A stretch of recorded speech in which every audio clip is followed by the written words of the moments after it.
If you like the story, you can support the author on Patreon. Link is in the description. Chapter 301, Chapter 298, A Chaotic Battle. Hoshino Ryoichi looked at the ninjas approaching them and commanded, "Stay together and guard Noriyuki. I'll cut down their numbers one by one." His words calmed them down. They immediately prepared for the battle, thinking, "As long as we have Ryoichi, we can get our revenge." Ryoichi weaved a hand sign. Lightning could be seen on his palms. He placed his palms in the river and said with utter confidence, "Face the consequences of your actions." Lightning release, lightning eels jutsu. The lightning on his palms transformed into small lightning eels and moved towards the rogue nins. However, one of the ninjas weaved hand signs in response. Wind release, great breakthrough jutsu. He exhaled a strong wind current into the river. The attack hit the lightning eels head-on and dispersed them. Though the river absorbed the wind current, the winds caused a wave of water to form and move at the Kusa ninjas. The rogue ninjas used the cover provided by the wave to quickly close in the distance. Ryoichi was surprised. He thought, "He countered me so easily. This isn't a random attack. Someone wants us all dead." He wanted to use another jutsu, but the ninja who used the great breakthrough jutsu suddenly appeared in front of him and attacked with his kunao. Ryoichi raised his kunao and blocked the attack. The rogue ninja smiled and said, "Sorry. I can't let you run amok, Ryoichi." At the same time, the other rogue ninjas attacked the ninjas protecting Kagawa Noriyuki with earth jutsus. Ryoichi realized it and asked, "So the IDE family has allied with Iwagakure?" The IWA ninja smiled but didn't say anything and continued attacking. He was evenly matched with Ryoichi. Ryoichi's expression became grim. He didn't have the same confidence as before. He shouted, "We may be weak, but do you think that you can walk over Kusagakure without any consequences?" The IWA Jounin just smirked. However, he suddenly became very serious and dived into the river. Fractions of a second later, an air bullet passed from where he was standing. He quickly looked at where the attack had come from and his eyes widened. Fujin observed the fight for a minute and jumped in at the right opportunity. He flickered next to an IWA ninja and shot a couple of dozen air bullets at the rogue ninjas. 4 IWA ninjas that were closest to him died while a few others were injured. Just like the IWA ninjas, the Kusa ninjas were also surprised. Only Noriyuki was expecting such assistance. He shouted, "They are our allies. Cooperate with them and eliminate these rogue ninjas." The Kusa ninjas were relieved. In just a minute of fighting, they realized that they were completely outmatched. With Ryoichi being held back, their hopes were dying very quickly. The IWA ninjas had solemn expressions. A few seconds ago, they were having a complete advantage. But the situation reversed instantly. Taking advantage of the slight distraction, Yujao and Fumito snuck behind 2 of the weakest IWA ninjas. Since their attention was on Fujin and the Kusa ninjas, they didn't notice them until it was too late. In one quick stab, both killed their targets. The IWA Jounin fighting against Ryoichi was alarmed by the situation. He shouted, "Fall back to the bank and stay together." At the same time, he began withdrawing to the opposite bank, but Ryoichi immediately attacked him and didn't allow him to leave. Fujin saw the IWA ninjas retreating and activated his chakra field. His eyes widened momentarily as he looked at a location on the opposite bank. He muttered, "This will be a tough fight." As the IWA ninjas were retreating, they approached Bunjiro, who was hiding under the water. He immediately took advantage. Water release, water shuriken jutsu. Dozens of water shurikens formed underwater and launched at the IWA nins. One of Iwa's Jounins immediately noticed it and made a hand seal. Water release, water wall jutsu. A layer of water appeared in front and under the IWA ninjas in the nick of time. Unfortunately, Bunjiro wasn't their only opponent. Fujin flickered next to them and a sword appeared in his hand. One of the IWA ninjas noticed him and immediately attacked him with his kunao. Fujin swung his sword at the kunao. The remaining IWA ninjas focused on Yujao, Fumito, and the Kusa ninjas. But, they turned their attention to Fujin once again. They watched in shock as the headless corpse of their comrade fell into the river. One of the IWA ninjas muttered, "How can that be? He killed a jounin in the blink of an eye." Fujin continued his attack and swung his sword at the nearest IWA ninja. However, he stopped and moved backwards. An earth spear passed by from the space he was at a moment ago. Fujin turned his head to the left to see hundreds of earth spikes extending from the opposite bank to their location. Fujin thought, they couldn't hold back anymore. I guess that is to be expected considering the losses they were taking. The hundreds of earth spears forced the Konoha and Kusa ninjas back. Even Bunjiro was attacked underwater and forced to retreat. The IWA ninjas immediately took the opportunity to retreat to the opposite bank. Apart from Fujin, everyone's expressions became solemn. The attack was just too large in scale. The chaotic battle finally stopped as the three sides reassessed the situation. On the bank where Mizukashi town was, IDE Tomoki stopped his ninjas and instructed, "There is another group there. It looks like the Kagawa family was expecting this attack. We will wait and observe the situation for now." His ninjas immediately agreed. In a short while, they had seen 7 capable ninjas fall. In addition, they could see the fearsome earth spears extending from the opposite bank to the center of the river. None of them wanted to risk their lives needlessly. Meanwhile, Tomoki frowned and thought, as I guessed, Noriyuki came prepared. These should be Konoha Anbu. Fortunately, I contacted Uegakuer. Otherwise, I'd be dead. Fujin observed the situation. On one side of the river were ninjas of the IDE family. On the other side were 21 IWA ninjas. While on the river, there were 15 ninjas from the Kagawa family and Fujin's team. Fujin observed the ninja who launched the earth spears and thought, an elite jounin. I have been running into way too many of them in recent times. Oh well, now that everyone is out of hiding, I can kill them in one single fight. If Fujin wanted to, he could have killed another 3 to 4 IWA ninjas. But he refrained from doing so as he wanted to use them to draw them out. Due to this, any traps that they might have set up would be useless.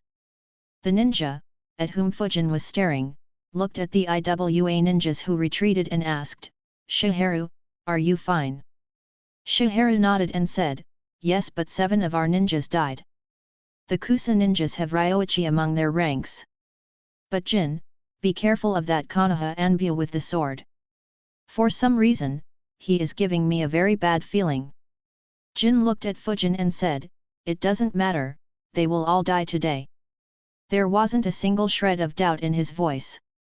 While Jin was checking on the IWA ninjas, Noriyuki analyzed, even though Tomoki wants us out of the way, he can't attack us openly. So we have 2 options. We can withdraw into Mizukashi and force them to fight with us. Then these ninjas will withdraw. But this option is very risky. The second option is to fight the IWA ninjas and break through into the interior parts of the country. They won't chase me too deep into the land of the grass. While he was debating internally, Fujin flickered next to Ryoichi and Noriyuki and said, "Ryoichi, your lightning nature will give you an advantage against that guy. Hold him back. I'll eliminate the others." Ryoichi frowned and said, "That is very risky. With his ability, sneak attacking Noriyuki will be very easy." The scale of earth spears that was launched was just too big. Despite being far from the land, they were still threatened by that attack. However, Noriyuki said, "No, that is the only way. Going back to Mizukashi will be very risky and we all may be wiped out. You hold him back. Konoha ninjas can focus on eliminating the rest. And when the fighting is intense, I'll escape with 4 ninjas protecting me so that I won't hold you back anymore." Ryoichi asked, "What if there are more Uegakuer ninjas hiding?" Noriyuki let out a sigh and said, it's unlikely that Uegakure will send so many ninjas here just for me. But if they have, then it is only a matter of time before they kill me.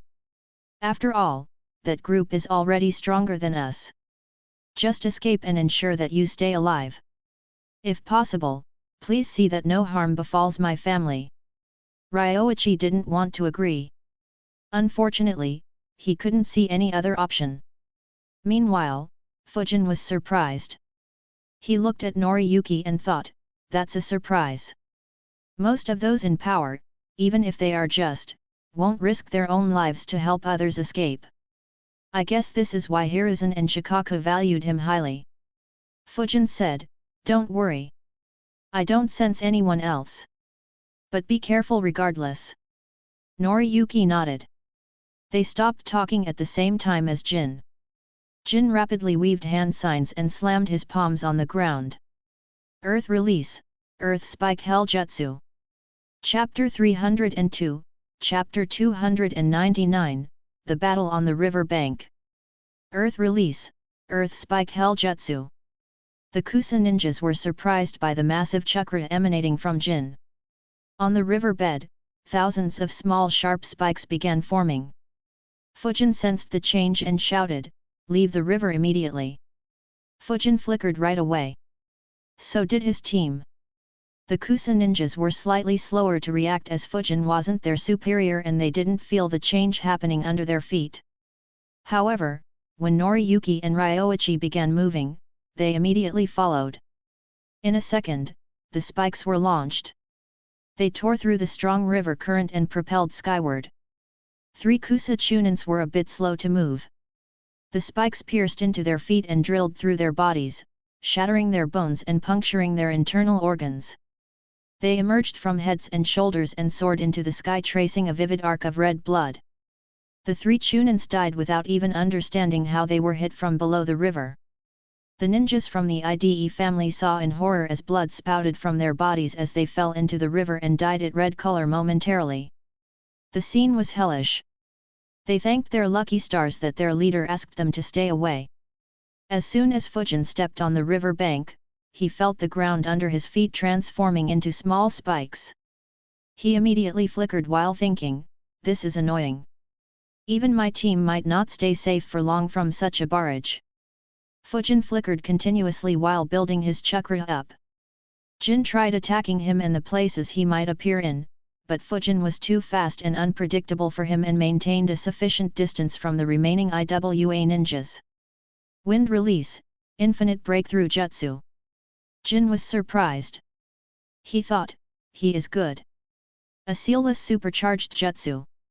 However, he didn't react. Instead, a ninja next to him slammed his palms on the ground.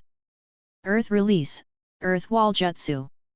A gigantic earth wall appeared instantly and protected the IWA ninjas. At the same time, Jin changed his target from Fujin to the Kusa ninjas, thinking, the Konoha Anbu are quite strong. It should be an elite unit. I'll whittle down the Kusa numbers first and then use the numerical advantage to crush them. The Kusa ninjas had seen Fujin dodging at a fast pace. They began imitating his movements and didn't stand in the same spot for long. Jin sensed their movements and smirked while thinking, I couldn't hit him due to his speed. Do you think that you can replicate the same speed? Jin predicted where they would dodge and preemptively began creating spikes on those spots. This immediately created more pressure on the Kusa ninjas as the number of times they had to dodge increased by 2 to 3 times. Meanwhile, Fujin looked at the wall and decided, time to cut down their numbers. Wind Release, Vacuum Serial Wave Jutsu. Fujin exhaled blades of wind at several angles. Behind the giant wall, the IWA ninjas were feeling quite safe when the blades cut through the wall like a hot knife through butter, catching them completely off guard.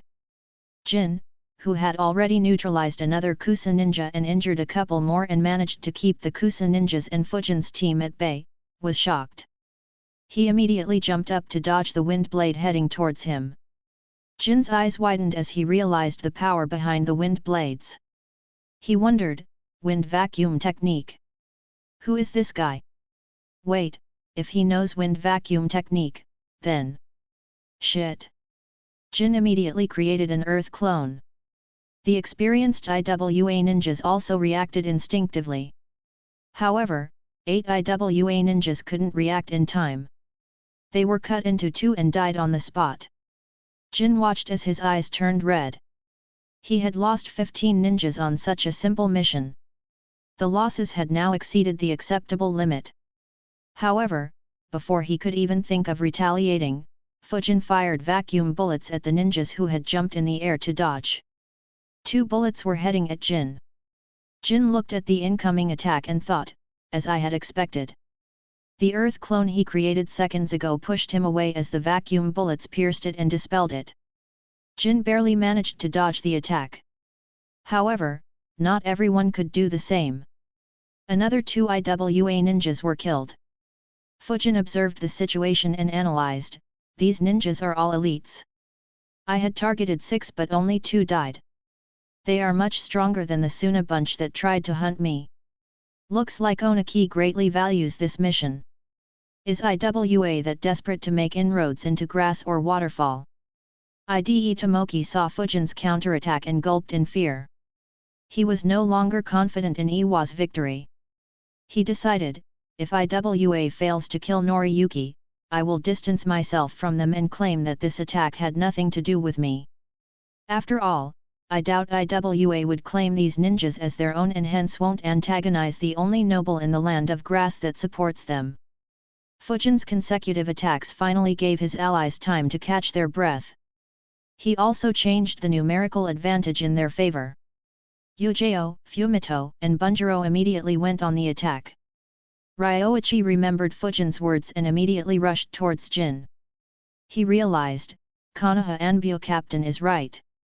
If I don't restrict him, it's only a matter of time before the remaining Kusa ninjas are killed.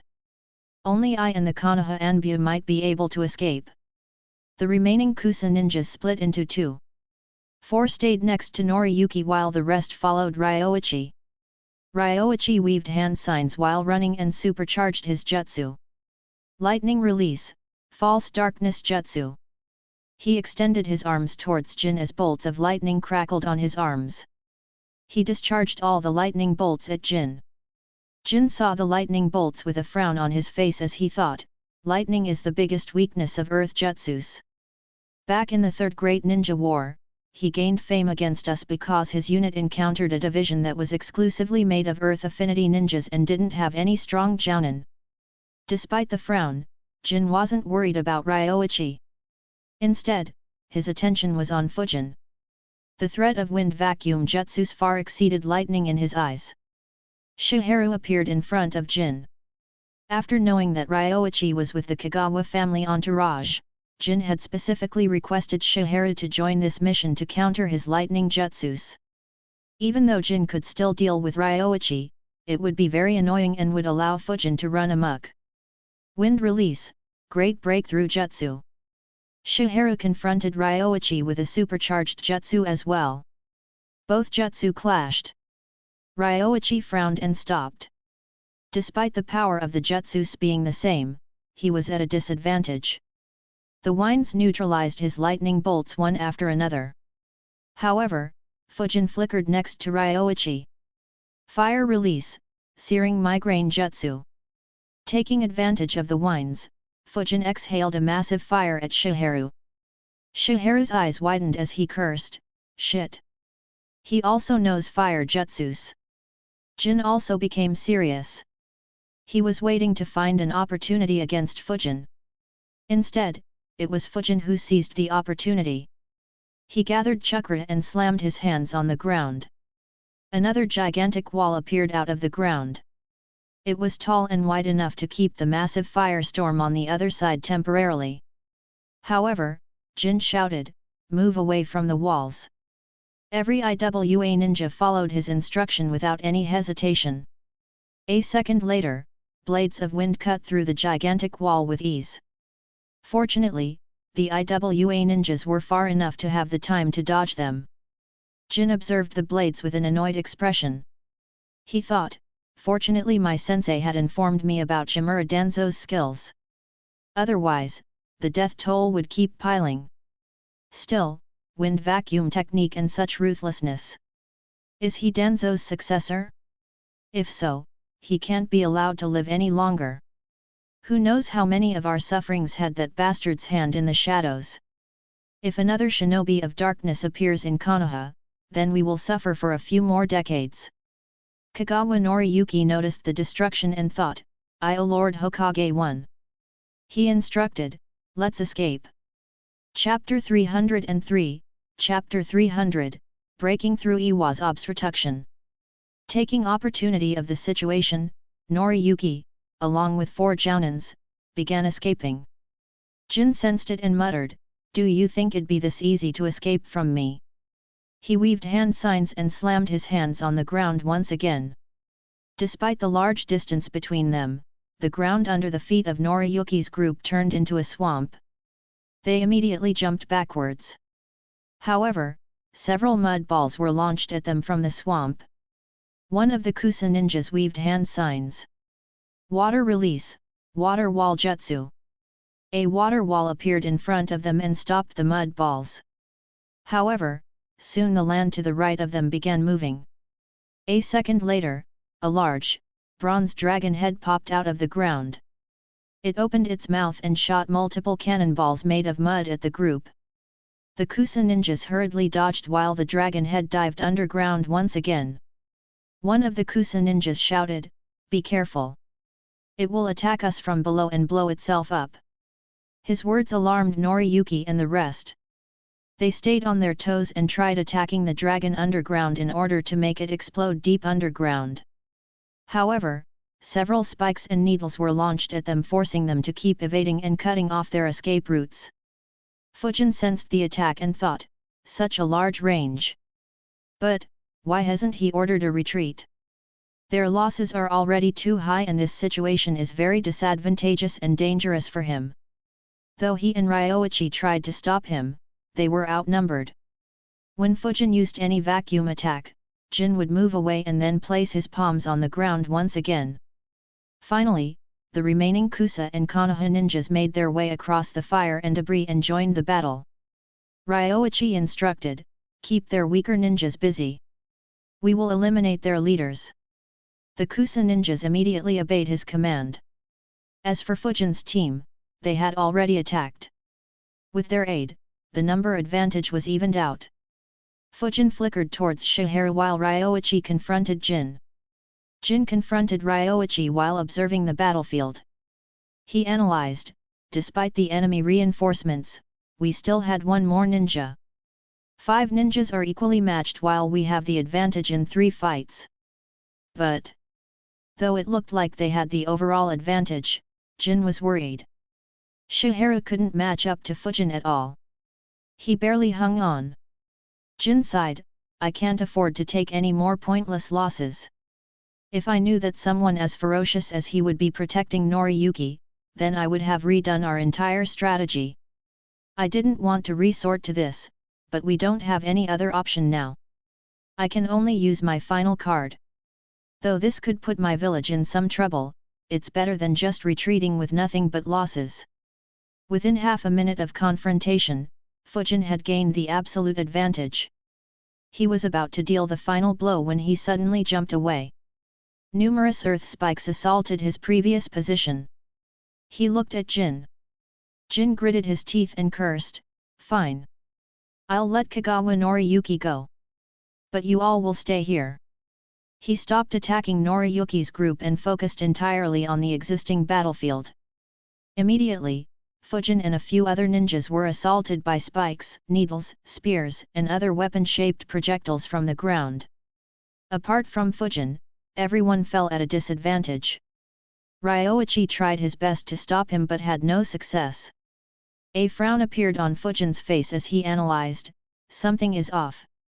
Though the move is tactical, he should have done this long ago. And even now he isn't retreating. It's as if he is assured of his victory. Fujin had a bad feeling. Immediately, a massive amount of chakra was released by Fujin. Jin was alarmed as winds began flowing around Fujin. Suddenly, vast amounts of wind were blasted behind Fujin. An IWA ninja, who was confronting Fumito, was hit by this blast wave and lost his balance and fell towards Fumito. Fumito immediately took advantage of the opening and jabbed his tanto into his throat. Meanwhile, Fujin disappeared from his spot and appeared behind the ninja fighting with Yujao. Before the IWA ninja could even react, he was beheaded. Yujao watched with shock in her eyes. She thought, I couldn't see him at all. However, the one who was the most shocked was Jin. He was maintaining control over the entire battlefield. But 2 more of his subordinates died. He immediately concentrated on Fujin and launched multiple jutsus. However, Fujin once again disappeared and appeared behind the ninja fighting Bunjiro and killed him as well. Before Jin could react, Fujin disappeared once again and appeared behind Shiharu. Shiharu immediately turned around and swung his kunao at Fujin. Though he wasn't very skilled at it, chakra could be seen flowing through his kunao. However, instead of attacking with his sword, Fujin just shot a vacuum bullet at point-blank range. Shiharu had no chance of dodging it. The bullet pierced through his forehead, leaving a huge hole in his head. He dropped dead as well. Jin was enraged at that sight. He shouted, "Bastard! Stop running and fight me!" He launched more spikes at Ryoichi and forced him back while he rushed at Fujin.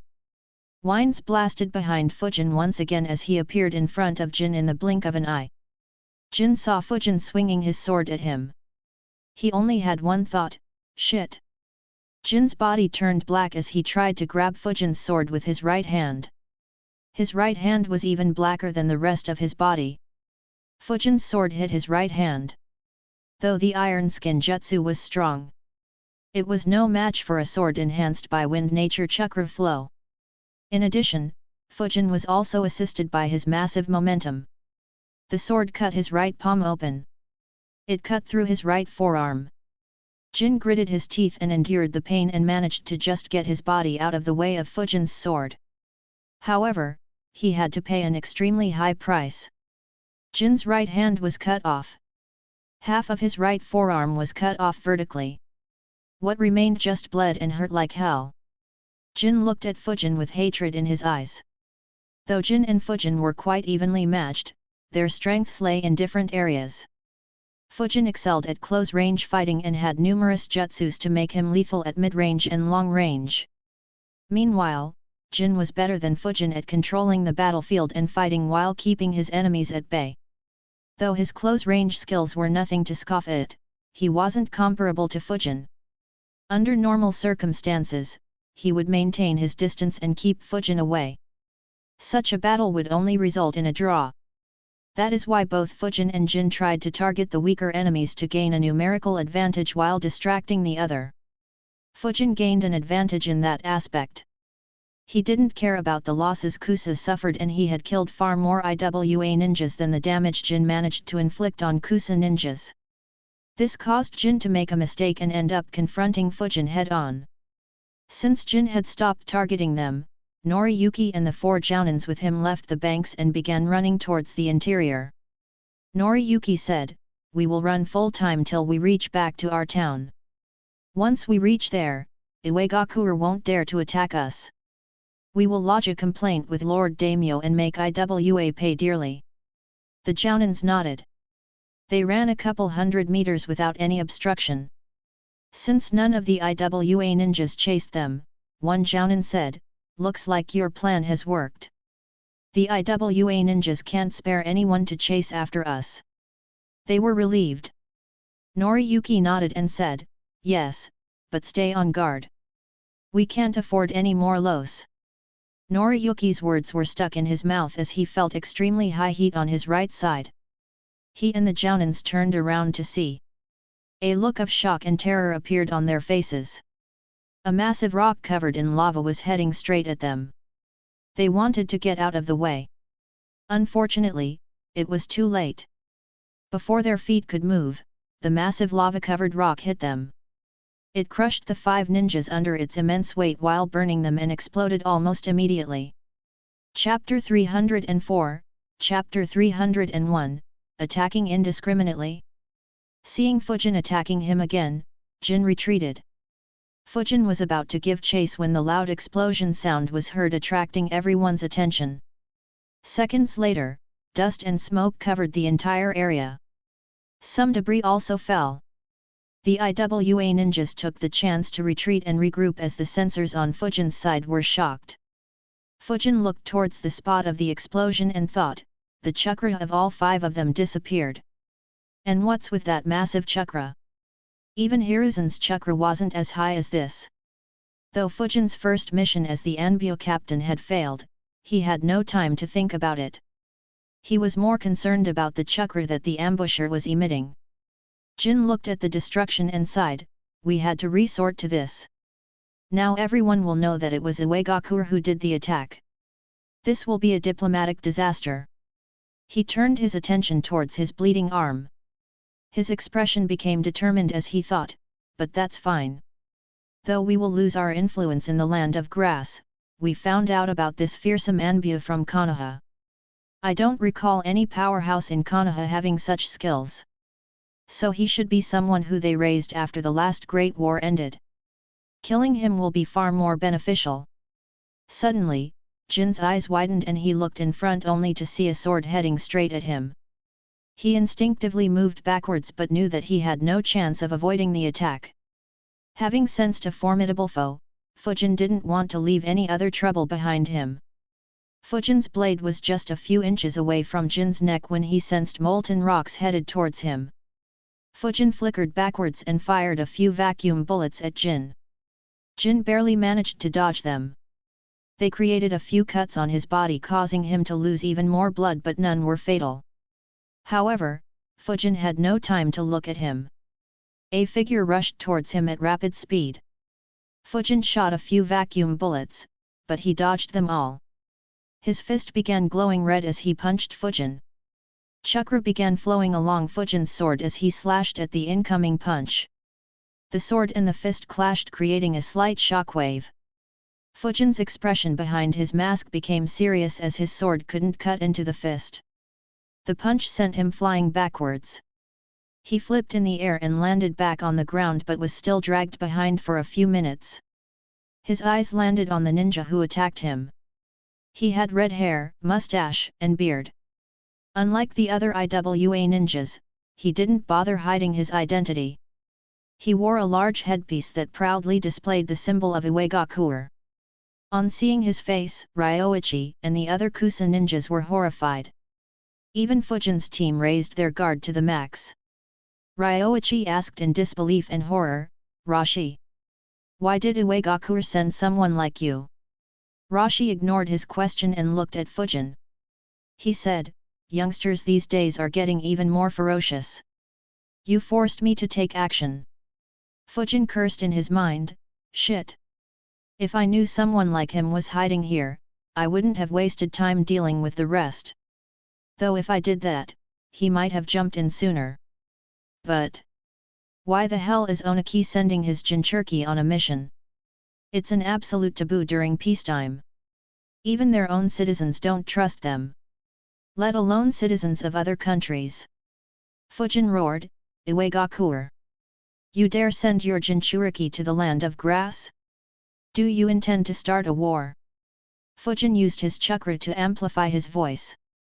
It was so loud that everyone in Mizukashi heard it clearly.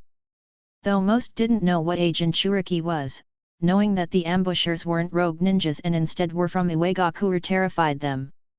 As for the ones who knew what a Jinchuriki was, their fear knew no bounds. Panic spread through the city. Some hid in underground safe houses in the city. A few began escaping from the city. Some officials sent messenger birds to Kusagakure without consulting or even informing Ide Tomoki. Rashi realized Fujin's intention and said, I'm surprised that you are still thinking about diplomacy at this point. Fujin ignored him and instructed, slaughter the rest. I'll deal with Rashi. His earlier rampage had killed 4 more IWA ninjas including Shiharu, who was the second most powerful in that group and could restrict Ryoichi. More importantly, he had gravely injured Jin. Iwagakure only had 6 ninjas along with an injured Jin. So the Anbu and Kusa ninjas shouldn't have any issue in dealing with them. Rashi asked, "You think you can do?" His words were cut short as Fujin flickered next to him and shot air bullets from a close range. Rashi immediately dodged and counterattacked. Lava release, scorching rocks jutsu. Rashi expelled a large amount of lava that solidified into molten rocks. They traveled towards Fujin with tremendous force. Fujin ran straight towards the incoming molten rocks. Displaying blinding speed, he avoided all molten rocks. The molten rocks hit his afterimages and exploded on contacting the ground. Rashi's eyes widened. He muttered, "So fast." He slammed his hand on the ground. Lava release, volcanic swamp jutsu. The ground around him began turning into a swamp that had lava mixed within it. He severely restricted Fujin's movements if he wanted to close the distance. However, instead of approaching him, Fujin jumped a long distance in the sky while building a large amount of chakra and inhaling a large amount of air. Wind release, infinite breakthrough jutsu. Rashi began preparing a fire jutsu to take advantage of the wind jutsu but stopped midway as his eyes widened in surprise. He thought, what is he doing? Ryoichi had just begun fighting Jin when they both stopped and looked above. Ryoichi's eyes widened. Even Yujao, Fumito, and Bunjiro were surprised and scared. A second later, a strong wind current engulfed the entire battlefield. Enemies and allies both felt the tremendous wind flow. Even the IDE family ninjas on the opposite bank felt the massive wind current. The winds caused the river water to flood the opposite bank. They immediately retreated back into Mizukashi and activated their protective seals. Layers of lava walls formed around Rashi protecting him from the winds. Several wind blades hit it every second causing it to crumble. But it reformed itself at an even faster pace. He thought, though my fire nature should have an advantage, the winds are so strong that everything will be reflected back to me. But, what is he planning? Does he want to kill his own allies as well? Since when did Konoha become so ruthless? At the same time, Jin was horrified. He thought, this bastard is definitely Danzo's successor. He'd kill his allies as well rather than letting any of us escape. A similar fear ran through the minds of the Kusa ninjas. After all, they had no idea who Fujin was and what his intentions were. Even Yujao, Fumito, and Bunjiro had solemn expressions. Even though they were his subordinates, none of them had worked with him earlier or knew what missions he undertook. Suddenly, the IWA ninjas in front of them were attacked by wind blades. Long cuts appeared on their bodies. The IWA ninjas dodged while the Kusa and Konoha ninjas were afraid that they too would suffer the same fate. But they soon noticed something odd. They realized, the wind blades are only attacking the IWA ninjas. Though we are facing the extreme winds as well, they don't pose much threat to us. Rashi noticed it as well. His eyes widened and pupils dilated. He realized, this level of control. His control over yin-yang should be excellent. This isn't a blind attack. He can perfectly control his jutsu. He wants to kill all IWA ninjas so that they won't interfere with our fight. Realizing that they were safe, the Kusa and Konoha ninjas began attacking IWA ninjas.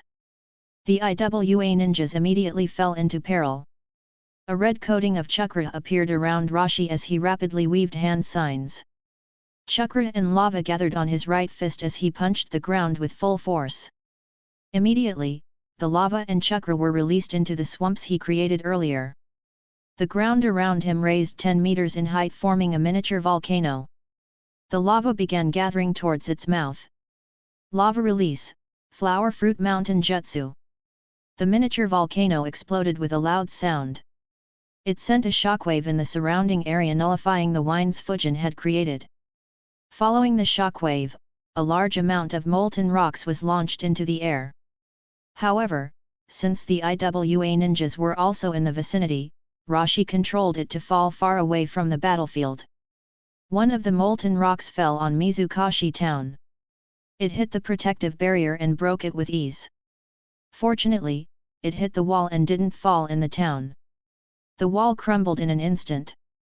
The people who still hadn't hidden underground were horrified by the sight. Chapter 305, Chapter 302, Contemplating the Situation. Rashi gathered chakra once again and shouted, "Retreat! Lava release, fiery rock bullet jutsu!" He spat a single rock made of molten lava at Fujin, who was falling down from the sky. Fujin gathered chakra as well. Wind release, vacuum cannon jutsu. The vacuum cannon hit the lava rock and broke through it and travelled towards Rashi. Rashi didn't dare test his defenses against the wind vacuum attacks. He immediately dodged. The vacuum cannon hit the miniature volcano Rashi built earlier and crumbled it down. Fujin wasn't sure whether Rashi could use the same jutsu through it. He didn't want to see whether he could or not.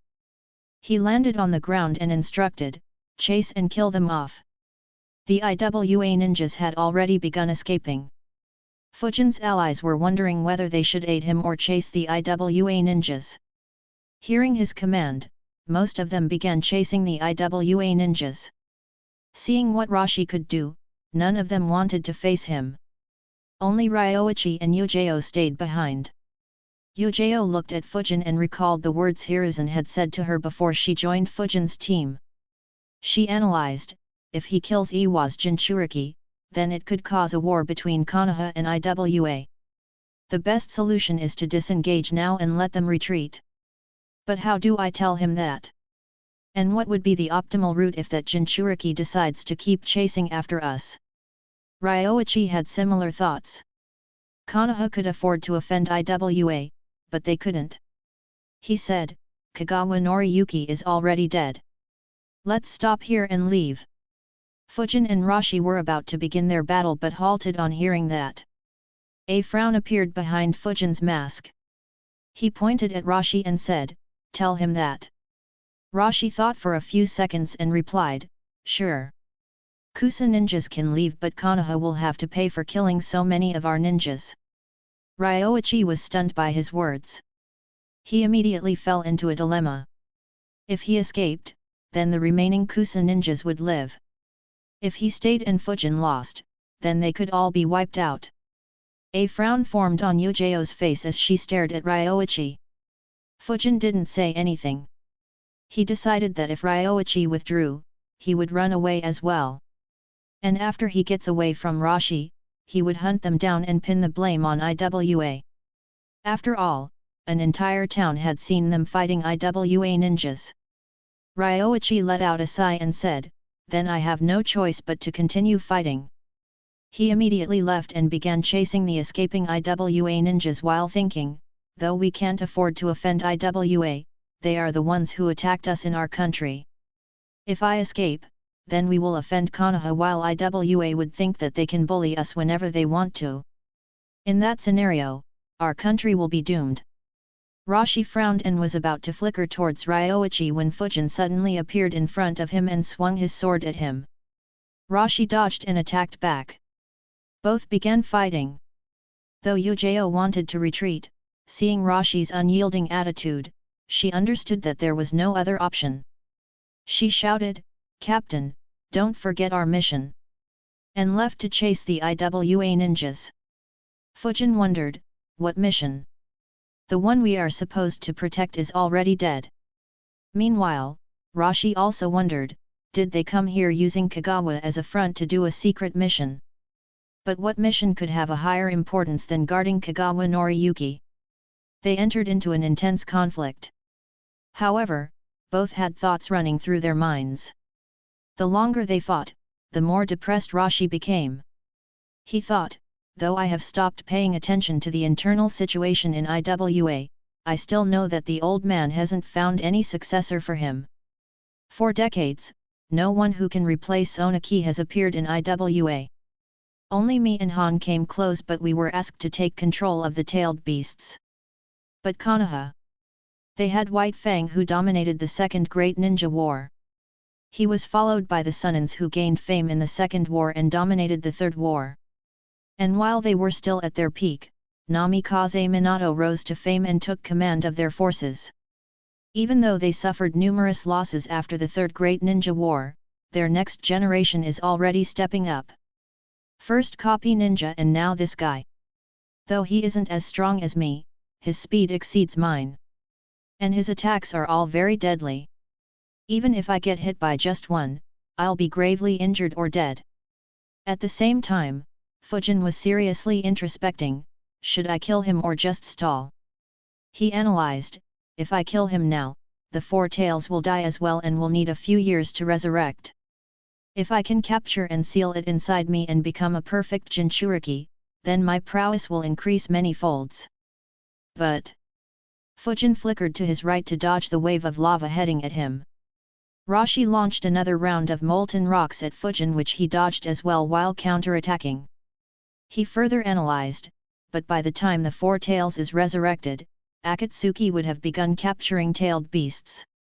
The place of resurrection will be random. And there is no way I could compete with Akatsuki in intel gathering. Unless I can build the organization in time. But, that's still incredibly tough.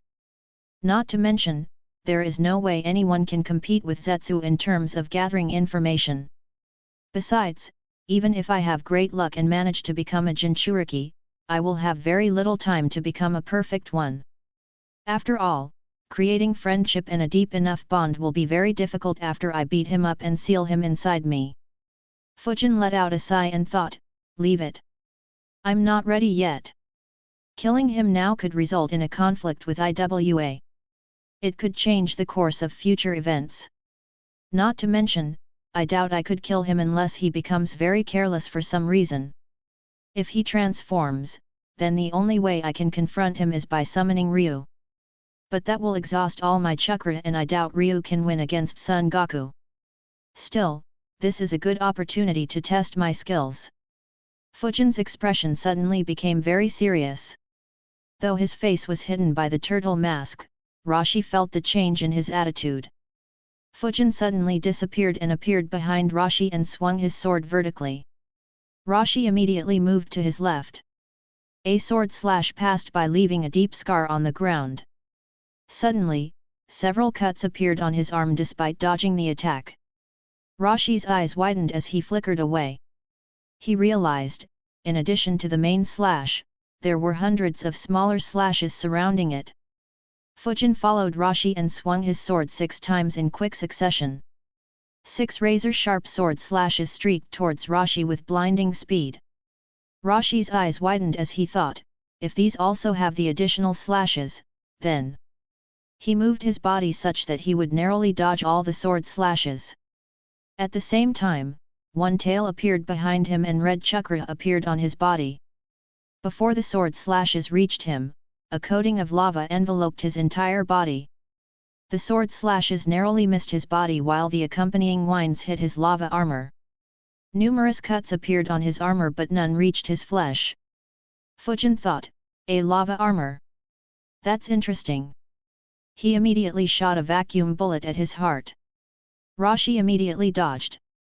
Though the armor could stop weaker attacks, it wouldn't stand any chance against attacks with high penetrating power. Fujin observed, I see. Its defense shouldn't be very high. At least he isn't confident of blocking my vacuum jutsus. Lava release, fiery rock bullet jutsu.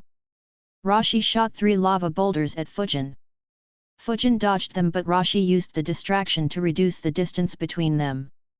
He appeared at Fujin's right, jumped above and sent a punch towards his head. Knowing that his sword won't be cut through Rashi's fist from the previous exchange, Fujin moved backwards.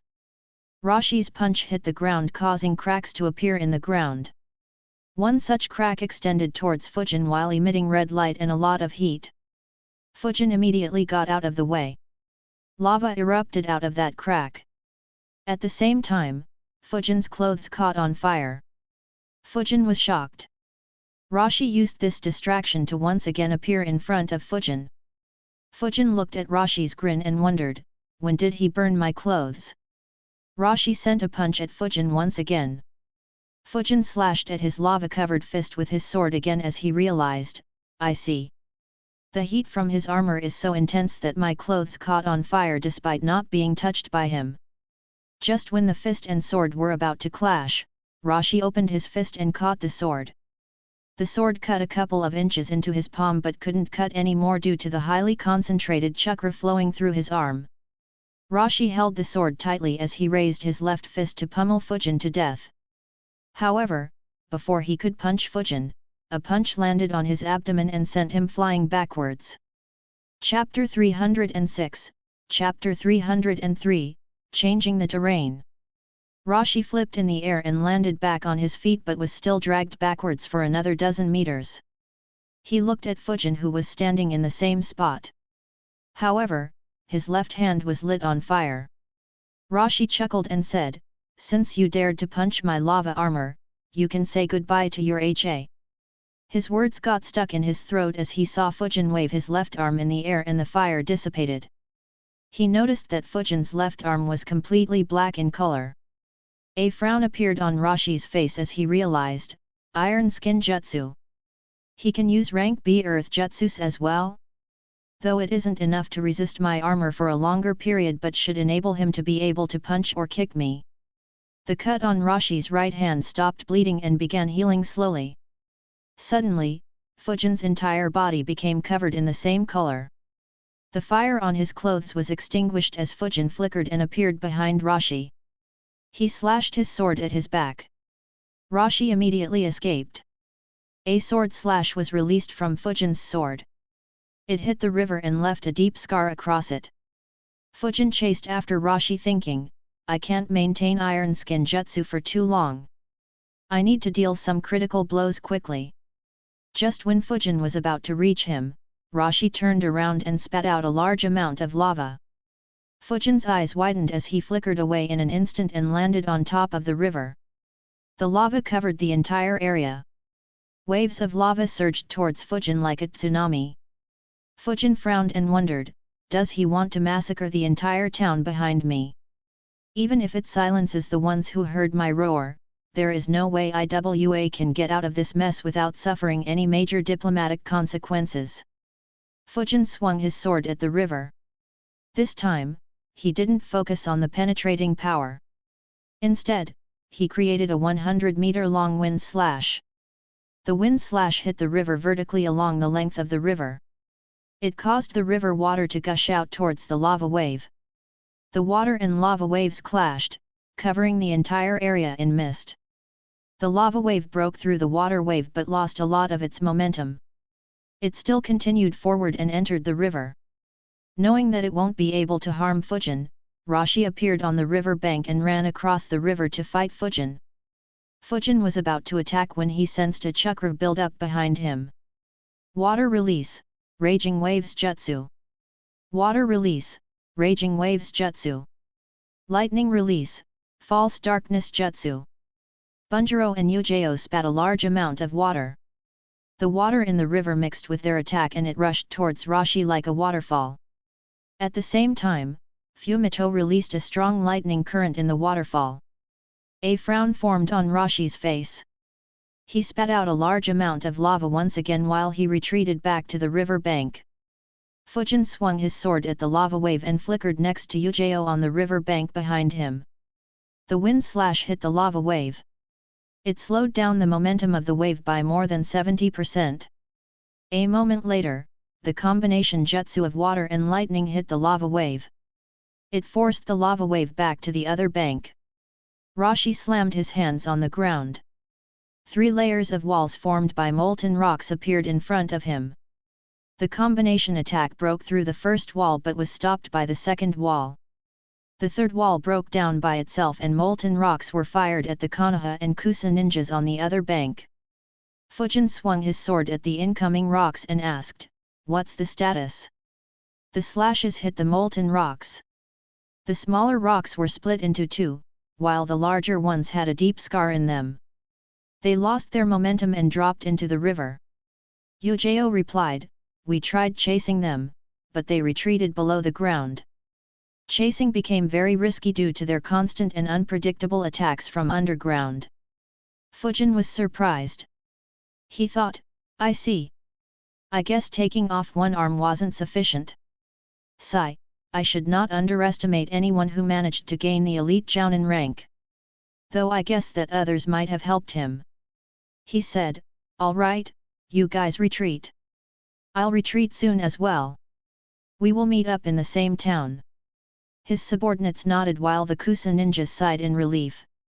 They had seen the terrible devastation caused by Fujin and Rashi's fight. The entire landscape on the other side of the river had changed. There was no longer any grass on the land. Instead, the entire land had turned into volcanic terrain covered in long scars. Even the river wasn't spared. They could see a slash cutting across the river. In addition, though most of the lava was washed along by the river, some of it was still left behind and solidified. It had decreased the width of the river by 20 to 35% in some places. Yujao wondered, why do these cuts on the land look like sword attacks? The Konoha and Kusa ninjas began running along the river to get away from them. Rashi didn't pay any attention to them as he analyzed, Jin should have kept them safe. Even without Jin, they would have a very difficult time chasing them successfully. No other village can compare with us when it comes to making an orderly retreat. Though I could try to kill them, I'm afraid that this guy will allow me to kill them so that he can get an opportunity to sneak attack me. He said in a loud voice, "You must be the rumored spectral swordsman who gained fame recently. As expected, you are from Konoha." The retreating ninjas heard him and were surprised. Yujao looked back at Fujin and thought, he is the spectral swordsman. No wonder his swordplay is so good. Bunjiro wondered, spectral swordsman. What's that? Meanwhile, the Kusa ninjas had a grim expression. After all, the number of Kusa ninjas that fell to the spectral swordsman's blade wasn't small. Ryoichi looked at Yujao and asked, is he the spectral swordsman? Yujao shook her head and replied, I'm not aware of him having any such title. A frown formed on Ryoichi's face. Though Yujao was wearing a mask, he could sense from her words that she wasn't lying. He looked back at Rashi and wondered, is he lying? Or is that Konoha Anbu the spectral swordsman but his subordinates are unaware? Suddenly, his eyes widened. So did the ones of other ninjas who were watching them. For the first time since they began fighting, Fujin grabbed his sword with both hands and pulled it to his right side. An immense amount of wind chakra flowed through the sword. In an instant, he swung his sword forming a proper arc. A gigantic wind slash was released from his sword. Alongside it, extremely sharp and strong winds were released. The winds under the slash hit the river water. Several cuts appeared in the river. And all the river water for around 100 meters was sent rolling to the other side of the bank. The Kusa ninjas were horrified by the attack. Bunjiro was starstruck while Yujao and Fumito had serious expressions. Though they had realized that Fujin was stronger than them, they never imagined that the difference between them would be so high. Despite their emotions, they, like the Kusa ninjas, doubled their speed and escaped. Of course, the one who was the most serious was Rashi. The lava armor on his body began burning brightly as he jumped up immediately and dodged the main wind slash. At the same time, he spat out molten lava and swiftly shaped it into a half-spherical shield. In an instant, it solidified. Hundreds of small cuts appeared on the shield, but it held on as Rashi kept pouring more chakra and lava into it. A second later, it was hit by the water wave. Rashi wasn't concerned about the water. After all, Fujin couldn't control it. But he was on high alert. Though his shield stood strong, he abandoned it and moved to his left. A moment later, a vacuum bullet streaked through the water and hit the shield, piercing it with ease. The river water traveled a long distance along the banks. Due to the heated ground, which was mixed with lava, a lot of it was turned into steam. In a few seconds, the entire terrain was covered in steam and it became very difficult to see. Rashi's frown deepened. A second later, he gathered a lot of chakra in his right fist and punched towards his left. His fist hit Fujin's sword and stopped it. He noticed that Fujin's body was covered with the iron skin jutsu once again. Instead of attacking again, Fujin took a step back and disappeared from Rashi's eyesight. Chapter 307, Chapter 304, Where the fuck did you summon me? Rashi cursed, this is annoying. He has completely hidden his chakra just like in Kiri's assassination technique. Before he could do anything, Fujin appeared in front of him and slashed at his chest. Rashi punched the sword once again and managed to push Fujin away. Fujin disappeared and a second later appeared behind him. Rashi turned around and stopped Fujin once again, forcing Fujin to disappear once again. Rashi was expecting another attack from Fujin, but none came. Regardless, he stayed on guard. Seconds kept passing, but no attack came. After 30 seconds, Rashi had enough. Continuously maintaining full awareness while waiting for an attack was very taxing and increased the stress. He gathered a massive amount of chakra in his right hand once again and punched towards the ground. He intended to use the flower fruit mountain jutsu to clear up all the steam. Suddenly, his eyes widened and he stopped his punch. A vacuum bullet passed through the space where his fist would have been had he continued his attack. Quickly, he bent below before moving backwards. 2 more vacuum bullets passed through the space he would have been in had he not moved. Rashi gathered chakra and shot a fiery rock bullet from the direction the vacuum bullets were launched. Unfortunately, he didn't sense it hitting anything. Fujin stopped attacking once again. Rashi thought, shit, this is getting annoying. Though I'm confident I can keep dodging successfully, one mistake could cost me my life. But, since when did Konoha get the courage to kill a Jinchuriki in peacetime? Has their strength recovered to such an extent that they don't mind getting attacked by both Kumo and us at the same time? Though Rashi was stronger, Fujin had complete control of the battlefield.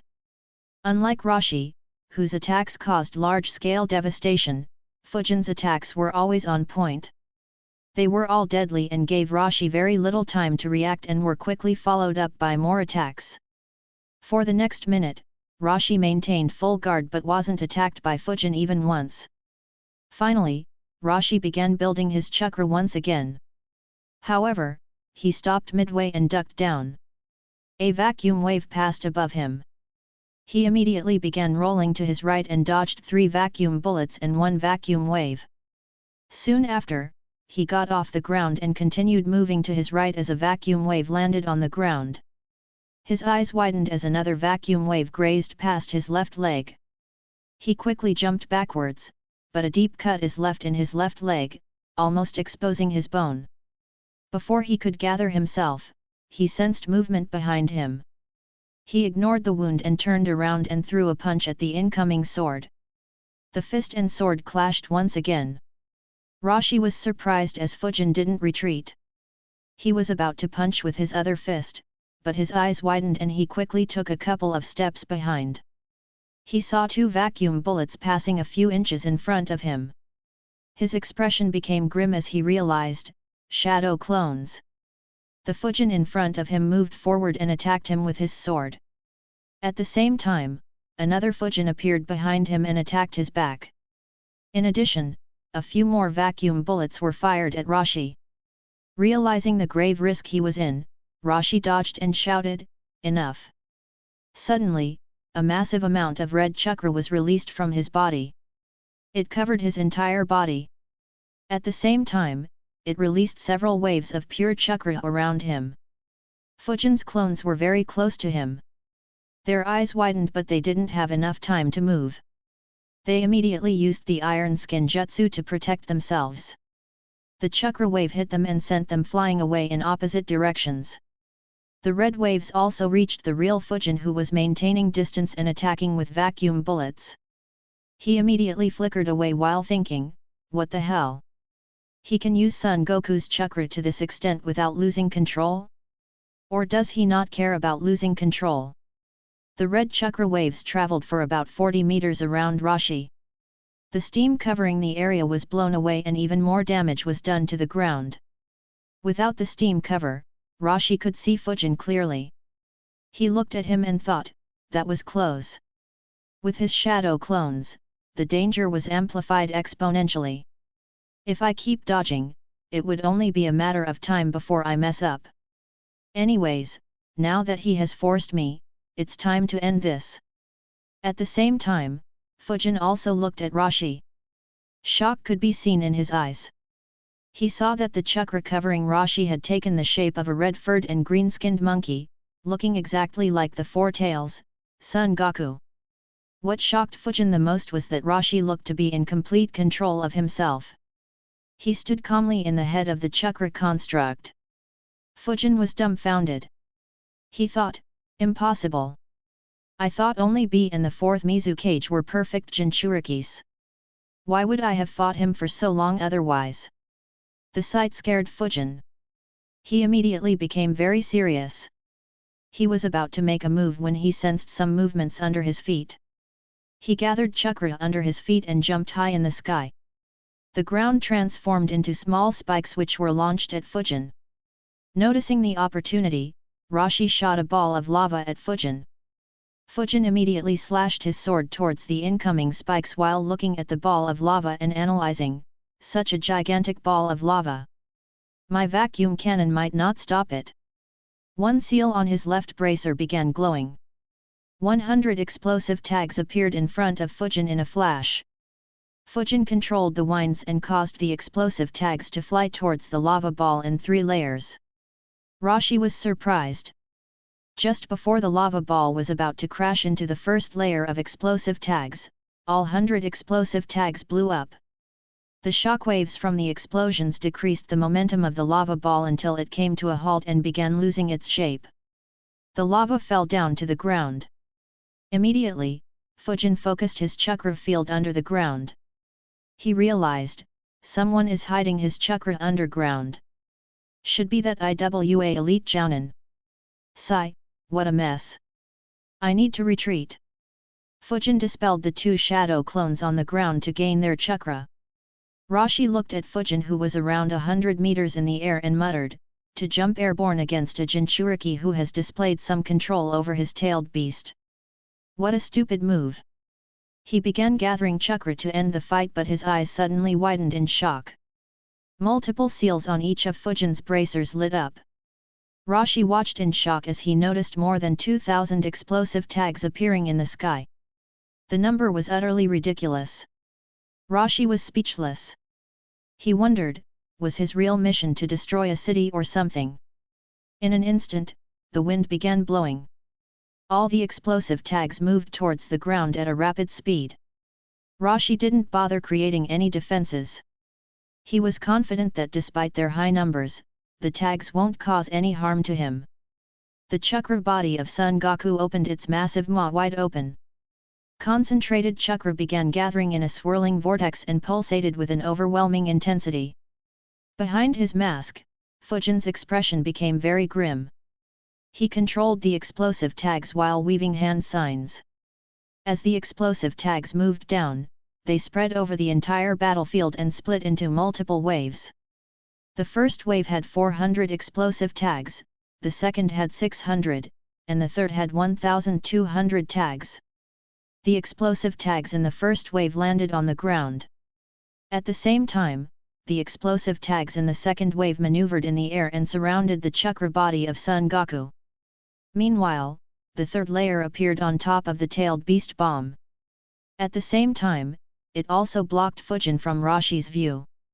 While the explosive tags were moving, Fujin completed his hand signs. Summoning Jutsu.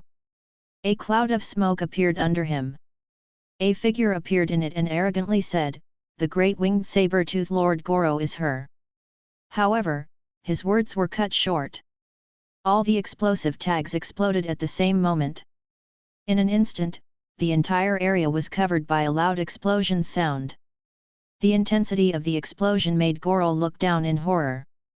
At the same time, he sensed Son Goku's chakra and the fluctuations from the tailed beast bomb. Every single hair on his body stood up. He muttered in shock, "Where the fuck did you summon me, Fujin?" Chapter 308, Chapter 305, Killing Tsuchikage with one hand tied behind the back.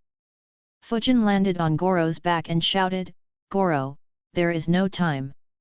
Return and reverse summon me." For the first time, Fujin saw Goro nod obediently. Fujin used Goro's body to jump even higher in the sky. Immediately after, Goro disappeared into a cloud of smoke. Jin, who was underground, had sensed Son Goku's chakra. Instead of running away, he decided to move deeper into the ground. The massive explosion rocked the land. Despite being over 50 meters underground, he felt the ground around him vibrating. He quickly escaped deeper while thinking, "Don't tell me Rashi used tailed beast bomb. Shit, we are in another country." At the same time, the people in Mizukashi town were all hidden in underground bunkers. Though the IDE family wasn't as generous as the Kagawa family, they had spent a lot of effort on building good bunkers as their town was very close to the border. So the people were feeling safe. However, they suddenly heard an extremely loud explosion sound. The people were confused and scared. A few seconds later, they began feeling a vibration under their feet. Soon after, the entire bunker began shaking. The people were horrified by the sound of the explosions and didn't want to move out. However, they were worried that they might be buried in the bunkers. So they quickly began leaving the bunkers. Fortunately, none of the bunkers crumbled, due to which no deaths happened. Unlike Jin and the people in Mizukashi, Rashi was directly attacked by the tags. The explosions covered him in dust and smoke. However, soon, a massive amount of chakra began surging into the dust cover. As the tailed beast bomb was being formed, winds began moving rapidly. The dust was blown apart and revealed his figure. Fujin's face became solemn as he noticed, the explosions didn't harm him even a bit. "I was hoping that the explosion from the first two waves destabilizes him and the explosion from the 1200 tags pushes the incomplete tailed beast bomb onto him. I guess it was too much to expect." In a few seconds, the tailed beast bomb reached its full potential and stopped growing any further. The noise generated due to the formation of the bomb disappeared. Fujin concentrated on the tailed beast bomb completely. The momentum due to jumping from Goro's body was completely lost and his body had begun falling down slowly. Rashi looked at Fujin and muttered, "Rest in peace." He launched the massive tailed beast bomb at Fujin. As soon as the tailed bomb was launched, Fujin's bracer began glowing again. 100 explosive tags appeared and moved towards the bomb.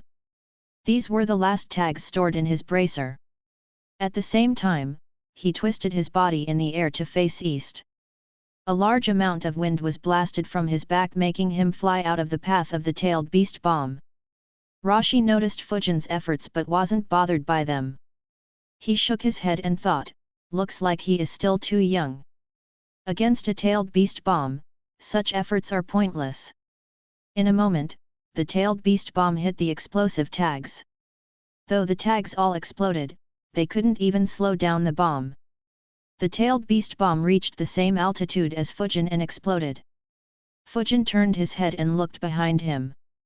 Fear coursed through his veins, causing his pupils to constrict in terror as he noticed the massive explosion behind him. He thought, "So fast. Hurry up, Goro, or I'll be dead."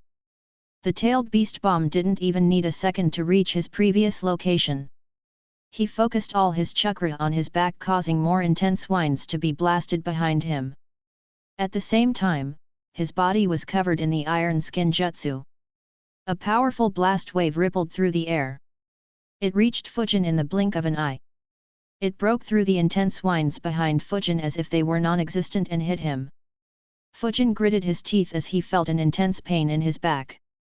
Fortunately, he suddenly disappeared from his position.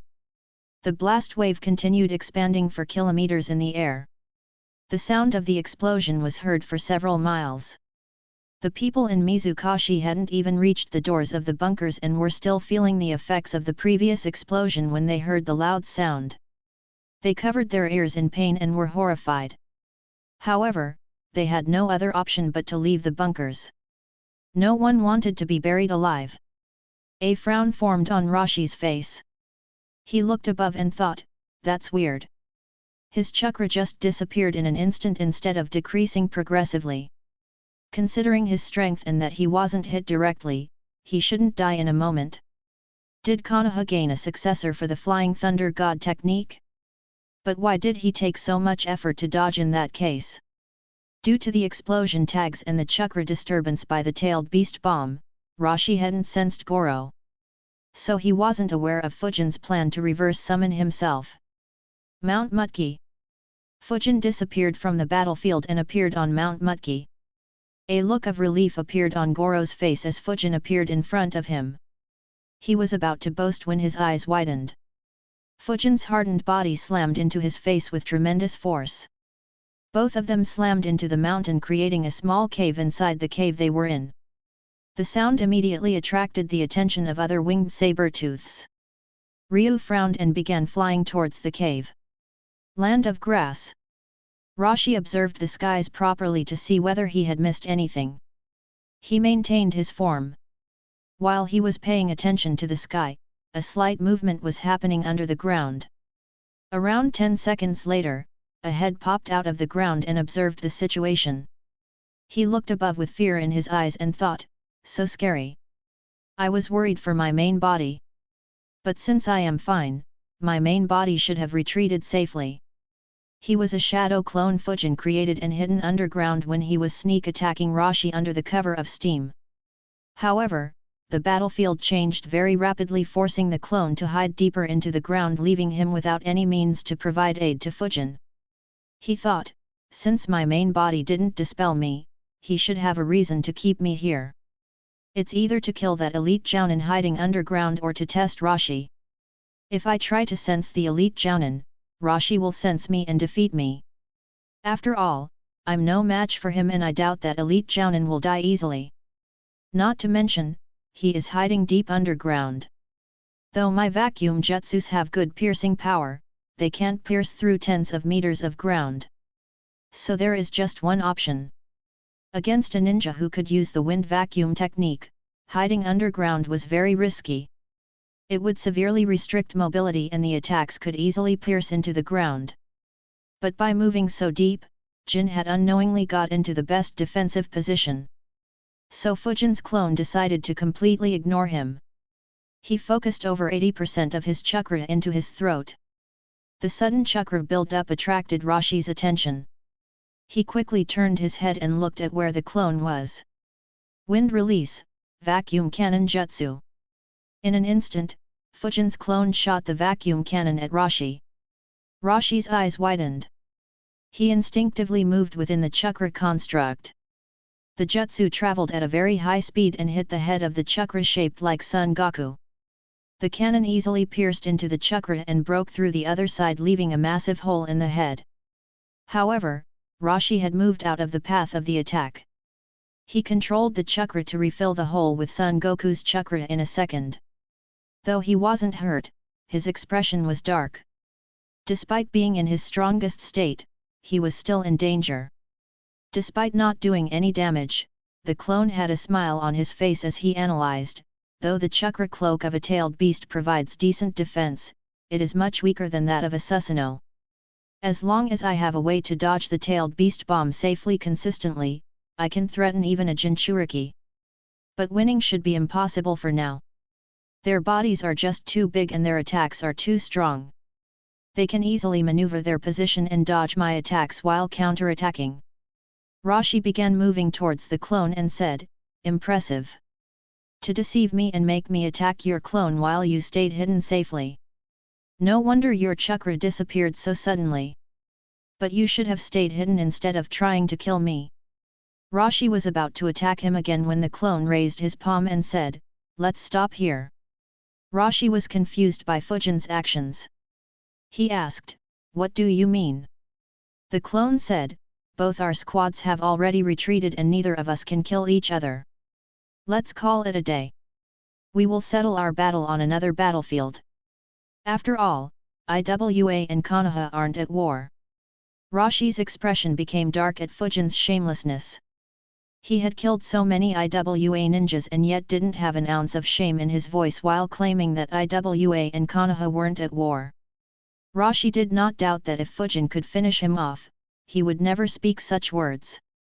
Though Rashi could sense it, he never managed to get a hang of Fujin's chakra reserves, as Fujin always masked it to show that it was very low despite being able to fight for a long time. But he was sure that after using so many high-level ninjutsu in intense combat, Fujin's reserves should be very low. He said, "You killed so many of our ninjas and you think that I will just let you go? Besides, how much chakra do you still have left after fighting for so long?" He was about to attack when the clone snorted and replied, "Chakra? I have got more than you and Han combined. If Lord Hokage didn't permit me to kill you, then do you think you would still be alive? Heck, I would have gone to Iwagakure and killed your old Tsuikage with one hand tied behind my back." Chapter 309, Chapter 306, Injuries. Rashi was left speechless. It was the first time he had heard someone claim something as ridiculous as that. Even him and Han fighting together wouldn't dare to claim that they could kill Onaki. The claim was so absurd that he didn't even get angry and instead laughed. He asked, "Kill the old man with one hand tied behind your back? Are you called Senju Hashirama or Uchiha Madara?" At the same time, he calmed down and thought, he is trying to rile me up by trying to make me angry. So, he wants me to drop my guard or make a mistake and land a critical hit. But, what means does he have to harm me when I am cloaked by the four-tailed beast's chakra? Does he still have a stronger attack than that cannon and the chakra to perform it? Fujin's clone didn't care how absurd his claim was. He wasn't sure if his main body had used reverse summon or flew away on Kaido. If it was the second case, then he needed to waste some time to ensure that they would be too far away for Rashi to even know where to chase. If it wasn't, then he could just collect more information from Rashi and transmit them back to his main body. The clone cursed angrily, "What? Do you not believe me? Do you think I am bluffing? Lead me to Iwagakure. I'll defeat that old geezer with one hand tied behind my back. I will even spare his life as my leader didn't ask for it."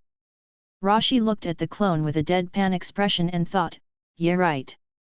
Bring along someone with as lethal jutsus as you. Still, this is amusing. Even that Deodara kid isn't as brazen as him." Rashi replied, "Sure. Let me seal your chakra and then you can travel with me." The clone retorted, "Seal my chakra? What if you go back on your word and attack me when I'm helpless? That won't do. I'll be traveling without any restrictions." A frown formed on Rashi's face as he thought, something is off. He is giving almost no signs of a sneak attack. Is he wasting time to regain his chakra with a soldier pill? Though Rashi had an advantage in chakra, he didn't want to let Fujin recover his chakra and keep bugging him with the wind vacuum jutsus. He opened his mouth and spat a wave of lava towards Fujin's clone. Fujin's clone sighed and began running away. He muttered to himself, "I barely have any chakra left. I think I can flicker just twice at best." Rashi noticed him running and thought, "As I calculated, he is low on chakra." He immediately chased the clone. Due to his larger size, his movement was much faster. He reached the clone and threw a punch at him. However, despite having a complete advantage, he was on guard against any counterattacks. The clone flickered along the river banks and ran in the direction opposite of what his subordinates and the Kusa ninjas had taken. Rashi chased and was led away from the town on the opposite bank. A frown formed on his face as he thought, "I have to finish the battle quickly. Though I can control the beast's chakra, I don't have total control over it. I can't maintain this state for long." He opened his mouth and launched a large ball of lava. The clone sighed and used his second body flicker. However, Rashi chased and attacked once again. The clone looked at the incoming ball of lava and thought, "This is as far as I can go. It's fine. The main body should be safe." The lava ball hit him and exploded, dispelling him. As he was on the opposite side of the lava ball, Rashi couldn't see him being dispelled into a cloud of smoke. A frown appeared on Rashi's face. He wasn't happy. He thought, something is wrong. This was too easy. Almost as if it was a shadow clone that had run out of chakra. As the lava spread out, Rashi noticed that there was no dead body or even bones left behind. He realized that his guess was right. He fell silent and began thinking rapidly. He calculated, if this was a clone, was the one in the air his real body? If the real body managed to escape, then it would make sense for the clone to exist and waste time. Or could it be that both were clones? After all, fighting me was foolish. So did he send another clone to distract me while he ran away? Or perhaps he is still hiding and wants me to believe that I have killed him so that I leave or put my guard down. A bunch of ideas appeared in his mind, but Roshi couldn't be sure which was right. He stopped using Son Goku's chakra and returned to his normal state. Most of the injuries on his body were already healed. Only a scar was left on his left leg and right hand. He concluded, if the one that was hit by my tailed beast bomb was the real him, then he has managed to escape. I can't track him. So no point in considering that. I'll just assume that he is hiding here and look for him. He is dangerous. It will be best if we kill him before the start of the next Great War. He suddenly turned his head to the right. The ground was moving and a person climbed out. Jin looked around and asked, "Is he dead?" Roshi shook his head and said, "Unlikely. He has escaped or is hiding underground. Help me look for him. But be careful of any sneak attacks." Jim was surprised. He thought, even Roshi couldn't kill him. He nodded and cooperated with Roshi to scan through the area. "Mount Mutki." Goro complained, "What the hell? It feels like a block of iron fell from space and hit my head." Fujin got on his feet. His body was still shivering. He coughed blood a few times and muttered while breathing heavily, "Sorry. Just the blast waves sent me flying." Fujin was still scared. After transmigrating to the ninja world, Fujin had been very careful. Until the root was dissolved, he tried to keep his abilities as hidden as possible to avoid gaining Danzo's attention. During the missions, though he had grown to love a strong fight, he always controlled his impulse and always chose the easiest and the most efficient option. Though Roshi wasn't the strongest opponent he encountered, this was the first time he came so close to death. Against Kakazu and Kaminari, he had managed to escape very quickly. Against Darui, though his position was bad, his life hadn't been put in danger directly. Despite the risks, he always held his life and death in his own hands. This was the first time that he had completely trusted his life and death in the hands of another. Goro noticed Fujin's fear. He stopped complaining and became serious. This was the first time he had seen Fujin in such a state. He asked, "Are you all right?" Fujin nodded. He finally ended his iron skin jutsu and inspected his body. His left hand had several burns up to the elbow. There were several other burns on his body. The worst was his back. He had inscribed several seals into his clothes. Despite them, the back of his jacket and shirt was blown apart. Even his mesh upper body suit was blown. A few of the metal pieces from it were embedded in his back. In addition, the blast wave had damaged his back as well. He could feel that some of his rib bones were cracked. Realizing the damage, Fujin's expression became grim. He thought, "Fortunately I used the iron skin jutsu. Otherwise, just the mesh itself might have killed me." Goro noticed the injuries and said, "You are injured?" Fujin nodded and said, "It's fine. None of the injuries are serious." Goro sighed in relief and asked, "In what mess were you? And what was that dangerous chakra?" Fujin sighed and said, "He was a Jinchuriki, a ninja who hosts the four-tailed beast. I thought that he couldn't control it. But my information was wrong. That's why I fell into such a dangerous position." He looked at Goro and said, "Thanks Goro. Had you been a second late, I'd have been dead." Fujin genuinely was thankful. Goro chuckled and said, "You are worrying too much. Though you aren't as good as this lord, your skin is extremely thick as well." Both suddenly looked towards the entrance of the cave. Ryu's massive body appeared in their eyes. Ryu entered the cave and observed the destruction. He asked, "What happened here?" His eyes landed on Fujin and narrowed. He asked, "Who injured you?" Goro and Fujin gulped as they felt the killing intent emitted by Ryu. Chapter 310, Chapter 307, A Bottleneck. Ryu was indeed angry. He had placed a lot of hopes on Fujin. Though he hadn't taught him anything yet, he was preparing to guide Fujin in the future. Fujin was about to answer when he said, "Leave it. Heal yourself first. Then find me. Goro, look after him in the meantime." Ryu calmed down as he noticed that though there were a lot of injuries on Fujin's body, none were life-threatening. Goro replied, "Don't worry, Dad. You can leave Fujin in this lord's care." Ryu ignored his son's antics and left. Following him, the remaining winged saber-tooths left as well. Goro looked at Fujin and said, "But, this lord doesn't know how to heal humans." Fujin took out a bottle and said, "Yeah, I know." He ate a soldier pill. The battle with Rashi drained his chakra a lot. Just when Fujin was about to retreat, Rashi unleashed his full strength. Summoning Goro had taken up most of his remaining chakra while the rest was poured into Assassin's Rush and Iron Skin Jutsus. Had Goro not reversed summoned him in time, he was prepared to dispel his clone underground to get some more chakra. Fujin withdrew a paper seal from his ninja bag and crushed the seal on it. He looked at Goro and said, "I'll need around half an hour to regenerate some chakra. Carry me to a glacial lake. It will help to soothe the wounds temporarily and aid in the healing process." Goro replied, "Sure. Hop on." Fujin jumped on his back. He flew out and carried Fujin to a glacial lake that was located lower on the mountain. Land of Grass.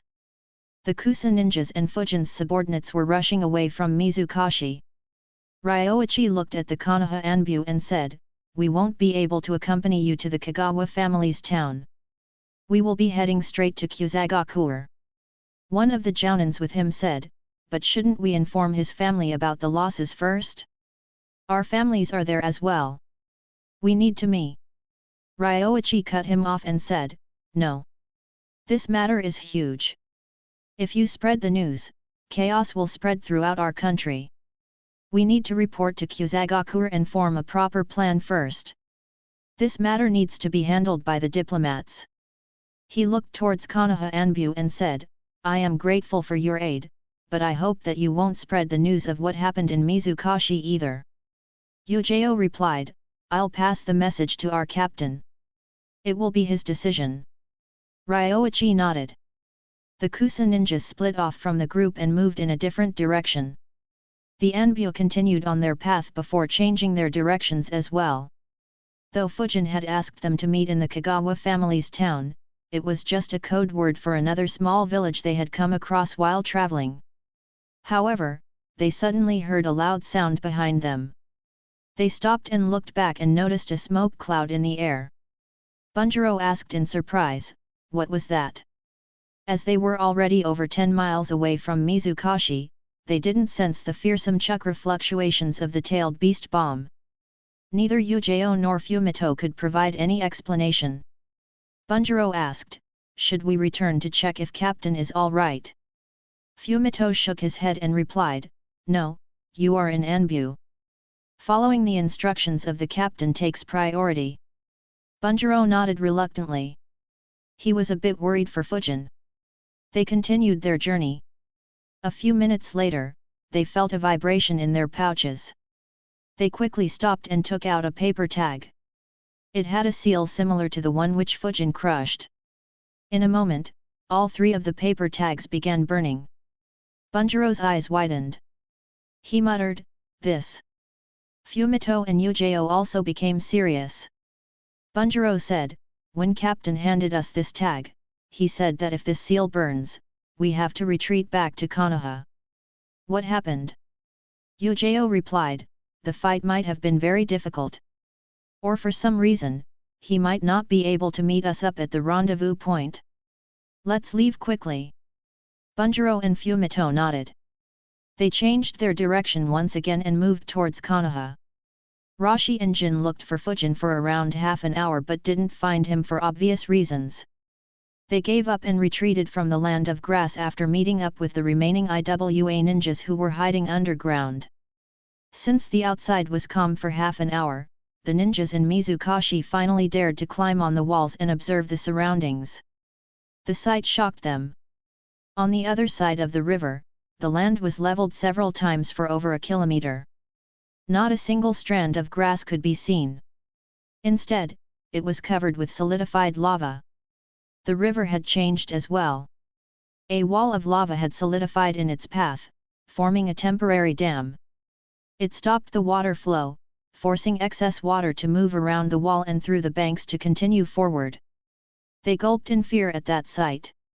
Ide Tomoki had a very ugly face. He could see the political implications of the day's events. He regretted asking Iwagakure to assassinate Kagawa Noriyuki. Mount Mutki. While all forces withdrew away from Mizukashi, Fujin was resting in the glacial lake.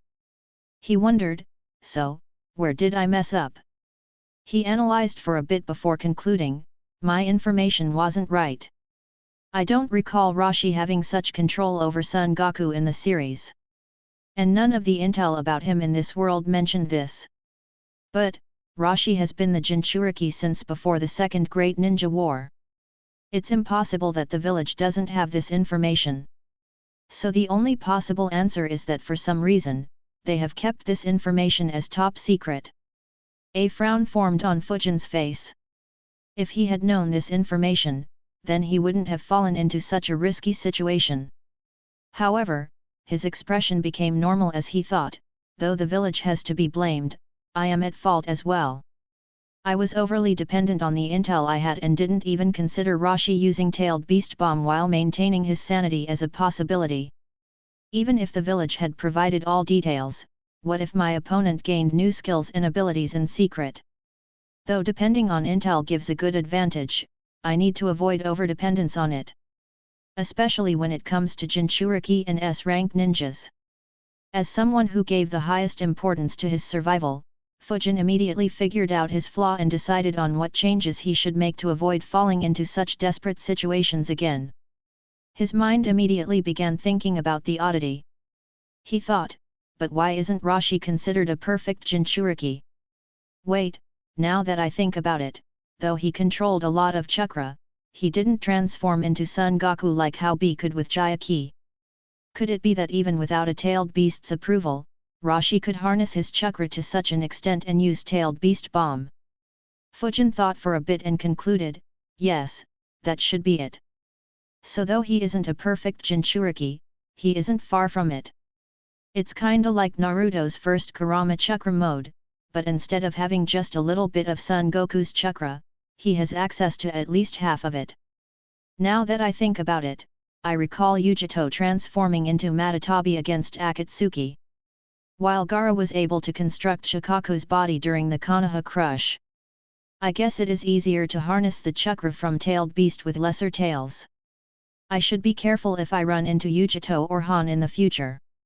They might be able to use Tailed Beast bombs as well.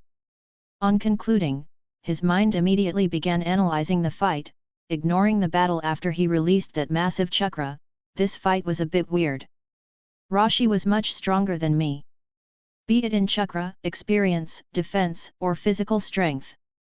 But I had the advantage in speed and lethality, giving me the initiative for the majority of the fight. But, no matter my advantage or initiative, I just couldn't injure him.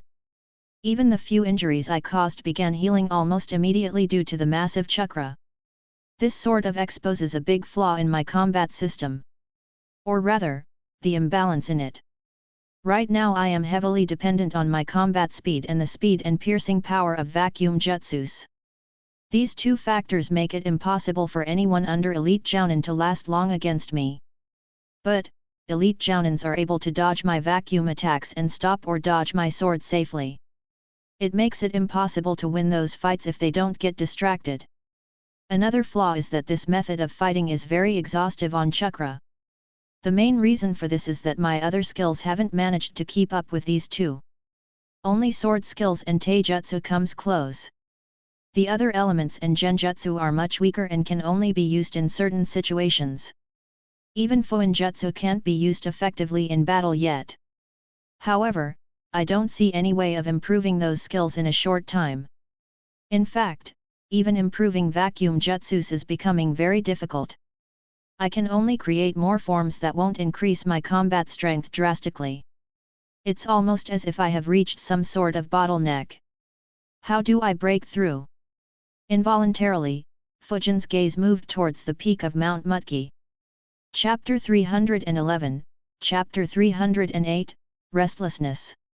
Fujin's gaze landed on the peak of Mount Mutki. He thought, one easy way to break through this should be learning how to harness nature energy.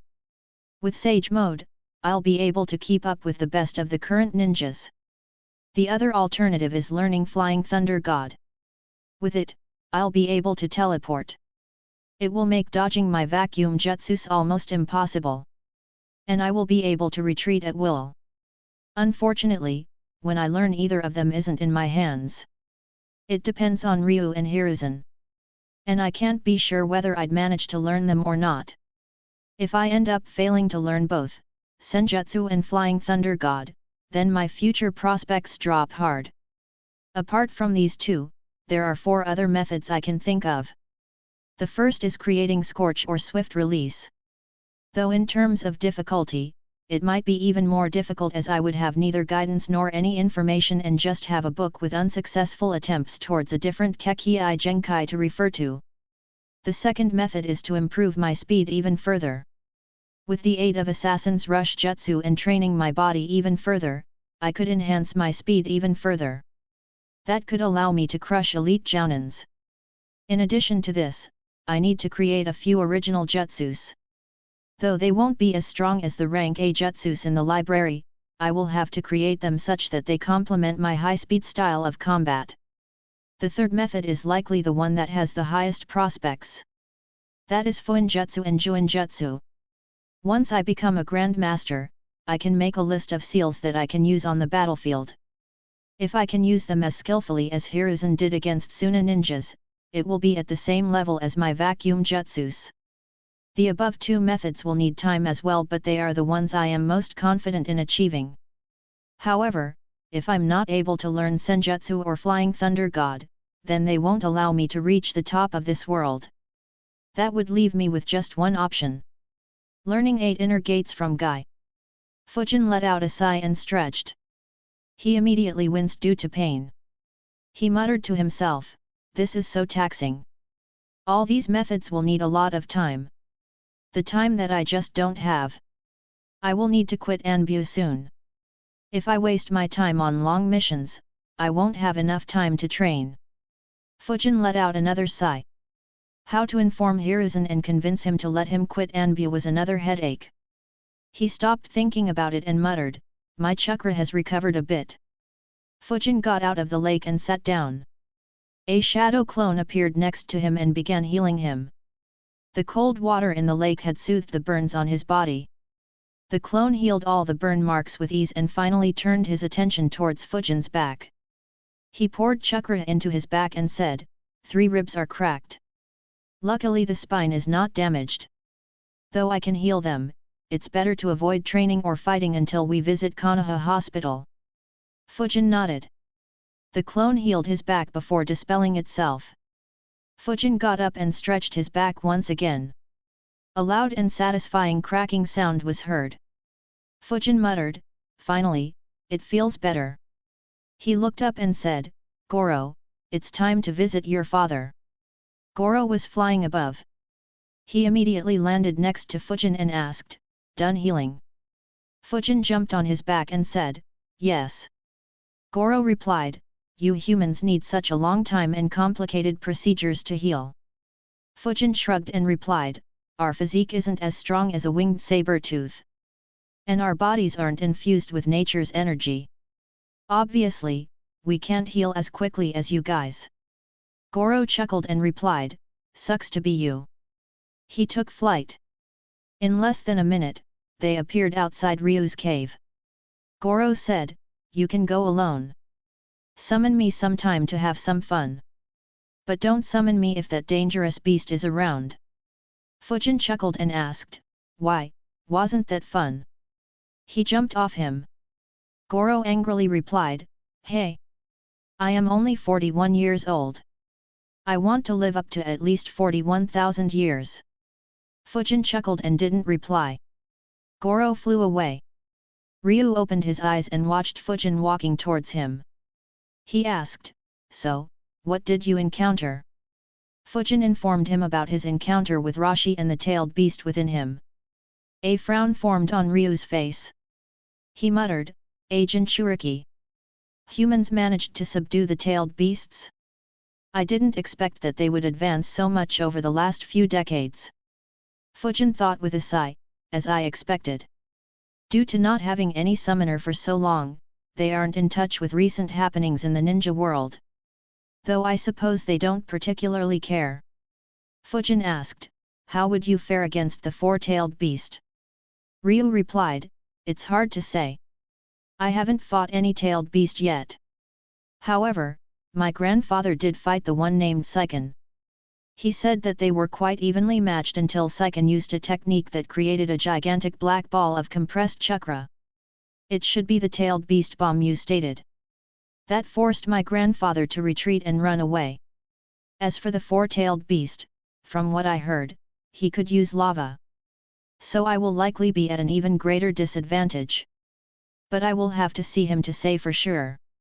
That said, great-grandmother has instructed that even I would have to retreat if I ever face one in battle."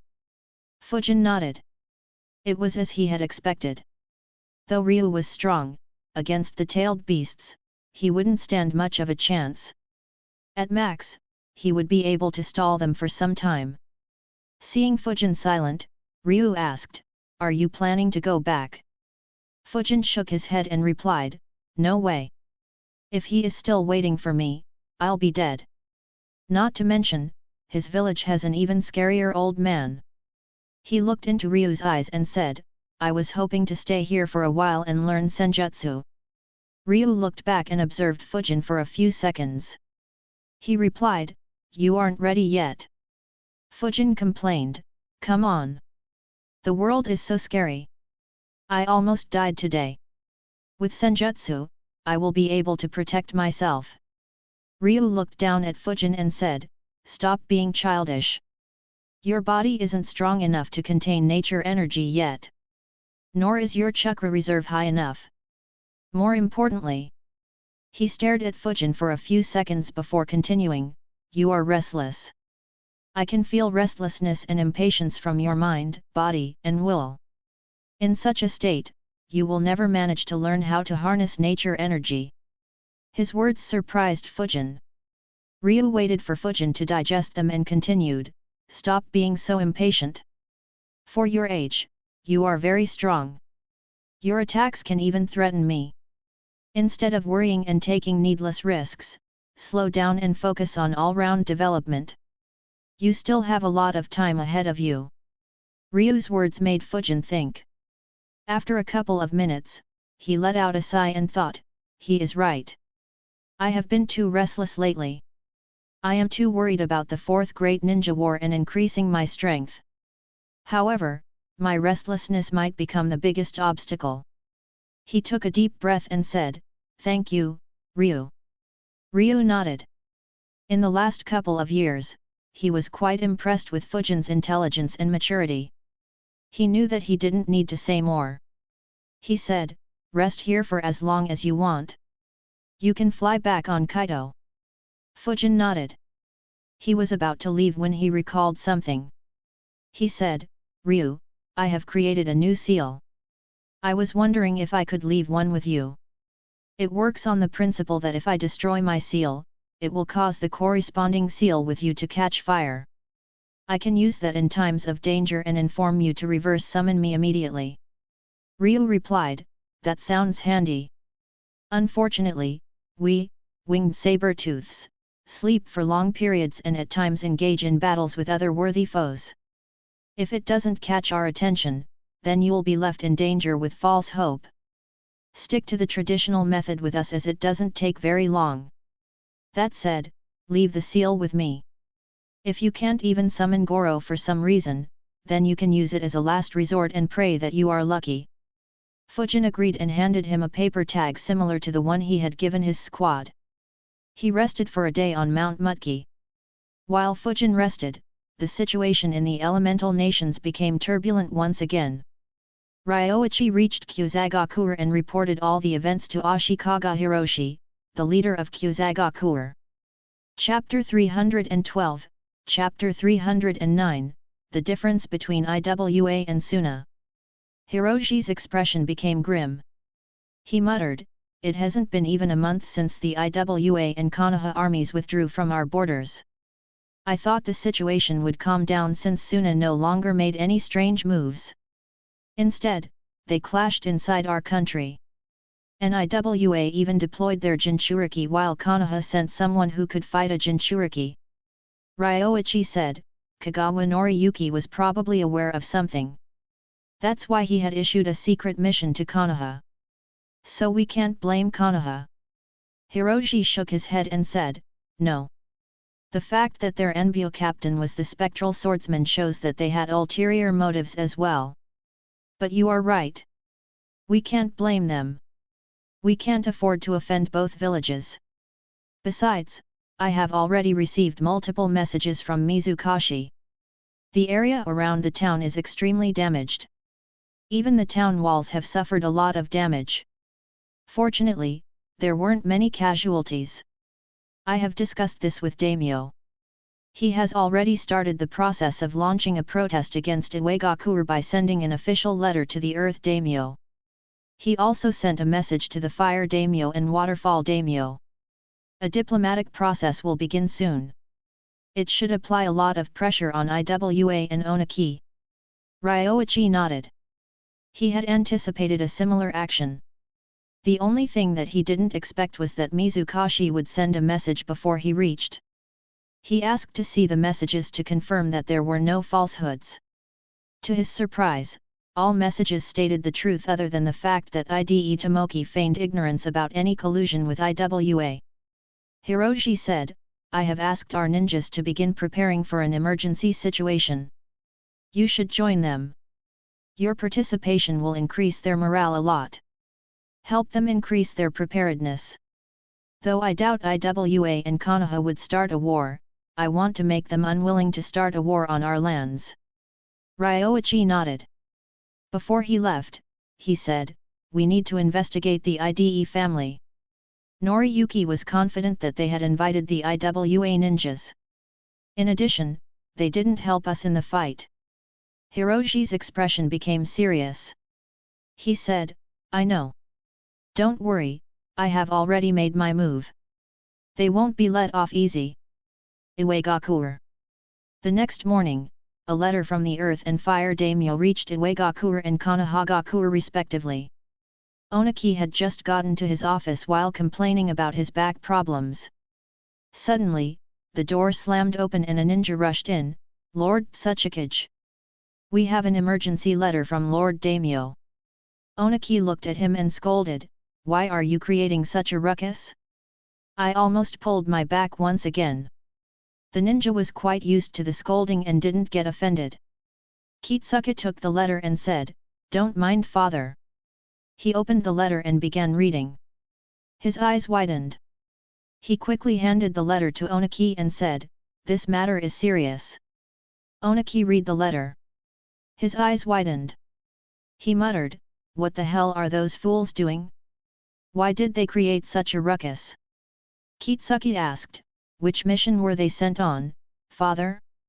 And why did you deploy Rashi? I could have gone if needed." Onaki replied, "I have to keep giving him and Han missions occasionally to keep them active." As he was talking, he suddenly heard some footsteps. Rashi, Jin and a few Iwa ninjas appeared outside his office. Onaki's eyes widened on seeing Jin's right arm. He became serious and said, "Rashi, Jin, stay here. Others leave. The ones who are injured visit the hospital." Everyone immediately obeyed. Only Onaki, Kitsuki, Rashi and Jin were left in the office. Onaki tossed Rashi the letter and said, "Explain." While Rashi read the letter, Onaki asked Jin, "How did you lose your arm?" And why did so few ninjas come with you? Where are the rest? Jin was an elite jounin. Though IWA wasn't in a bad situation like Suna, every elite jounin was precious. They were an important pillar of their village. They wouldn't want to lose one pointlessly. Jin sighed and said, I made an error and it cost my arm. Without Rashi's help, I might have died. As for the others, they were all killed. Onaki and Kitsuke were shocked. Losing 19 capable ninjas in one single mission was a big blow. All of them had chunin or jounin ranks. Onaki became very serious and asked, you mean that 19 ninjas died on the mission? Including Shiharu, whose aid you requested. Seeing Jin stand silently, Onaki commanded, tell me everything that happened. Jin nodded and informed Onaki about the events from their ambush on the bridge until he retreated. A grim expression appeared on Onaki's face. Jin's plan was appropriate. But other than the first move, nothing went according to his plan. He wondered, since when did Konoha get the guts to openly kill 19 ninjas of my village in one single operation? Is Hiruzen no longer afraid that we might not help them when Kumo attacks? Why did his Anbu not retreat after seeing such a large-scale attack? Or did he deploy them specifically to target us? He muttered, how did Konoha know that we would ambush the Kagawa family? And why did that old monkey send such a strong Anbu squad? Besides, who other than Danzo learnt vacuum jutsus? Was it Hiruzen's younger son? Jin shook his head and said, his fighting style and physique were very different. He is probably much younger. Someone who didn't participate or didn't gain any fame in the Third Great Ninja War. Rashi interrupted the conversation and said, he was the spectral swordsman who gained fame over the last year. As suspected, he was from Konoha. Onaki frowned and said, Konoha always raises new talent. Fortunately, I sent you. Did you bring his body back? Rashi plainly replied, unfortunately, I couldn't kill him. Kitsuke was surprised. He asked, even you couldn't kill him? Rashi's strength was above his own and on par with hands. If he couldn't kill him, it meant that only one person in IWA could kill him. His eyes moved towards Onaki, who looked visibly angry. Onaki got up and scolded, don't you feel any shame in admitting that so bluntly? How did he get away from you? Tell me everything that happened. Ugh! He immediately sat back in his chair and said in a pitiful voice, I pulled my back again. Rashi sighed at his old cage's antics and narrated his fight with Fujin. His words shocked Kitsuke and Onaki. Both their expressions became grim. They recalled that in the past, Minato had managed to escape from tailed beast bombs as well. After thinking for a bit, Onaki sighed and said, another fearsome talent has appeared in Konoha. And he will be even more troublesome due to his wind nature. Kitsuke, get to work and find out who this ninja is. Also, make plans to eliminate him. Considering his speed, Hiruzen might be planning on making him the next Yellow Flash. He needs to be eliminated before the start of the next war. And send some spies to check on Konoha's current strength. They are acting too brazenly. I am afraid that their strength might have already recovered sufficiently enough to start the next Great War or at least close to it. Kitsuke nodded. Rashi waved the letter and asked, what should we do about this? Onaki replied, I will just reply that the information is false. Even if Kusa provides proof, what can they do? Jin became a bit serious and asked, but what if the daimyo gets offended and decreases our budget like what happened to Suna? Onaki scoffed and replied, do you think I'm as weak and stupid as Raza? The Earth daimyo won't dare to do something like that. If he dares to, I'll just reduce him and all the nobles to dust. Kitsuke and Rashi weren't surprised by the claim. However, Jin's eyes widened. But he didn't say anything. After all, though Onaki often suffered from back pain and looked silly, he was still his cage. Onaki noticed his expression and said, you are thinking too much. Even if I kill the daimyo, we won't suffer any consequences. After all, Raza looks like he wants to do the same. If I do it, he will kill the wind daimyo as well. The water daimyo currently holds no power. So only Konoha and Kumo can try to attack us and Suna. But, there is no way they can cooperate properly with each other. It's more likely that Kumo will take the opportunity to attack Konoha. Though we may enter the fourth great ninja war, our strength will not be affected. Jin understood the situation and said, I didn't think about it so deeply. Kitsuki added, but, our relations with the daimyo are quite good. So things won't deteriorate to that extent. Onaki nodded and said, so you don't need to worry about this. Leave and treat your arm first. Jin nodded. The meeting ended. Onaki wrote a reply to the daimyo denying the accusations. He wrote a letter to Ide Tomoki as well. Chapter 313, Chapter 310, Consequences. Mount Mutki. Fujin rested the entire day and left Mount Mutki the next day on Kaito's back. While flying high in the sky, Kaito asked, have you ever toured outside the continent you live on? Fujin replied, nope.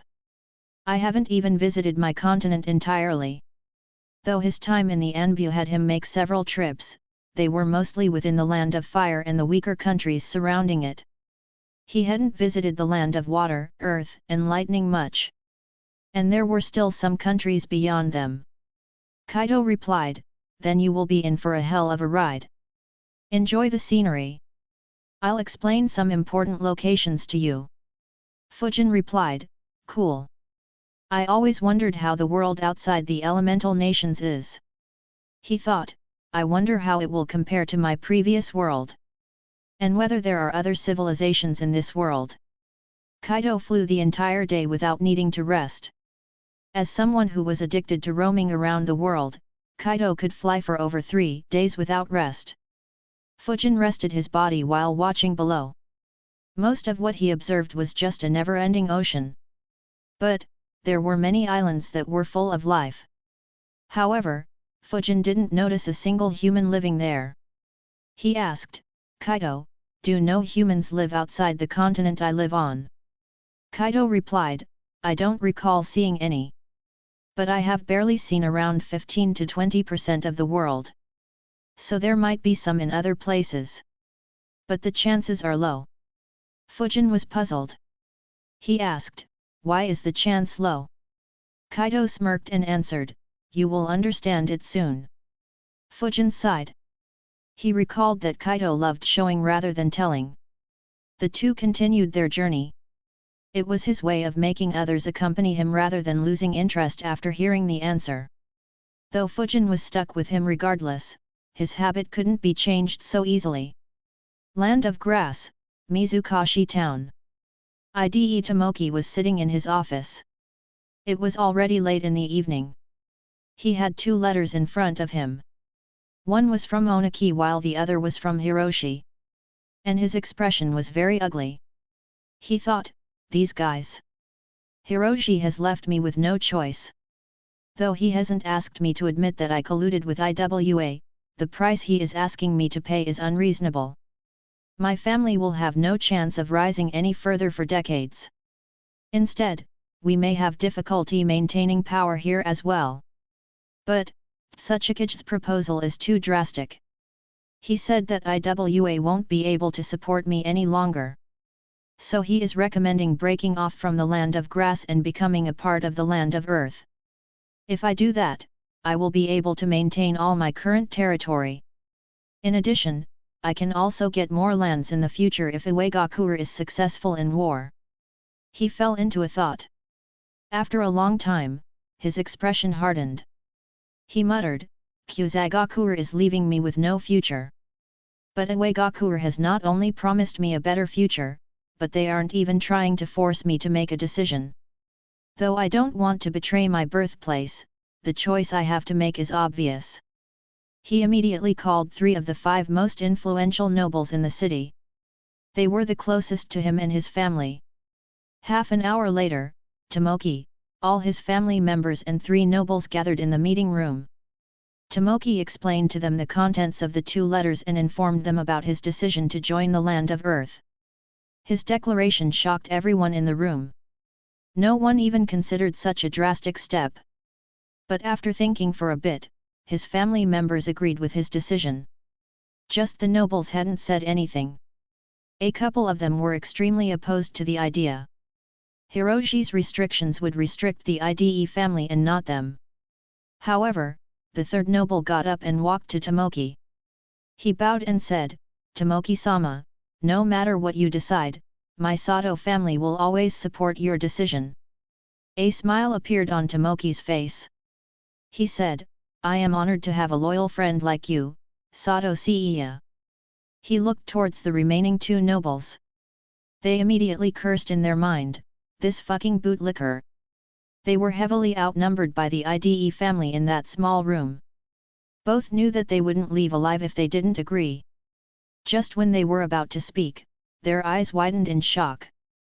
IDE Tomoki had a look of disbelief on his face as his eyes moved and landed on Sato Seiya. Seiya had stabbed a knife in his chest when he was looking at the other two nobles. He asked in disbelief, "Why?" Seiya looked into his eyes and said, "Hiroshi-sama instructed me to pass a message. These are the consequences of betraying the village." Those were the last words IDE Tomoki heard before closing his eyes forever. His family finally snapped out of shock. Two teenagers shouted in grief with tears running down their cheeks, "Father!" At the same time, more than a dozen ninjas rushed at Seiya with killing intent. However, Seiya was unmoved. 6 ninjas appeared next to him. They were elites from Kyuzagakure that were sent by Hiroshi.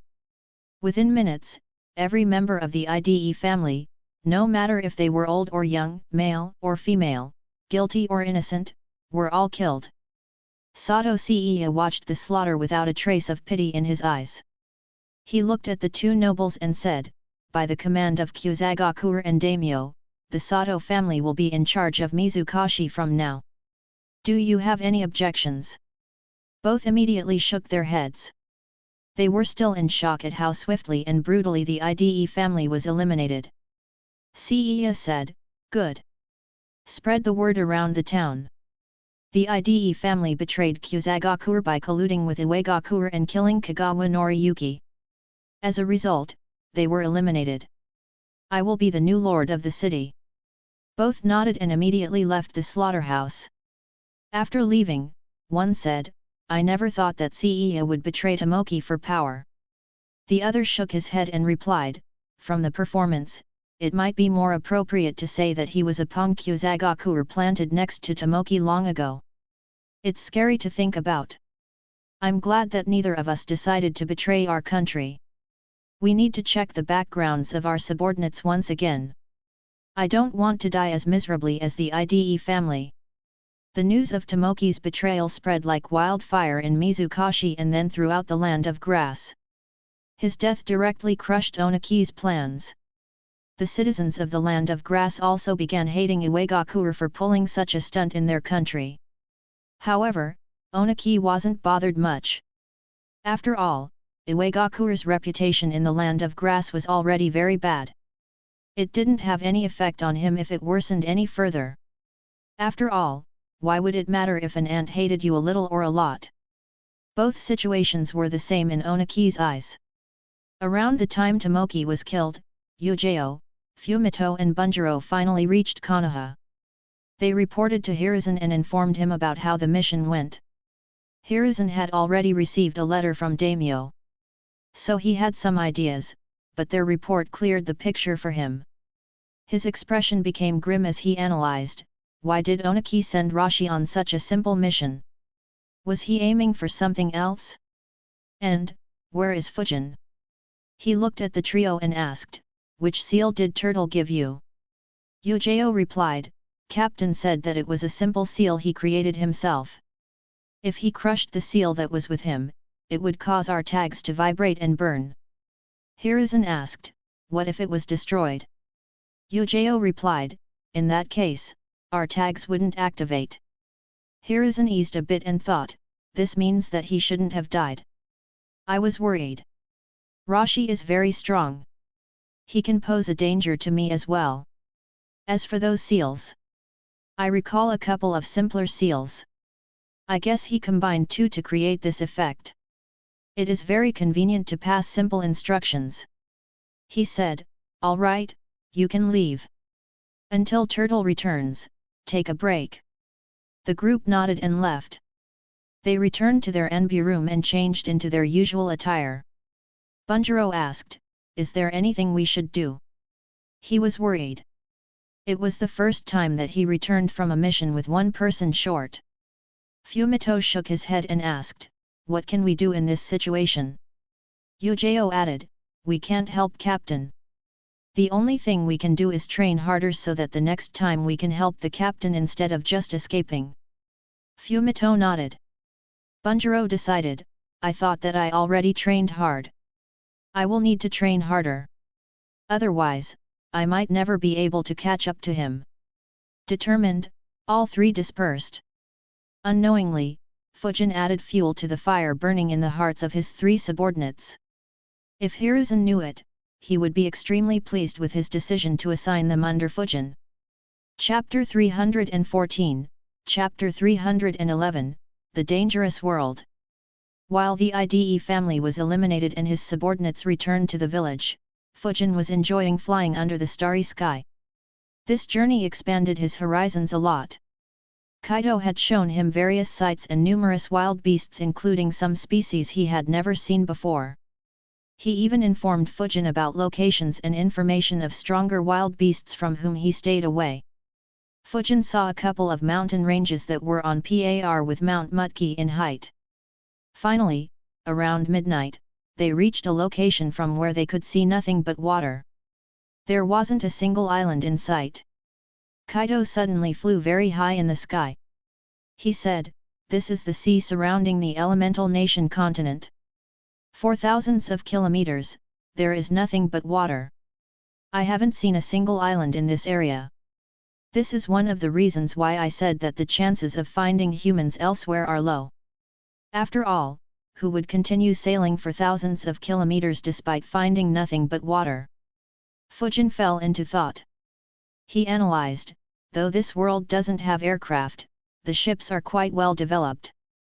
Though they are poor technologically as compared to my previous world, especially in maps and radars, it should be better than what was in the medieval era in my world.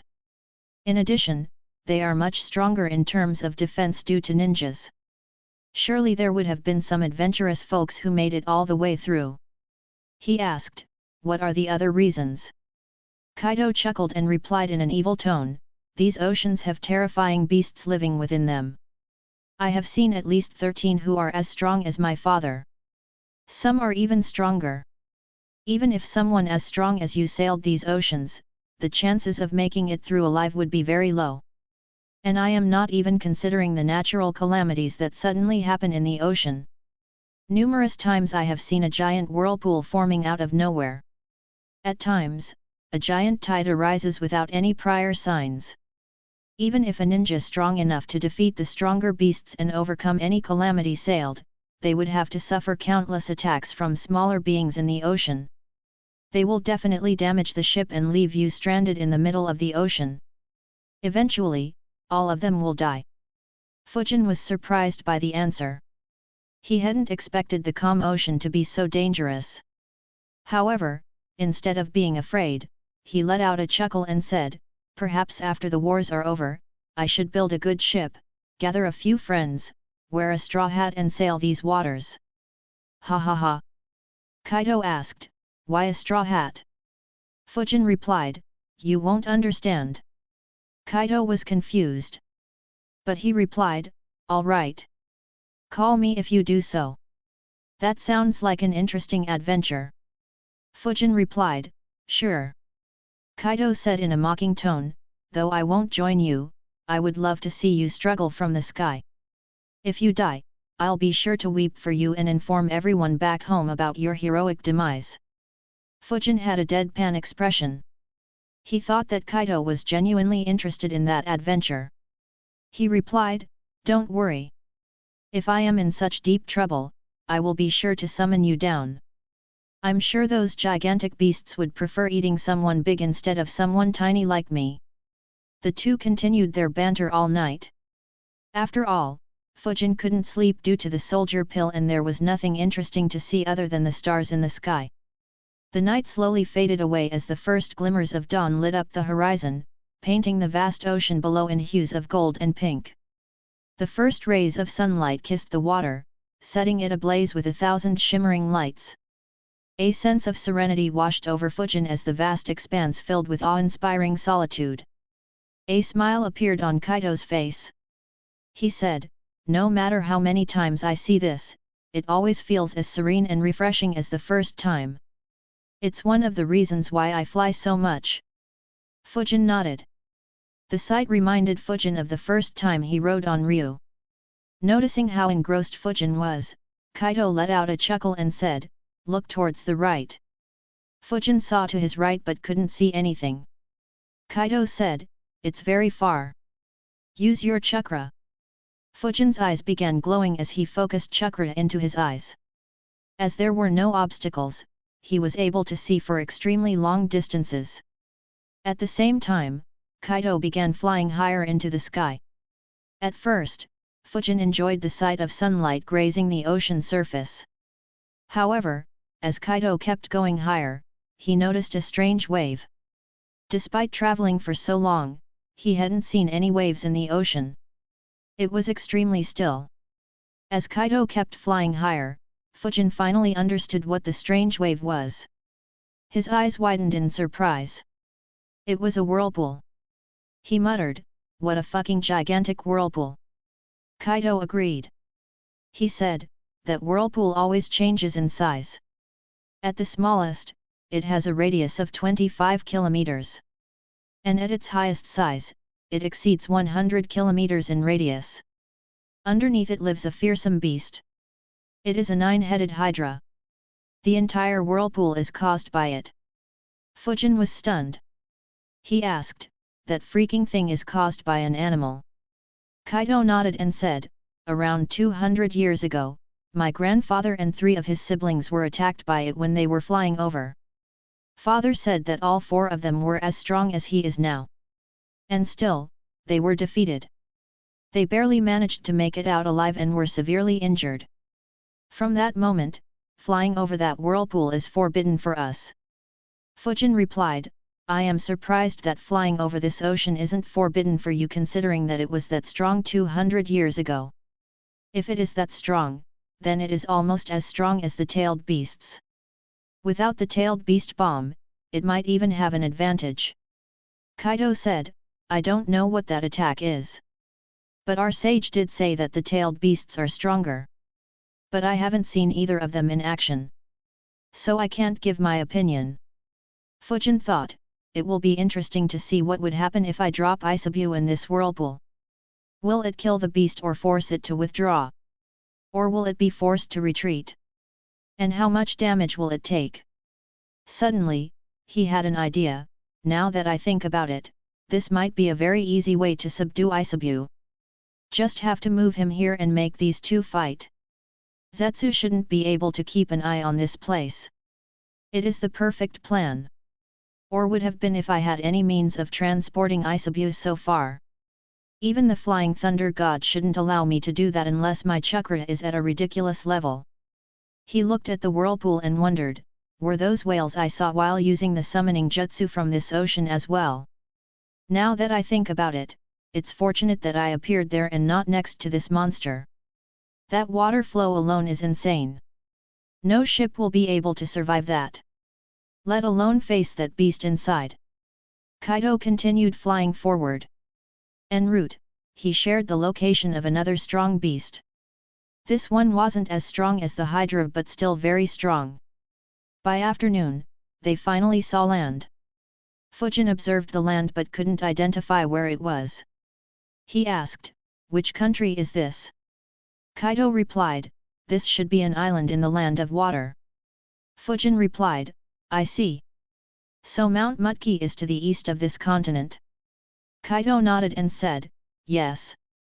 Though more like it is on the other side of this world. You'll reach it even if you fly west. But the journey is around twice as long." Fujin replied, "All right. At the same time he thought, now that I think about it, I haven't ever been to the land of water. A shame that I can't start my organization yet. This would have been the best place to recruit from. I might have even found a few kids with Kekii Genkai with some luck. That said, I wonder how Shigeki is doing. Unknown to Fujin, his former sensei was doing the very same thing in the land of water. Except for the fact that it was a mission from the village rather than some personal ambition. Fujin decided against stopping in the land of water. After all, he had already created conflicts in the remaining 3 major villages. Against Kumo, his squad had killed over a dozen ninjas, which was followed by Jiraiya killing more than 250. Against Suna, he had created a giant mess. And not long ago, his team killed 19 IWA ninjas and injured an elite jounin. He didn't want to create a mess in Kiri as well. By evening, Kaito flew over the vast land of water and landed inside the land of fire. The two bade farewell. Fujin stretched his body and thought, this is the first time I flew for almost 36 hours straight. Luckily his back is quite comfortable to lay on. He moved towards Konoha.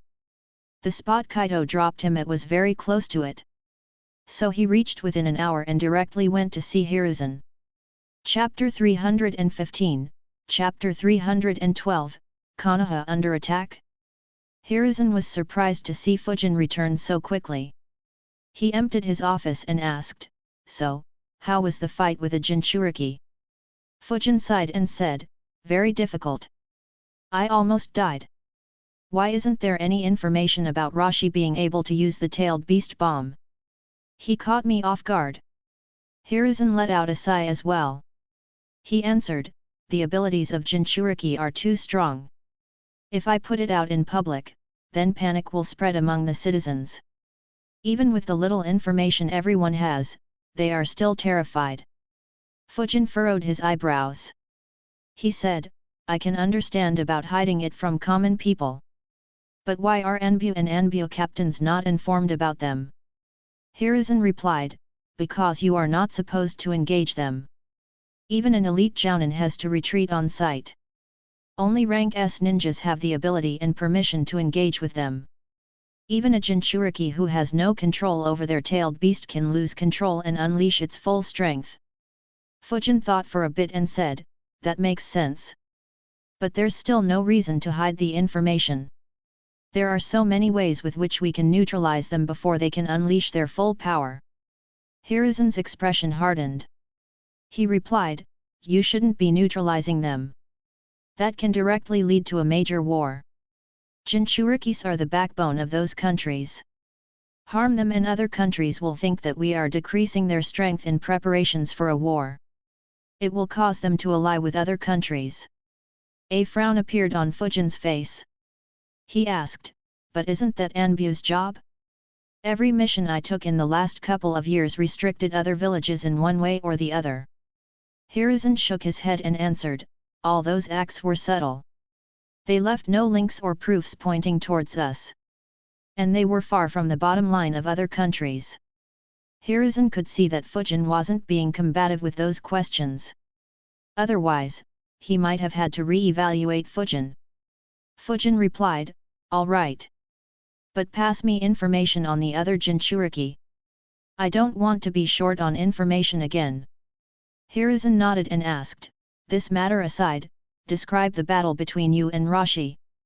Fujin nodded and briefly narrated the battle. Though he didn't show it on his face, Hiruzen was shocked to know that Rashi had to resort to that form to defeat Fujin.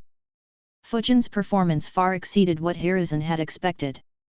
He said, you did well. Don't be discouraged by the result. Rashi is a veteran of 2 great wars and one of the strongest ninjas in IWA. But avoid fighting Jinchurikis. Even if it was someone weaker, they will give up control to the beast inside them when their life is at risk. When that happens, not only will you be at risk, but so will your teammates and the common citizens around that place. Fujin nodded and said, I need some time off. I'll need to get my back looked at. Hiruzen nodded and said, take the next 5 days off. But meet up with your team once. and meet up with Eagle tomorrow or some day later.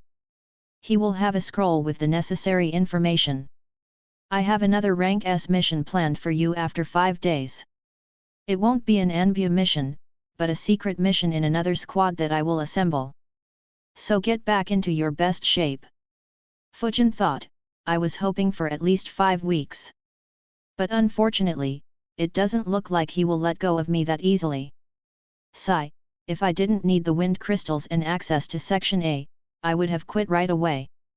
Though I don't think he would stop me from accessing the library, I don't see him allowing me to use the training rooms after quitting the Anbu. He replied, all right. He left the office and went straight to the Konoha hospital.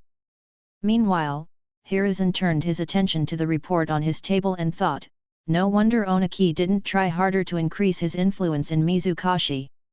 They suffered a thorough defeat despite Rashi winning against Fujin. And, the information regarding Fujin is far more valuable than a pointless town. Having been a part of every great ninja war, Hiruzen knew what the most important factors in the war were. And as someone with a similar level of experience, Onaki also understood it. Once a ninja like Fujin matured, he would be a nightmare on the battlefield. Not only could he cut through the enemy ranks with ease, but he could also stay back and amplify the fire jutsus of thousands of ninjas from Konoha. Both would bring a qualitative change to Konoha's forces. Alternatively, he could also be assigned to assassinate stronger ninjas in enemy ranks. Hiruzen thought, if he continues at this trajectory, Fujin's ability to create an impact on the battlefield will far exceed Kakashi. It will be under only Minato and Tsunade's abilities. Still, he is a bit too radical in his ways. Though it might be my fault considering the missions I have been assigning him. I will need to give some diplomatic missions to tone down his aggressive means. Not to mention, he already has sufficient experience in fighting and elimination missions. Any more won't be much helpful unless he gets to face elite jounins or rank S ninjas. But that would be very risky. Fujin rested the night in the hospital. Hiruzen ensured that the best medical ninjas tended to him. His back was inspected and healed several times until it completely felt normal. To his surprise, the last person who healed him was a familiar face. Isamu looked at Fujin and said, when Lord Hokage asked me to check up on a patient, I didn't expect it to be you, Fujin. Fujin looked at Isamu and said with a smile, Isamu-sensei. It's good to see you after a long while. Isamu said with a grumpy tone, good my ass. You didn't even come to say hi. I and Yoshi-sensei were still hopeful for you becoming a medical ninja. Fujin shrugged and said, I already told you I am not interested as of now. Besides, I don't have any time. Lord Hokage keeps sending me on missions. Isamu replied, obviously. You are still young. Besides, you are lucky to have not faced any war. Otherwise, you have to keep going even when you are injured or exhausted. Fujin nodded. However, unlike others, he knew that the next great war was still quite far away. So he wasn't concerned at that moment. Isamu asked, so, where were you injured? Fujin replied, on my back, around 3 days ago. I had 3 broken ribs, but I healed them. Just came here to ensure everything is fine. But for some reason, you are the 4th medical ninja to show up here. Isamu thought, obviously that reason is Lord Hokage. It looks like he needs Fujin ready for a mission rather quickly. Isamu inspected Fujin back. The bones were already healed properly. However, Isamu was taken aback after inspecting his back with chakra. He wondered, how much does this kid train? Looking at his muscles and their wear and tear, it's as if he has trained continuously for over a decade. Isamu was surprised.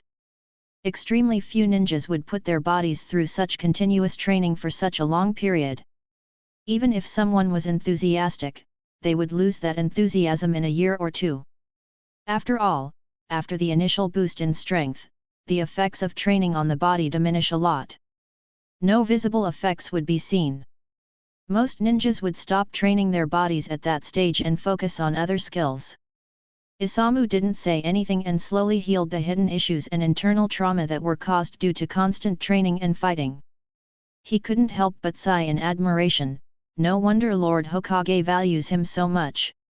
If someone learning medical ninjutsu also had such dedication, we might have another ninja of the same caliber as Lady Tsunade. As his back slowly healed, Fujin's back felt very relaxed. In fact, he had never felt that good in either of his lives. Isamu said, "You don't have any major injuries and I treated some old ones. Rest for the next couple of days. You can return back to training or missions." Fujin got up and nodded. He said, "Thank you. I don't recall my back ever feeling this good." Isamu replied, "Every time you train or fight, some trauma accumulates in your body. Over time, it accumulates and can cause hidden injuries. If you train a lot, then visit me every 3 months or so. Your progress will become much faster and threats to your body will decrease if you get checked up once in a while." Fujin nodded and replied, "All right." Isamu turned around to leave. A smile formed on his face. As he walked out of the door, he said, "Normally I charge 500,000 ryo for that treatment. But since I know you so well and want you to become a medical ninja, I will offer you a 50% discount. Take care." In a flash, he disappeared. Fujin watched with a deadpan expression.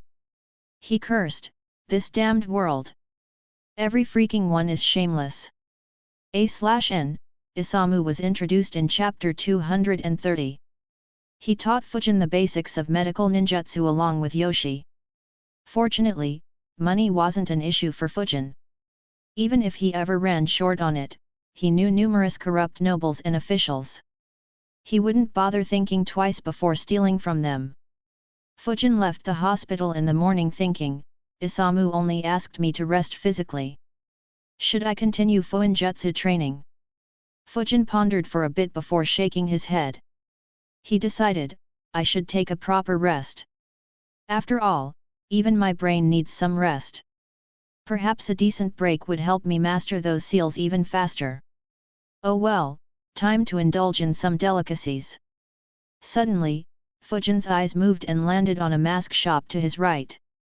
His eyes landed on a small ball that was releasing some smoke and the shopkeeper who was inspecting it. A moment later, the ball exploded with a loud sound, engulfing the shopkeeper and some early morning customers around him in smoke. Chapter 316, Chapter 313, What Moves? Fujin didn't have any time to rescue them. He instinctively moved away and observed from a distance with a frown on his face. He wondered, someone is planting explosions inside Konoha. But who? Don't tell me that Iwa or Suna went crazy and decided to retaliate this way. Wait, what's this?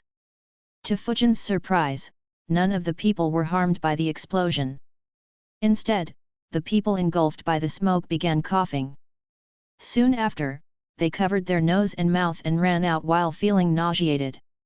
Fujin had a weird expression upon seeing that sight. His eyes moved and landed on a corner of the street.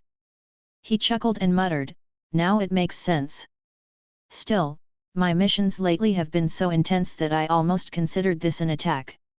I really need a long break. In the corner, a blonde goofball was struggling to contain his laughter. He jumped out and laughed loudly, ha ha ha ha ha. You fell for it. Without waiting for another second, he immediately began running away. Fujin watched in amusement as the shopkeeper ran behind him but was obviously much slower. Fujin's eyelids twitched as he observed, this kid. He is purposefully moving slowly so that the old man can chase him. I almost forgot how much of an attention seeker he was before becoming a ninja. Fujin suddenly had an idea. A malicious smile appeared on his face as he decided, if Hiruzen doesn't give me access to the Flying Thunder God Jutsu after I become a Fuinjutsu Grandmaster, I will teach Naruto a few simple wind jutsus and give him some ideas to prank Hiruzen. That would be a satisfying sight. A shame that the old fox is just too damn capable. Otherwise, I would have definitely hidden around to click some pictures, haha. But that will have to wait for another year or so. He should be entering the penultimate year in the academy after the vacation. If I help him now and he somehow passes this year, then most of my future knowledge might become useless. That said, I doubt Hiruzen would allow him to graduate early even if he does well. Especially considering that the current situation is quite peaceful despite the occasional movements. Not to mention, he might already have some ideas about putting him and Suzuki on the same team under Kakashi. Fujin ignored the incident and walked to yakiniku for a large meal. He spent the next couple of days visiting his favorite restaurants, spas, and hot springs in Konoha to relax his mind and body. On the third day, 60 shadow clones began learning new seals while he did his intense morning workout and called his squad for a meeting in their assigned room. While waiting for them, he met up with Eagle and took the scroll that had information related to the Jinchurikis. While reading, his teammates arrived one by one. In a few minutes, all four were sitting in that room. Bunjiro looked at Fujin and sighed in relief secretly. Fortunately, he is fine. I was worried for him. Yujao and Fumito were also glad to see him. Fujin asked, "So, did anything happen after I asked you to retreat?" Yujao answered, "Nothing much of importance. Ryoichi asked us to not spread the news, but now the decision lies with Lord Hokage." Fujin nodded and said, "True. Besides, I doubt such information can even be hidden." Fumito asked, "Why did you burn that seal?" Fujin answered, "I miscalculated his strength. He was too strong for me. So I had to retreat in a different direction." Bunjiro exclaimed in surprise, "He was stronger than even you." Fujin shrugged and replied, "There are numerous people who are stronger than me. Anyways, it's good to see that all of us are fine. We may not get a mission for a few days. So use this time to train or rest. I have a feeling that we will have very busy months ahead." Bunjiro replied, "All right." The others nodded. Fujin dismissed them. After they left, Fujin looked at his turtle mask and pondered, "I used this mask to prevent being identified. But it was inevitable to be linked to the spectral swordsman after such a long fight. I exposed most of my cards as well.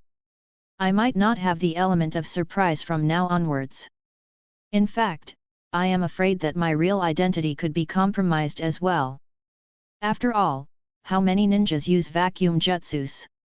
Now, should I still with this mask or change it again?" Fujin thought for a bit before shaking his head. He decided, "It's pointless. If my new mask is leaked, then the details of my teammates will also be leaked. And Yujao's purple hair is just too easy to recognize. Oh well, it doesn't matter much. At the end of the day, strength is all that matters. Even if they know me, how many can resist or defeat me like Rashi?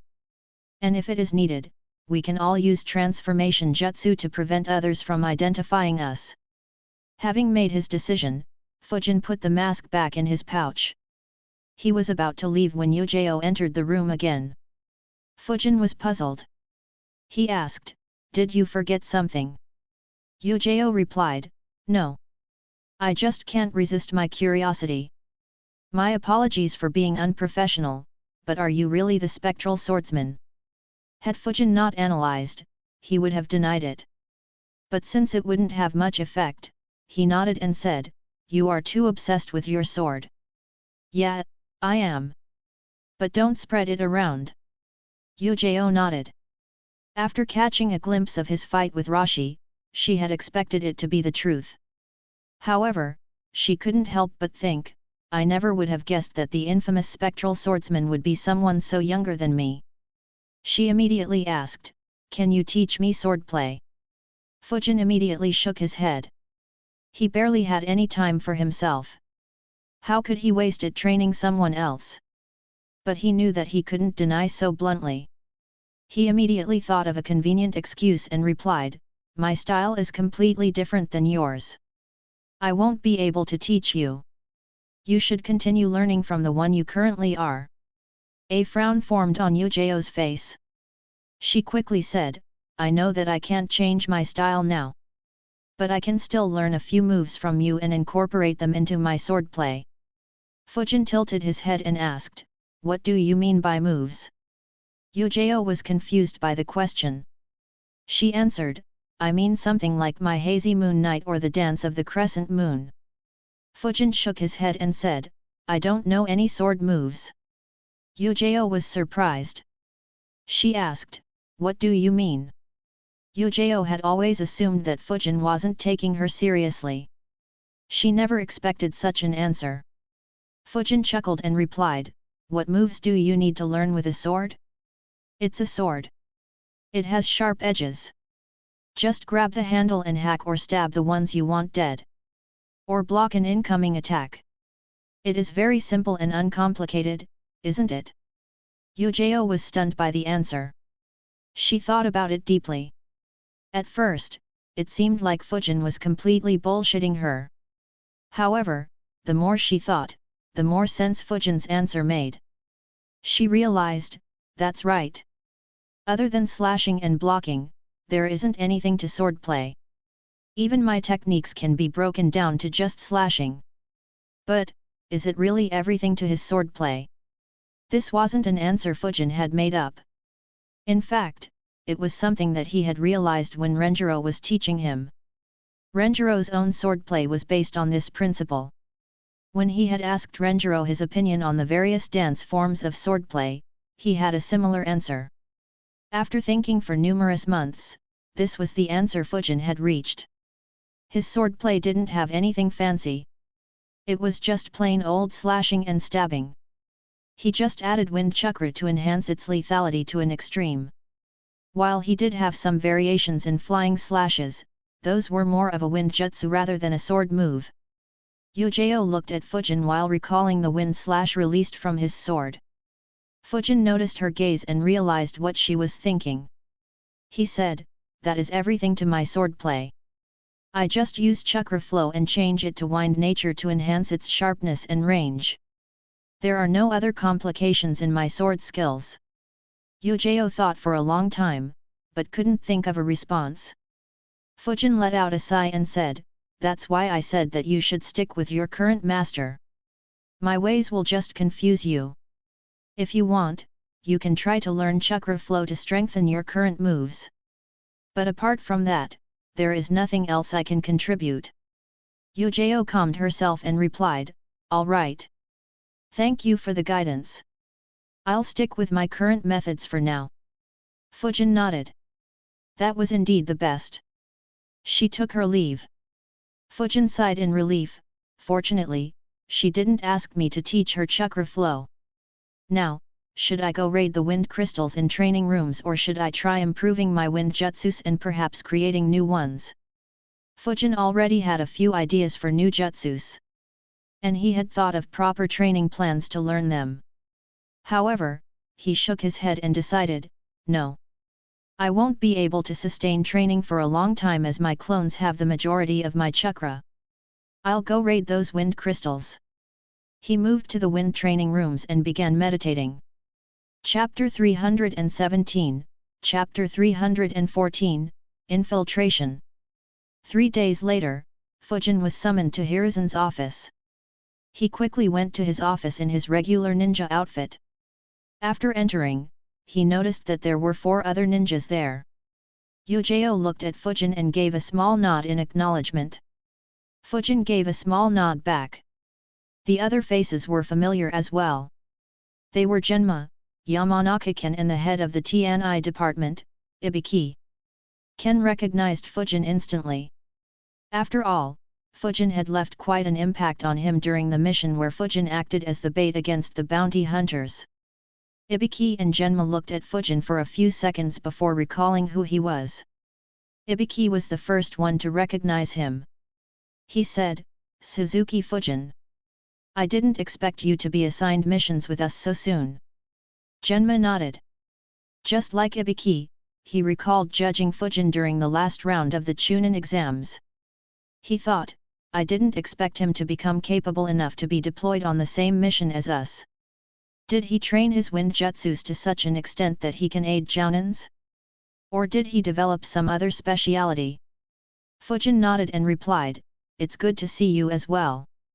He looked at Hiruzen and asked, "So, what's the secret mission?" Hiruzen looked at the door and said, "Wait for some time. There is still one ninja yet to arrive."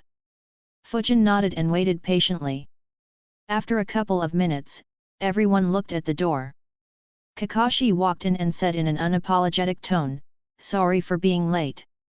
I was on my way here when I saw a black cat cross my path, so I had to take a different route." Yujao, Ibiki, Ken, and Genma gave Kakashi a deadpan look. Meanwhile, Fujin was confused. He wondered, "I know that he tends to be late by a few hours. So why is he apologizing for being late by just a couple of minutes?" Hiruzen replied, "It's fine. You are here after all. Close the door." He thought, "That is why I asked you to come 3 hours before everyone else." He looked at a corner of the room and said, "Leave and activate the privacy seals." The 4 Enbu guards, hiding in the room, immediately left the room. All windows were shut close and seals were activated. Realizing the importance, everyone in the room became serious. Hiruzen said, "Recently, there have been sightings of some Suna ninjas sneaking into the land of fire. Their activity is especially high around the fire capital." Fujin immediately realized, "Is this in regards to those 6 unlucky fellows?" Hiruzen noticed Fujin's change of expression and said, "That's right, Fujin. Some time ago, when I was returning from a diplomatic visit, the patrol camp I was staying at was attacked by a squad of 6 Suna ninjas. They were neutralized. But more of them have entered the country. We have located the base they gather at. You 6 will be transforming into those 6 ninjas and entering that base. Your mission has 2 parts. Firstly, kill or neutralize every Suna ninja there. And secondly, gather information. You can check their memories or resort to any other means you want to." Apart from Fujin, who knew why the Suna was acting like this, the other ninjas were shocked. After all, Suna was supposed to be their ally. However, they didn't question Hiruzen. After all, every one of them was an active or former Enbu. They knew about the dark undercurrents that flow in the ninja world. Hiruzen provided everyone with more details about the 6 ninjas they were supposed to impersonate, the plans, expected enemies and other minute details. In the end, he said, Kakashi will lead this mission. But since their leader, Hideyoshi, specialized in wind manipulation and because Fujin saw him in action, Fujin will disguise as him. Everyone nodded. Since Fujin was suppressing his chakra, Ibiki and Genma were surprised that he was given such an important role. But both knew the importance of replicating minute behavior patterns during such missions. So they understood why Hiruzen asked him to do it. Since everyone had arrived prepared for the mission, the group left right away. They traveled for 6 hours straight before finally halting. Ken muttered, "A base so deep into the land of fire. They have guts." Ibiki replied, "It is safer to create a base here rather than in the border regions or close to any cities or towns. No one would suspect them normally. If it wasn't for that squad unluckily attacking Lord Hokage, we might not have found this base." Kakashi said, "That's enough chit-chat. We will first transform into the faces they were originally disguised as. When we are intercepted by the Suna ninjas, we will dismiss this transformation and transform ourselves into their original appearances at the same time. Is everyone ready?" Everyone nodded. Kakashi instructed, "Good. Fujin, take the lead. Remember to act arrogant. As for others, keep a close eye. Once Fujin attacks, we will follow up. Kill without letting anyone run away." Everyone immediately transformed into the disguises that Hideyoshi and his teammates were using and continued moving towards the base. After traveling for another mile, they sensed a chakra field scanning them. They continued moving. Around half a mile from the base, 12 Suna ninjas appeared in front of them. Of course, all were disguised as Konoha ninjas. One of them spoke, "This is a restricted area by the order of Lord Hokage. Turn away or identify yourselves." Fujin snorted and said, "It's me." A smoke cloud appeared around him. His appearance transformed into Hideyoshi. At the same time, the other 5 also transformed. Yamanaka-kun transformed into their censor, Naomasa, while Ibiki transformed into Kaname. Seeing their appearances, the Suna ninjas sighed in relief. However, they were still vigilant. One of them transformed into his real appearance and said, "It's good to see that you are safe, Hideyoshi-sama. The council was worried about you since we haven't heard from you for over a month. They were even wondering if they should cancel the entire operation." Fujin walked ahead and said, "Yasuke, we were ambushed by that damned copy ninja. We were fooled. Somehow, that copy ninja had already escaped through all the perimeters we established. We fought several rounds with his squad and had to go into hiding." Yasuke was surprised. He asked, "You encountered the copy ninja? Doesn't that mean?" Fujin nodded and continued, "Yes, reindeer. We have to ask Lord Kazekage to stop wasting manpower there and focus here." Hearing the word reindeer, the Suna ninjas sighed in relief.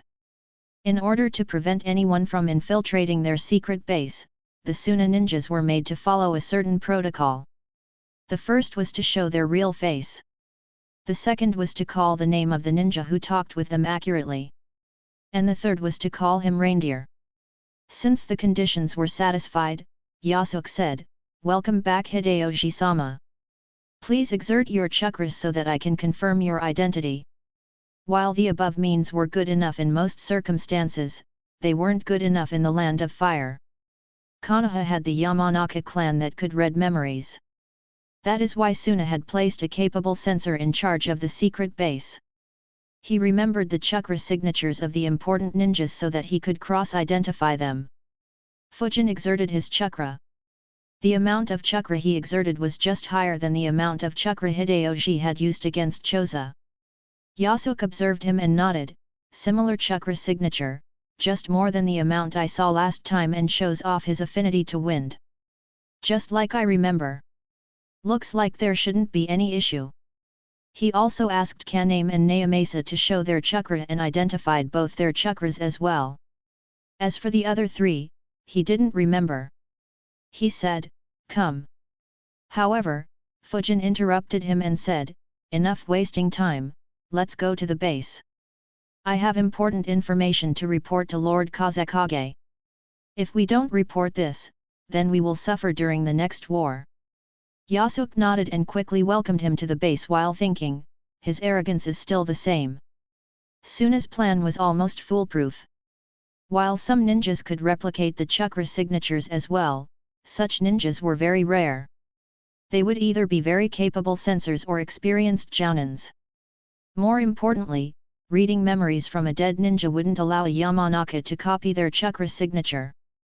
The ninja had to see and observe it properly, only then they could do so. Unfortunately, Hideyoshi's squad ran into Hiruzen of all people. That encounter sealed the fate of all ninjas in the secret base. He was able to memorize the chakra signatures of all 6 ninjas at a glance and could replicate them well enough for all of Kakashi's team to copy it. Even Fujin had forgotten Hideyoshi's chakra signature and only managed to replicate it with Hiruzen's help. The Konoha ninjas walked into the base along with the Suna ninjas. Chapter 318, Chapter 315, An Intense Confrontation. As they walked into the base, Fujin commanded, "Call everyone. I have important information. Konoha's forces have been moving. The coming period will be very critical. If we make a mistake, the entire operation will become a failure and we may be wiped out." Yasuke realized the gravity of his words and nodded and said, "All right." He immediately asked a subordinate to call everyone. The group entered into an underground base. Within a minute, 28 Suna ninjas arrived in the meeting room. Fujin observed them and thought, Hiruzen's analysis was right. None of them is elite jounins. 11 are jounins while the rest should be special jounins or close to that level. Yasuke said, "This is everyone currently here." Fujin nodded and asked, "How many have gone to the fire capital?" Yasuke answered, 9 have currently infiltrated the fire capital. 4 more have infiltrated other cities. Fujin had a grim expression. He said, "The other cities are fine. But Konoha has sent their Sunin, Jiraiya the Gallant, into the fire capital." The eyes of the Suna ninjas widened in fear. Though none of them had faced Jiraiya, they knew the horror of the Sunins. After all, one of the Sunin was directly responsible for Tsunagakure's horrible defeat in the Third Great Ninja War against Konoha, forcing Tsunagakure to sign an alliance agreement with Konoha. Yasuke said, "Wah!" Suddenly his eyes widened and he immediately ducked down. Among the 28 ninjas, only 12 others managed to react and quickly jumped or ducked. Taking advantage of their distraction after mentioning Jiraiya's name, Fujin used vacuum serial wave jutsu at the Suna ninjas. 15 died without even reacting. As soon as he attacked, the 5 Konoha ninjas flickered. A loud chirping-like sound was heard as Kakashi appeared in front of Yasuke. Yasuke saw the attack coming. Thoughts ran rapidly through his mind: vacuum jutsu and lightning jutsu. They aren't Hideyoji's squad. We were fooled. But how? Was Hideyoji's squad killed? Not good. He wanted to fight back. Unfortunately, he was completely outmatched. Kakashi pierced his heart with the Chidori. Yujao flickered behind one of the Chunins that survived and slashed her sword towards the back of his neck. The Chunin quickly tried to move forward while throwing a shuriken behind him.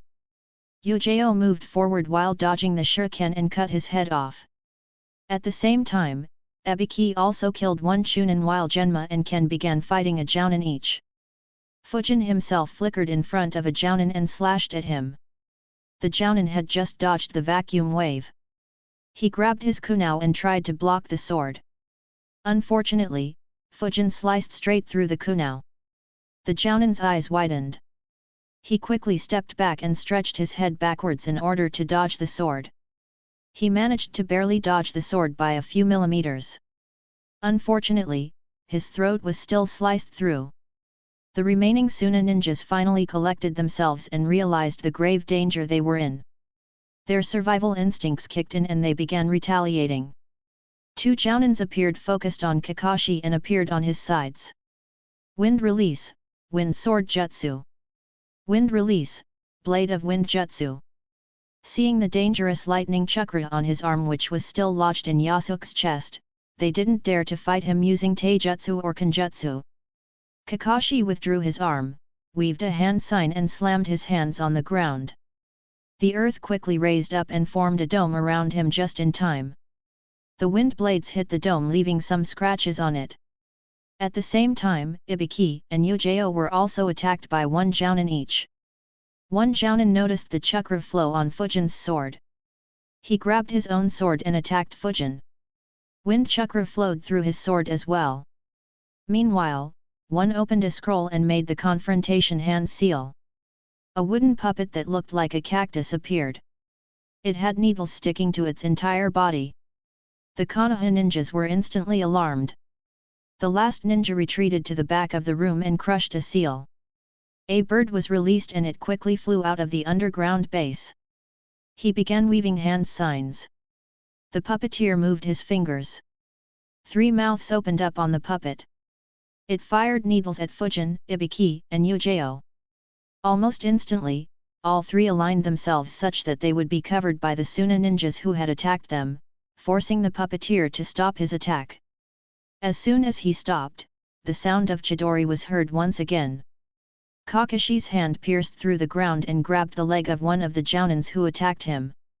Taking advantage of the cover of the earth dome, Kakashi had escaped underground and snuck under his opponent. He released a massive amount of lightning into his body. He was electrocuted to death on the spot. Fujin and his opponent fought with their swords. Fujin couldn't cut through his opponent's sword. But he wasn't worried. Using his position, Fujin built his chakra. His cheeks puffed up. His opponent, who had seen Fujin firing those dangerous waves, was alarmed. Wind release, vacuum cannon jutsu. Fujin fired a vacuum cannon. His opponent was expecting an attack similar to air bullets and moved to his right preemptively. Unfortunately, he underestimated the power and speed behind Fujin's attack. The vacuum cannon hit his left arm and severed it in an instant. In addition, due to their alignment, the vacuum cannon was headed straight at the cactus puppet. The puppeteer couldn't even react as the jutsu annihilated the puppet. The vacuum cannon continued forward through the walls of the underground base for 20 meters before stopping. The attack horrified the puppeteer. He immediately focused his attention on Fujin. Meanwhile, Fujin thought, "Tisk. I should have targeted the puppeteer instead." He didn't have any time to think about it or do a follow-up attack. Despite the loss and incredible pain, the jounin he was fighting didn't flinch. He immediately took advantage of the fact that Fujin was open on his left and attacked with the sword in his right hand. Fujin stepped to his right while raising his left hand. The seal on his bracer lit up and a sword appeared in his left hand as well. Almost instantly, wind chakra began flowing through his sword. His opponent's sword clashed with his and was stopped. His opponent's eyes widened. He screamed, "Impossible!" A smile appeared on Fujin's face. Now his opponent was completely open.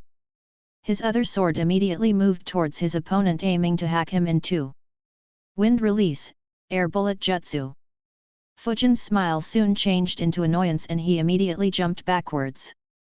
Realizing their threat, the Suna jounin, who sent the bird out, targeted Fujin and Kakashi. Half a dozen bullets were fired at each of them. Kakashi immediately withdrew back under the ground to avoid the attack.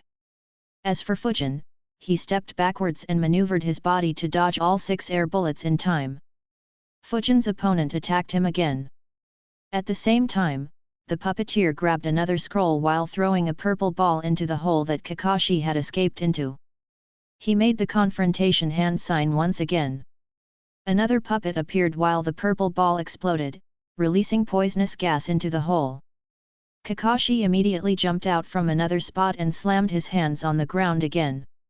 Both the holes in the ground were sealed, trapping the poisonous gas underground. However, that was enough time for the puppeteer to take control of the second puppet. It was shaped like a crocodile.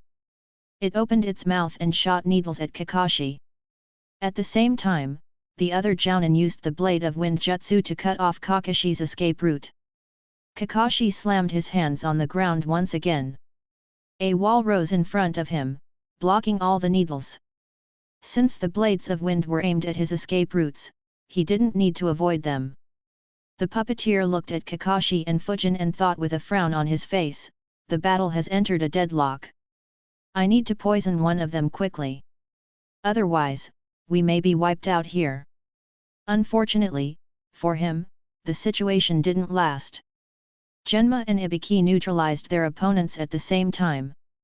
Almost instantly, they sneak attacked the ones fighting Yujao and Ken. Realizing the danger, the Suna ninja at the back shot air bullets at Ibiki and Genma to slow them down.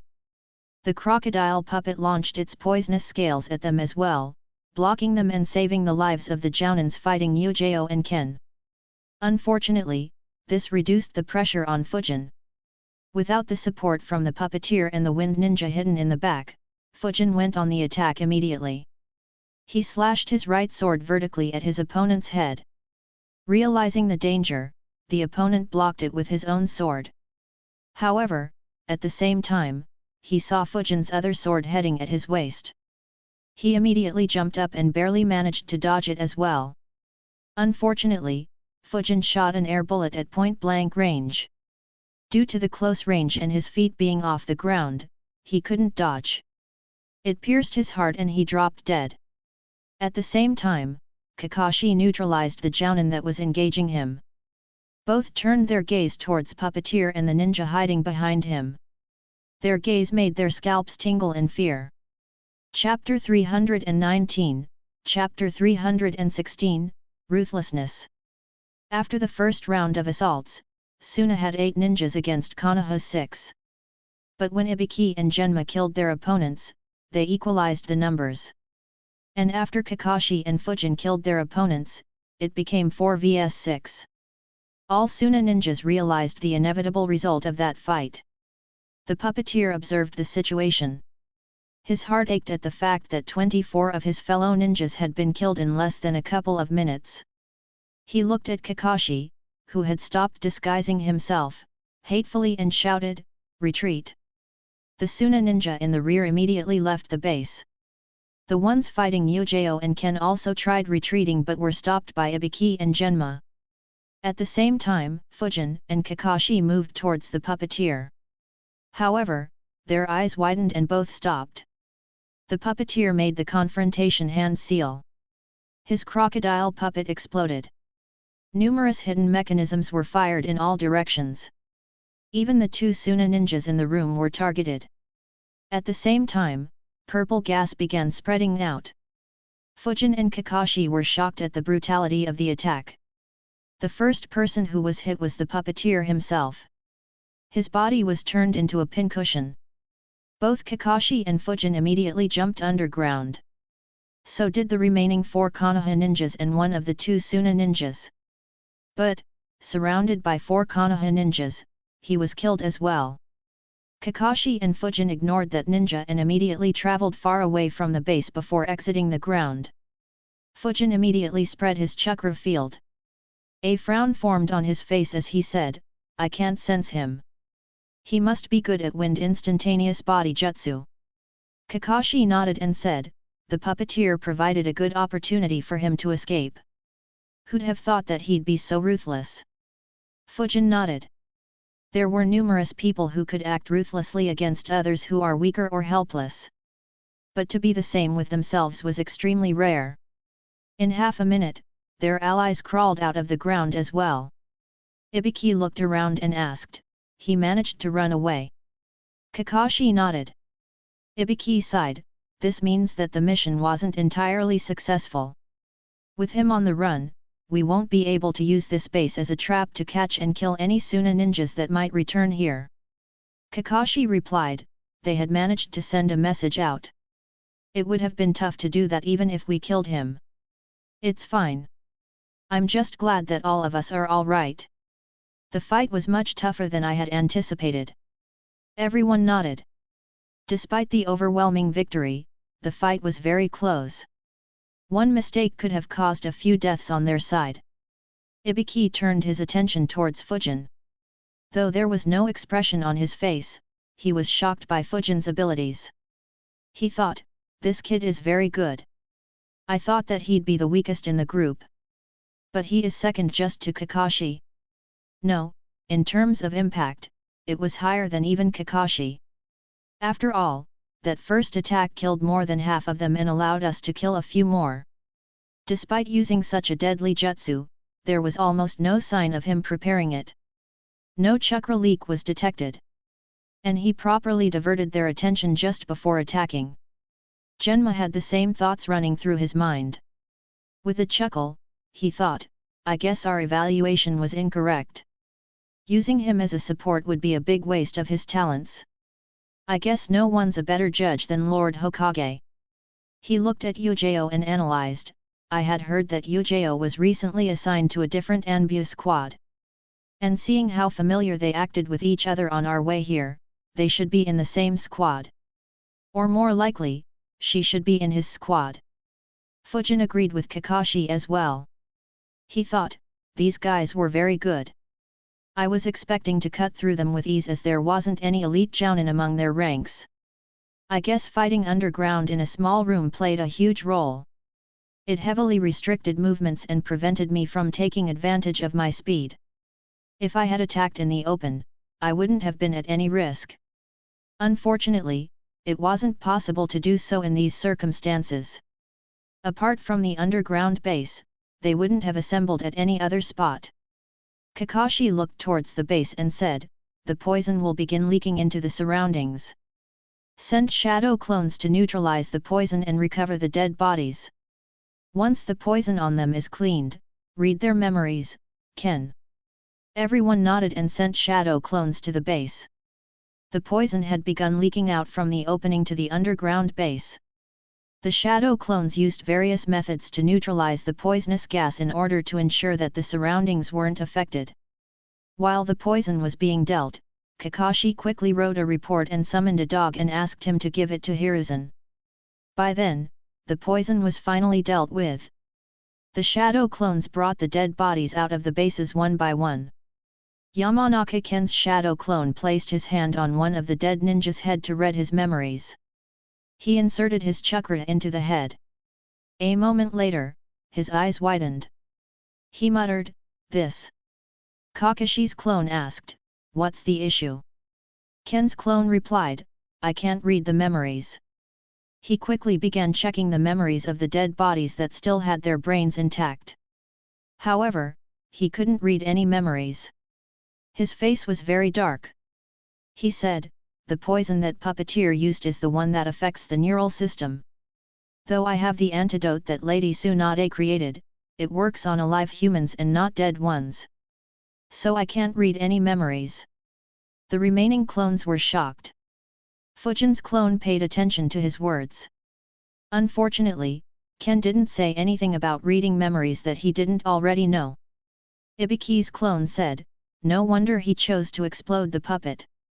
It wiped away all information. Now Konoha can't pursue Suna even if we wanted to. They can just disown these ninjas or try to pin the blame on us. In addition, we can't know what their exact plans were." Kakashi's clone nodded and said, "Fortunately, we know that there are 9 Suna ninjas in Fire Capital and 4 at other places." Ibiki's clone responded, "Yeah, but Fire Capital doesn't really have Jiraiya. We can't snuff them out. Finding them will be difficult unless they make a move." Genma's clone chuckled and said, "It's fine. We will let Lord Hokage worry about it." Involuntarily, Kakashi, Genma and Fujin's clones nodded while Ken and Yujo's clones looked at him with a deadpan expression. As no one had any ideas, Kakashi's clone sealed the dead bodies into a seal that Kakashi had handed him. Though the dead bodies didn't have any memories, the bodies themselves could provide a lot of information. All the remaining clones dispelled themselves while Kakashi's clone handed him the scroll before dispelling. After getting the memories, Kakashi sighed and said, "Let's wait here till Lord Hokage sends another squad with the mission to either create a new base or set up a parameter. Until then, let's keep an eye out. If any Suna ninja returns, we will neutralize him and check his memories." Everyone nodded. They dispersed into teams of 2 and kept an eye out for anyone who'd stumble there. A bit after midnight, Hiruzen received the message from Kakashi's summon. Since he was expecting the message, he stayed in his office. He read the report and analyzed. 1 ninja managed to escape. And he also sent a messenger bird. Looks like keeping this a secret from Suna won't be possible. We can't use this base to lure more ninjas from Suna and kill them. A frown formed on Hiruzen's face as the situation caused him a headache. According to Shikaku's plan, Kakashi's squad should have killed all the Suna ninjas. After reading their memories, they would impersonate them and lure more ninjas from Tsunagakure and kill them, creating a death trap for Tsunagakure. By the time they realized, their losses would have already exceeded the acceptable levels and they would be forced to back off. He analyzed, now Tsunagakure has 2 choices. In addition to the squad that we killed earlier and the 2 killed in the Fire Capital, 35 Suna ninjas have met their demise in the Land of Fire. They can either stop, or they will attack using different routes. Either by creating a new base, or more likely, giving individual missions to every ninja as we did. Hiruzen sighed and muttered, "I should have sent stronger ninjas there. Preferably a squad full of elite jounins." Unfortunately, such a squad was rather difficult to assemble. Most of the elite jounins in Konoha were clan leaders or retired from active duty. They wouldn't agree to participate in such a small matter. The few elite jounins he could deploy were already stretched thin due to other important matters.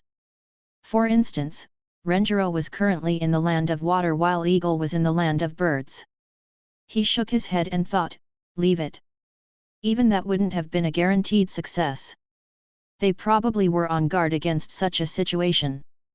The result we wanted was too idealistic.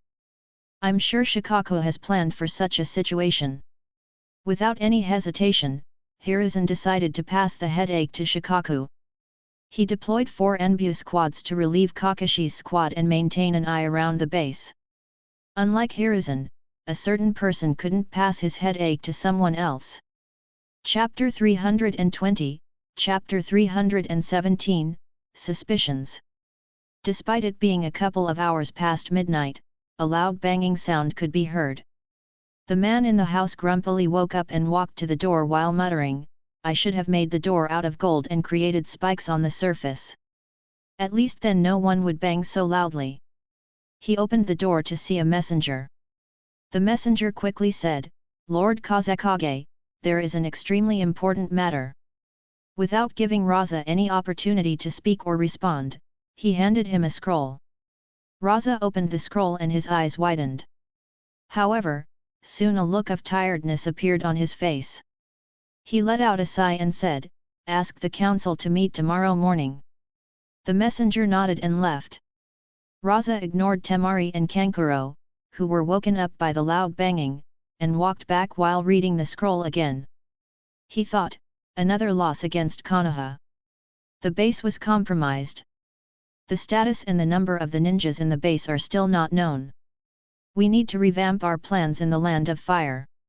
Raza had grown sick of the recent incidents with Konoha. Ever since the day Fujin had stepped into the Land of Wind, he kept receiving one bad news after another. No matter how much he analyzed, calculated, and planned, he was completely helpless in every instance. He even took action himself but never found an opponent to crush. Not wanting to ruin his sleep, he kept the matter aside and went back to bed. The next morning, every council member gathered in the council meeting room. Goza asked, "What's this meeting about, Lord Kazekage?" Rosa put forth 2 scrolls on the table and said, "I received these 2 scrolls. The first one is an emergency message sent from the secret base we established in the Land of Fire saying that the base was discovered by Konoha." The expressions of everyone in the room became grim. They all understood what getting exposed so deep within enemy territory would mean. Josuke gritted his teeth and asked, "How did Konoha find out so quickly?" Ryasa added, "Yeah, we took so many measures while building that base. It shouldn't have been exposed so quickly." Raza said, "It's due to Hideyoji's squad that went missing." Raza pointed at the other scroll and said, "I received this scroll a few hours later. It was sent by Takara Osamu. He said that Konoha ninjas disguised as Hideyoji's squad and entered the base. They knew all the 3 codes and could imitate the chakra signatures well enough for Yasuke to not be suspicious." His words stunned the room once again. Ryasa asked, "How is that possible?" Goza had a grim expression. He asked, "Could Hideyoji have betrayed us? There is no way Konoha would be able to pull something like this off without his assistance." Tojiro shook his head and said, "But why would he betray us? Even if he wanted to for some reason, his subordinates wouldn't want to. And they were strong enough to stop him."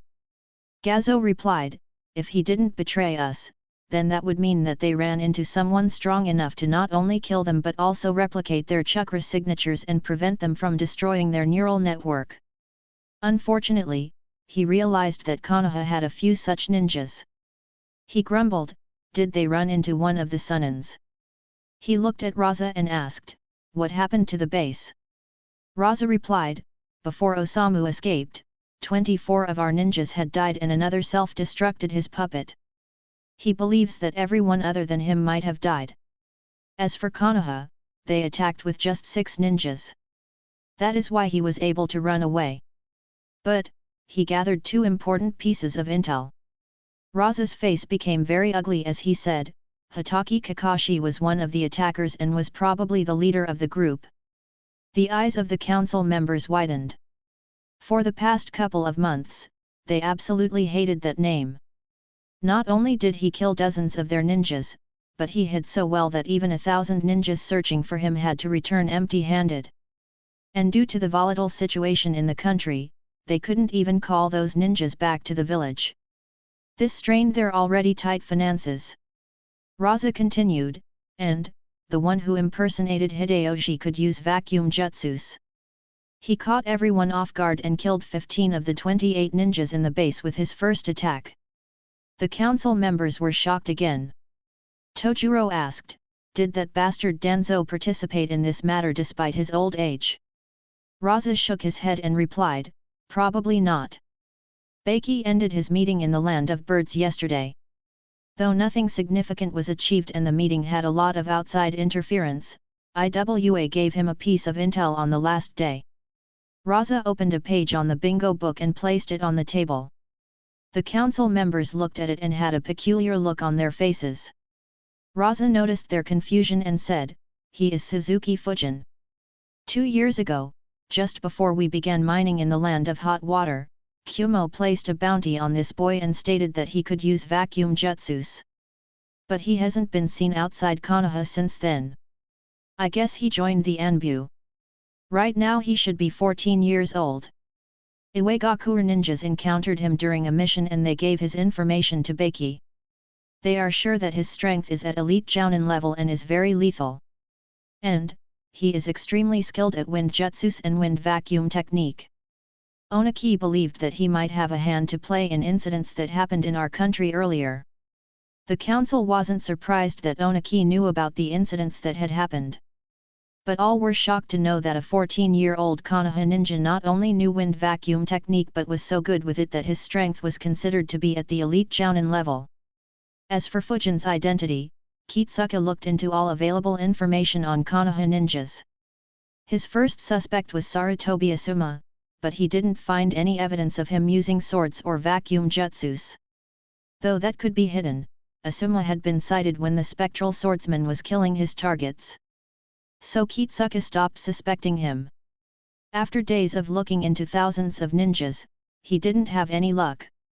But when he decided to check the bingo book, he was surprised to see a 12-year-old with a 20 million ryo bounty. On seeing that he could use vacuum jutsus, Fujin became the prime suspect in the identity of the spectral swordsman. Kitsuka became even more suspicious when he found out that Fujin hadn't been on any mission after receiving the bounty. He shared his thoughts with Onaki, who agreed with him despite not being 100% confident. Onaki thought, regardless of whether he is the spectral swordsman or not, he is a young talent. He must have done something big for that brat eye to be so pissed. But, taking action will be difficult for now. I need to find someone else who will do the job for me. Onaki had heard that the issues in the Land of Wind were caused by a wind affinity ninja. So he passed the information to Suna to let them make the first move. After all, it didn't matter to him who killed Konoha's ninja as long as he was dead. In the Tsunagakure council room, Ryasa sighed and said, "I had seen his bounty earlier. But I thought that Kumo was lying about his skills and he did something to offend them." Tojuro cursed, "Not only did those bastards steal Lord Second's jutsus, but they are now the only ones to have ninjas that can use the vacuum technique."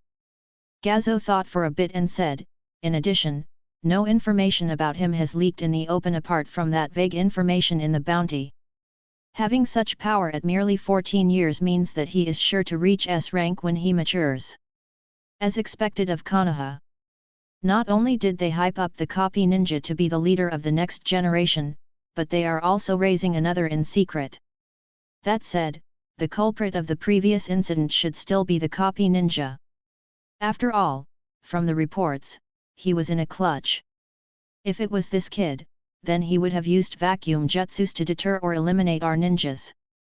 At the very least, he could have tried to eliminate our Jinchuriki. But he didn't." Raza nodded and said, "I have the same opinion. But we need to keep an eye on him. In a war, an elite jounin that is an expert in wind release will be far more lethal when considering the vast number of fire affinity ninjas in Konoha.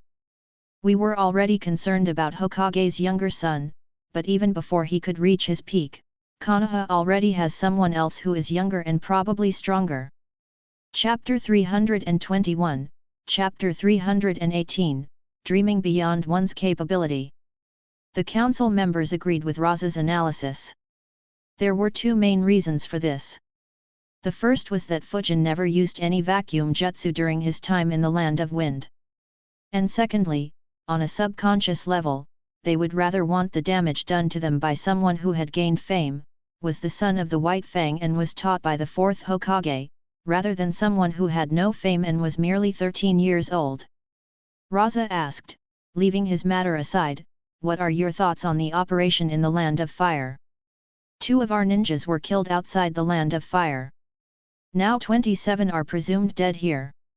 And if Hideyoji's squad is assumed dead, then our total losses reach 35 ninjas. 1 elite jounin, 16 jounins, and 18 chunins." The entire room went silent.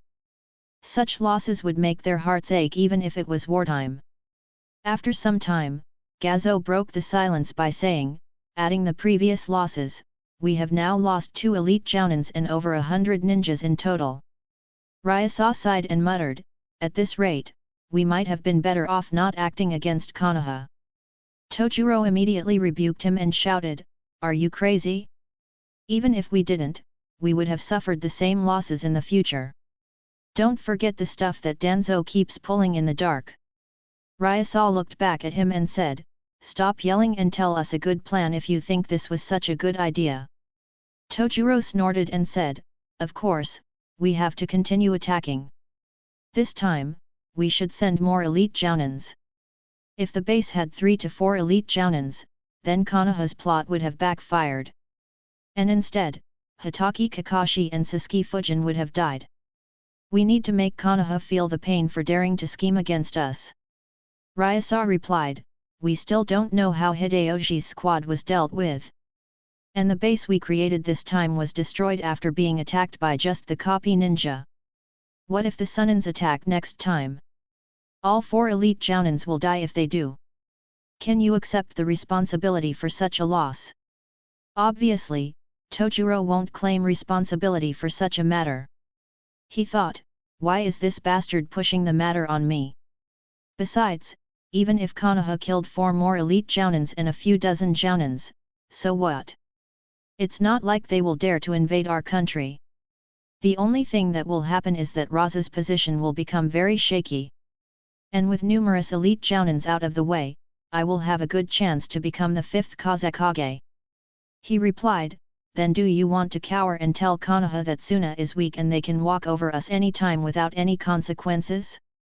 As for the responsibility, did you forget that we still have Lord Kazekage to protect us?" Ryasa was about to argue back when Goza said, "That's enough, you two. Don't make a mockery of the council." Hearing his words, the two stopped arguing. Goza said, "Tojuro is right. We have to retaliate. Otherwise, we will look weak and will invite stronger attacks in the future. But, deploying elite jounins is too risky. So is creating another base in the Land of Fire. We should deploy ninjas individually with specific missions without letting them know about other ninjas and their missions. This way, even if someone is caught, they can't leak intelligence about others. So our losses won't suddenly become very high." Raza nodded and asked, "Any objections to it?" No one said anything. Raza said, "All right, we will be deploying ninjas individually to target the nobles in the Land of Fire. In addition, send a message to our current spies to dig for more information on Suzuki Fujin. If possible, keep track of his movements too, but don't do that if it risks their cover. And, ask Seijo to stop looking for the copy ninja and instead focus entirely on rebuilding the citizens' faith into Tsunagakuer." Everyone nodded and left the room, leaving Raza alone in the room. Raza stayed seated with his hands on the desk while in deep contemplation. After a few minutes, he let out a sigh and thought, Konoha ended the Third Great Ninja War in a very strong position, leaving the rest of the villages helpless against their might. Fortunately, they suffered multiple setbacks after the war ended. Though I wasn't able to take advantage when the Nine Tails attacked and killed the 4th Hokage or when Orochimaru betrayed them, the Uchiha massacre provided us with a good opportunity. I began taking steps to break our alliance with Konoha and began preparing for a war against them in secret. Though I expected Konoha to catch wind of my intentions and retaliate, I didn't expect it to be so strong. It's almost as if the Uchiha massacre didn't weaken them and instead strengthened them.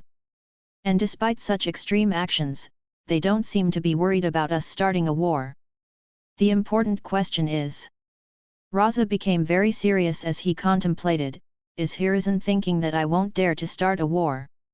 Or is he so confident in Konoha's younger generation that he doesn't mind a war? Thinking about the younger generation, Raza began getting a headache. He thought, ever since the first Great Ninja War, Konoha always had excellent youngsters who quickly filled the shoes left by their predecessors. In fact, they have had the next generation step up even when their previous generation was still at its peak. Other nations are lucky to have 1 or 2 S-rank ninjas in every generation. In fact, Iwa hasn't had a non-Jinchuriki S-rank ninja since Onaki. But Konoha produces S-ranks every decade. If Hiruzen's actions are due to his confidence in his younger generation, then should I even be launching a war? Raza had been thinking of starting a short war with Konoha for more than a couple of years. However, the recent losses Suna suffered against Konoha made him rethink his plan. After all, he had already lost one big war in the past.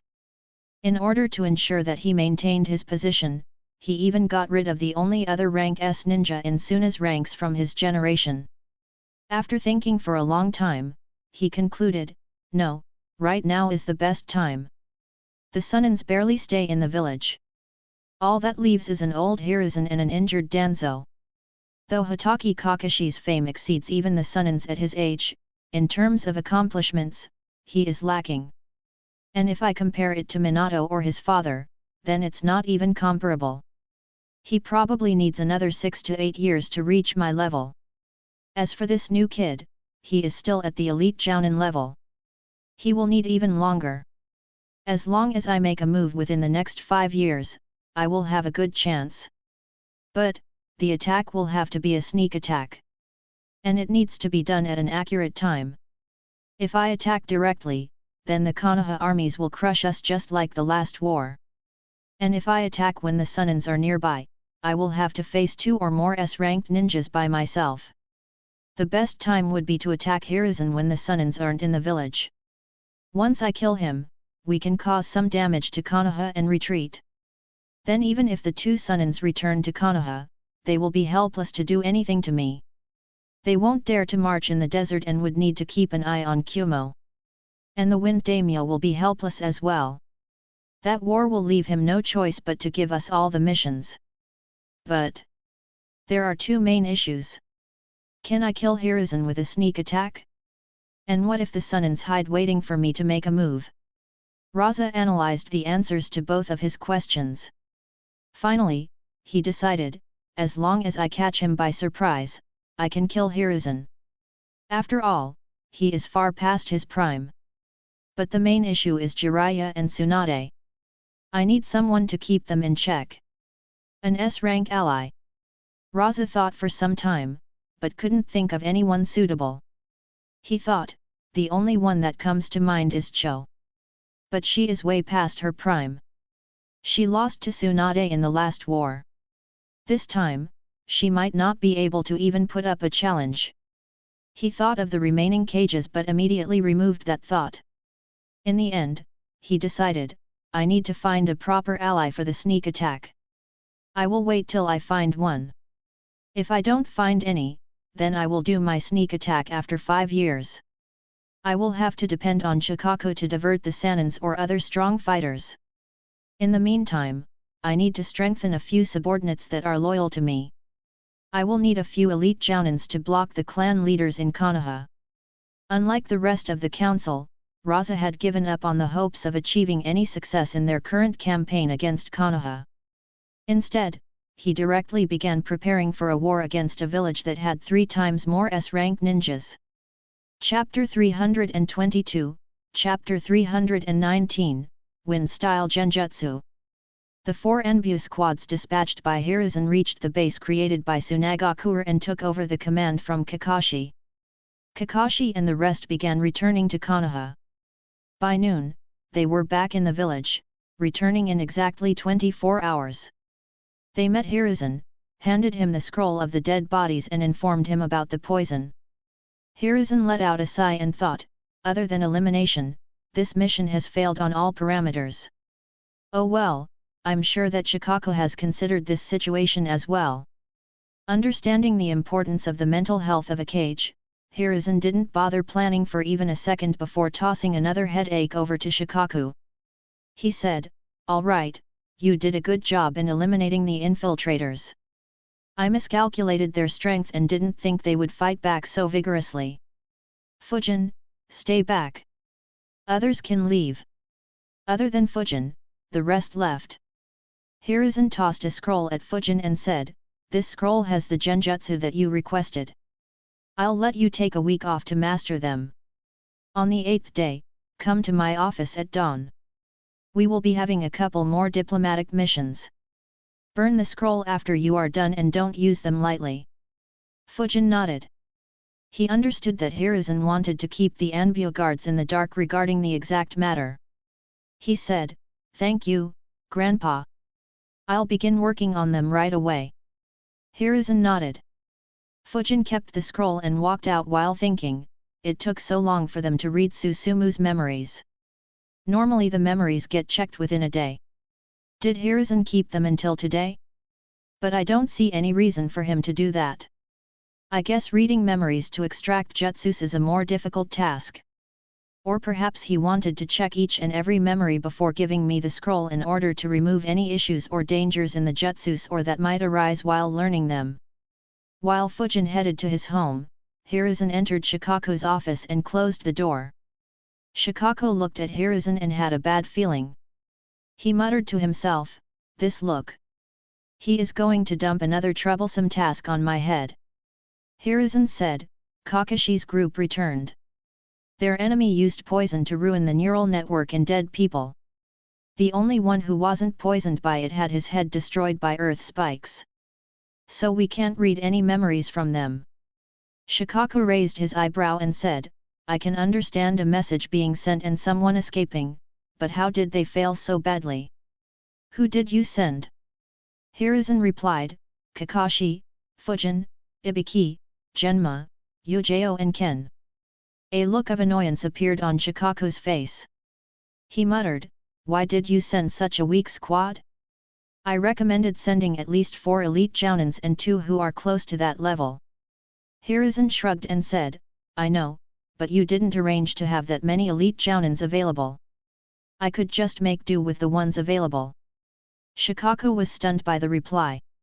He thought, "Since when is arranging ninjas my job? It's your job as the Hokage to assign missions and move the ninjas around."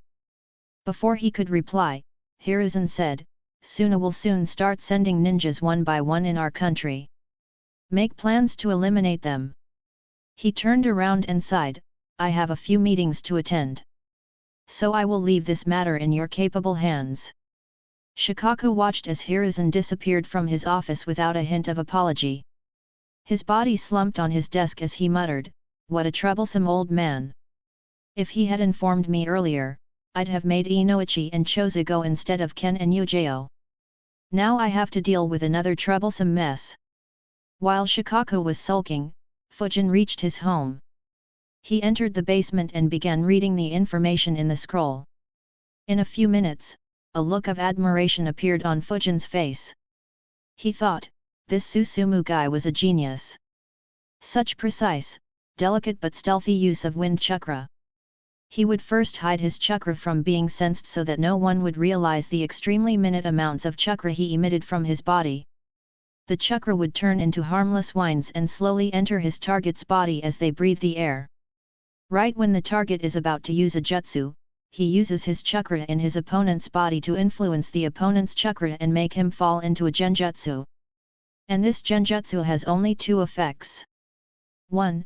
It will cause the jutsu to fail. And secondly, it will make the opponent think that he has successfully used the jutsu.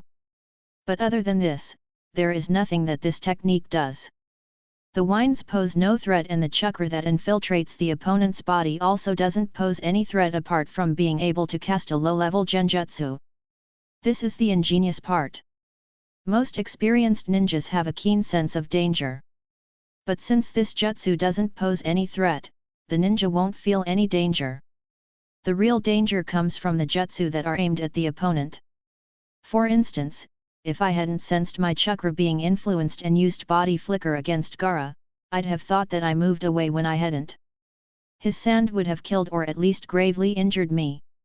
And the jutsu is so stealthy that even an experienced sensor would have difficulty sensing it unless he is actively looking for it. And the fact that it doesn't need any hand signs adds to the stealth part. If I wasn't on extreme alert due to being so deep in enemy territory and being heavily outnumbered, even I might have trouble detecting it. Fujin was extremely impressed by Susumu's ingenuity. However, he was more pleased with another aspect. While most other ninjas might struggle on the very first step, this technique was much simpler to learn for someone like him, who spent the majority of his time training wind jutsus and improving his chakra control. Fujin closed his eyes. A blue aura appeared around him. He controlled the chakra and began slowly emitting it in the air. As the chakra left his body, it transformed into wind and mixed with the air in the basement. Fujin realized, I see. This is also excellent for sensing. Though the range is low, the accuracy is remarkable. I doubt anyone would be able to hide when I use this technique. I guess killing him without Gaara's distraction wouldn't have been possible. Fujin turned his attention back towards the technique and analyzed, regardless, I am using a lot of chakra. I have to emit the chakra into the air without exerting any externally. The chakra emitted should be so low that no one should grow suspicious. Multi-shadow clone jutsu. 4 shadow clones appeared around Fujin. All 4 began practicing the art of emitting chakra into the air and converting it into wind while suppressing their chakra as low as possible. In the next hour, all 5 made rapid progress. Finally, an hour later, Fujin dismissed his shadow clones. He got a slight headache due to the memories he received. As all the memories and experiences mixed together, a smile formed on Fujin's face. One of his clones had managed to successfully learn the jutsu. Fujin began emitting chakra into the air. Slowly, his chakra spread in the entire basement. And the density of the chakra was so low that other ninjas wouldn't be able to feel it unless they activated their chakra field or other abilities that could sense chakra. Fujin thought, first step achieved. And since the amount of chakra that I had to emit was so low, I still have most of my chakra. The next step is to send this chakra into the opponent's chakra network. He created one shadow clone and sat on the ground. His clone nodded and emitted his chakra into the air. It engulfed Fujin's position and entered him as he breathed in the air. However, a frown formed on Fujin's face. He said, I can feel the chakra entering my system. The clone thought for a bit and said, I see. Though I emitted the chakra in the right way, I tried forcing it into your body. I'll try it again. Fujin nodded. His chakra suddenly flared and absorbed the chakra that his clone had inserted into his chakra network. Since the chakra of the clone belonged to him, he had no issue in doing it. The clone began emitting chakra once again. This time, he didn't bother focusing it around Fujin and instead, just let the winds flow. As Fujin continued breathing, chakra slowly entered his chakra network. Over the next minute, Fujin continued inhaling the chakra. His clone observed Fujin and thought, this should be enough. Double vision jutsu. Suddenly, Fujin began seeing 2 clones in front of him. He disrupted his chakra and said, that worked. The last part is stopping me from using my jutsus. The clone nodded and said, let's fight. Chapter 323, Chapter 320, Plans for a Signature Jutsu. Fujin nodded and stood up as his clone continued emitting chakra in the air. Fujin thought, the process is still quite slow. Susumu was able to influence my chakra almost instantaneously. But considering that he was waiting to ambush me, he might have set up the battlefield before I encountered his group. Fujin's clone said, I am ready. Almost instantly, Fujin began kneading his chakra. Fire release, Great Fireball Jutsu. He exhaled a small fireball at his clone. His clone immediately moved backwards and raised 2 fingers. Wind began flowing around them. Wind release, Blade of Wind Jutsu. Multiple blades of wind cut apart the fireball and dispersed the heat in the basement. He let out a sigh and dispelled himself. Fujin received his clone's memories and began analyzing. I see. His genjutsu failed because he had too little chakra in my body. No, a more precise way of saying it would be that he couldn't cast the genjutsu with such less chakra. I guess I first need to learn how to cast this genjutsu properly and then slowly decrease the amount of chakra I need to cast this genjutsu. Once it reaches the required level, I will integrate it into this technique. Now, who should I experiment the genjutsu on? Fujin thought for a bit. His first thought was Goro. But he shook his head and thought, no. The flying saber-tooths are too sensitive to wind and chakra. They will easily detect my attempts. And influencing nature chakra with normal chakra is difficult. Normal genjutsus don't even work on them. And since Hiruzen asked me to keep this technique a secret, I can't ask for any other Konoha ninja to aid me. I guess I'll have to keep having my clones use the genjutsu on me. Oh well, it should be good training to improve my alertness against any foreign chakra entering my body. Fujin created a shadow clone and continued his training. In 3 days, he mastered the genjutsu and integrated it with the remaining technique. His clone kept casting the genjutsu on him until he had 100% accuracy. Of course, this was when Fujin didn't try to disrupt his chakra. A smile appeared on Fujin's face as he muttered, another deadly technique down. This combined with vacuum bullets or my sword is a deadly combination. Apart from Jinchurikis and Dojutsu users, very few might be able to withstand this combination. And it still has some scope for improvement. For instance, Susumu only used it to stop opponents from using jutsu. But, I should improve it to stop opponents from even moving. I will just have to induce a genjutsu that would make my opponent think that he has moved when he hasn't. But, though this jutsu is strong, its effectiveness would depend on whether my opponent knows that I can do this or not. If they do, then they will be on alert. And I don't expect that an alert rank S ninja will fall to this. They might even be able to use jutsus by frequently disrupting their chakra. Fujin thought for a bit about how to use this jutsu effectively against rank S ninjas, but he couldn't come up with an idea. He shook his head and thought, leave it. I have just learned this technique. I'll get ideas to improve as I use it in real combat. Regardless, this jutsu gave me a few good ideas. Until now, the wind jutsus I use take effect instantaneously. Apart from wind clone, wind dragon, and wind gale wolf jutsus, which can last for a longer time and are more versatile. But this technique has got me thinking. Fujin focused his chakra once again. A blue aura appeared around him and a vast amount of chakra was emitted into the air, transforming into winds. Fujin raised his hand and pointed his palm at the wind. He exerted control over the wind. However, he couldn't exert much control over them. A frown appeared on his face as he exerted more chakra. Soon, he diverted the winds towards a nearby tree. The winds passed the tree like a gentle breeze. Fujin sighed and muttered, this is difficult. He thought, using the same concept, I want to emit my chakra into the air, transform it into the wind and then use that to attack my enemies. But to do that, I'll need to know 3 things. The first is that I need to have the ability to make these winds sharp. Otherwise, it's completely useless. Next, I need to be able to control the direction of the winds so that I can accurately hit my target. And thirdly, I need the ability to speed up the sharp winds at will. But, I am not able to do the first at all. And the other 2 are at a very low level. Fujin analyzed his situation. After all, he knew a lot of wind jutsus.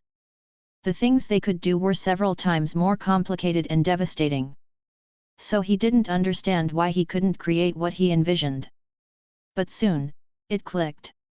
He realized, I see. It's because my jutsu doesn't have any hand seals.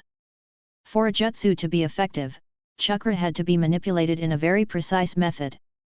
Hand seals were the guide to aid in that process. But Fujin's idea was all over the place. Creating hand seals for it would be a very difficult and time-consuming process. He shook his head and thought, I can't take the traditional route. It will need years to figure out the correct hand seals and their order. And the number of hand seals will be ridiculously high due to how complex the jutsu is. And for the jutsu to be effective, stealth is essential. So I will have to reduce the hand seals to 0 after creating the jutsu. That alone will need several months. The time I don't have and can't afford to spend on just one jutsu with limited uses. More than the jutsu, what excites me is its potential.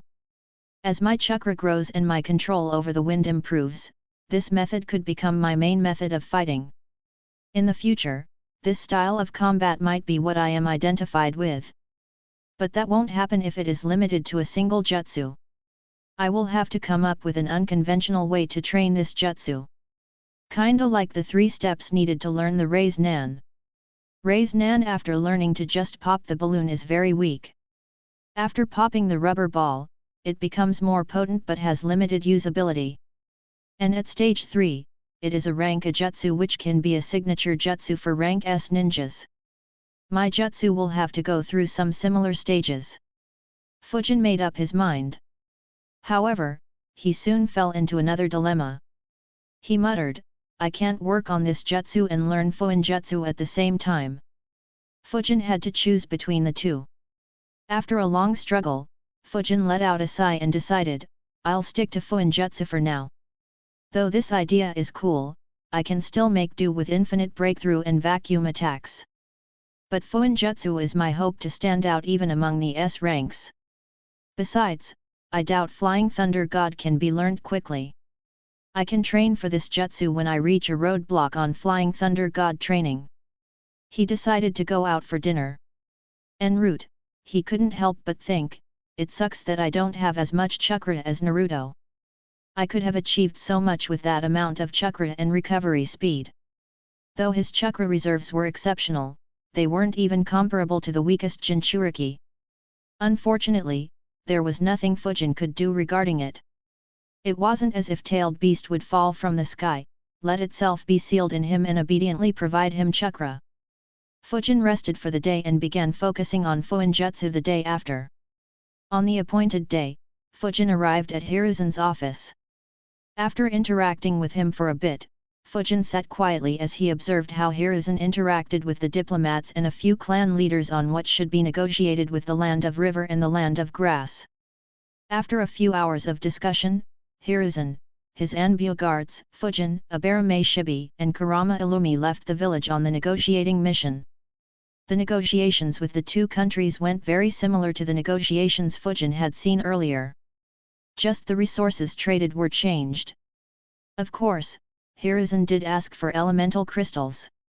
To Fujin's surprise, despite Konoha's relationship with them not being as good as with the Land of Tea or Noodles, they provided Hiruzen with more crystals than those countries.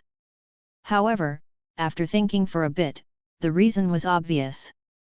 Fujin realized, ever since my promotion mission, Suna ninjas must be moving around erratically. They even dared to create a base in the Land of Fire. The Land of River should be nervous about these movements. As for the Land of Grass, that's even more obvious. Iwa's Jinchuriki entered the country and used a tailed beast bomb very close to a town. This old fox is very good at extracting benefits. He waited until the right moment to visit these two countries and extracted the maximum benefit from them. Unlike the time before, they didn't encounter any attacks and returned back to the village after a 3-day-long trip. Following the trip, Fujin got busy with his Anbu duties. Eagle assigned his team missions at regular intervals. Fortunately, none of their missions went awry. 3 months passed by in this manner. Though the villages were tense, no major issues flared up until one fateful day. The Land of Water. Renjiro stood while looking in a direction with a solemn face. He sighed softly, I bit off more than I could chew. A wave of lava was heading straight at his team. Chapter 324, Chapter 321, Breaking Through a Siege. A few minutes ago. On one of the numerous small islands in the Land of Water, an inconspicuous house stood. In the house were 11 children and 3 adults. Suddenly, a person began knocking on the door impatiently. A man got up and opened the door. The person quickly entered the house.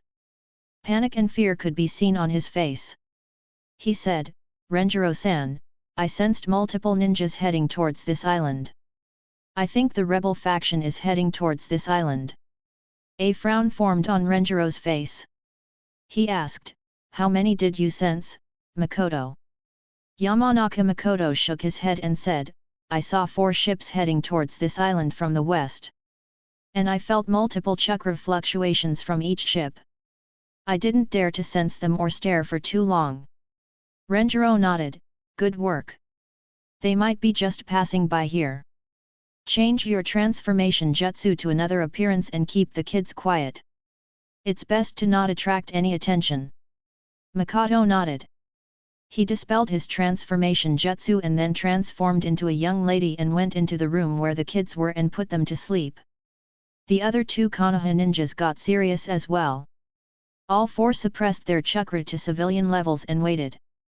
In the sea, on one of the ships, a lady was standing on the bow while looking towards the island.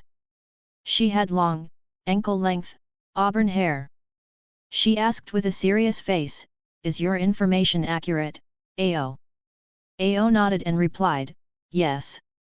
I have received information that a group of people are kidnapping young children. Though I am not sure if they have evil intentions, as all the children whose information I received were orphans and in a very bad state.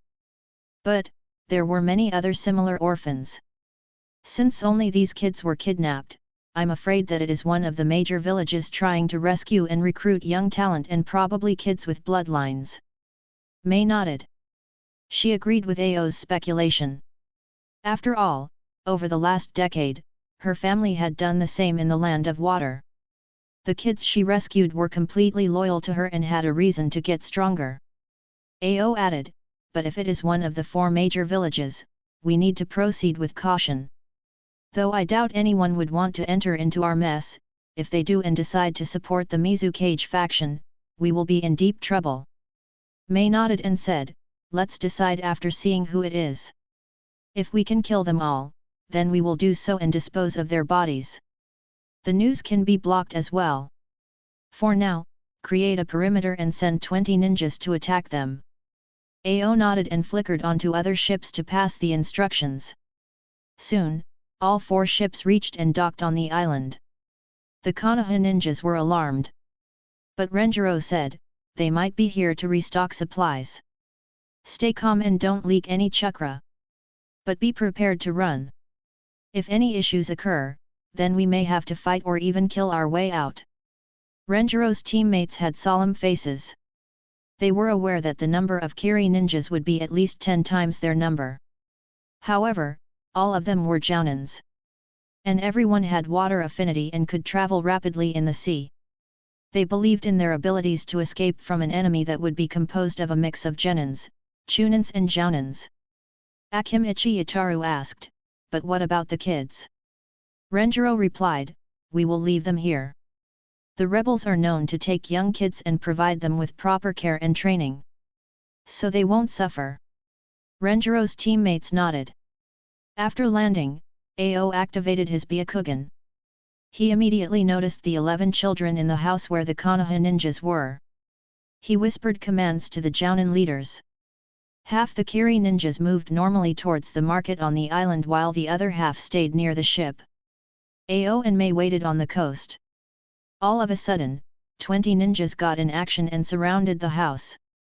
40 more ninjas moved and established a perimeter to prevent their targets from running away. Inside the house, a ninja sighed. Narakazuki said, "They are onto us." Renjiro nodded.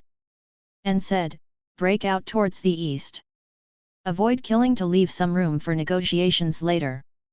Also, don't use your secret techniques unless there is no choice." Outside the house, one ninja said loudly, "We know that you have kidnapped young children and are hiding inside the house. Surrender yourself and give the children to us if you want to live." He waited to hear any responses. But he received none. His expression became serious as he thought, I can't blow up the house. It might harm the children. But if we attack, then there might be some traps. Without any other option, he commanded half of his ninjas to attack the house, and while the other half prepared themselves to provide backup. Meanwhile, Mei and Ao kept an eye from a distance. As the 10 ninjas reached the house and were about to break in, the walls suddenly broke apart on their own. And hundreds of small spherical stones were launched on the ninjas. The sudden attack caught them off guard. They were hit by the pebbles and immediately retreated back. The ninjas at the back immediately weaved hand signs. Water release, water wall jutsu. A water wall appeared on all 4 sides of the house. The Kiri ninjas retreated through the water wall while the pebbles were stopped. However, instead of trapping the Konoha ninjas, they received an opportunity. They immediately broke out of the house and through the water wall on their east, that is, in the opposite direction of the ships.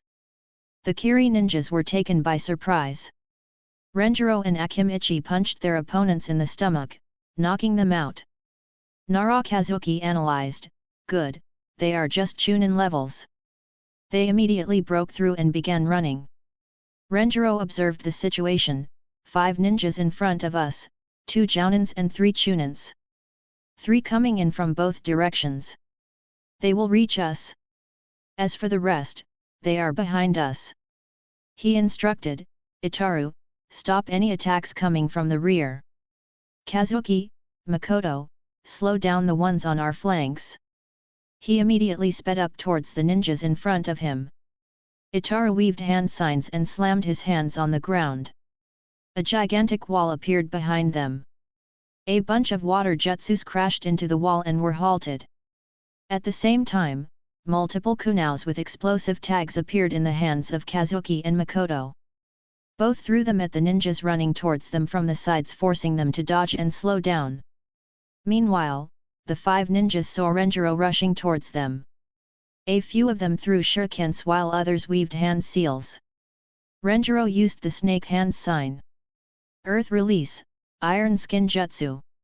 His skin turned into black and at the same time chakra appeared on his body. The shurikens hit his body and harmlessly bounced off. The 2 Jounins finally completed their hand signs. Water release, great waterfall jutsu. Lightning release, false darkness jutsu. The 2 jutsu merged together and rushed like a broken dam towards Konoha ninjas. Chakra appeared on Renjiro's palms as he slammed his hands on the ground. The ground in front of him rose diagonally. The electrified water hit it and was diverted harmlessly away from the Konoha ninjas. Instead, it moved towards the ninjas chasing them from the rear. A frown formed on Mei's face as she watched the clash. She muttered, "They are strong." Ao nodded in agreement. The 2 Jounins frowned.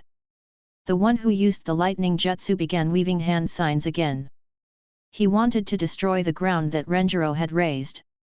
However, before he could complete his hand seals, he and the remaining Kiri ninjas jumped and retreated. The ground under their feet transformed and spikes were launched at them. Each of the 3 Chunins had 4 to 6 spikes pierced into their body, while the Jounin who was weaving hand signs took a couple of hits. However, none of the injuries were mortal. But, before they could regroup, Renjiro flicked behind one of the Chunins. With a strike to the back of his neck, he was knocked out cold. In the next couple of seconds, the other 2 Chunins suffered the same fate. He flickered and appeared in front of the 2 Jounins. They grabbed their kunao and attacked Renjiro from both sides. Renjiro's body was already covered with the iron skin jutsu. He punched at one Jounin and kicked at the other, forcing them to block. Using the opening, Kazuki and Makoto appeared next to Renjiro and attacked the 2 Kiri ninjas, forcing them to retreat. Renjiro quickly flickered behind Kazuki's opponent and kicked his back. The chakra-enhanced kick cracked numerous bones in his back and sent him flying. Being outnumbered by these times and seeing how easily his fellow ninjas were overwhelmed, the last Jounin immediately retreated. The Konoha ninjas ignored him and began running away while defending themselves from the attacks coming from their rear. To their relief, they reached the other end of the island. Renjiro instructed, dive into the water and create 3 shadow clones. We will travel underwater in 4 directions. Everyone nodded. Unfortunately, before they could reach the shore, they noticed a silhouette standing on the water. She waved her hand signs. Lava release, melting apparition jutsu. She spat out a massive amount of lava that headed towards the Konoha ninjas like a flood. It cut off their escape route and forced them to stop while the ninjas behind them closed the distance rapidly. Chapter 325, Chapter 322, Threatening each other. Makoto looked at the incoming lava wave and gulped. He muttered, "The rebel forces have someone who can do this." Renjiro became serious as well. He thought, Terumi May. It looks like the old man's information was accurate.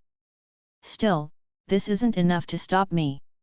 Unfortunately, I can't ensure the safety of these 3. Renjiro fell into a dilemma. He was confident in running away by himself. But his teammates didn't share his skill or stamina in the body flicker jutsu.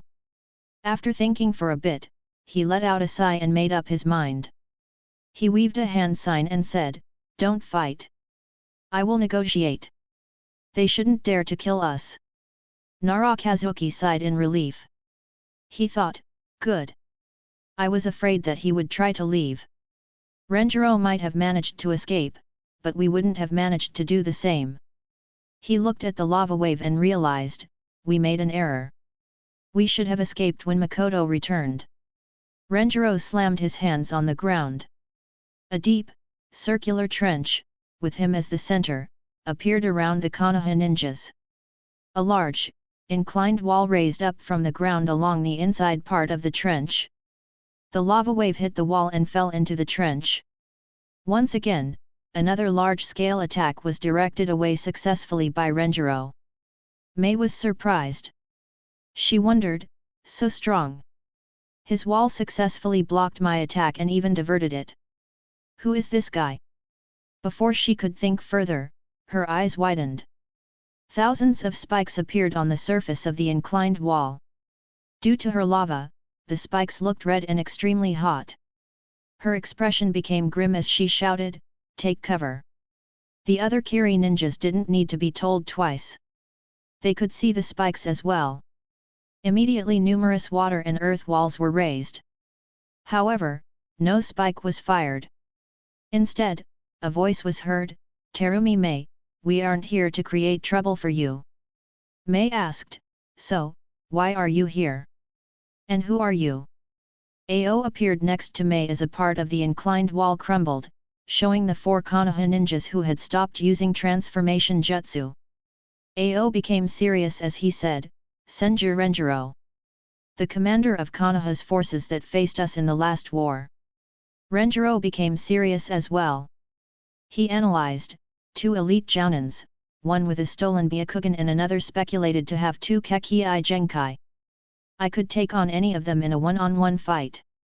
But I can't win against both of them in a head-on fight. Especially in water where I won't be able to use my earth jutsus effectively. Though Renjiro was an expert at water jutsus as well, so were most of the Kiri ninjas. Without earth jutsus, he would get overwhelmed. Since the spikes weren't fired, but still in position, Mei asked her remaining forces to stop attacking and asked, "What is an elite jounin from Konoha doing so deep into my country?" Renjiro replied, "Lord Hokage was concerned over the state of affairs in this country. He was worried for the children and sent me here to ensure their safety." Mei instantly knew that he was bullshitting her. She chuckled and asked, "To ensure their safety? Or to bring talented kids to Konoha?" Renjiro ignored her chuckle and replied, "The kids I rescued are at the house I was staying in. Lord Hokage's orders were to wait here until the civil war ended and to hand over the kids to the winners if I think that they would be well cared for. If the civil war continued for a long time or if there was a danger, then I would have no choice but to take them to Konoha with me for their safety." Renjiro's words were loud. All the Kiri ninjas were circling the wall he had raised. Hearing his words made them reluctant to attack him. After all, they had seen what atrocities common people had to go through due to Mizuki's actions. Some of them had suffered in a similar situation until they were rescued by the rebels. Of course, Mei and Ao didn't believe him. Mei said, "I don't believe you." She let out a chuckle and said, "Give me one good reason why I shouldn't kill all of you right here." Renjiro let out a chuckle as well and asked, "Do you want the Konoha armies to enter the land of water and support the Mizu cage?" Mei squinted her eyes. She riled her chakra up and asked, "How would they even know who killed you?" Renjiro maintained his smirk and riled his own chakra up. The chakra he displayed was equivalent to Mei's chakra, shocking the Kiri ninjas who hadn't been a part of the Third Great Ninja War. He said, "You won't be able to keep me here. Unfortunately, I can't say the same about my teammates. So why don't we come up with a result which is acceptable to both of us?" Mei looked at Ao, who nodded in response. She looked back at Renjiro and said, "All right. But I will have to ask you to stay as my guest. And I will be taking the kids that you have rescued. In addition, Lord Hokage will have to send me a formal letter explaining your presence in the country and compensation for the same." Renjiro nodded and replied, "All right. We will be staying in the same house. But I will need a messenger bird to contact Lord Hokage. As for the kids, as long as you promise to take good care of them and ensure their safety, you can have them." Mei nodded. The Konoha ninjas were secretly relieved. But no one showed it on their face. Mei and Ao followed Renjiro to the house while the other Kiri ninjas began taking care of the injured. To their surprise, no one was dead and only one had major injuries. Mei and Ao knew it and hence had agreed to a truce. After the fighting stopped, the people on the island were relieved. They were afraid that they would be impacted by the fight. Fortunately, the fighting happened far away from civilian areas. Konoha ninjas were afraid that some Kiri ninjas might be hidden there for an ambush while the Kiri ninjas didn't want any harm to befall them. So both stayed clear of them. After entering the house, Makoto woke up the kids while using a transformation jutsu and handed them over to Mei after consoling them a bit. At the same time, Renjiro and Mei negotiated an amount for compensation. Ao took the kids and analyzed, 11 kids. I had received information for just 5 missing kids. But I calculated that at least over 30 would be missing. After sending the kids away, he asked, "Renjiro, I have received information about 18 missing kids. Where did you keep the rest?" A frown appeared on Renjiro's face. He said, "These are all we rescued. Feel free to search the house or anywhere else on this island." Ao asked, "If they aren't with you, who took them?" Renjiro shrugged and replied, "We are the only ones from Konoha here. If not us, then there might be someone else who is rescuing or abducting the kids. I'd recommend that you look elsewhere for them just like you found me." Ao looked at Renjiro but couldn't find anything on his face. He thought, looks like there are other forces active here as well. I guess Kumo also sent someone. The fourth Raikage is always looking to kidnap kids with Kekii Genkai. That said, he is most likely lying. While Renjiro thought, I have already sent 35 promising kids to Konoha. Even if he suspects me, there isn't a thing he can do about it. Besides, I'm sure Kumo and perhaps even IWA are doing similar operations here. So if they look in deeply, they will find and suspect them. After completing the negotiations, Mei said, I will ask the 4 of you to stay inside this house. If you need food or water, I can arrange them. Renjiro replied, all right. As for food and water, we have it. For obvious reasons, Renjiro wouldn't consume any food or water they provided. In fact, he was worried about them releasing poisons or chemicals into the air. Mei realized his concerns. She nodded and left. She arranged for 16 Jounins and 12 Chunins to keep an eye on the Konoha ninjas all the time. Chapter 326, Chapter 323, Hiruzen's response. After leaving the house, Ao said, Lady Mei, I am afraid that he has abducted more kids.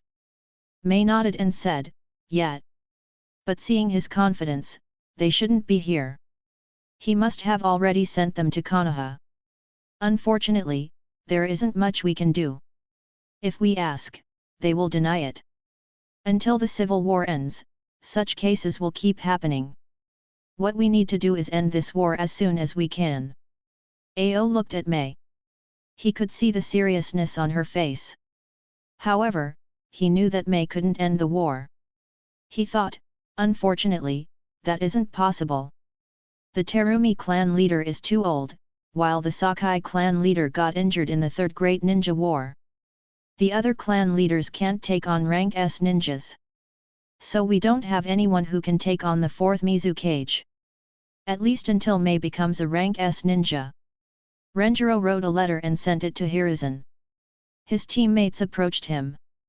Itaru said, "Sorry, Renjiro-san. Because of us, you got captured as well." Renjiro replied, "I can't just leave my teammates behind to die. Besides, we will be fine. Don't worry." His teammates nodded. Despite his statement, they knew that they were under a lot of risk. Kazuki thought, if another elite jounin from the rebel faction arrives, then even Renjiro would have difficulty escaping. Renjiro was aware of the risks as well. He didn't want his teammates to let down their guard and warned them, "Though I am sure that they won't try anything funny, be on your guard." Mei's mother was from the Sakai clan. And there are rumors that she can use the vapor release. His words surprised his teammates. Kazuki asked, "She can use 2 Kekii Genkai?" Renjiro nodded and replied, "Most likely. Vapor release jutsus can harm us while we are inside the house, while lava jutsus can submerge the entire house in an instant. Luckily, we can avoid both by entering the ground. So stay on guard." His teammates nodded. They consumed soldier pills to stay awake. Around 16 hours later, a messenger bird reached Konoha. As soon as the message was received, the ninja immediately rushed to Hiruzen and handed him the scroll. As soon as Hiruzen opened it, his eyes widened. He looked at the ninja and said, "Call Shikaku here immediately." The ninja nodded and left while Hiruzen continued reading the scroll. In a few minutes, Shikaku appeared in the room. Hiruzen tossed him the scroll. Shikaku's expression became serious as he started reading. After he read the entire scroll, he sighed in relief and said, "Renjiro did well." Hiruzen nodded. Shikaku added, "Still, what bad luck to have. They didn't encounter any Kiri ninja for months and then directly attracted one of their strongest units. But for Kiri to extort so much money from us." Hiruzen said, 40 million ryo for the life of 3 jounins and the safety of 1 elite jounin is fine. Even though Renjiro could have escaped, it's difficult to say whether he would have managed to do that without any injury. Besides, we do have a lot of funds lying around." Shikaku nodded. Their excess money is why Hiruzen had sent Renjiro to pick up promising kids in the first place. He realized that Hiruzen had disregarded the costs the rebel faction would have had to pay to achieve that. But knowing Hiruzen, he didn't bother mentioning it. Hiruzen said, "If everything went as in the scroll, then it won't be an issue. But what are the chances of the rebel faction attacking Renjiro and his team and setting up an ambush for the squad we send?" Hiruzen's words made Shikaku fall into thought. For a few minutes, he properly analyzed all the information. Finally, he shook his head and said, "That is very unlikely. Doing that would force us to support the Mizukage faction. Even though we can't send many ninjas, we can provide them with substantial financial aid. Considering that they have requested our aid several times in the past, they won't do something so reckless." Hiruzen nodded. He had reached the same conclusion but wanted Shikaku to analyze it too. Shikaku added, "The only question is, who do we send?" The first names they thought of were Kakashi, Eagle and the other 2 elite jounins from the Senju clan. But after some discussion, Shikaku said, "The Senju clan was very active on the Kiri front in the last war. If there is still some hate against them, the rebels might try to kill all of them. So sending them is risky. As for Kakashi and Guy, the mission is too risky. They already have someone who has stolen a Byakugan. They might get greedy for Kakashi's Sharingan to gain both of Konoha's dojutsu. As for Guy, they should still remember the humiliation his father inflicted on them. Not to mention, the way Kakashi and Guy are growing, both will reach rank S in the future. Risking them on the same mission isn't wise. As for Eagle, he knows too many of our secrets to send him on a mission where things can go very badly. After all, even though chances of them making a move are minuscule, if they do, then they can easily assemble more than 500 ninjas there. Hiruzen agreed with his analysis. Due to the history of each village, it was easy to set off a conflict between their ninjas. He said, then Fujin? He is Renjiro's student after all. And he has no history with Kiri. Shikaku analyzed for a bit and nodded.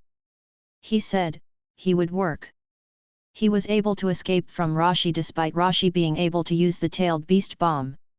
So he shouldn't have an issue in escaping if things go wrong. Though his team might face their demise.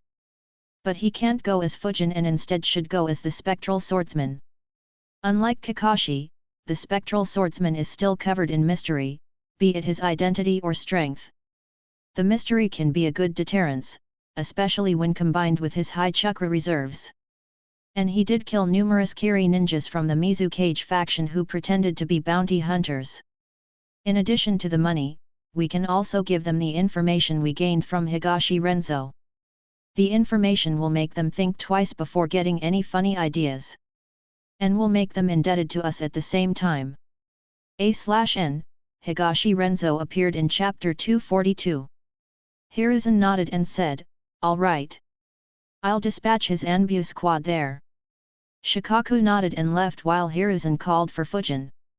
Fujin's team had just returned from a mission and were about to leave for their home when they were summoned. All immediately left towards the Hokage's office. Hiruzen looked at them and said, a squad led by Senju Renjiro was active in the Land of Water on a humanitarian mission when they were intercepted and captured by rebels. Fujin's eyes widened. Hiruzen noticed it and said, don't worry, they are safe. Renjiro could have escaped but stayed behind as his team couldn't. They have reached a deal with one of the rebel leaders. Your mission is to complete the deal and bring them back to Konoha safely. He gave Fujin the scroll that Renjiro sent and said, this scroll has the information regarding the deal. See and memorize it. He handed Yujao and Fumito a scroll each and said, these scrolls have information on Mei and Ao, the two strongest Kiri ninjas there. Memorize their abilities. Everyone began reading. Fujin let out a sigh and thought, looks like he will be fine. He handed the scroll back to Hiruzen and read up the information on Mei and Ao. It was quite similar to what he recalled in addition to some more information that wasn't very important. After everyone was done, Hiruzen handed Fujin a couple of scrolls and said, this scroll contains 40 million ryo. Keep it properly. And the other scroll contains information we gained from the fake bounty hunter who targeted you. Read up. Provide this scroll to Terumi Mei. You can use this information to get an advantage over her or a favor from her. Fujin nodded. Hiruzen's expression became serious. He said, though I believe there wouldn't be any conflict, there is a chance it might be a trap. If it is, then focus on surviving. Disperse in different directions and make your way back here somehow. I will have ninjas deployed along our coast with Kiri. Fujin and his team nodded with solemn expressions behind their masks. They understood how bad the odds were if a conflict were to break out. Meanwhile, Hiruzen thought, if Renjiro ends up falling because of being held back by his teammates, then it will be sad. If his student were to fall due to the same reason, then it would be a tragedy. Only by dispersing can they guarantee Fujin's safety. He said, Fujin, you will inspect Renjiro properly. If he is placed under genjutsu or some other means of mind control or if they are tortured, then I will give you the full autonomy to decide on how to proceed. Fujin nodded though he hoped that situation didn't reach that stage. For one, he didn't want anything bad to happen to Renjiro. And secondly, he had no confidence in defeating Mei. After explaining all the details, Hiruzen said, Fujin, use your hawk mask for this mission. Fujin realized what Hiruzen's plan was. He nodded and asked, does Kiri have anyone who can fly? Hiruzen shook his head and said, not that I know. But their Mizukage is a perfect Jinchuriki. Flying against him won't be much help. Fujin nodded. His team left immediately. Chapter 327, Chapter 324, High-Speed Travel. As they traveled, Fujin thought, facing a rank S. Sigh. I hope that no combat happens. But if it does and they kill or mutilate Renjiro before I reach, what should I do? Noticing Fujin being lost in thoughts and recalling his reaction earlier, Bunjiro asked, Captain, who is Senju Renjiro? Fujin answered, he was my Jounin sensei after I graduated. Yujao already knew it, while Fumito and Bunjiro were surprised. Bunjiro said, don't worry, Captain, he should be all right. Lord Hokage said that the chances of it being a trap are very low. Fujin nodded and replied, don't worry, I am fine. It's best if the situation is peaceful. But if something goes wrong, prepare to run away. I might not be able to help you guys much considering their numbers. But I'll slow them down enough to give you an opportunity. Don't miss it. Yujao immediately said, you can't risk your life for us, Captain. Your speed with the body flicker jutsu is very high. We don't want to slow you down. Bunjiro nodded. However, Fujin said, you don't need to worry about me. They won't be able to hurt or capture me. Just focus on escaping. The determination in his voice made his team unable to respond. They just nodded and traveled without speaking more. Despite speaking with determination, Fujin wasn't very confident. After all, Mei was a rank S ninja. Someone who'd become a Kage not long after. And unlike Gaara, who was still a kid, she was in her mid-20s. Fujin thought, I knew that Mieko would eventually die. As for Hoka, his life and death are controlled by the main family of the Hyuga clan. Which is why I tried to keep a sufficient distance from them. Only Renjiro was someone who I knew wouldn't die for sure. But this world is too dangerous. One wrong mission or bad choice is all that is needed to be at risk of losing your life. Fujin was very close with Renjiro. Of all the people he had spent time with in this world, he had spent the highest with Renjiro. Though he wouldn't give up his life for Renjiro, he didn't want to see Renjiro die. Fujin sighed secretly and thought, let's put my emotions away. They won't help me. If conflict breaks out, can I take on Mei? He recalled her performance from the Fourth Great Ninja War and thought, if I were to rank the 5 Kages in that war from strongest to weakest, Mei would probably be the weakest. Though having 2 Kekii Genkai is cool and sounds strong, her jutsus aren't very effective on an open battlefield. Her lava jutsus are too slow and I can easily dodge them. Same for the vapor jutsus. They are only effective in a closed space. As long as I don't get trapped inside a formation, I should be fine. But there are still some issues. For one, it's the 70 other ninjas with her. I can't take on them while fighting with her. Any distraction could be deadly. Secondly, if her speed is as fast as Hiruzen, then I will be in trouble. And thirdly, the sea. I have no expertise in water jutsus. I can barely perform a few rank E and D jutsus. But they should all be able to manipulate water and make the fight ridiculously difficult for me. In addition, even though I am confident in dodging her attacks and making them harmless, it doesn't mean that I can harm her. To dodge her 2 Kekii Genkai jutsus will force me to maintain distance, which would give her enough time to dodge my vacuum jutsus. So the best result I can hope for is a stalemate, which won't be of any help to me in this particular situation. Fortunately, I have 2 means of dealing with the situation. The first is obviously running away. But I don't want to do it. I couldn't do anything during Mieko's death. After all, Itaki and Obito were just too damn strong. And I had no confidence in facing Danzo's and Hiruzen's schemes or Mieko's threat if she became unstable. But now, even though I'm not strong enough to face stronger rank S ninjas like Hiruzen, I or Onaki, facing someone like Mei and making her regret should be possible. I'll just summon Kurigan and make them experience hell. After all, how will they fight me when I'm so high in the air? Having thought about all possibilities, Fujin made his decision. If a conflict breaks out, he would engage them in aerial guerrilla warfare.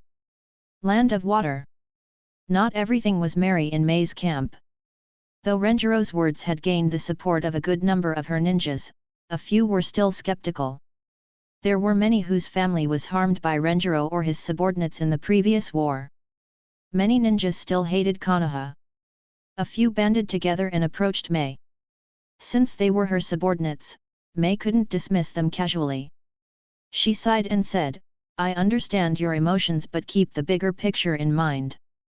Right now, we are in a stalemate against the Mizukage faction. If we push Konoha towards them, we will be at a bigger disadvantage. If the censors from Konoha were to join them, then our allies, who are hiding and building their strength, will be affected. Her words made them quiet down. They wanted revenge but understood what terrible cost it would have. One girl among them sighed and said in a sad tone, Aunt Jo had entered the Land of Fire a few years ago while she was being chased by a squad from the Mizukage faction. But both the squads completely disappeared after that. They should have encountered Konoha ninjas. I just hoped that we could ask Konoha what exactly happened to her and to return her body. Hearing her request, Mei replied, It's been 3 years since then, Yumi. But all right, I will ask Konoha to send any information they have regarding her. Though I don't expect them to say much. Does anyone else have such requests? No one else said anything. After all, their family members were mostly killed in the Third Great Ninja War. It had been a long time. And after Sakai-jo went missing in the Land of Fire, the rebel faction avoided entering the country and instead preferred the weaker countries around it. So no similar issues occurred. Land of Fire.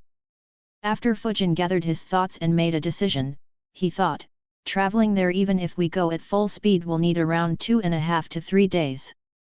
But going at full speed will exhaust us. It'll be stupid to do so when the enemy is fully rested. But if we take a ship, then it might take over a week to reach. And the longer it takes, the more the chances of something going wrong. Oh well, no other choice. Fujin suddenly stopped. His teammates stopped as well. All three activated their chakra fields but didn't sense anything and were confused. Yujao asked, What's the matter, Captain?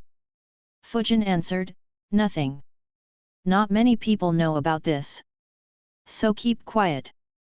A small blade of wind cut his thumb as he began weaving signs and slammed his hand on the ground. Summoning Jutsu.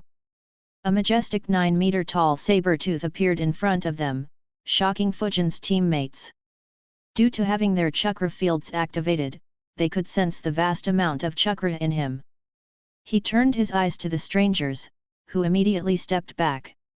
Fujin chuckled and said, He is my summon. You can call him Kaido. He looked at Kaido and said, Kaido, we need a lift to the Land of Water. Kaido grumbled, I don't mind flying you, but don't treat me like a free transport service. Fujin jumped on his back and chuckled, Sorry buddy. It's an emergency this time.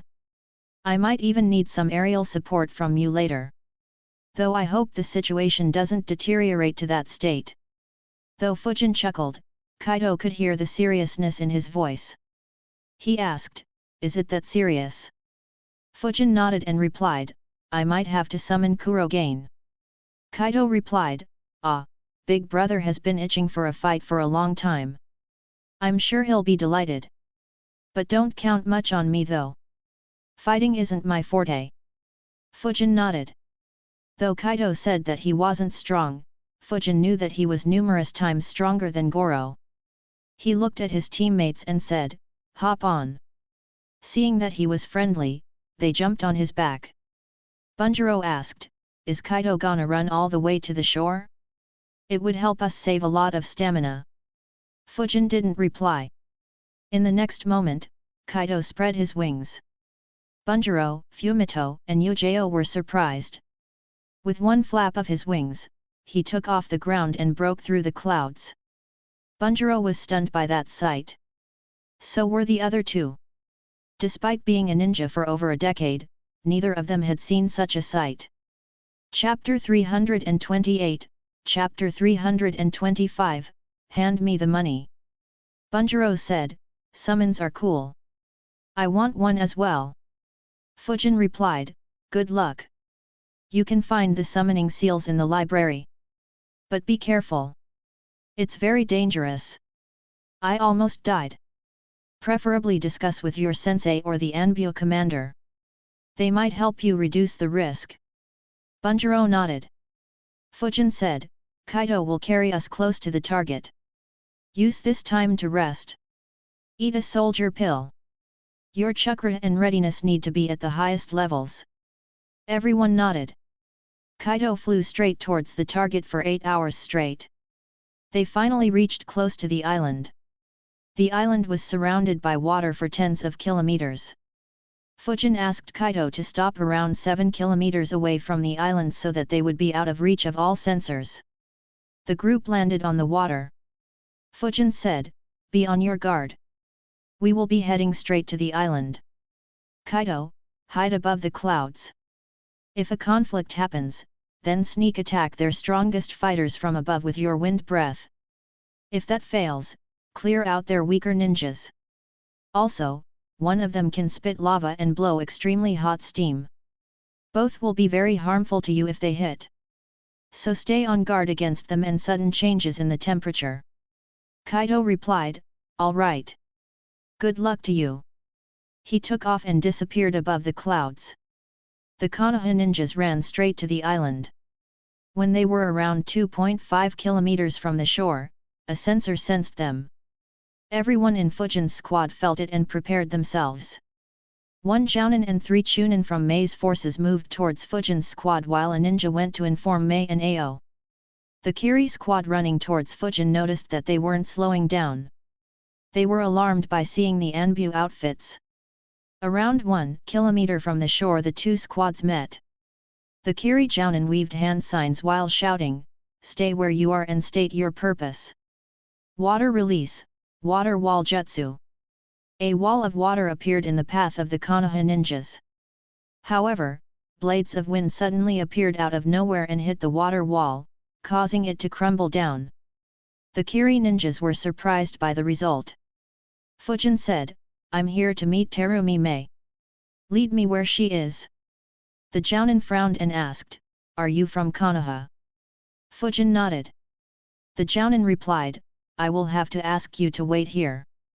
Fujin sneered, Wait on the water to meet with Kiri ninjas. He exerted a bit of his chakra and killing intent and said, Get out of the way. I'll wait for her on the beach. The Jounin frowned.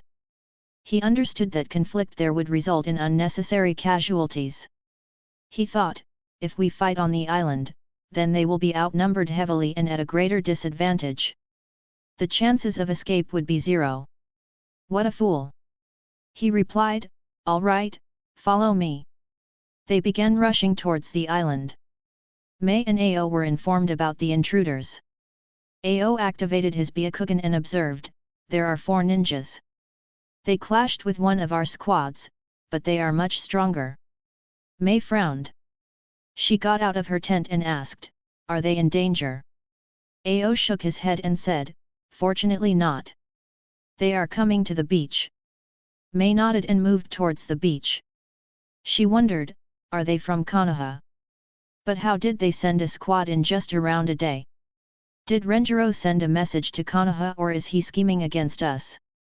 Meanwhile, Renjiro noticed, Mei and Ao stopped keeping an eye on us. Did they encounter trouble?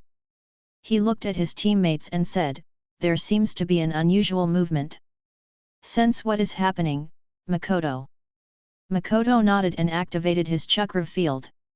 His chakra field covered the entire island and went a kilometer into the sea. He said, I sense 4 additional chakras. 3 at the Jounin level and 1 at the Chunin level. Most of the Kiri ninjas are reacting to them. His words confused them. Itaru asked, "Could Lord Hokage have sent a squad to rescue us?" Kazuki shook his head and replied, "It's just been a day since we sent a message. They can't reach so quickly. I'm afraid that it might be a squad from the Mizukage faction or someone who isn't allied with the rebel faction as of now." The others agreed with his analysis. While being just a couple of 100 meters away from the sea, Fujin felt 7 sensors scanning him. He thought, well, since everyone is scanning so liberally. He activated and spread his chakra field as well. It covered the entire island.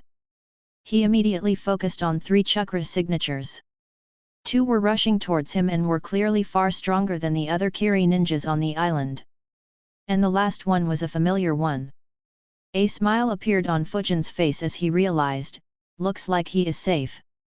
At least there is nothing wrong with his chakra. And the number of Kiri ninjas is the same as reported. Though a few could still be hiding. Inside the house, a smile appeared on Renjiro's face as well. He had felt such a chakra field scanning him several times in the past. He muttered, "Sending my student on a mission to rescue me." The old man still loves to make everyone feel embarrassed. His voice was very low. Kazuki asked, "Did you say something, Renjiro-san?" Renjiro stood up and said, "They are allies. Get ready. We will break out as soon as there is a clash." Renjiro's words surprised them. But no one questioned him and prepared for a fight. Though Mei and Ao had left, there were still 16 Jounins and 12 Chunins keeping an eye on them. Breaking through them would likely lead to a clash. Since Renjiro wasn't sure who the rest of the ninjas with Fujin were and because they were still heavily outnumbered, he decided to be patient. On the other side of the island, Mei and Ao reached the beach and saw Fujin and his squad. Fujin observed Mei and Ao. In addition to them, there were 20 other Kiri ninjas. 7 were Jounins while the rest were Chunins. Fujin analyzed, their numbers are divided into 4 groups. One is keeping an eye on the ships, another is in the village, the third is keeping an eye on Renjiro and finally these guys here. The odds are a bit better than I anticipated. Though winning is still impossible.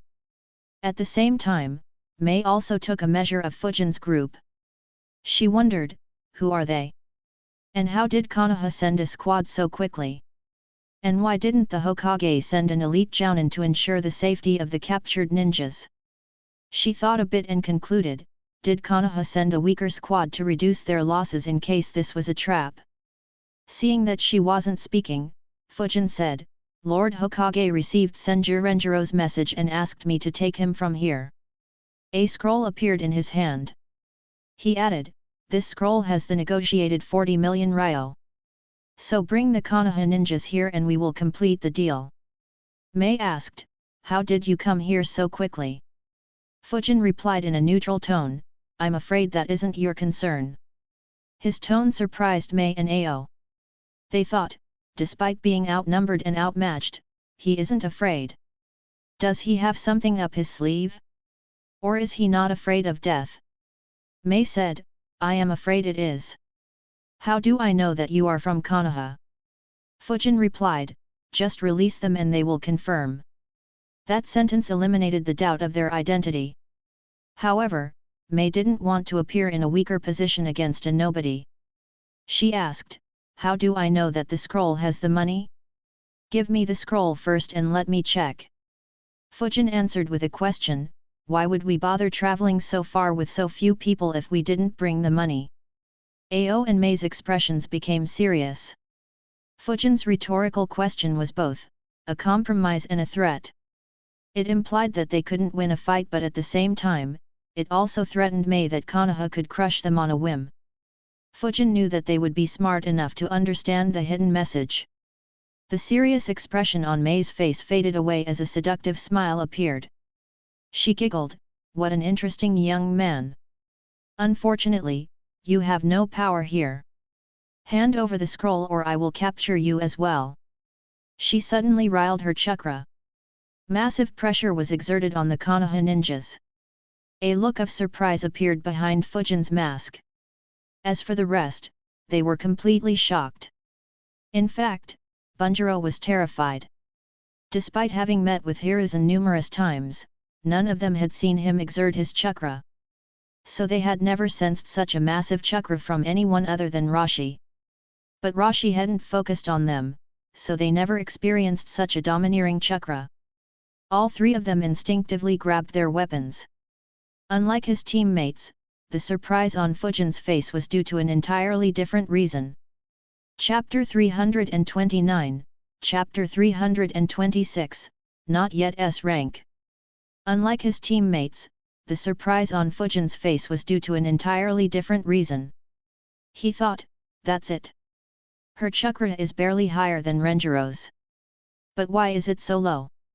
I thought that it'd be higher than Hiruzen at the very least. Suddenly, it clicked. He realized, I see. She hasn't reached the S rank yet. There are still 6 years until the start of the war. She should have reached that level during this time. Now that I think about it, the scroll with her information said nothing about her being an S-ranked ninja. And if she was rank S, then the rebels wouldn't be hiding so much. Maybe even the genjutsu on the Mizu cage would have been figured out by now. During the last 8 hours, Fujin was under a lot of stress. Taking on S-ranked ninjas was not a matter he could take lightly. Even more so when they were holding hostages. But since Mei wasn't at that level, all the stress was released. A smirk appeared on Mei's face seeing the state of Konoha's ninja. The Kiri ninjas were also smirking. They saw that the leader of Konoha ninjas was looking dumbfoundedly at Mei while his subordinates were under heavy pressure. Unknown to them, a smile appeared behind Fujin's mask. The scroll in his hand disappeared. He said softly, unfortunately, you won't be able to afford the cost. To everyone's surprise, Fujin riled his chakra as well. And to the horror of Kiri ninjas, his chakra was at the same level as Mei. In fact, it could even be said to be barely higher. His chakra lifted the pressure from his teammates and put the Kiri ninjas under pressure. At the same time, 2 swords appeared on the left side of his waist. Their sheaths had intricate designs carved on them. Ao's eyes widened as soon as they landed on the swords. He looked at Fujin again and realized, Hawk Mask. Those 2 swords. And those patterns. He immediately whispered, he is the spectral swordsman. Mei was already surprised to see another Konoha ninja match her chakra. However, after learning about his identity, she felt that it was normal. The name Spectral Swordsman was very well known throughout the Land of Water. The reason for that was the insane number of rogue Kiri ninjas that fell to his blade. Over 80% of the rogue Kiri ninjas were estimated to have been killed by him. On the other side of the island, a look of surprise appeared on Renjiro's face as he felt Fujin's chakra. He looked in the direction of Fujin and thought, he has already reached this level. Soon, the look of surprise was replaced with a prideful smile. He said, let's move. They appeared on top of their houses as Renjiro riled his chakra as well. Both Fujin and Mei sensed his chakra. Fujin chuckled and asked, do you still refuse to accept my terms? If you do, I'm afraid that the losses you will experience, even in victory, will far exceed what's in the scroll. Mei wasn't offended. She said, I never thought that Konoha would show that the spectral swordsman is from your village. But, if the Hokage sent you, I doubt he'd lie about the money. She stopped exerting her chakra and said, Ao, bring Renjiro and his squad here. Ao nodded and immediately flickered. Mei looked at Fujin. Though she was confident in taking him on, she knew that the circumstances weren't in her favor. A conflict would result in a large number of casualties on her side. And even if she managed to kill all Konoha ninjas, she wouldn't gain anything apart from a new and strong enemy. Renjiro's squad was surrounded by 28 ninjas. They were extremely tense. But since no conflict had started on the opposite side of the island, they didn't start the fight either. Their actions would depend on what Mei and Fujin decided. Soon, Ao appeared and said, Renjiro, come with me. You guys follow too? Renjiro and the Kiri ninjas nodded. Everyone left towards Fujin and Mei. Though no one showed it on their faces, everyone was secretly relieved. None of them wanted meaningless casualties.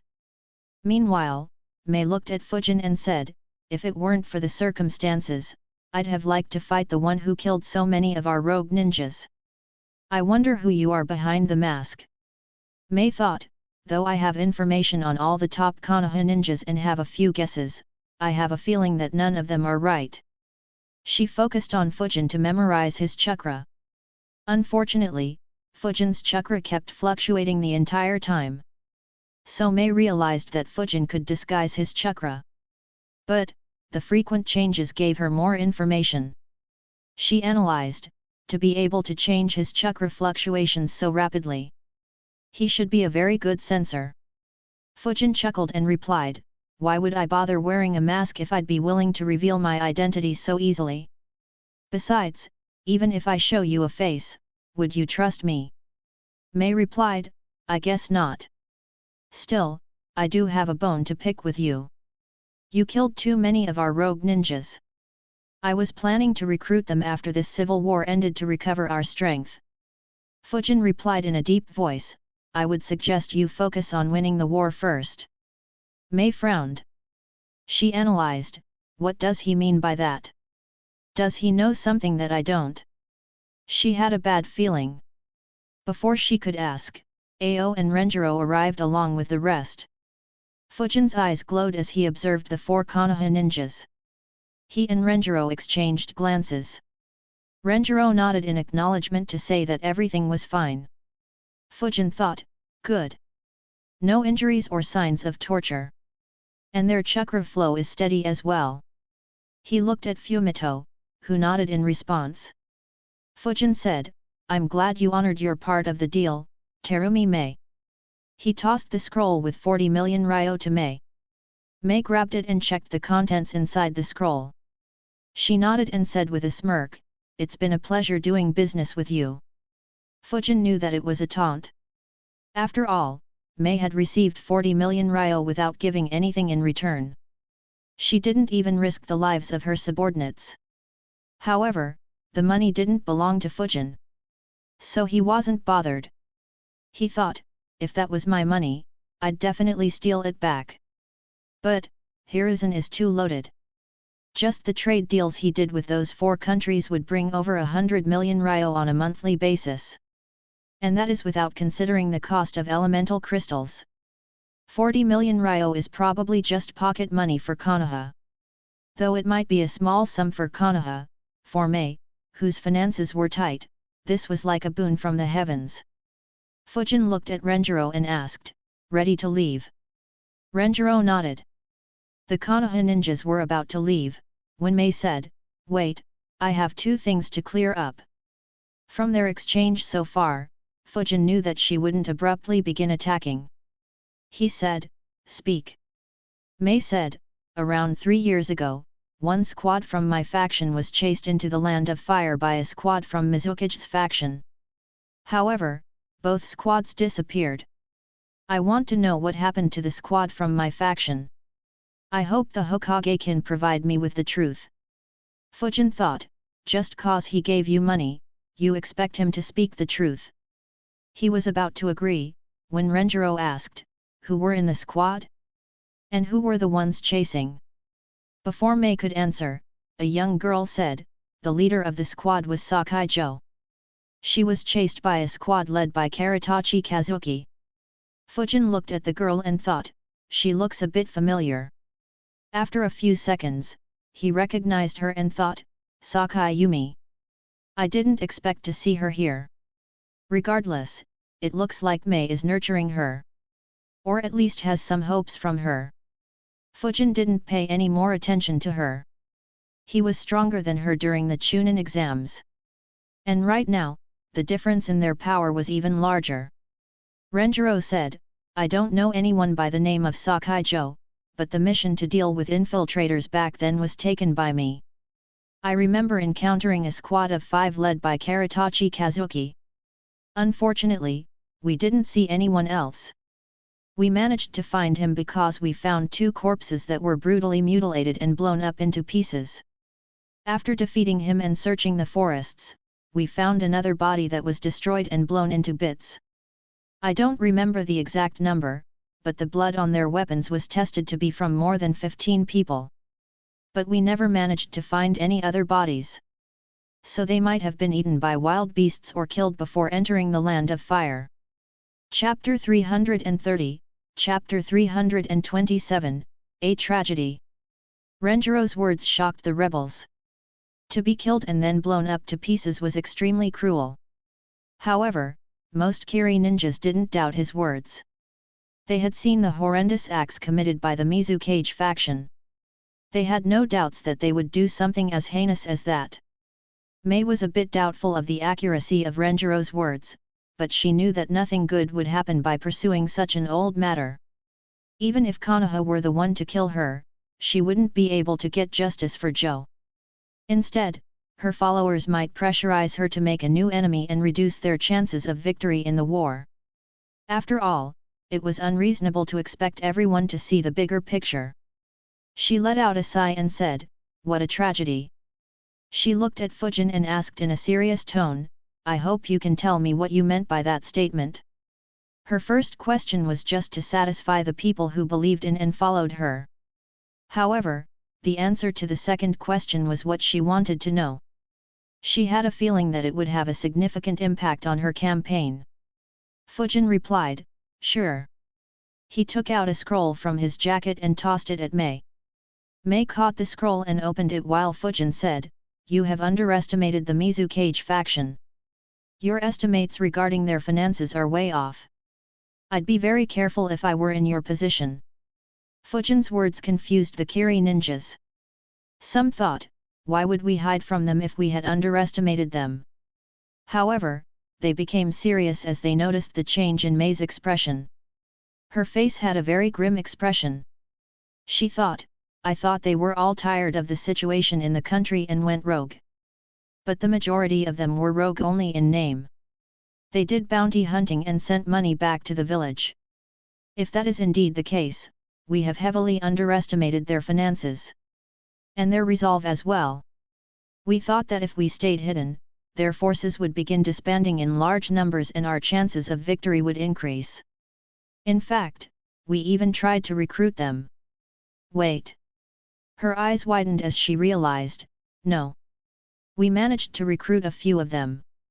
But, with this information, there is a chance that they are spies that infiltrated our forces. Shit, we are in danger." The rebel camp was currently hiding and engaged in a guerrilla campaign.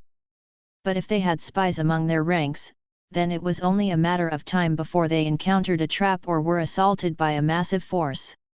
Fujin studied her expressions. They were as per his expectations. He had already read the scroll and was waiting for an opportunity to hand it over to her. Mei looked at him and let out a sigh. She said, "I don't know how to thank you for this information. Its value far exceeds the 40 million ryo we agreed upon. I'd have returned the money if my finances weren't so tight. Unfortunately, I have nothing of equivalent value that I can offer you right now. We owe you a favor." Fujin nodded and said, "Good luck with your campaign." Mei nodded. The Konoha ninjas finally took their leave. Fujin looked at the skies for a second before leaving. As soon as they left, Ao asked, "What information did he provide?" Mei rolled back the scroll and said, "We might have a problem. I'll need your help later. For now, let's leave." Mei didn't want to spread the news. It might cause unnecessary suspicions. The Kiri ninjas under her command quickly boarded the ships and left the island. While alone, Mei informed Ao of the information sent by Konoha. Ao was stunned as well. They decided to properly inspect every rogue ninja they took into their forces in the last 3 years and to limit their participation in critical activities. Meanwhile, the Konoha ninjas ran rapidly across the seas.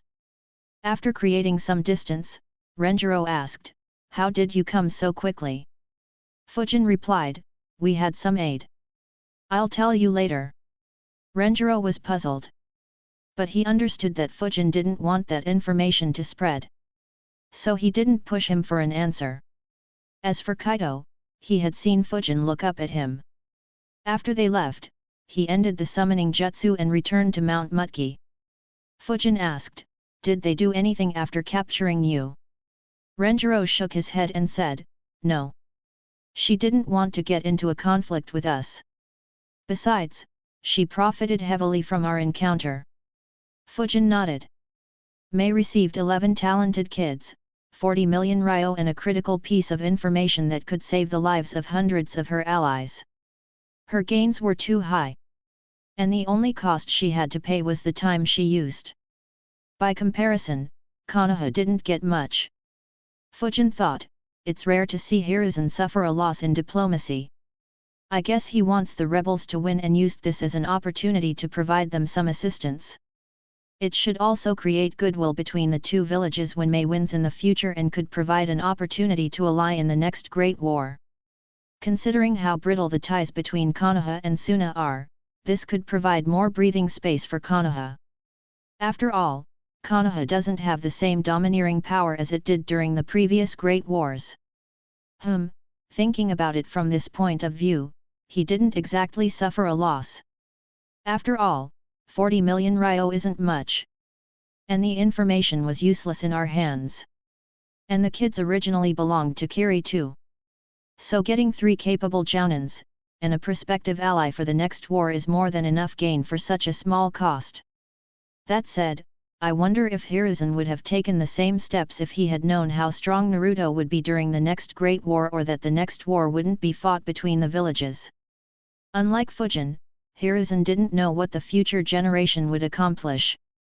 Though he was hopeful about their futures, he had to make his calculations based on the ninjas that were active currently. And he didn't know that the next Great War would be fought between the alliance of shinobi villages and Akatsuki. So his calculations were very appropriate. As they moved, Narakazuki asked, "Did you bring any means of transportation?" Fujin replied, "Nope."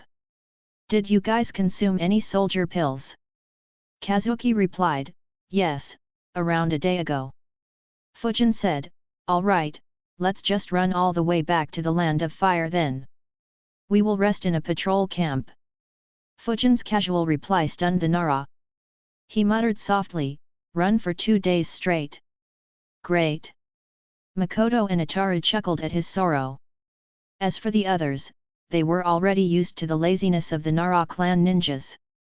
They quickly formed a basic plan on how to travel, which places to avoid, and how to use their sensors to avoid any more confrontations. The group traveled for half a day straight and reached close to the outer ring of islands in the land of water.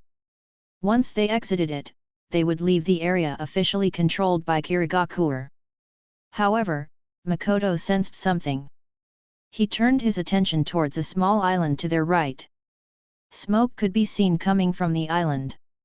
He said, "Something horrible is happening there. It's as if death is spreading across the island." His words surprised the rest.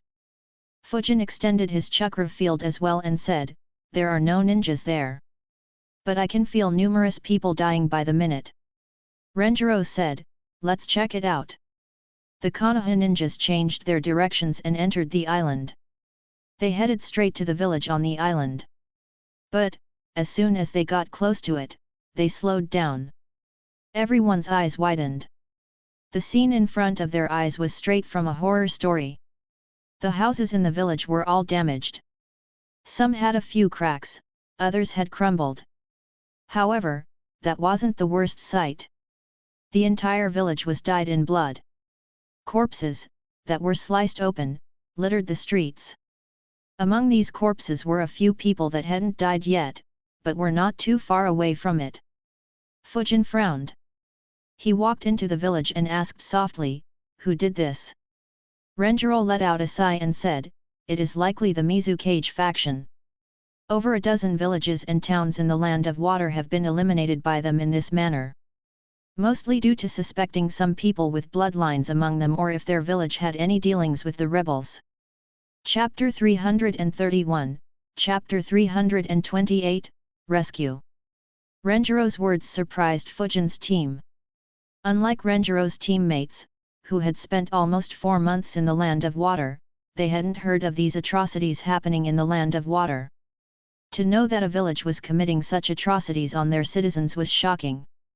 Even Fujin, who had some ideas regarding the civil war, was shocked.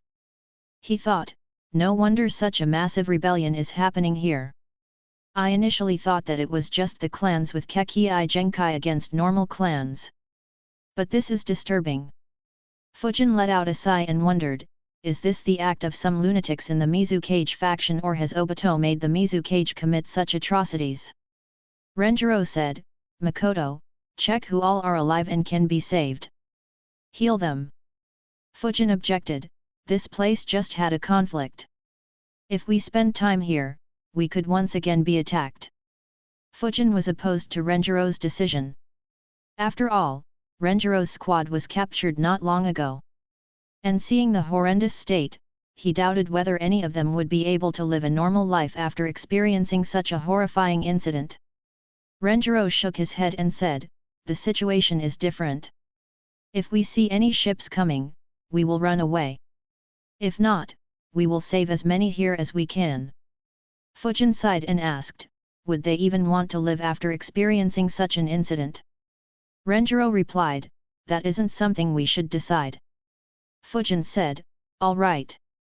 I'll help out Makoto. But keep an eye on your chakra levels, Makoto. Running away will be difficult if it is low. Makoto nodded. The group immediately began looking for survivors. The village had around 450 people. However, only 60 were alive when they arrived. And among those 60, 20 were in a very critical state and couldn't be rescued without complicated medical treatments. Makoto healed most of them while Fujin healed their external wounds. Among the survivors, 24 had lost one or more limbs. Only 16 were well physically. However, their mental health was a complete mess. It wasn't a surprise though. Not only did they undergo tremendous physical pain, but they also lost their loved ones. And the streets were still covered by their blood. The Konoha group spent half a day on the island. Fortunately, no one sailed to the island. After putting everyone to sleep using genjutsu, Fujin asked, what are you planning to do with them? Leaving them here wouldn't be wise. Renjiro nodded and replied, yeah, the trauma is too intense. I'll build a ship for them to sail away towards nearby islands. As for whether they survive or not, it's their fate. Fujin nodded. Though Konoha was doing well, they couldn't interfere anymore in this matter. Until then, no other country had interfered in the civil war happening in the land of water. But once Konoha stepped in, the remaining 3 villages would also have to step in. It would make the situation very complicated and could lead to an all-out war between the 5 villages with the land of water American Samoa the battlefield. During the night, the Konoha ninjas built a boat large enough to carry 40 people. The next day, they asked whether the people wanted to stay on the island or leave. Knowing that the Mizukage's forces could return, everyone chose to evacuate. However, one young boy, around 6 years old, approached Renjiro. He was very skinny, had pale skin and white hair. He looked into Renjiro's eyes and asked, "Can you train me to become a ninja?" His voice was surprisingly calm and steady. Renjiro bent down to his level and asked with a kind smile on his face, "What is your name, brave child?" The kid answered, "I am Kyushu Hayami." Renjiro asked, "Hayami-kun, why do you want to become a ninja?" Fujin noticed as the boy struggled to control his emotions. He clenched his fists and said, "They made my mother and sister scream in pain for a long time before killing them. I don't want to be helpless while my loved ones are harmed." Fujin and the other ninjas sighed on hearing his words. Renjiro let out a sigh as well. He said, "It's unfortunate what happened here.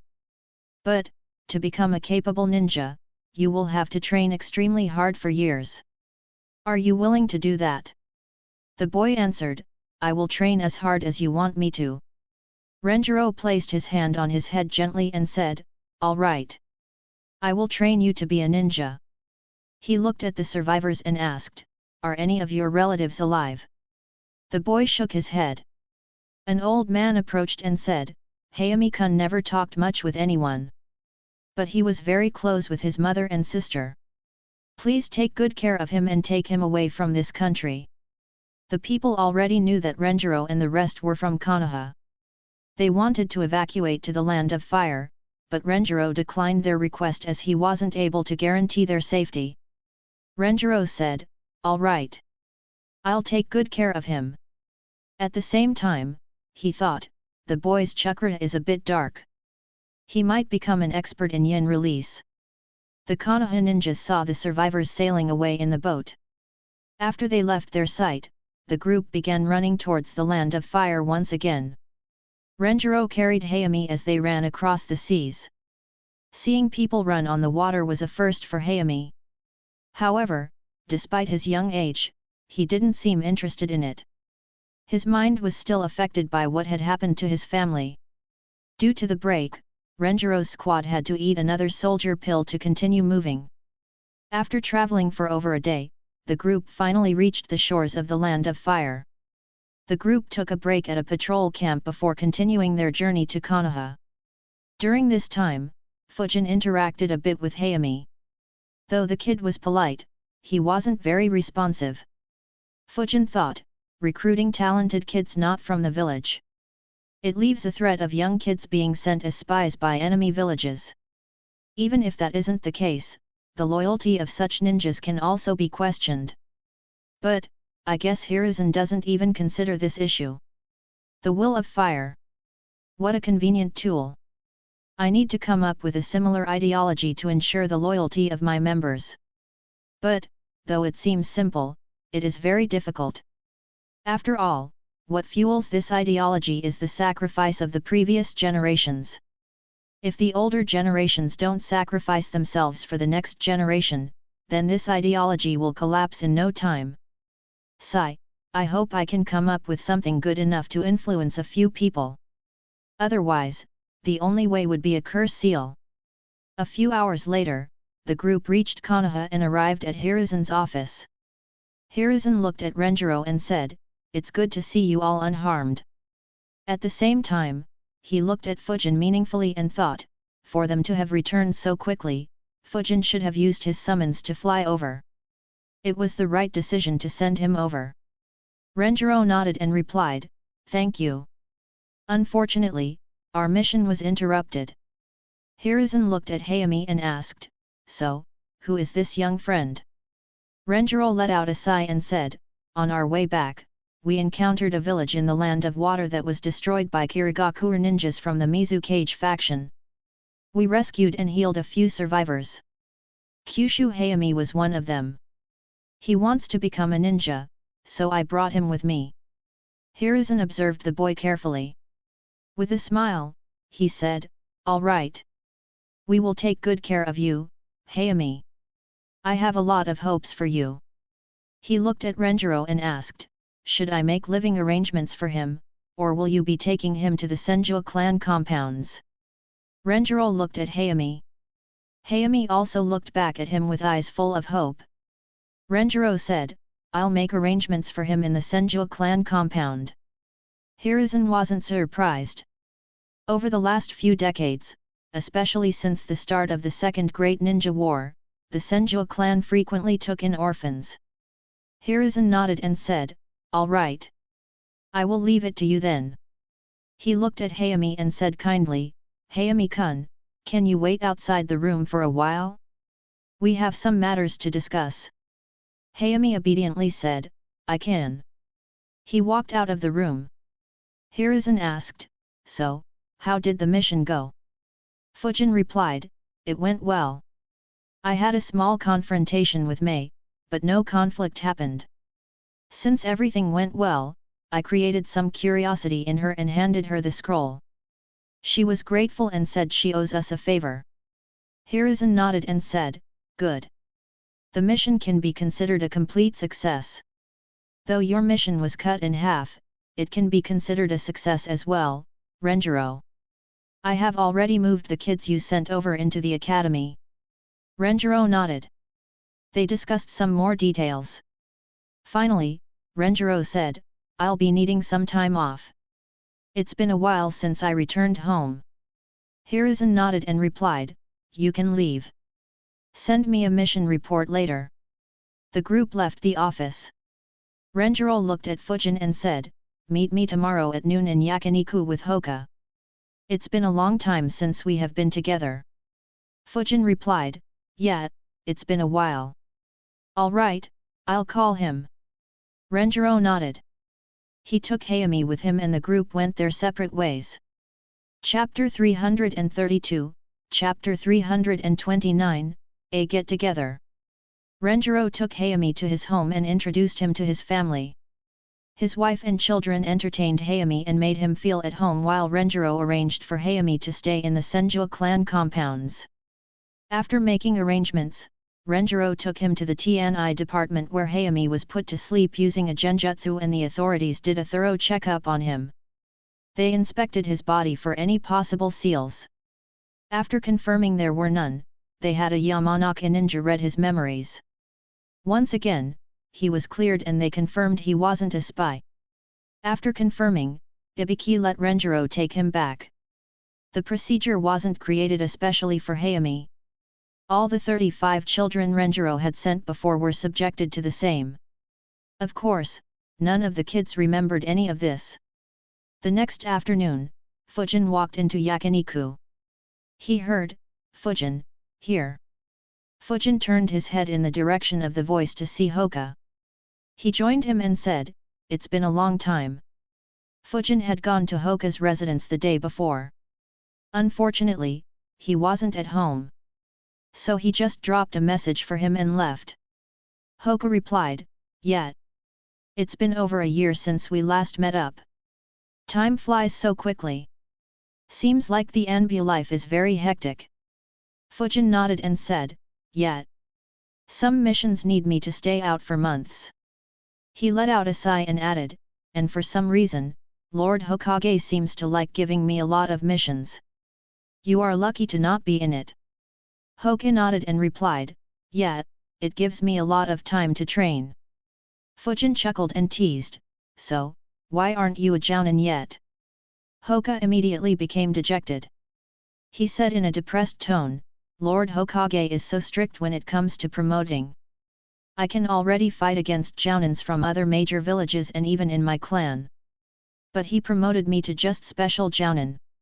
Father said that I'll probably need another couple of years to be officially promoted to the jounin rank. He looked at Fujin and asked, what about you? Do you remember the promise we made 2.5 years ago? You only have 6 months left. Fujin replied, I got promoted to Anbu captain a few months back. That rank is equivalent to jounin. I'll be jounin when I retire. Hoka quickly caught on to the information. He asked, you are planning to quit the Anbu? Fujin nodded and answered, I don't get much time to train. But I still have some work to do in the Anbu. It should be completed in around 6 to 8 months. Hoka replied, all right. Let's compete when you are done with your work then. A grin formed on his face as he said, I can't wait to fight against you again. Is fighting all you two can think about? Fujin and Hoka turned their heads to see Renjiro approaching them. Fujin chuckled and replied, well, we can only do what our sensei taught us. Hoka nodded, yup. Feel free to blame our sensei. Both laughed at Renjiro's expense. Renjiro sighed at their antics and joined the table. It had been just over 3 years since Fujin and Hoka were jounins under his tutelage. However, now Hoka was a special jounin while Fujin was an Anbu captain. In terms of strength, Hoka was at the jounin level while Fujin was as strong as Renjiro. Though he lacked in terms of overall capabilities and experience, in terms of speed and lethality, he had already surpassed Renjiro. In a fight, Renjiro would need to be very careful against Fujin. Renjiro was very proud of his students. However, he couldn't help but think, it's a shame that Mieko got caught in the Uchiha mess. She would have been at the jounin level as well if she had been alive. A server delivered them meat as the three of them caught up and shared some of their experiences. Of course, no one spoke about any missions that had to be kept a secret. So Hoka and Renjiro were unaware of the stunts Fujin pulled in the Land of Wind and his fight against Rashi. After having lunch and talking for a couple of hours, Renjiro asked Fujin, "So, how did you make it to the Land of Water so quickly?" Fujin replied, "I signed a summoning contract. My summons can fly quite fast." Hoka was surprised. He said, "Summons that can fly you? That's very rare." "Congrats Fujin." Renjiro added, "No, summons that can fly 4 people and probably fly at twice the speeds of messenger birds. That's even more impressive." Hoka was surprised, "That good? Wait." He squinted his eyes and stared at Fujin. Fujin realized his thoughts and chuckled. Hoka let out a sigh and cursed, "Bastard. It's already annoying to fight you when you keep running away. For the last 2 years, I kept working on strategies to combat your style of combat. But now you can fly?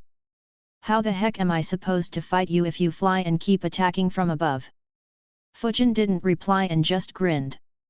Unknown to Hoka, his summons had great control over wind chakra and were just as lethal as him if vacuum jutsus weren't considered. Hoka sighed and said, "No summons and no running and hiding during our fight. Wait, no clones either?" Fujin tilted his head and asked, "Are you gonna tell your enemy that?" Hoka replied, "It's a spar, that's different." Renjiro chuckled and said, "So much talk about sparring.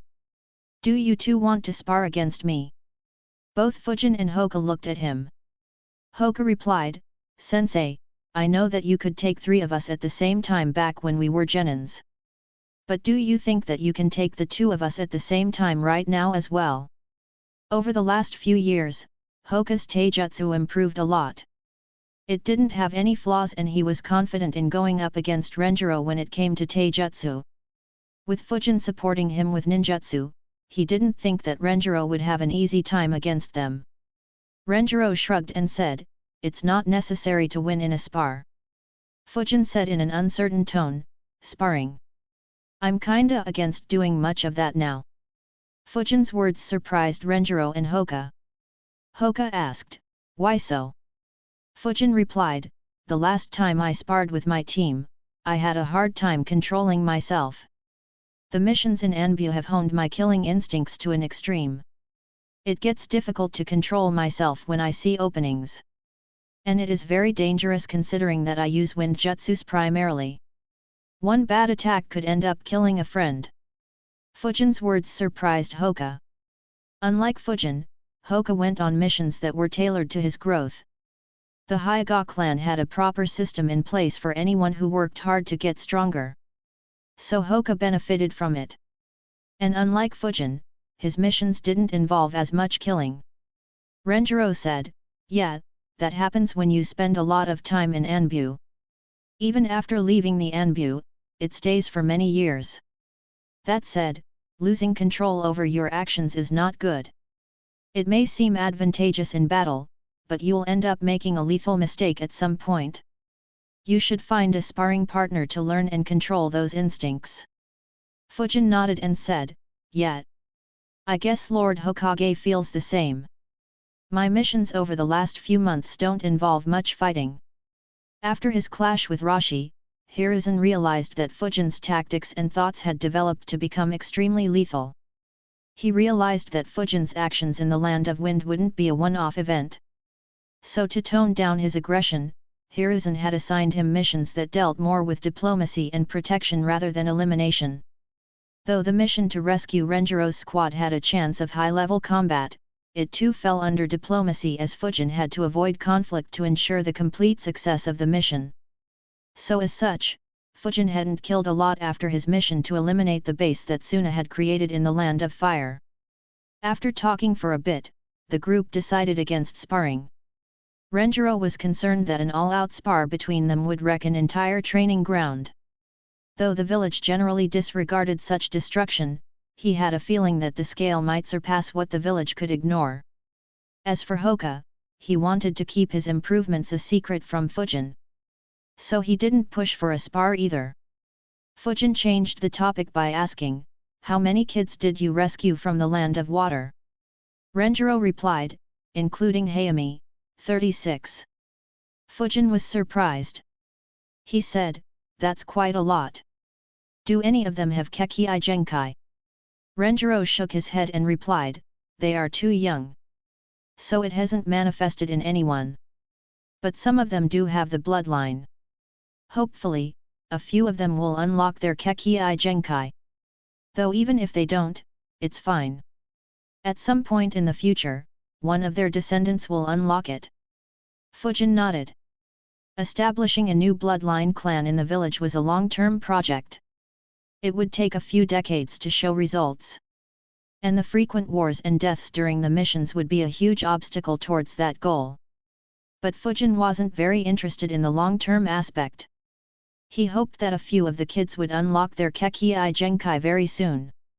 He was planning to start fusing his own elements soon to learn a Kekii Genkai. Having a reference would be a huge help for him. He thought, "I'll need to keep an eye on those kids." Seeing how much time had passed, Renjiro said, "I lost track of time. I have some work to do at home." "It was good meeting both of you again." Hoka nodded, "Yeah. We should do this more often in the future." Fujin and Renjiro nodded. They said farewells and went their separate ways. Chapter 333, Chapter 330, Konoha's Light and Darkness. A/N, hey guys. This chapter is sponsored by Terrence Smith. You can thank him for the double release. After a few days off, Fujin once again became busy with his Anbu duties. Hiruzen was quite busy as well. He made arrangements for Hayami to join the first year in the academy. Though the kids Renjiro brought from Kiri were talented enough to be placed in elite batches, Hiruzen didn't do that and instead distributed them in the normal batches that had 100 students. His goal was to ensure that they made good friends in Konoha. Combined with his frequent motivational speeches, the unsuspecting kids were quickly assimilated into Konoha. Once the assimilation was complete, Hiruzen analyzed, 36 good kids. Their circumstances will make them train harder than most. And they might even motivate others to train hard. Once their strength grows beyond the normal students, I'll expand the elite batches to include the ones that stand out. Seeing how good they were, Hiruzen thought, it'd be good if we could recruit such kids frequently from there. Unfortunately, it will be very difficult and risky. Both sides should have noticed these events. They'll be on the lookout for such operations done by other villages. Not to mention, there will be competition from other villages. He began analyzing to check if he could continue the operations in the land of water somehow. However, he could only think of one solution. He wondered, should I ask Danzo to make a move there? Hiruzen was in a dilemma when it came to Danzo. Though he was a comrade, he had been very extreme in the past few years. The Uchiha's loss was a big blow for Konoha. In addition, unlike others, Danzo won't obediently do what Hiruzen wanted. He thought, the only way Danzo would agree is if I let him induct the kids into root. No, he will agree even if I decline and would instead secretly induct the most talented kids he finds into the root. But, I have already disbanded the root. Though he still has a few dozen root ninjas under his command, it is a far cry from what he controlled before the Uchiha massacre. If I let him recruit kids from here, then he will begin rebuilding the root again. Hiruzen began analyzing the advantages and disadvantages of such an action. After around 10 minutes, he decided, though the rebels aren't lunatics like the Mizukage faction, at the end of the day, they are still a different village. I can't guarantee that they would ally with us. Even though Danzo is extreme, at the end of the day, he is still loyal to Konoha. I'll let him take over this operation. Even if he recruits talented children now, he will need around 10 years to raise a large number of jounins from their ranks. He will be too old by then to have any more ambitions towards the Hokage seat. Besides, a glint appeared in Hiruzen's eyes as he decided, in around 6 years, I'll pass my seat to Kakashi or Fujin. And I'll make the other the commander of route and force Danzo to retire along with me. That would be the best outcome for Konoha. Though there were a lot of reasons for Hiruzen to be upset with Danzo, it was undeniable that Konoha had benefited heavily due to him. Of all the villages, Konoha was the only village where a rank S ninja willingly took over the role of darkness and stayed away from the limelight. One rank S ninja leading in the light and another hiding in the dark was a deadly combination.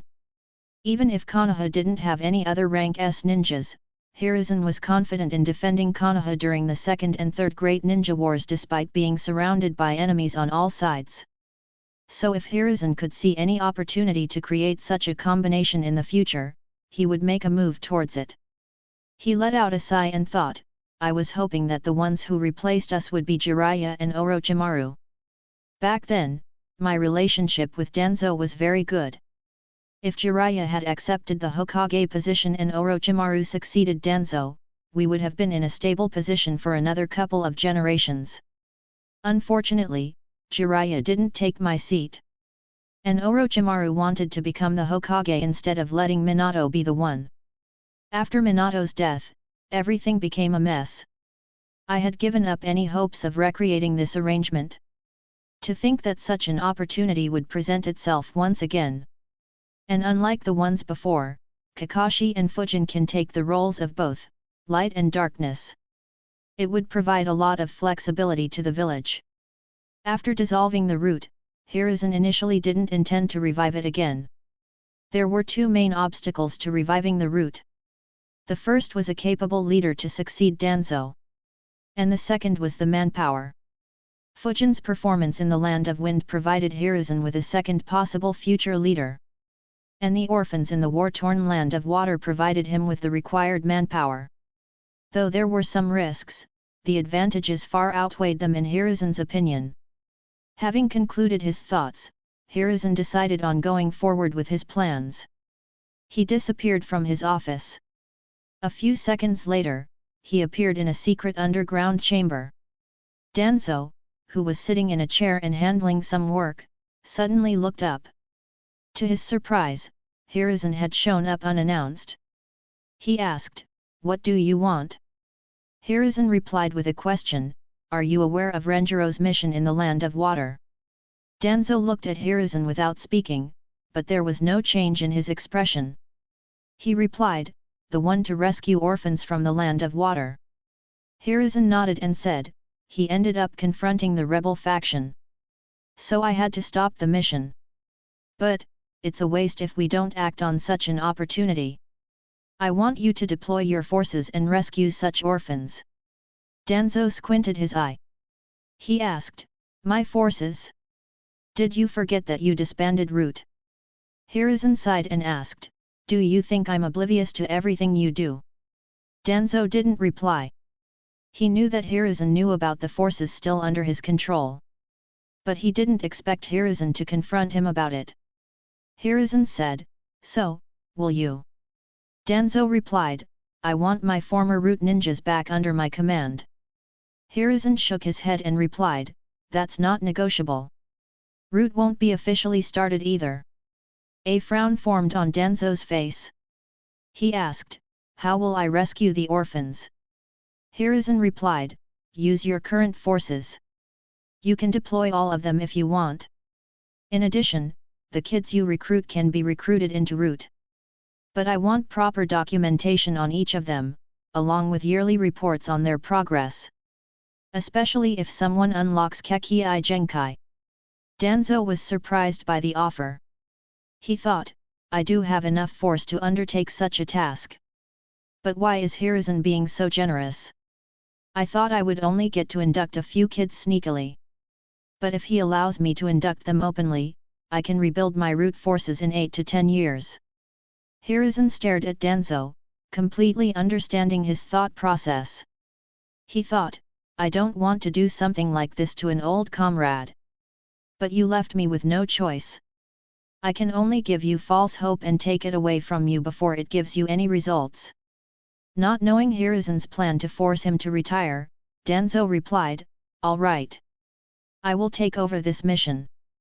But you can't change your mind in the future. Hiruzen nodded and said, of course. Recruit as many orphans as you can. But be careful of the Mizukage and rebel factions. Their fighting will intensify soon. Danzo nodded. Hiruzen disappeared from the office as rapidly as he appeared.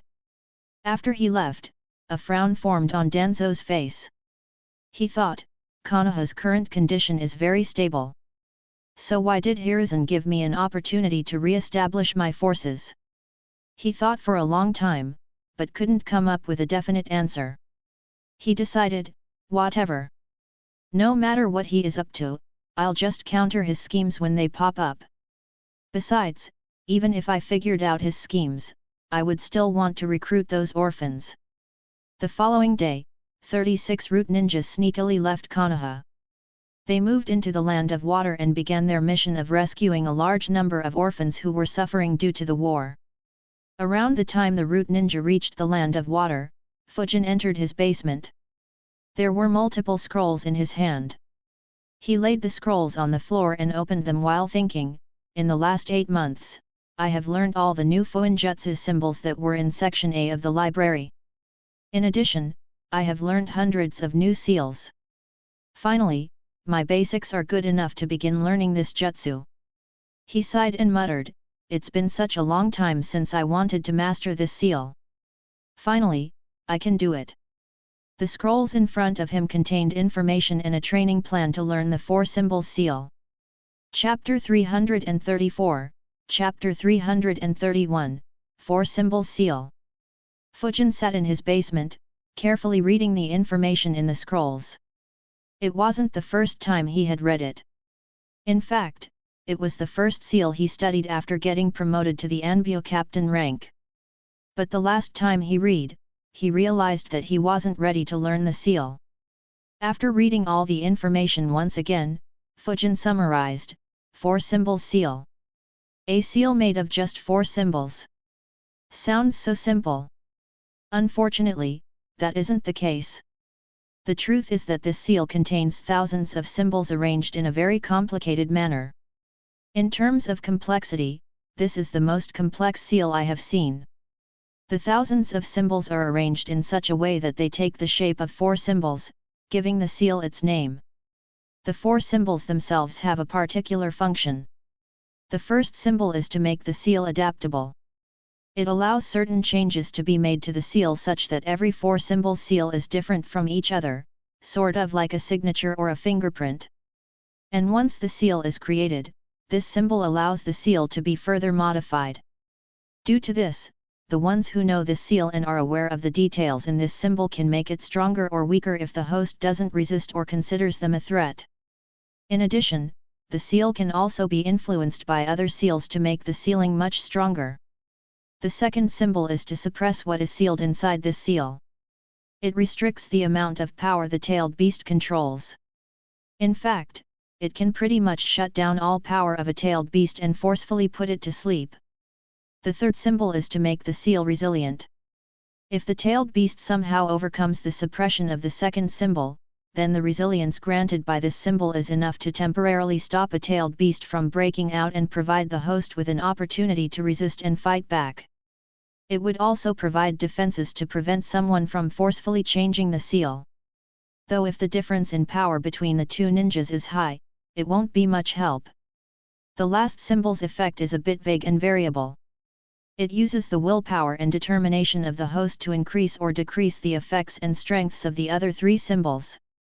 Though it isn't a fixed boost, it is a good addition. After all, the willpower of any person will be the highest when death is right in front of them. So at the moment when the tailed beast is about to break out forcefully, this symbol would provide a huge help to the host. In addition, if the host faces an external threat, such as a situation where his friends are being killed while he helplessly watched, the determination to live or resist the tailed beast can decrease, lowering the power of the seal and allowing the tailed beast to break out and rampage against a superior enemy force. A/N, very little of the above is stated in canon. I tried looking a lot for information on this seal, but there really wasn't much theory on how the seal works and most information just says what the seal does. The recent Minato one-shot did give some insights, like giving love a major role to strengthen the power of the seal and using a seal carved in the village to make Kushina's seal stronger. I changed love to determination for this fanfic as the effect should be somewhat similar, like by having someone you love, and someone to live for, your determination for resisting the tailed beast and keep living a normal life will be very high. Anyways, let me know your thoughts on the above theory. Fujin stayed in silence for a few minutes to digest all the information. After around 7 minutes, he analyzed, if the purpose is to only seal a tailed beast or something similar, then this seal is good enough. But there are some major flaws. The first major flaw is that it doesn't steal chakra from what is sealed inside. So if a tailed beast is sealed inside a ninja, then that Jinchuriki can only act as a nuke. He won't be able to access any chakra of the tailed beast unless the tailed beast breaks the seal and kills him before rampaging on the battlefield. And the other major flaw is that, unlike Naruto's seal, this seal doesn't allow anyone else to enter the seal and help them fight the tailed beast. So these effects should be from the 8 trigram divination seal, which is created by overlapping 2 4-symbol seals. Unfortunately, the library doesn't have the 8 trigram divination seal. And asking Hiruzen for it will raise a lot of questions, starting from how I even know about that seal or what I plan to do with it. Fortunately, I do have some ideas. The 4-symbol seals have to be overlapped in such a way that they don't completely overlap with each other. I can try learning using the trial and error method. If I can't, then I can only think of a way to ask for it from Hiruzen without arousing suspicions. After all, for me to implement any of those plans I created, the 8 trigram divination seal is more important than even the flying thunder god. There was a reason why Fujin wanted to master this seal. It was due to an idea he had long ago when he was in the academy. Over the years, he introspected the idea several times. Though he became more and more aware of how difficult it would be to make that idea a reality, he never found anything that would completely rule out the feasibility of his idea. Finally, he was about to take a major step towards it. A/N, he had the above idea in chapter 34, last 3 paras. Without wasting any time, Fujin created 80 shadow clones and began learning the seal. The complexity of the seal meant that even with numerous clones, Fujin would still need a long time to learn and master the 4-symbol seal. For 13 days straight, Fujin kept working on the seal until he was called for another mission. After dressing up in his Anbu attire, Fujin flickered towards the Anbu headquarters. He appeared inside Eagle's office and asked, "Another escort mission?" Eagle shook his head and said, "No." He placed a map on the desk between them, pointed at a location and said, "The Ito family in the land of waterfalls has recently been experiencing strange incidents. There have been a lot of murders happening in the villages in their territory. In some cases, the entire population inside the villages have disappeared. And there have been no signs of struggle. Tanagakure sent some of their ninjas to investigate but came empty-handed. I sent another Enbu squad to investigate but they didn't find anything either. They stayed in their territory for 1 month during which no incident occurred. However, a few days after they returned, the incidents began happening again. For some reason, whoever is doing this, is only targeting the civilians. And they have managed to hide from any ninjas investigating. The previous squad I sent specialized in tracking and investigation but was unsuccessful as well. So I'm guessing that a seal master or grandmaster might be involved." Fujin listened carefully. Eagle added, "Your mission is to inspect who is causing this. If you find the culprit, you can decide whether to kill or capture them or even let them go if you have a good reason. If you don't find anyone, then make a decision on when to stop and return back to the village." Fujin nodded and replied, "All right. We will move out soon." He took the map that had all the markings of where the incidents had happened. He went into his team's assigned room and analyzed the information while his clones moved to call his teammates. Fujin analyzed, "This case is weird. The targets are all over the Ito family's territory and no one area has a higher number of attacks. Still, attacking civilians and possible fuinjutsu mastery. Is it the Jashin? They were active in the Land of Grass last time.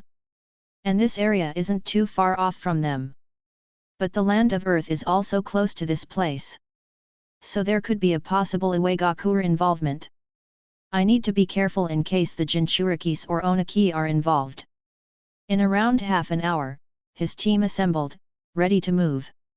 Fujin explained the mission parameters and left the village. Though Fujin's squad didn't have anyone who specialized in tracking or picking up small clues like scent or hidden footprints, every one of them was a sensor. Though Yujao and Bunjiro's sensor skills were very good, they were still quite handy. Both had improved considerably during the last 7 months. Within a day and a half, Fujin's team reached the town in the Land of Waterfall where the Ito family lived.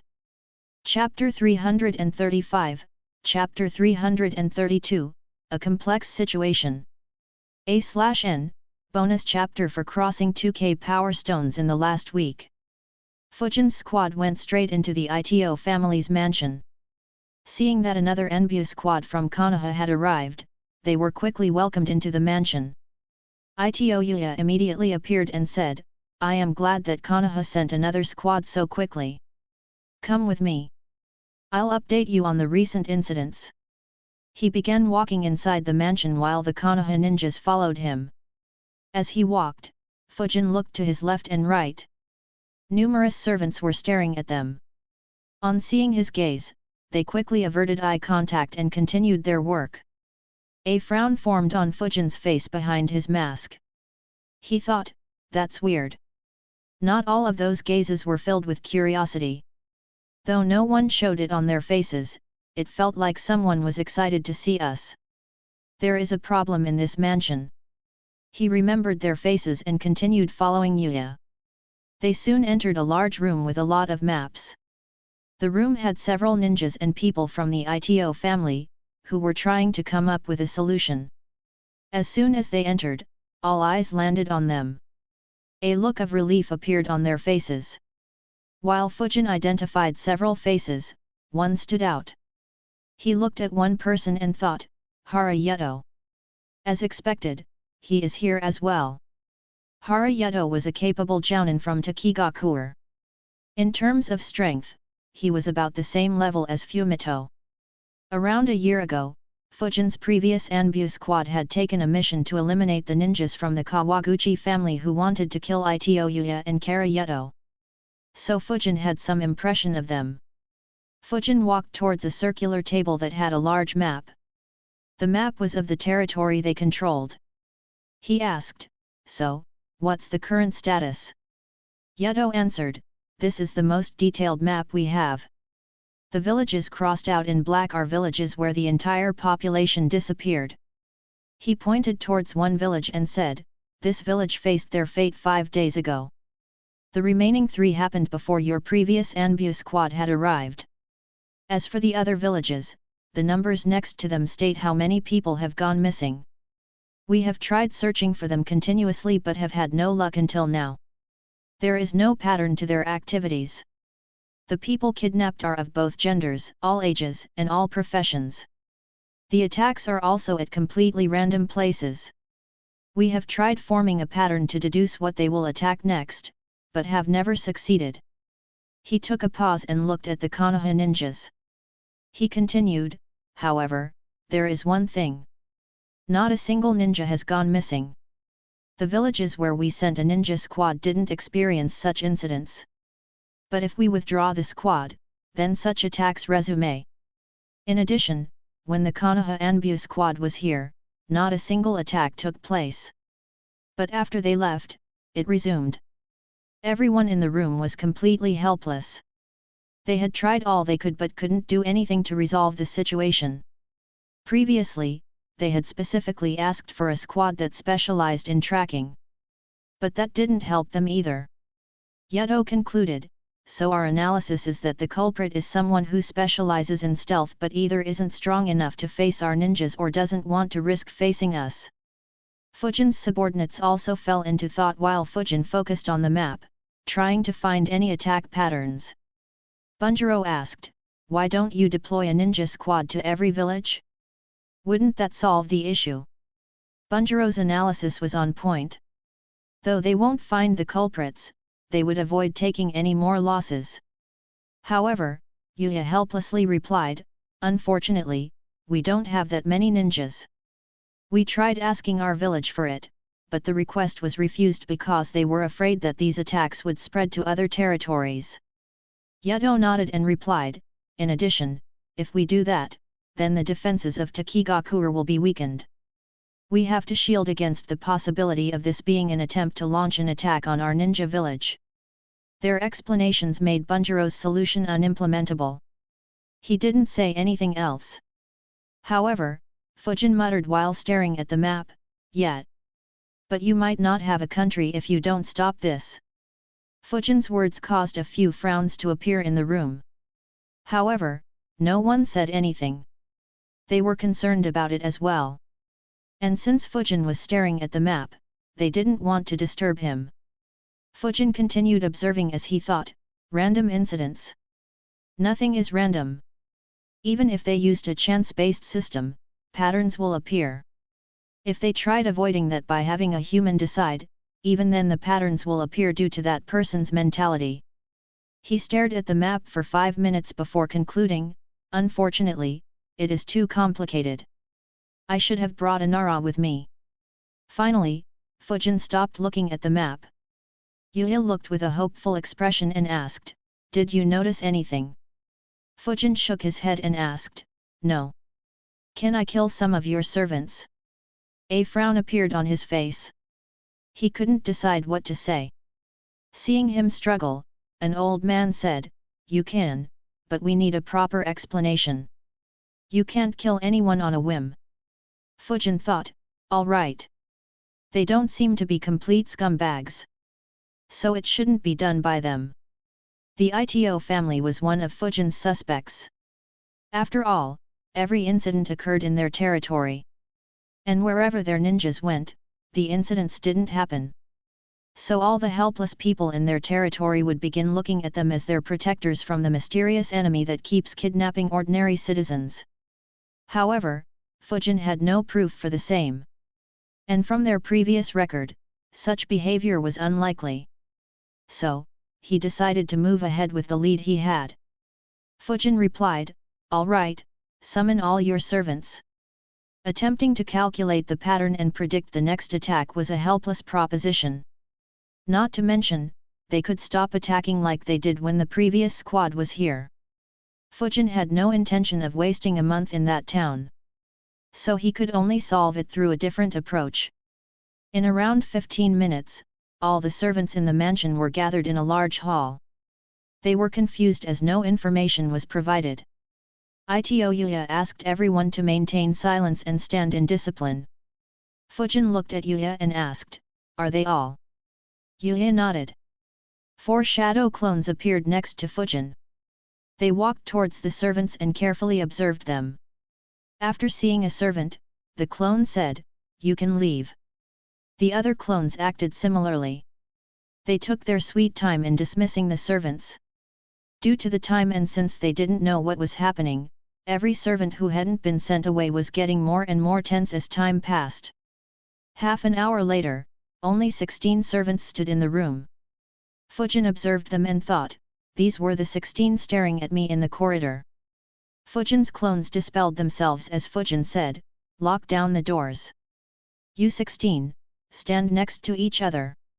The ninjas from the Ito family closed all exits while the servants nervously stood next to each other, while Fujin continued staring at them.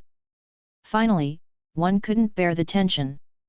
He asked, can you say what this is about? Fujin gazed at him and observed for a minute. He concluded, not him. He said, we have come here to investigate the recent incidents happening around this town. After looking for a long time, we realized that a servant working in the mansion has turned traitor. Fujin's words surprised the servants and the Ito family. The Ito family ninjas looked at Fujin with skepticism. After all, they had already investigated each of their servants and hadn't found anyone suspicious. The servants quickly began defending themselves. One said, "We will never betray the hands that feed us." Another said, "Lord, please recheck your information. We will never do that." Others complained as well. Fujin said, "My information is accurate." He made a hand seal and said, "I will give the traitor an opportunity. Confess. If you do, then I will let the Ito family handle your punishment." He released some killing intent and stated very coldly, "But if you don't, then not only will I kill all of you, I will also slaughter each and every member of your families." Bufura no Akaire Jutsu. The Ito family frowned again. Once again, Fujin had done something that they didn't approve of. However, since he hadn't acted yet, they controlled themselves. After all, they had already talked with him. Only Yuto noticed what Fujin did. He thought, a genjutsu. But which one? Since Fujin used only one hand seal, Yuto couldn't identify what he did. The servants began arguing and pleading hysterically. They didn't want their families to suffer. However, as they shouted, they suddenly felt a pain in their stomach. They all held their stomach and fell to the ground while screaming in pain. The Ito family finally had enough, but Yuto said, "It's fine. Stay back and watch." Meanwhile, a frown appeared behind Fujin's mask as well. He thought, "That's strange. None of them are ninjas. And I didn't sense anyone speaking lies. Was what I felt wrong? Or is there such a good civilian spy?" The pain soon turned into panic as the servants noticed maggots drilling through their abdomen and crawling out. They pleaded with Fujin to spare their lives. Fujin looked at them and said emotionlessly, "For one last time, have you done anything to betray the Ito family or passed information to someone else?" All 16 servants replied negatively. However, Fujin's and Fumito's eyes landed on one servant. Both detected that he was lying. A few seconds later, all the servants lost consciousness. Fujin looked at Fumito, who nodded in response. Chapter 336, Chapter 333, The Right Question. Fujin created a shadow clone who walked towards the servant who had lied and picked him up. Fujin said, "Give me a small room. I want to interrogate him." Yuya asked, "What about the remaining 15? And what did you do to them?" Fujin replied, "They were placed under a genjutsu. They will wake up in a day or so. Keep them in the same room and have a doctor monitor their health. And they won't remember much of what happened. So make up a story for them." Yuya replied, "All right." Soon, a closed room was arranged for the Konoha ninjas. Fujin placed a few privacy seals in the room and said, "Go ahead Fumito. Check what he is hiding." Fumito nodded and walked towards the unconscious servant and placed his hand on his head. Yin chakra entered the servant's brain as Fumito began reading his memories. Fujin observed him carefully. He thought, it was a boon to have a Yamanaka on my squad. In the last 6 months, I have seen him read memories several times. Thanks to that, I have gained valuable insights into the technique. I used some bandits to experiment on and I can finally read some memories. But my method is still too crude. I have only a 25% success rate and I can't read all the memories as the brain gets destroyed after a few minutes. Still, this is good. In a few years, I will be able to use this technique properly." For 30 minutes, Fumito kept reading his memories. Finally, he let him go and took a deep breath. Fujin asked, "So, what did you find?" Fumito replied, "He isn't a traitor. Or at least, he doesn't consider himself as one. That is why we couldn't detect any lies earlier.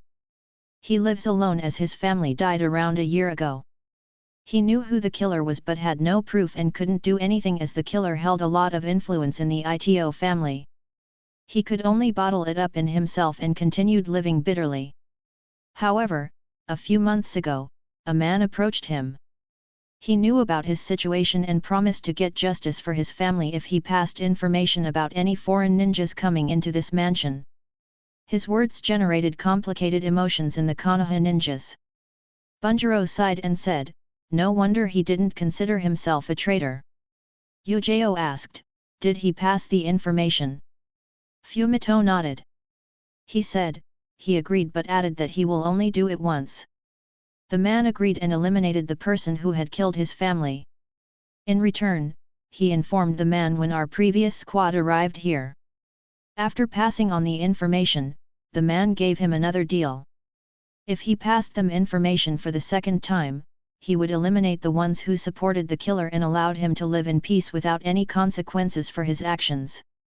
He agreed once again. When we were analyzing the map and the situation, he went out to report our arrival to that man. A frown formed on the faces of the Konoha ninjas. Yujao said, that means that our arrival is likely known to the enemy. Fujin nodded. He asked, did he know anything about the man? Fumito replied, nothing apart from his appearance. Fujin replied, all right, draw his sketch. It might help if that person wasn't a ninja. Otherwise, this is a dead end as well. Fumito nodded. Though he got a lot of information from the servant, it wasn't very useful for their mission. The only person who mattered was that man, and the servant knew almost nothing about him. Fumito began drawing a detailed sketch while Fujin analyzed, no wonder it took me so long to find this guy. If he was just a spy, then it would have been much easier. The excitement I felt earlier should have been from this guy seeing an opportunity to get rid of the ones that helped the killer. And until I asked whether they passed any information, he hadn't told any lies. And my threat of killing their family was useless against him as well. Regardless, this route will lead to a dead end as well. What should I do next? Fujin began thinking of a plan. By the time Fumito was done, Fujin strategized, the next step will be waiting patiently. I can make a decision based on whether such incidents occur again. If they do, then I'll need to use the clues to track and hunt them. If not, then I will have to make an arrangement for us to stay here for a long time. Fumito handed Fujin a paper and said, this is how he looked. Fujin observed the sketch. He didn't identify the man. He said, let's leave it to the Ito family to find this guy. His team nodded. Searching an entire town would be too tedious and time-consuming with just 4 people. Fujin deactivated and collected the privacy seals he had attached and exited the room with his team. Yuya immediately asked, did you find anything? Fujin nodded, handed him the sketch and asked, do any of you know this man? Everyone observed the sketch but couldn't identify him. Fujin said, he is the one who bribed this servant to inform him about the movement of foreign ninjas. So the knowledge of our arrival is already known to the enemies. Put the town under lockdown and find this man. He could be the key to helping us understand what is happening in your territory. Fujin's words enraged the Ito family members. Yuya asked, he took bribes to betray us. Fujin looked at Fumito who explained what the bribe was. The explanation doused their anger. Yuya sighed and said, I can understand his thought process. But this is still a betrayal of our trust. He won't be able to escape punishment. Fujin replied, while I don't care what you do with your people, I'd advise you against it. Like others, he won't know what happened. So we can use him to pass false information to the enemies. If you can't find that man, you can keep an eye on him to find that man later on. In addition, you can also grant secret protection to his targets to trap and capture any attackers. Once the issue is resolved, feel free to do what you want to with him. Yuya thought about Fujin's words and immediately agreed. He quickly dispatched his ninjas to investigate the town. At the same time, he made living arrangements for the Konoha Anbu in the mansion. The Konoha ninjas made themselves comfortable. Sensing the opportunity, Fujin called Yuya and Yuto into their room. Yuya asked, what did you want to discuss? And why did you tell us to come alone? Fujin looked straight into his eyes and said, I have a doubt. I'm wondering if you could provide me with a satisfactory answer. Yuya replied kindly, just say. We will do our best to fulfill any of your requests. Fujin didn't break eye contact and asked, is the ITO family behind these events? Fujin's question shocked everyone in the room. Yuto quickly looked at Yuya, who looked angry. Yuya controlled his temper and asked in an unpleasant tone, what do you mean? From his reply, Fujin could see that Yuya wasn't a part of it. He said, stop being emotional and think rationally. Such a large incident without the support of someone from inside is difficult. Do you suspect anyone from your family is behind this? Or perhaps providing them with information that could assist them in some way? Yuya thought for a minute before shaking his head. He said, I can't think of anyone doing something like this. There is nothing for our family to gain. Some rival families may have a hand, but even after investigating, we didn't find any proof. Fujin replied, all right. Keep an eye out. Though I don't have any proof either, this being an inside job has a high possibility. For that reason, I will only be informing you two about the next step of my plan. Yuya got serious. Yuto asked, what plan did you come up with? Fujin replied, if the attacks continue happening, we will begin the hunt depending on the situation. But, if the attacks stop like last time, then we will stay here for a week. You will take that opportunity to see how we act here. And you will arrange for 4 ninjas you trust to disguise as us. We will sneak out during the night without alerting anyone, and those 4 ninjas will continue disguising as us to deter any future incidents. Yuya and Yuto fell silent and began analyzing. Finally, Yuto let out a sigh and said, looks like that is the only feasible action. Fujin nodded and said, if the incidents continue happening in the future, then we can meet some place outside the town secretly and create a plan to stop them. But if they keep hiding, there isn't much we can do. Yuto nodded. They discussed some more details before leaving. While walking back, Yuya sighed and said, looks like this is our only way. The village won't send us more ninjas, and Konoha doesn't want to station a squad here permanently. Yuto nodded and replied, yeah. But this is better than nothing. It could buy a few months of peace until they realize that something is wrong. We can use that time to investigate further. Yuya nodded. Since the information was leaked, they didn't have any hopes of catching the culprits and could just wish for temporary peace. Unknown to them, their prediction would turn out to be completely wrong. Chapter 337, Chapter 334, A Creepy Feeling. Yuya and Yuto began overseeing the task of searching for the man. They showed the sketch around the town. However, not a single person similar to the sketch was seen by anyone in the town. Yuya went to Fujin and reported to him the state of investigation. Fujin said, looks like that man is a ninja.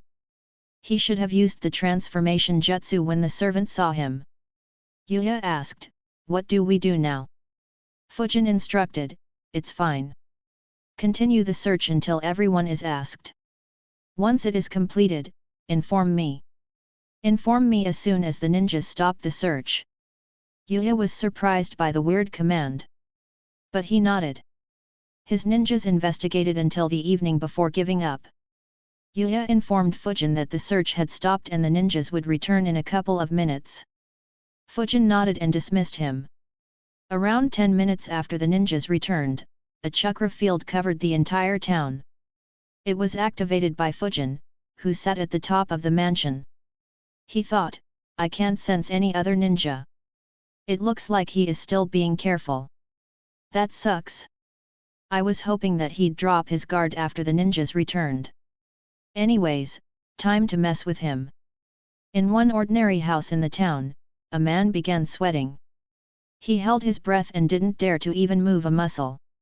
After 2 minutes, when the chakra field disappeared, he finally relaxed. He thought, what a crazy bastard. Did he cover the entire town with his chakra field? Fortunately, I kept my chakra suppressed. If I had relaxed because those annoying ninjas gave up, I'd be dead now. He collected himself and decided, it's best to not use my chakra for a while. I might not get lucky every time. But as long as I don't use my chakra, I will be safe. After consoling himself, he calmed down. However, his night wasn't peaceful. Throughout the night, Fujin and Fumito kept activating their chakra fields alternately. The first started to do them at an interval of 10 minutes. But then they suddenly changed the interval to 1 minute. They followed it up by going completely random. At some point, both stopped and didn't sense any more before suddenly sensing after 3 hours. The man didn't dare to sleep in case he accidentally released some chakra during his sleep.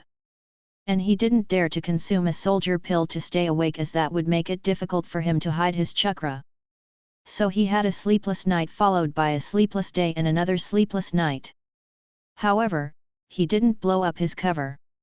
Fujin finally decided to stop as he had to leave after 6 days and the ITO family wouldn't be able to replicate such sensing skills. During these 2 days, reports of missing people were sent continuously to the ITO family. However, Fujin didn't move out as those incidents took place before they arrived or just after they had arrived. So there wasn't much point in moving out. The ITO family could only send their own squads out. After 2 days passed, the reports stopped coming. As they had predicted, the incidents had all stopped. For 3 days straight, not a single incident happened. Knowing Fujin's plan, Yuya began spreading the news that the incidents had stopped because the culprits were afraid of Konoha ninjas.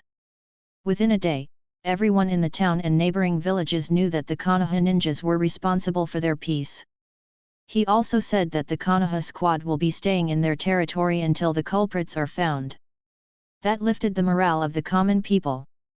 However, out of everyone's expectations, a day later, a report arrived that shocked the ITO family and everyone living in their territory. Every single person from another village had suddenly gone missing. In addition, over 25 reports of missing people were filed from all around their territory.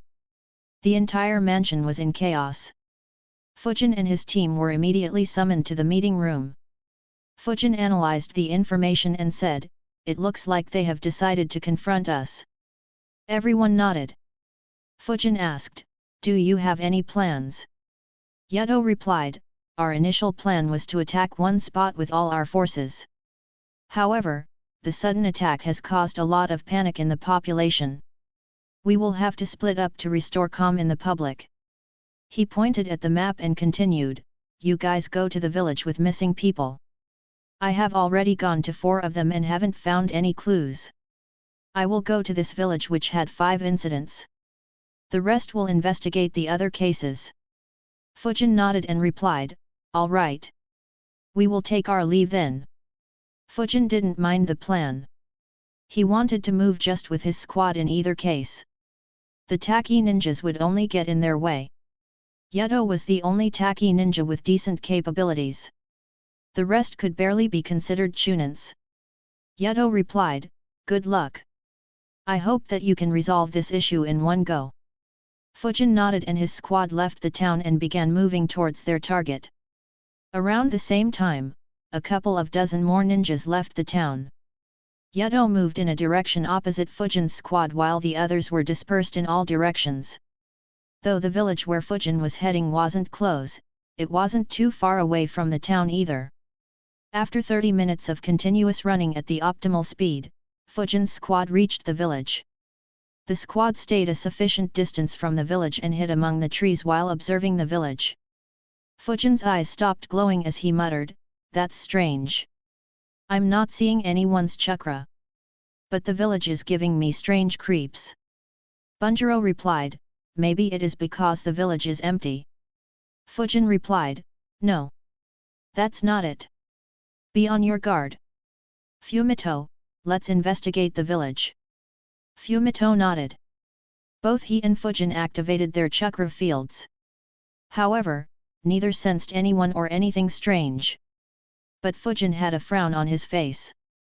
He said, "Let's go. Everyone keep your chakra field active. Be on your guard and stay behind me.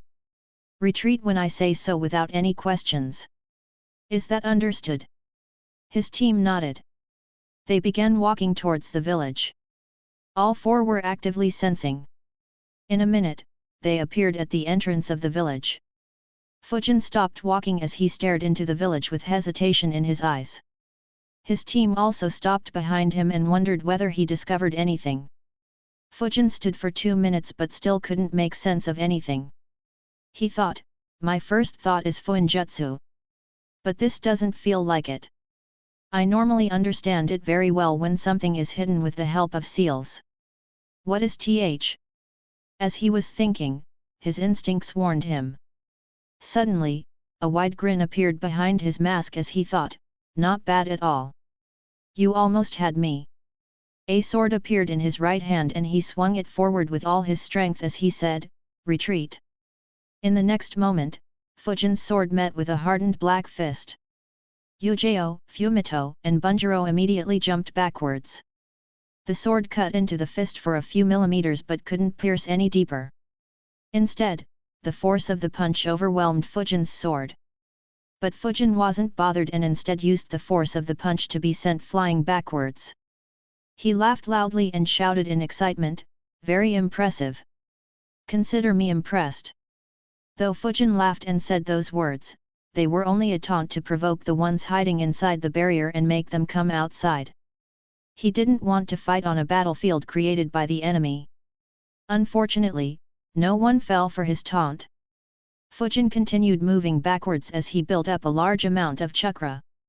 Hundreds of shurikens, explosion tags, kunaus, spikes, earth spears and a few jutsus appeared out of thin air and came rushing at the Konoha ninjas. Wind release, infinite breakthrough jutsu. Fujin released a supercharged infinite breakthrough jutsu at a massive speed and with dozens of wind blades and a couple of vacuum waves in it. The jutsu clashed with the incoming attacks. Chapter 338, Chapter 335, Failing for the first time. The incoming weapons and jutsus clashed with Fujin's attack. Without any suspense, all were knocked back towards the village. In fact, the wind current was so strong that it looked like it would uproot the entire village. However, a massive invisible barrier appeared around the village. The winds hit the barrier and couldn't penetrate through it. Fujin observed the barrier and thought, fortunately I learnt those new seals. Looks like this is the work of a Fuinjutsu Grandmaster. I almost fell into a deadly trap. While it was easy to become a seal master, Fuinjutsu Grandmasters were very rare. The only one with whom Fujin interacted during missions was Uchiha Sora. Apart from him, Jiraiya, Hiruzen, Tsunade and Danzo were the only ones he knew in Konoha that were Grandmasters for sure. Apart from them, there was one Fuinjutsu Grandmaster who made inscribed seals for the Anbu, but Fujin never found his identity. Fujin did speculate there to be a few more in Konoha, but the knowledge wasn't publicly known. It was the same for the other villages. No information was available on who reached this level of Fuinjutsu due to how easy it was to hide. Though Fujin had come across seals inscribed by Grandmaster previously, they were in places where he had expected them to be and without anyone actively managing them. This was the first time for him to be ambushed on the battlefield by one. So he had never experienced how the advanced seals placed by them would be perceived by his senses. Fortunately, his long training in Fuinjutsu prevented him from walking into a trap. Fujin thought, it'd be great if I can see who this person is. Once the identity is leaked, he or she will be forced to stay hidden. But for now, I need to draw them out. While the barrier blocked the attack, Fujin and his teammates immediately retreated away from the village. Though they didn't sense anyone, they realized that many ninjas were hiding in the village. Inside the barrier, a frown formed on the face of the ninja who punched Fujin's sword. Seeing no way to lure the Konoha ninjas in, he shouted, "Chase and kill them!" Immediately, dozens of ninjas rushed out of the barrier. In addition, 3 squads of ninjas appeared on the flanks and behind the Konoha ninjas. As soon as they appeared, the Konoha ninjas became very serious. Fujin wondered, Iwagakure ninjas. What is Iwagakure planning by kidnapping so many people? This isn't their style of action. And Fujin looked at the large man that had punched his sword and thought, what is so important that they sent Kitsuki on this mission? Shit, this guy is considered S rank. Though he is probably among the weaker S-ranked ninjas, he will still be a very difficult opponent. We need to retreat. Fujin's teammates also saw Kitsuki and had a grim expression. One S-ranked ninja along with 96 IWA ninjas was too much for them to handle. And they didn't know if anyone else was still hidden in the village. At the same time, Kitsuki looked at Fujin and thought, Suzuki Fujin. So close. Had he stepped in, I could have killed him. But such alertness. An old man stepped next to him and said, this young man has a good grasp of Fuinjutsu. It's possible that he is a grandmaster as well. Don't take him lightly. Kitsuki nodded and said, he has a lot of other annoying capabilities as well. This will be a costly battle. If Fujin was aware that Kitsuki was aware of his identity, he would be surprised. In addition, he would also smell something fishy. Unfortunately, he couldn't read Kitsuki's thoughts.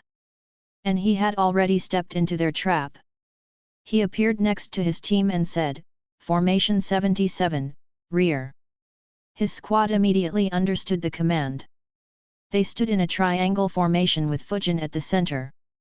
All three grabbed a scroll and opened it while facing outwards and made the confrontation hand seal. Immediately, 33 kunai with explosive tags attached were launched from each scroll. Seeing the attack, a few of the IWA ninjas slammed their hands on the ground. Earth release, Earth wall jutsu.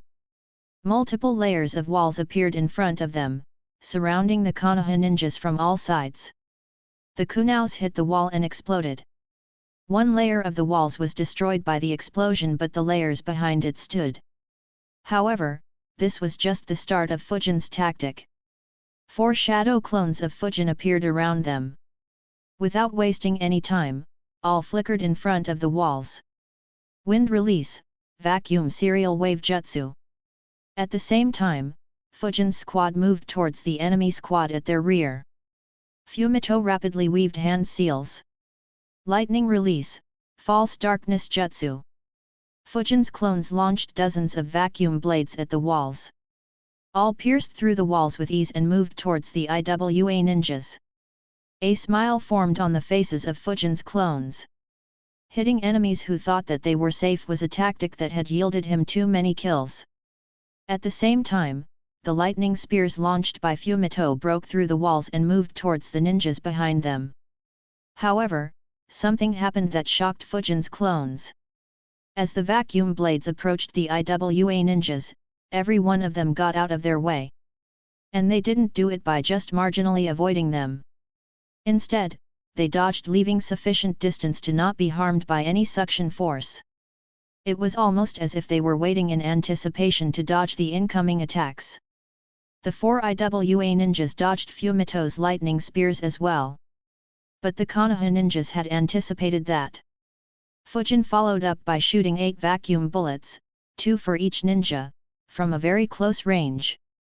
However, as soon as the vacuum bullets were shot, the IWA ninjas immediately jumped out of the way, almost as if they knew that Fujin would attack them in this manner. All the bullets were dodged safely. Fujin's eyes widened. He thought, what the hell? They dodged at such close range? Wait, I don't sense any chakra disappearing from my clones' attacks either. Did they all dodge? Fujin didn't understand. If he used the vacuum bullets at such close range, only elite jounins would be able to dodge in such a convincing manner. But the chakra levels of the 4 ninjas were much lower. In addition, his clones' attacks were dodged as well. But there was no way that all the dozens of IWA ninjas were elite jounins. Unfortunately, he didn't have any time to make sense of the situation. The 4 IWA jounins facing them counterattacked. Though the Konoha ninjas managed to deal with the attacks, it provided enough time for the remaining IWA ninjas to come swarming towards them. He thought, this is bad.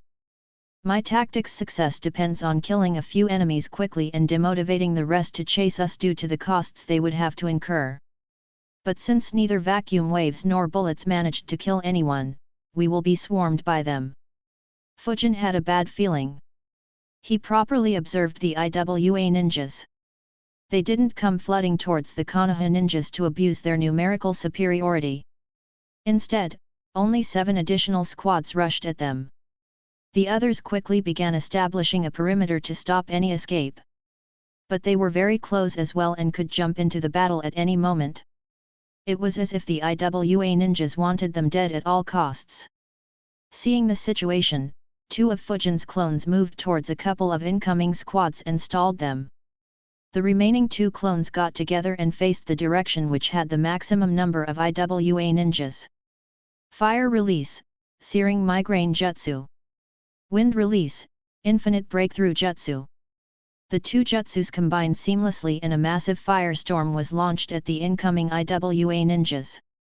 However, before they could be hit, Kitsuka slammed his hands on the ground. A massive earth wall appeared in front of the IWA ninjas.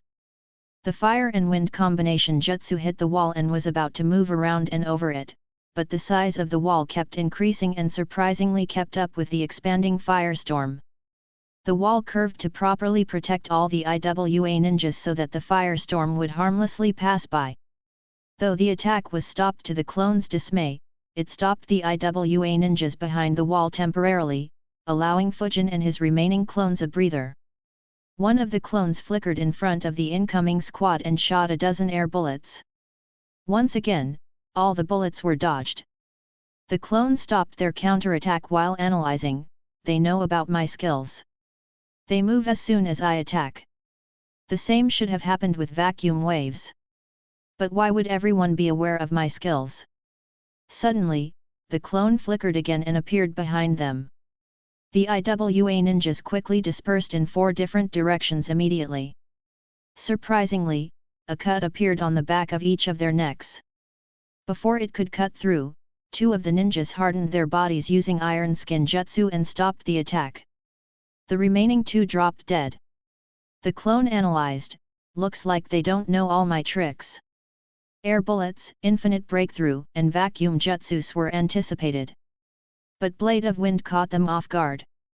As soon as the 2 ninjas died, a squad from the perimeter moved and attacked the clone, keeping him busy.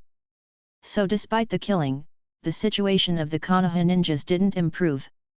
Chapter 339, Chapter 336, Countering Fujin. While one of Fujin's clones had some success in killing, the other clone couldn't get rid of his opponents so easily and was stuck fighting. He realized the same too. He analyzed, "Did IWA know that I was coming here? Regardless, mid-ranged wind jutsus isn't all I can do." Suddenly, a massive amount of wind was blasted behind him. He disappeared and appeared next to a ninja in the blink of an eye and slashed his sword at his neck. The ninja immediately raised his kunai while moving backwards and leaning backwards. At the same time, his teammates attacked Fujin's clone with shurikens. The sword sliced through the kunai, but the ninja leaned back enough to avoid the sword and the wind chakra flowing along it. The clone couldn't keep attacking due to the incoming attacks. Fujin's clone used Assassin's Rush again and tried attacking another ninja, but the ninja dodged once again while the others attacked the clone. This time, the clone hardened his body with the iron skin jutsu to block the counterattacks. At the same time, wind flowed along his blade as his sword released a wind slash along with the swing of his blade. The IWA ninjas quickly got out of the way of the slash and weaved the hand signs for the iron skin jutsu. All 4 of them saw their skins turning black and hard to defend against the accompanying wind slashes. However, dozens of slashes still appeared on their bodies, including a few cuts across their necks, killing them on the spot. The clone looked at them coldly. The hand signs made him realize a crucial point. He thought, "They are too familiar with my fighting style. If not for Susumu's genjutsu, they would have managed to block all the accompanying slashes." Though the IWA ninjas thought that they had used the jutsu, in reality, they hadn't. While Hiruzen had asked him to keep the technique a secret, the current circumstances didn't allow him to hold back much. That said, it was still difficult for the bystanders to figure out why the IWA ninjas didn't use the jutsu to defend themselves. Fujin's clone turned his eyes towards the two squads rushing towards him and analyzed, all of these guys are jounins. Though their speed isn't as high as mine, they are able to anticipate my attacks, movements, and react at the last moment to barely save themselves while the others distract me. Even though I will win eventually, I don't have the luxury of time. Once the remaining IWA ninjas rush in, I will be the one at greater risk. Fujin himself felt the same issue.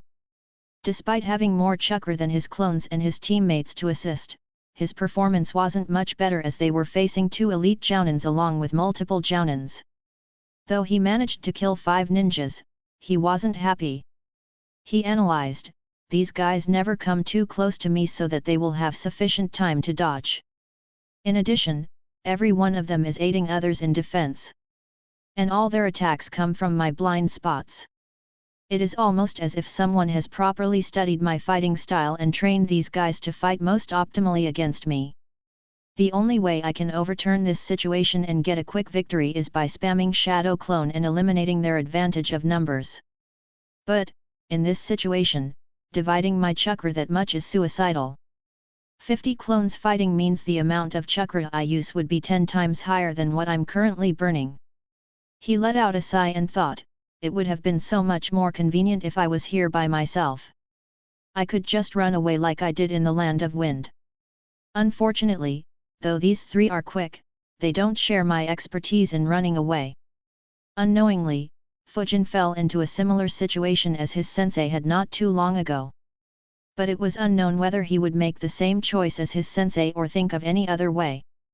On the other side of the battlefield, separated by a firestorm and a massive wall, Kitsuka thought, I had to waste so much chakra. If it wasn't for his wind vacuum attacks, we could have just escaped underground and sneaked upon them unharmed from this attack. But I can't keep waiting. The more time I waste here, the more of my men will die at Fujin's hands. I can't afford to lose so many well-trained ninjas. He suddenly increased the amount of chakra he poured into the wall. Thousands of spikes appeared on the outer surface of the wall. In an instant, all were launched at the Konoha ninjas. The 2 clones saw the incoming attacks. They couldn't dodge as the attack would hit Fujin and the rest who were behind them. One clone slammed his hands on the ground while the other charged up his chakra. Wind release, vacuum cannon jutsu. Earth release, earth wall jutsu. A clone shot a vacuum cannon at Kitsuka. Immediately after, a wall rose from the ground. In terms of size and majesticness, it was far less impressive when compared to the wall raised by Kitsuka. However, it did its job by blocking the earth spikes moving towards Fujin and his team. At the same time, the vacuum cannon pierced through the gigantic wall and headed straight at Kitsuka. A look of surprise appeared on Kitsuka's face. He immediately dodged by moving underground. He thought, Rashi wasn't kidding. This kid is very dangerous. He concentrated chakra on his body. Earth release, earth instantaneous body jutsu. Kitsuka suddenly began moving towards Fujin's squad at a fast speed from underground. Fujin's clones sensed him and immediately shot vacuum bullets into the ground. To their surprise, Kitsuka maneuvered around and dodged all the bullets and passed from under them. The clones thought, so fast while under the ground. Even Renjiro isn't this agile under the ground. Fujin immediately sensed the massive chakra moving towards him from under the ground. A frown formed on his face as chakra gathered on his fist. Just before Kitsuka was about to reach his location, he punched the ground with all his might. The punch instantly cracked the ground. The ground trembled as a strong shockwave moved towards Kitsuka. The shaking caught the remaining IWA ninjas off guard and they immediately retreated momentarily in order to not give an opening to the Konoha ninjas. Kitsuka, who was about to launch a couple of jutsus, was shocked. He immediately hardened his skin. Due to the shockwave, he felt some impact of the punch. Sweat appeared on his face as he thought, fortunately, I used the iron skin jutsu. Otherwise, I could have been injured. Rashi didn't mention this absurd strength. Did he manage to hide some cards while fighting Rashi? Unlike Kitsuka, Fujin didn't bother thinking much. The punch had brought him a slight breather. He immediately shot a dozen vacuum bullets at Kitsuki. Kitsuki immediately moved. However, the vacuum bullets fired by Fujin targeted all his escape routes as well. He could only move in one direction. By twisting his body far beyond what someone of his size should have been capable of, he barely managed to avoid the attack. The vacuum bullet grazed his left arm, leaving a slight cut despite the iron skin jutsu protecting him. Kitsuki immediately appeared out of the ground. Before Fujin could attack, he said, "Suzuki Fujin. You are very impressive for your age." Fujin's eyes widened. Seeing Kitsuki facing them, the other IWA ninjas quickly surrounded the Konoha ninjas in a couple of seconds. Fujin glanced and understood, looks like escaping normally is not possible. But I guess that isn't my main concern right now. Since the IWA ninjas weren't attacking, Fujin asked, "How do you know my identity? And why are you targeting the civilians?" Fujin had understood by now that Rashi had leaked all his combat abilities and fighting style to IWA. But he was surprised to know that IWA managed to link the spectral swordsman's identity to his real identity. Of course, what disturbed him the most was that they had prepared an army of Jounins specifically to counter his style of combat. Kitsuki smirked and replied, "You gave us quite a scare with your fight against Rashi. Did you think that we can't see behind your mask?" Fujin watched back without replying. Kitsuki's statement gave no information. More importantly, he was building up a massive amount of chakra. Fujin understood why the remaining IWA ninjas weren't jumping on them. Of course, Kitsuki won't give him the answer. When a secret gets leaked, a lot of suspicions arise. If Fujin suspected a Konoha higher up, it could decrease his loyalty to the village. Kitsuki looked at Fujin and thought, 6 months of planning just to bait and trap him. It's time to deal the final blow. 6 months ago, Iwagakure. Kitsuki walked into Onaki's office and put a few files on his desk and said in a tired voice, "It's too difficult to trap him, old man." Onaki looked at all the files on his desk. Every file had information on Suzuki Fujin. Unknown to Fujin and anyone in Konoha, Iwagakure had begun scheming against Fujin a few weeks after his clash against Rashi. Chapter 340, Chapter 337, A 6-month-long scheme. Kitsuki reported, "There is very little information on Fujin. None of our spies in Konoha have seen him in action or heard about his abilities. The only information they have is his fights during the Chunin exam 3 years ago. And that information is very outdated. And since he is in the Anbu, it is very difficult to track when he leaves on missions and to where. So trying to ambush him during a mission is almost impossible. We will have to lay a bait and hope Konoha sends him over." A frown formed on Onaki's face.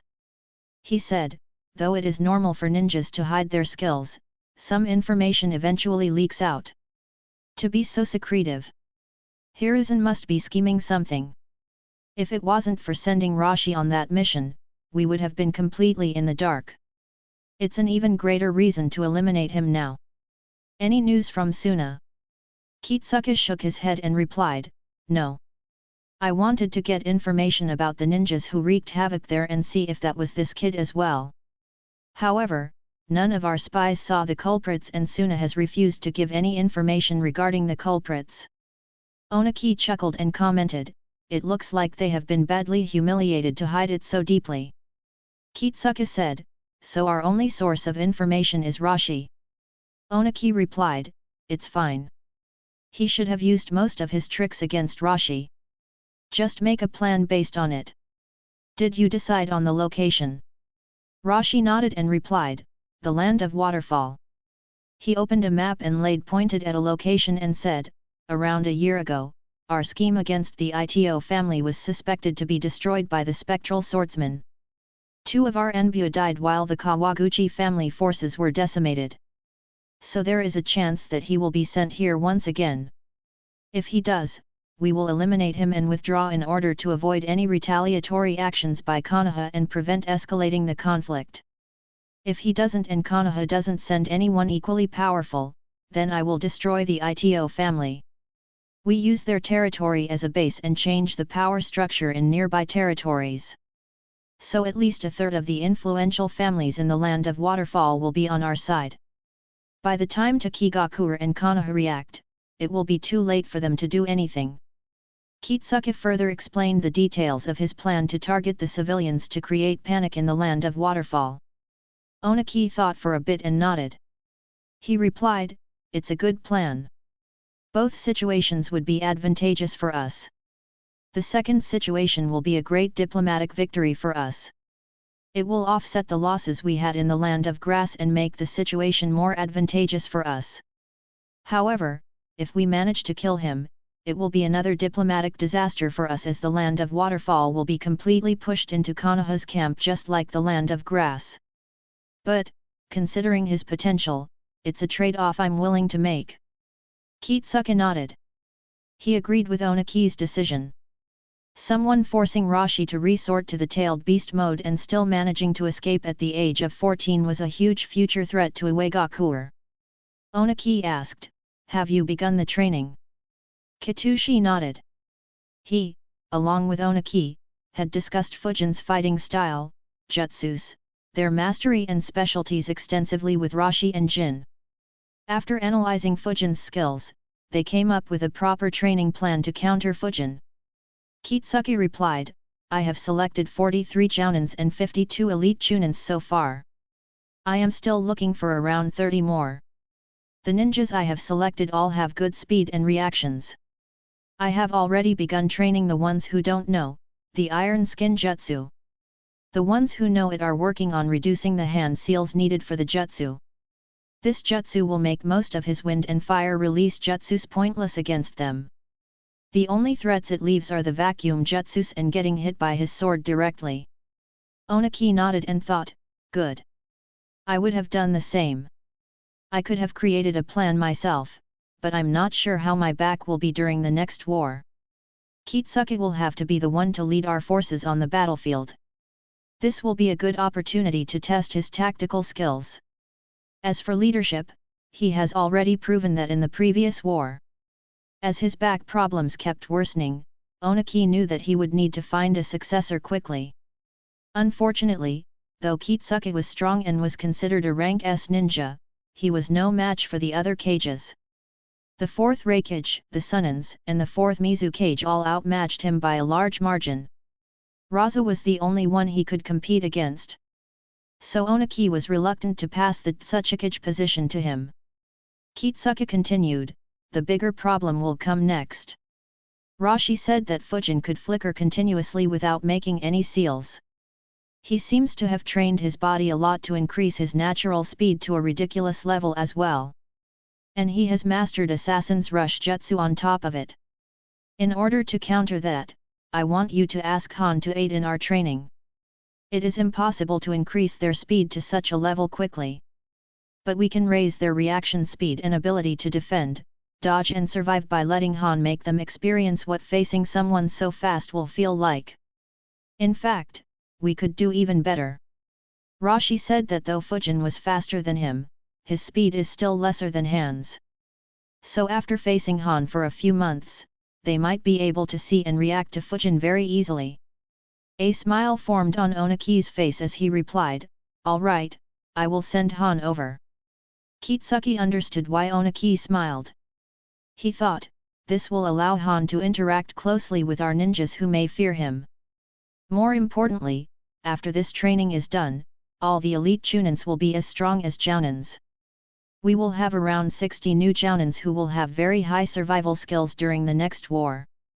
If our luck is good, then a couple of jounins could also reach the elite jounin level. Kitsuke added, "I also need a Fuinjutsu Grandmaster to trap Fujin. I will send a few squads over to scout the land of Waterfall and create a proper plan of action." Oniki nodded and assigned one of their 3 Fuinjutsu Grandmasters to aid Kitsuke. The two discussed a few more details before Oniki said, "Good work. I will leave this matter to you." Kitsuke nodded and took his leave. Oniki looked at his back and thought, since the time of peace started, the readiness of our ninjas has dropped several levels. Especially after Minato died and Konoha became weaker. This is a good opportunity to start rebuilding our famed elite armies. Once this mission is completed and the ninjas have high motivation, I will push Kitsuka to expand the numbers of this force to 500 ninjas. At the same time, I will start rebuilding the 1000 ninja elite army units that we are famed for.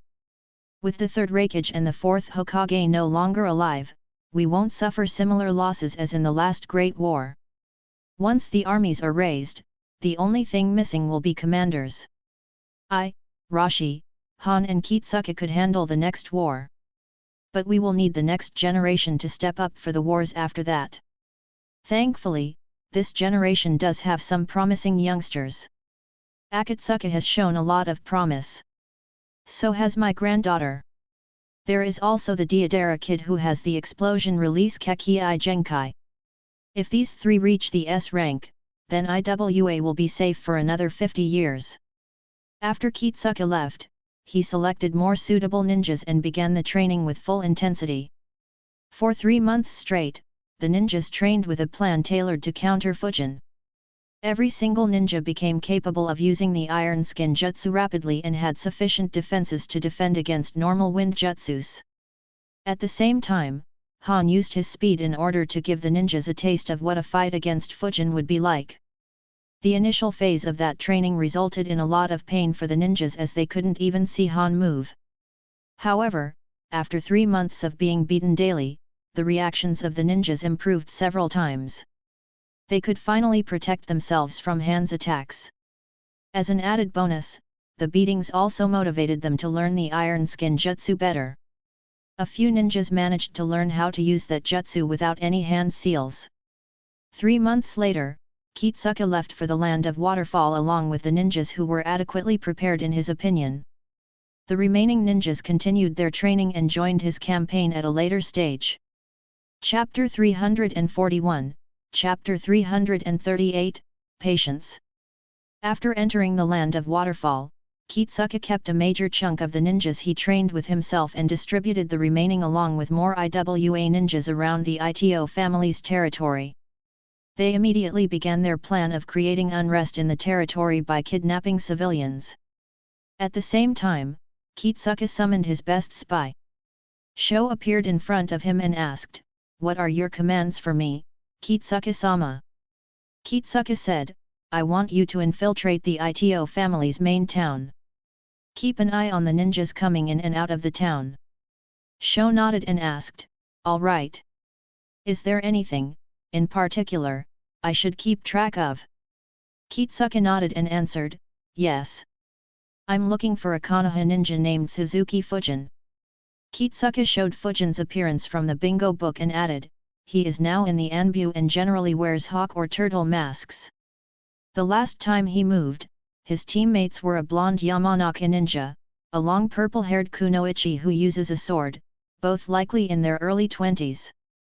And the last member was probably around the same age as Fujin. If a squad that is similar in appearance shows up, then you have to inform me right away. Kitsuka handed him 40 seals of 5 types. The seals were specifically made by the Fuinjutsu Grandmaster sent by Onaki to assist Kitsuka. He picked up the first seal and said, "If you recognize Fujin's squad, then crush this seal. I will understand the message." He pointed at the other 4 seals and said, "This seal is if an elite jounin from Konoha arrives instead. This seal is for any other Konoha squads. And the last seal is for considerable reinforcements being sent by Takigakuer. Like at least more than 20 ninjas. And the last seal is to inform us about when Konoha's squad quit their mission and leave. Are the instructions clear?" Sho took the seals and said, "I will do my best, Kitsuka-sama." Kitsuka smiled and said, "Good luck. Don't engage in any battles with them though. We won't be able to provide much aid." Sho nodded and took his leave. A few days later, he entered the Ito family town under disguise. Around a week after entering, Sho convinced that servant to work for him.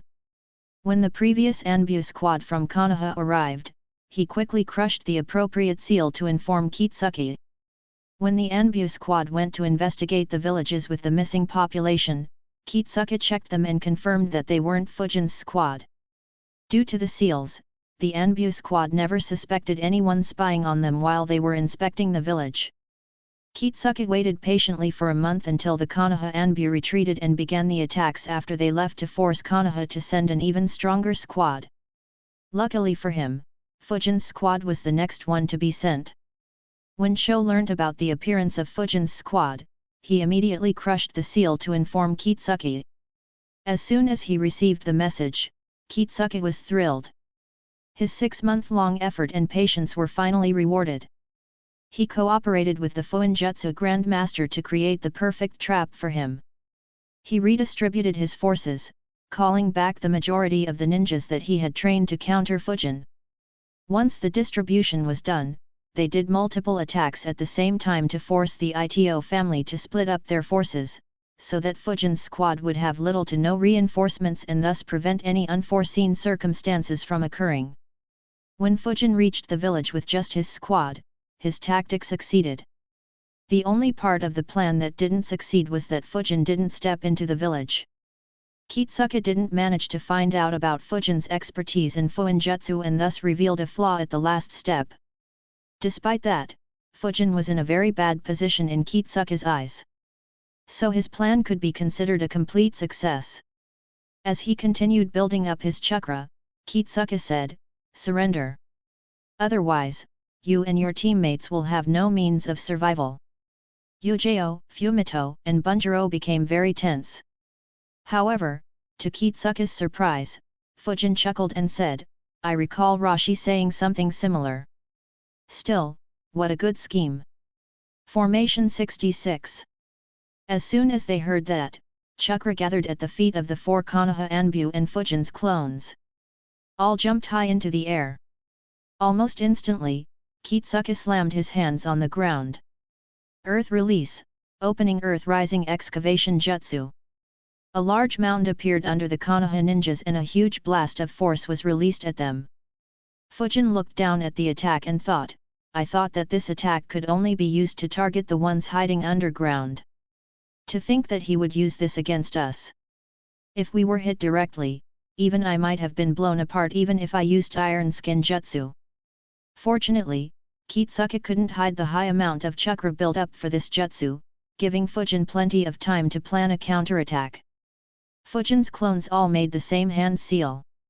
At the same time, wind moved blasted around their bodies and helped them move in such that they were vertically above each other with the 4 Konoha ninjas at the top. Immediately, 4 layers of barrier appeared. A frown formed on Kitsuke's face as he noticed the barrier. The frown became worse as he noticed a large amount of chakra Fujin was building up. He thought, such proficiency with the barrier. But it won't help him much in this situation. All barriers can be destroyed. He will eventually run out of chakra. The bigger issue is the chakra he is building up.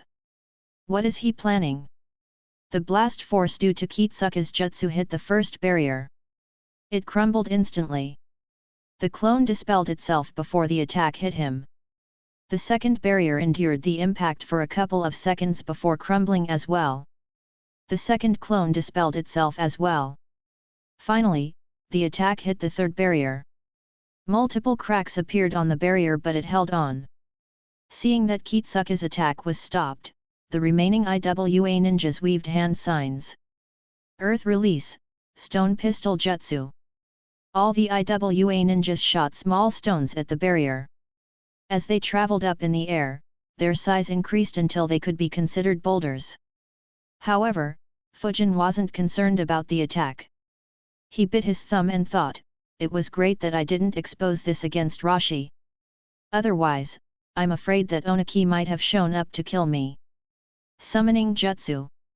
Just like how Kitsuke patiently waited for Fujin, Fujin had been patiently hiding his trump cards as well. Very few knew about his summon or his mastery of Fuinjutsu and barriers. Not a single person was aware that he could use lightning jutsus. Those were the trump cards he saved when a day like this arrived.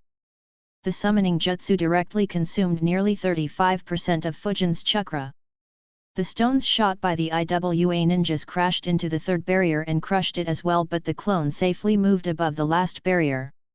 Despite there being only one more barrier, the IWA ninjas didn't rejoice.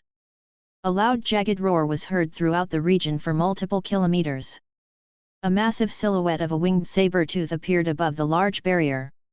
He spread his wings wide and stared at the IWA ninjas below as the Konoha ninjas landed on his back. The IWA ninjas gulped as they felt a menacing stare. Kitsuke was shocked. He thought, what the hell?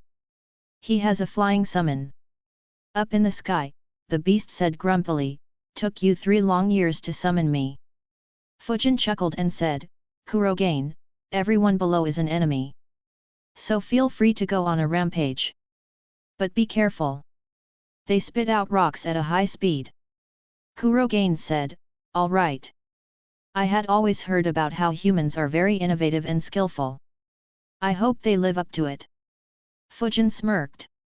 All 3 of Ryo's children were unique. The youngest, Goro, had a mischievous personality and loved pranking and having fun. The middle one, Kaido, loved flying and spent most of his time sailing over the vast world.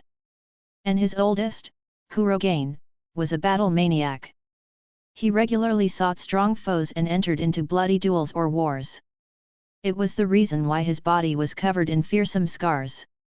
Kitsuke thought, shit, my plan didn't consider his ability to fly. If he decides to fly away, there isn't much I can do. Kitsuke's expression became very ugly. Fujin had rarely shown his summon to anyone. So even in Konoha, very few knew what his summon was. In fact, even Renjiro, Hoka, and Teru, the 3 people closest to him, didn't know what his summon was. So there was no way for IWA to get this information. Despite the unfavorable circumstances, some hope appeared in Kitsuke's eyes. He analyzed, I expected him to fly away with the help of his summon. But surprisingly, they are hovering in the same area. If he decides to stay and fight, I might have some opportunity. But it is still very low. An opponent who could fly and attack from a range was very annoying to deal with. But Kitsuke had trained the ninjas in survival.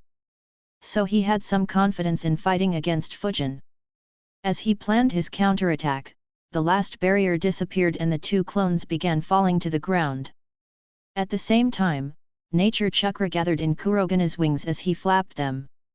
A very strong windstorm, multiple times stronger than Fujin's infinite breakthrough jutsu, was released towards the ground. Kurogen perfectly controlled the winds so that they wouldn't hit the 2 clones. As soon as the winds passed the clones, they got in action as well. Fire release, searing migraine jutsu. Both exhaled a massive amount of fire into those strong winds. IWA ninjas looked up as hellfire rained down on them. Chapter 342, Chapter 339, Annoyance. A squad of 4 Takigakuer ninjas were rushing towards the Ito family's town. One said, Captain, what do you think is happening in this territory? It's been nearly 4 months since the first missing case was reported. And despite sending so many ninjas, they have still failed.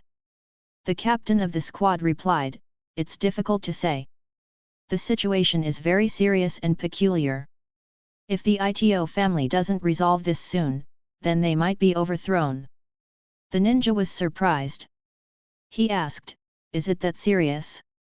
After all, only some civilians went missing. The captain answered, that is why no serious action has been taken until now. However, as the number of missing cases keeps rising, everyone will become very serious. After all, what's the use of a ninja village if it can't protect its citizens? Everyone will begin migrating to other countries. So it is a critical period for the Ito fam. He suddenly stopped speaking. All 4 ninjas stared in the western direction. Their eyes opened wide and their throats dried as they saw a massive firestorm raining down from the skies. One of the ninjas bulked and muttered in terror, what the hell is happening there? Another gulped and commented, this looks like Armageddon. The captain said, I don't know. But we need to get away and go to the town very quickly. If something like this falls on the town, the entire town will be destroyed. They immediately ran away. Unlike them, IWA ninjas didn't have the option to run away. Kitsuke rapidly made hand seals and shouted, "Take cover!"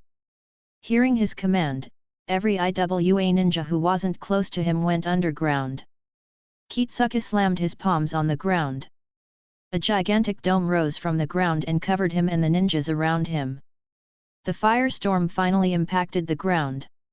In an instant, all vegetation in the vicinity was destroyed. The fire spread in the surrounding areas and soon a massive forest fire would spread in the land of waterfall. The sharp winds released by Kurogen impacted the ground and the dome. The dome and the ground were instantly covered in long scars. However, the dome held on and the sharp winds couldn't dig into the ground. The attack, which the Taki ninjas believed would destroy an entire town, ended up not injuring even a single IWA ninja. Fujin observed from the sky, "Normally, digging into the ground against me is suicide. But everyone who went underground is at least 40 meters deep into the ground. I can't penetrate that deep. They know how deep my attacks can penetrate. Sigh, this is why I like keeping my abilities a secret. Fighting is infinitely easier when the enemy doesn't know what to expect from me. Still, though hiding deep underground counters me to an extent, they are trapped there as I can attack when they try to come up." Unfortunately, there was no way for Fujin to hide his exposed secrets once again. In fact, after this battle, even more of his secrets would be exposed. Iwagakure might even spread them around, so even the other hidden villages might become aware of his capabilities. While Fujin was observing, Kurogen said, "Killing them won't be easy. Fujin, support me." Fujin didn't need to be told twice. He immediately riled his chakra up and said, "My clones will provide you with ground support. Take advantage of the openings." Fujin's clones landed on the ground. At the same time, Fujin shot a vacuum cannon at the top of the dome Kitsuke had created. At the same time, Kurogen opened his mouth and exhaled wind breath at the same spot. Within the dome, some sensors said, "They are attacking the dome from the top. Be ready to defend yours." Before they completed saying, the vacuum cannon hit the top of the dome. It penetrated the dome with ease, leaving a gigantic hole. Kitsuke, who was standing at the center of the dome, immediately moved out of the way while hardening his body. He weaved a hand seal. Earth release, fist rock jutsu. The vacuum cannon hit the ground and created a 25-meter deep hole in the ground. Mere fractions of a second later, Kurogen's wind breath arrived at the opening created by the vacuum cannon. At the same time, Kisuchi's right arm turned into rock and he punched towards the hole, aiming to block the opening. He shouted, "Be careful! We don't know what that summon can do." The ninjas nodded and all instinctively hardened their bodies with the iron skin jutsu as well. They didn't want to escape underground as they knew that coming back up and joining the battle would be a challenge. Kurogen's wind breath, which traveled like a beam, suddenly dispersed into all directions, filling up the inside of the dome. A second later, Kitsuke's rock fist hit the hole and blocked the attack. Seeing the winds, most IWA ninjas quickly used more defensive jutsus. Numerous walls of varied shapes appeared in the dome. However, 3 ninjas were slower by a few milliseconds. The wind breath hit them. Despite being covered by the iron skin jutsu, hundreds of small cuts appeared on their bodies. Blood began sprinkling from their bodies like a fountain. The surrounding IWA ninjas watched in horror as their bodies were turned into minced meat in mere seconds. At the same time, Kitsuke's rock fist was rapidly being eroded. He thought in shock, such terrifying affinity to the wind nature. And the ability to fly. Shit, he will be a menace in the next war. Probably only the old man Onaki and the 2 Jinchurikis can force him to retreat. The IWA ninjas didn't have any time to grieve for their fallen comrades. They sensed the dome getting damaged. Thanks to their long training, they all knew what was coming. At the next moment, 36 newer and smaller holes appeared in the dome as Fujin and his 2 clones shot a dozen vacuum bullets each at the dome. The IWA ninjas quickly took evasive actions. Thanks to being exposed to Han's blinding speed, they were all able to dodge the attacks despite the low distance between them. At the same time, Kitsuke weaved more hand seals and slammed his hands on the ground. The dome began transforming into spears. In a second, hundreds of pointed earth spears were launched in all directions at a very high speed. Fujin's clones immediately raised an earth wall to protect themselves. Despite being a couple of 100 meters above in the sky, Kurogen was under attack as well. He immediately flapped his wings again. Hundreds of wind blades were launched from his wings. They hit the incoming spears and knocked them back to the ground. A few continued down towards the Iwagakure ninjas, who quickly moved out of the way, allowing the wind blades to hit the ground without harming anyone and raising a dust cover. A frown formed on Fujin's face as he analyzed, "This is getting annoying. Why does everyone have to be so nimble and evasive?" Though Fujin had fought against enemies while being outnumbered vastly, he had never been troubled so much by them. In most cases, he could use the weaker ninjas to create a handicap for the truly strong enemy ninjas. The losses would instantly make their hearts bleed and make them reluctant to continue the fight. For the first time, he truly had to experience what it was like to be outnumbered helplessly. He turned his eyes towards the ninjas hiding underground and thought, "Even them. Instead of coming up to the surface, they are staying that deep and moving towards the village. Once they enter the barrier, I might not be able to harm them." Kitsuke had established strict protocols and procedures to be followed while fighting Fujin in order to keep his losses to a minimum. Anyone who escaped underground had to retreat back to the village and then rejoin the battle instead of coming up normally. Though it would take more time, it was better than dying needlessly in Kitsuke's opinion. Fujin observed the situation while analyzing, "What should I do? I knew that killing Kitsuke wouldn't be possible, but I wanted to eliminate these ninjas that were specially trained to deal with me. But, is there any point in doing so if it is so difficult? After all, Kurogen's summoning has a time limit. And I can't sustain my chakra for a very long time either." As Fujin was planning, his clones moved towards the IWA ninjas who were with Kitsuke. Sensing an opportunity, Kurogen dived down. Fujin quickly ate a soldier pill and said, "Kurogen, focus on safety first. It's fine if we can't kill many, but ensure that you can fly us away from here." He quickly instructed his teammates, "If you see an opportunity, use your long-range jutsus, especially your lightning release Fumito, to kill or injure them. But don't fall off Kurogen.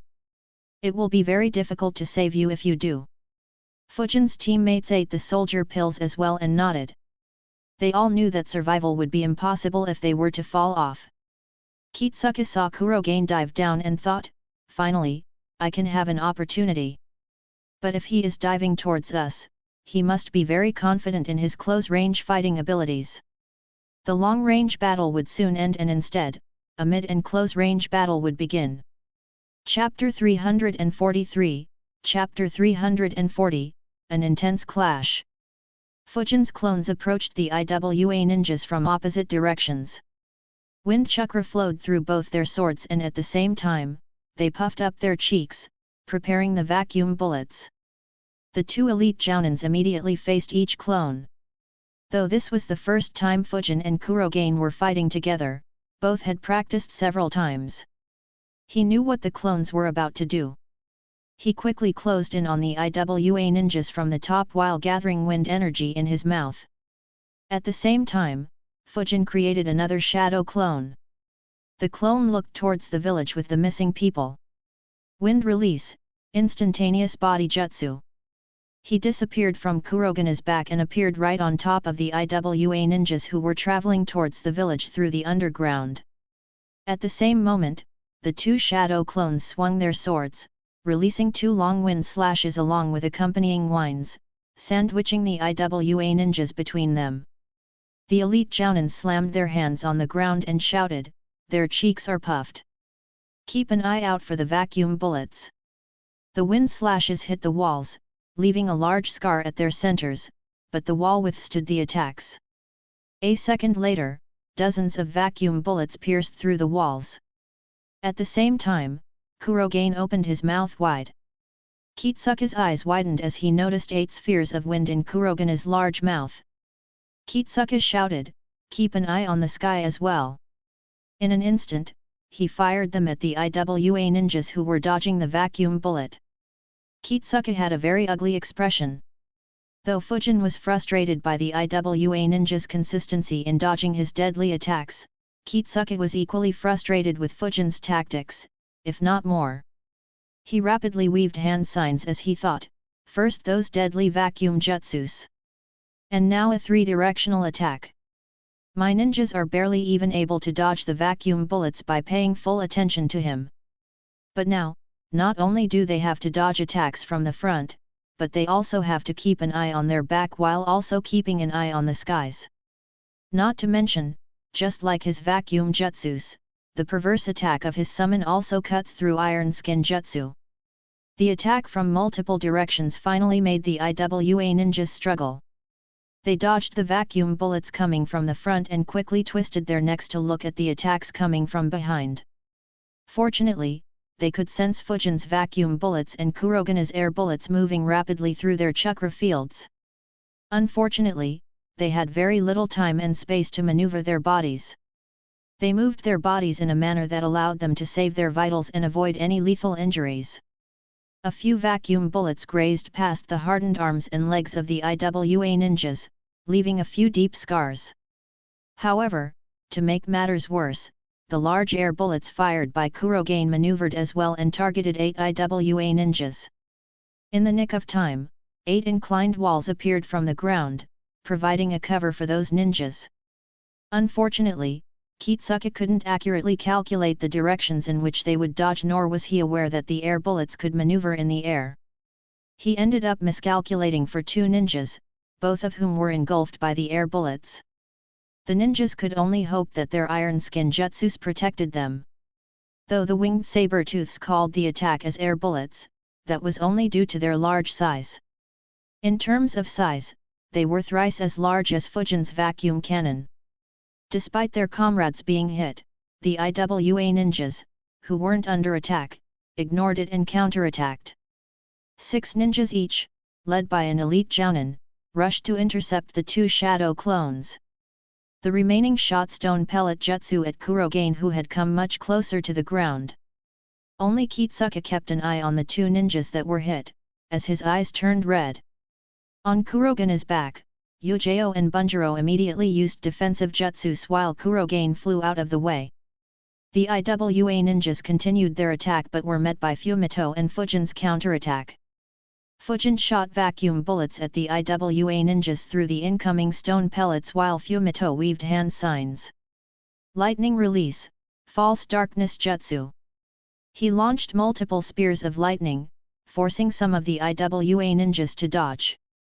However, he controlled the jutsu and chased after the IWA ninjas, forcing them to use a few defensive jutsus while evading. Meanwhile, Kitsuka was surprised. He looked at the 2 ninjas who were hit by Kurogen's attack. Despite taking the full hit, only a few scars appeared on their hardened skin. He thought, so this attack isn't as powerful as the previous one. I was afraid that they would be shredded into pieces as well. He turned his attention towards Kurogen, who was still being attacked and analyzed. So far I have seen 3 attacks from him. The first one is where he flaps his wings and generates a windstorm. Though that attack is strong, it can't break through our wall defenses. Though considering their momentum, they might still harm us despite the iron skin jutsu.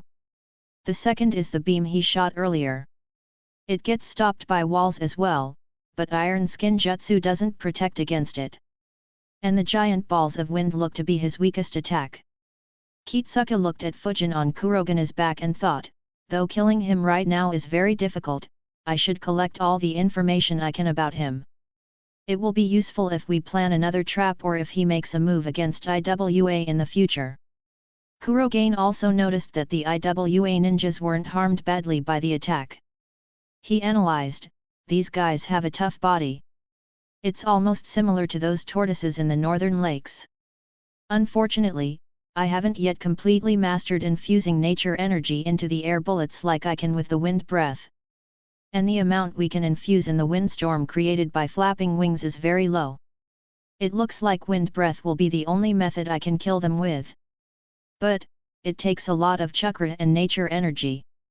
I can concentrate that much nature energy into that attack only 3 more times. Closer to the village, Fujin's shadow clone placed his palms on the ground. He converted 80% of his chakra to supercharge his jutsu. Wind release, geyser creation jutsu. Numerous cracks appeared around the clone, forming a web-like appearance. The cracks spread up to 50 meters under the ground. The IWA ninjas, who were traveling underground, were surprised by the sudden change. They all instinctively used iron skin jutsu to protect themselves. A second later, sharp winds ran through all the cracks, hitting the IWA ninjas. As they endured the sharp hits, they thought, "Thankfully we mastered this jutsu. Otherwise, all of us might have died." None of them had expected to be in danger despite staying so deep underground. Fujin's clone took a few heavy breaths as his chakra became very low. He thought, "Time to end this." On the other side of the battlefield, Kurogen once again shot multiple air bullets at the IWA ninjas. He followed it up by flapping his wings and launching a windstorm at the IWA ninjas. Kitsuki ignored the bullets as they didn't pose many challenges and could be dodged. He slammed his hands on the ground. Multiple rocks of large size were launched into the air, blocking the way of the sharp wind slashes within the windstorm. The wind slashes hit the rocks and sent them flying towards the IWA ninjas. However, the rocks neutralized their sharpness and eliminated their threat towards the IWA ninjas. Though the rocks were still coming at them, they were far easier to dodge than the unpredictable wind slashes in the windstorm. However, Kurogen didn't mind this result.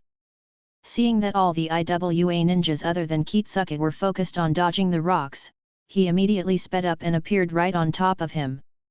He raised his massive front foot. In an instant, a massive amount of wind chakra gathered, engulfing his leg.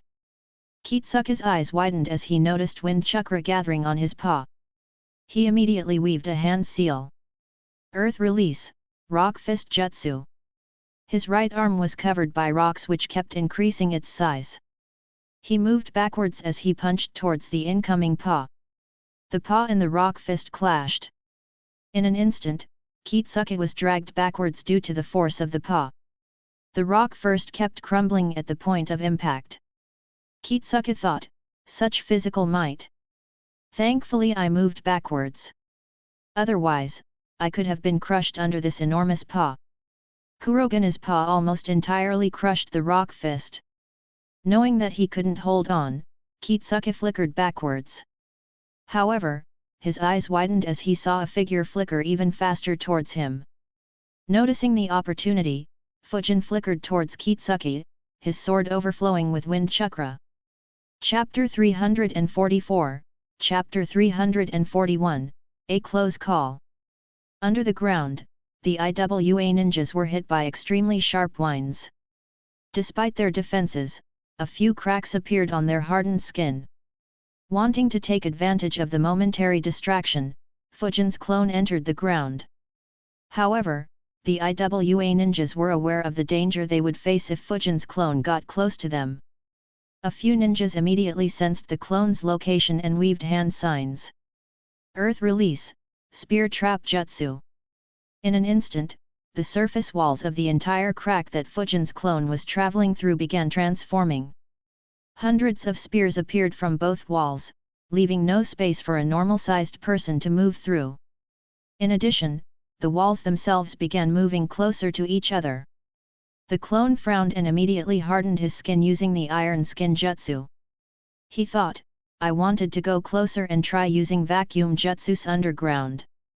Unfortunately, it doesn't look like I can do that. My main body calculated correctly. That is why I was given so little chakra." Dozens of spears hit his hardened body and were stopped. But Fujin's clone wouldn't be able to travel normally. He weaved a hand seal and thought, oh well. Time to do what I was created for. 1,000 explosion tags appeared around him. A breeze appeared, carrying the explosion tags into all the cracks created by the geyser creation jutsu. Some also flew where the Uegakure ninjas were. Their eyes widened. Without the need for any command, everyone took evasive actions focusing just on their own survival. Kitsuke saw Fujin flicker towards him and noticed his sword as well. Rock engulfed his right arm once again as he sent a punch at Fujin. The remaining IWA ninjas, other than the ones engaged by the clones, also noticed the attack and immediately sprung into action. Fujin observed the incoming rock fist, sidestepped it and shot a vacuum bullet at Kitsuke. Kitsuke barely managed to move to his right to dodge the attack. Fujin used that time to move around the rock fist and appeared on Kitsuke's left. Kitsuke's left arm also started transforming into rock, but he frowned and thought, shit, there is not enough time. He immediately used Iron Skin Jutsu to cover his body. Suddenly, 2 IWA ninjas appeared next to Fujin, attracting his attention. At the same time, the remaining IWA ninjas also launched jutsus at Kurogen and Fujin. Fujin observed some lightning sparks on their bodies and thought, lightning transformation jutsu. I will only get one attack. He immediately puffed his cheeks, preparing a few vacuum bullets and ignored the 2 ninjas who appeared using the lightning jutsu and slashed his sword at Kitsuke. The 2 IWA Jounin slashed their kunao at Fujin. However, before they could hit him, 2 large air bullets shot by Kurogen hit them at point blank. Since they were using enhancement from lightning jutsus to enhance their speed, neither could use the iron skin jutsu. Numerous cuts appeared on both their bodies as both were sent flying to their deaths. The threat to Fujin was temporarily alleviated. At the same time, Yujao, Fumito, and Bunjiro used defensive jutsus to protect Kurogen from the incoming attacks. Kurogen flapped his wings as well and generated additional winds to knock off some of the attacks. However, due to being attacked by over 30 ninjas, their defenses were easily overwhelmed. Fujin slashed his sword horizontally at Kitsuke, who kept moving backwards but wasn't in a position to dodge. He tried blocking with the rock fist on his left arm. However, Fujin cut through the partially formed rock fist and his sword landed on Kitsuke's chest. The IWA ninjas watched with their eyes widened as a long cut appeared on Kitsuke's hardened chest. Kitsuke gritted his teeth and endured the pain. He thought, this attack won't kill me. But if he uses vacuum bullets from such close range. Until now, IWA ninjas took advantage of their large numbers and specialized training. They didn't provide Fujin or his clones with any opportunity to focus on and overwhelm a single ninja and ensured that they aided each other to reduce his danger. However, at such close range, Kitsuke wouldn't be able to dodge a dozen or more vacuum bullets even if he saw them. Fortunately for Kitsuke, Fujin disappeared from his spot, leaving behind an afterimage. As soon as he disappeared, multiple stone pellets pierced through the afterimage. Fujin appeared on top of Kurogen and shot the vacuum bullets at the jutsus launched at Kurogen. The vacuum bullets pierced through stone pellets, spears and other jutsus that they hadn't managed to defend against, successfully stopping them. As soon as he felt Fujin on his back, Kurogen flew up in the sky once again and muttered, "They are good. Those attacks would have injured me to an extent." Fujin replied, "Yet. Be careful." He thought, though I could have landed a fatal blow on Kitsuke, I would have been hit as well. Though I might have been able to defend against, if Kurogen got injured and was forced to return, then these 3 would have been goners. Kitsuke also looked at Fujin, who had gone back into the sky. He stopped using his iron skin jutsu. A sword slash was visible cutting across his chest. He felt a lot of pain in his rib cage. One of the IWA Jounins, who could use medical ninjutsu, flickered next to him and said, "I will heal you." However, Kitsuke replied, "No need. I can still fight. Look out for attacks for now." He looked at Fujin and thought, he could have landed a deadly attack on me. Even if I had survived, the injuries could have permanently decreased my capabilities. Fortunately, he wanted to save his teammates and his summon. It looks like he isn't as heartless as Jin thought. Had he been like Danzo, he would have accepted the loss of 3 Anbu ninjas for the chance of killing or maiming me. Konoha would have heavily benefited as a result. Fujin, of course, knew that.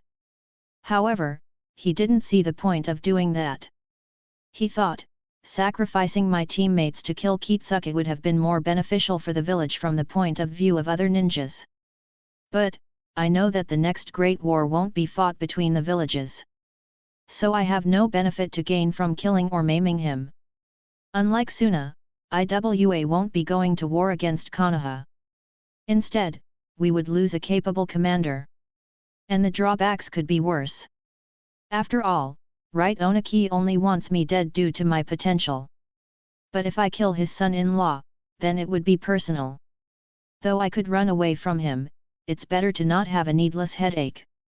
That is why I didn't try to hack his arm and instead just cut through the rock fist to leave a scar on his body.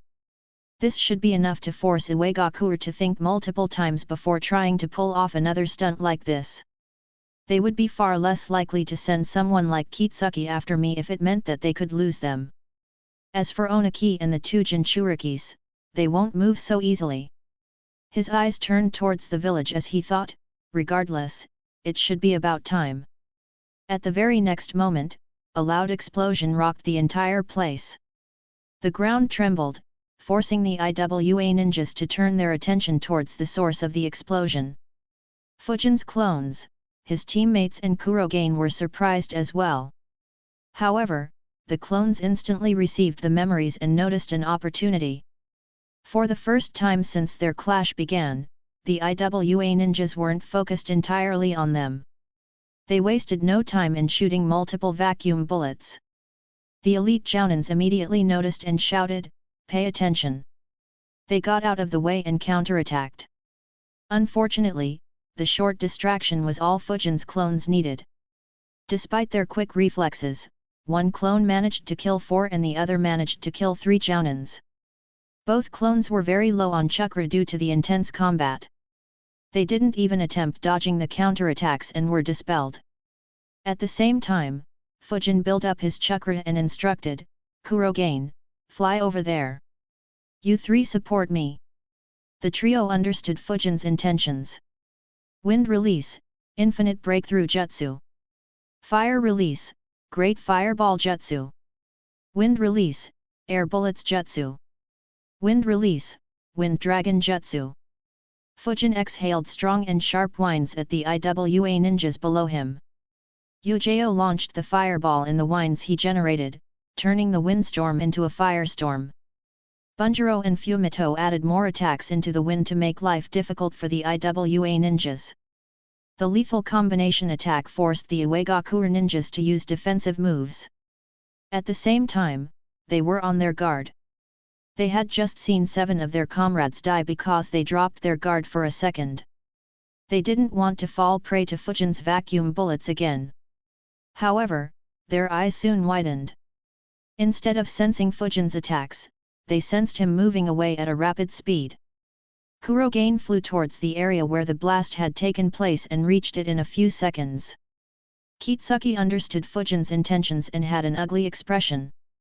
Chapter 345, Chapter 342, A Bluff. Kitsuke had an ugly expression as he sensed where Fujin was heading. He thought, there are at least 40 ninjas there. We can't lose them all. He looked at the storm that was obstructing them and commanded loudly, "We will move underground and chase them. If they return to attack us, we will escape deeper and move towards the village. If they don't, then we will return to the surface after getting out of range of the storm and chase."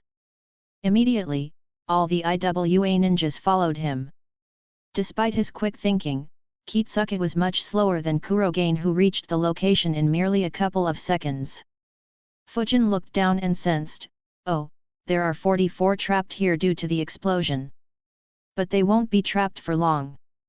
In fact, 13 have already escaped even deeper and are moving towards the village." The simultaneous explosion from 1,000 explosion tags had blown up the ground and transformed it into the soil. More than 60% of this soil was blown into the air while the remaining stayed in the depression that the explosion created, burying the IWA ninjas within.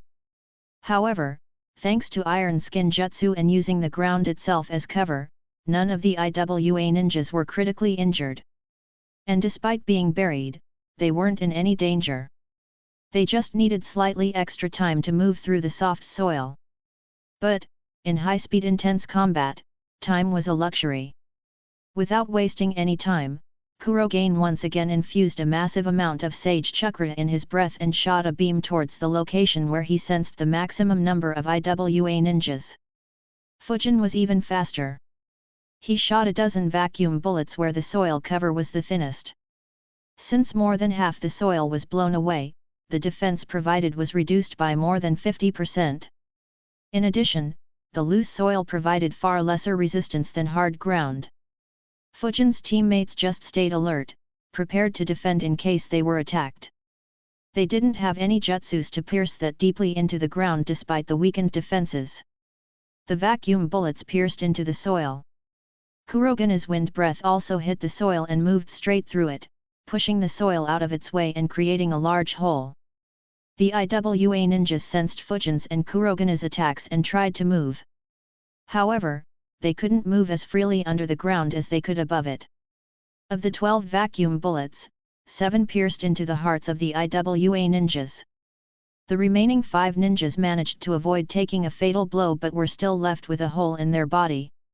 The wind breath directly hit 5 IWA ninjas that were in the path. All 5 were obliterated on the spot. Fujin created another dozen vacuum bullets and shot them at the 5 injured IWA ninjas and another 7 ninjas who were escaping. He thought, finally some easy kills. I was so sick of them dodging every attack. Meanwhile, Kurogen changed the direction of the beam towards the IWA ninjas in the vicinity. He managed to kill another 3 when he and all the Konoha ninjas looked to their right, towards the village. A strange bird made of rocks flew from inside the barrier and moved towards Kurogen. The Konoha ninjas and Kurogen were shocked. Fujin immediately made a hand seal while Kurogen flapped his wings and began soaring into the sky. Fumito muttered, "Such high chakra." The rocky bird tried to give chase but was too slow. As soon as the distance began growing larger, the rocky bird pointed its wingtips towards Kurogen and began glowing. In the next moment, it exploded. Fujin immediately pointed his hand forward. A barrier appeared under them, shielding Kurogen. Thanks to their quick response, the distance was quite large. Despite the massive explosion, only a small impact was felt on the barrier. But Fujin didn't let his guard down and kept pouring more chakra into the barrier. As he expected, 2 rock spears crashed into the barrier at tremendous speed. They were the rock spears inside the rocky bird's wings which it had pointed at Kurogen before detonating. They created multiple cracks in the barrier before losing their power and crumbling into the soil as they fell to the ground. The Konoha ninjas were finally relieved as Kurogen continued rising in the air. Bunjiro looked towards the village below and asked in shock, "What was that?" Fujin replied, "Explosion release Kekii Genkai." He wondered, that didn't seem like Deidara. Besides, he should be younger than me by a year. It looks like there are others with this Kekii Genkai in IWA. But who and how strong is the one hiding inside the barrier? The intensity of the chakra in the jutsu had surprised Fujin. His first thought was that the attacker might be as strong as Kitsuki. His eyes glowed as he observed the village but wasn't able to gather anything. He asked, "Kurogen, can you sense anything inside that barrier?" Kurogen tried sensing using nature's energy. However, he shook his head as well and said, "No. I can't sense anything. I didn't even notice that barrier earlier. What do you want to do?" Fujin calculated, "I still don't know who is inside the village. Considering that they didn't come out to help, I assumed that they aren't strong or confident enough to finish me off. But this attack was strong. Even flying on Kurogen won't guarantee our safety. Should I test out who it is and why that ninja hasn't revealed himself? Fujin thought for a few seconds and decided, leave it. It's not worth the risk. My chakra is already very low. And creating another opportunity to kill them easily will be difficult. Not to mention, if the ninja hiding inside the barrier is as strong as Kitsuki, then even my life would be at risk. He said, let's retreat. We have killed enough today. Kurogen agreed with Fujin's decision and his teammates didn't object either. Fujin pointed Kurogen in the direction of the Ito family's town as he flew away. On the ground, Kitsuki's group arrived a couple of seconds after the rocky bird exploded. Kitsuki sighed and muttered, old man Yashiki was forced to make a move. Inside the barrier, an old man was on his knees, coughing heavily. He had a very pale face. It was the same old man who warned Kitsuki about Fujin's attainments in Fuinjutsu. He thought, fortunately, my bluff worked. I poured almost my entire chakra into the jutsu and would not be able to perform another any time soon. If he had stayed, then we could have faced more losses. A younger man supported him and asked, are you fine, master? Yashiki caught his breath and said, I am fine, Makoto. It's just that I used too much chakra in that jutsu. Looks like my old bones won't support me much. Makoto sighed. Yashiki was 76 years old. Though he was an elite jounin in his prime was far behind him. Of course, he was still highly respected. The reason was that he was among the only 3 Fuinjutsu grandmasters in Uegakuer. As for Makoto, he was one of the seal master that Yashiki was guiding. Makoto looked into the sky and saw that Kurogen was flying away. He asked, why did you scare him away? Now we can't kill him. Yashiki got up and shook his head. He said, the battle was lost even before we started. Kitsuki wasn't aware of his summon nor did he know about his expertise in Fuinjutsu. So killing him today wasn't possible. He would have just continued attacking until he ran out of chakra and then escaped. The only thing that would happen is that more of our ninjas would have died. Makoto had a complicated expression. He was being guided to become the next Fuinjutsu Grandmaster in Uegakuer.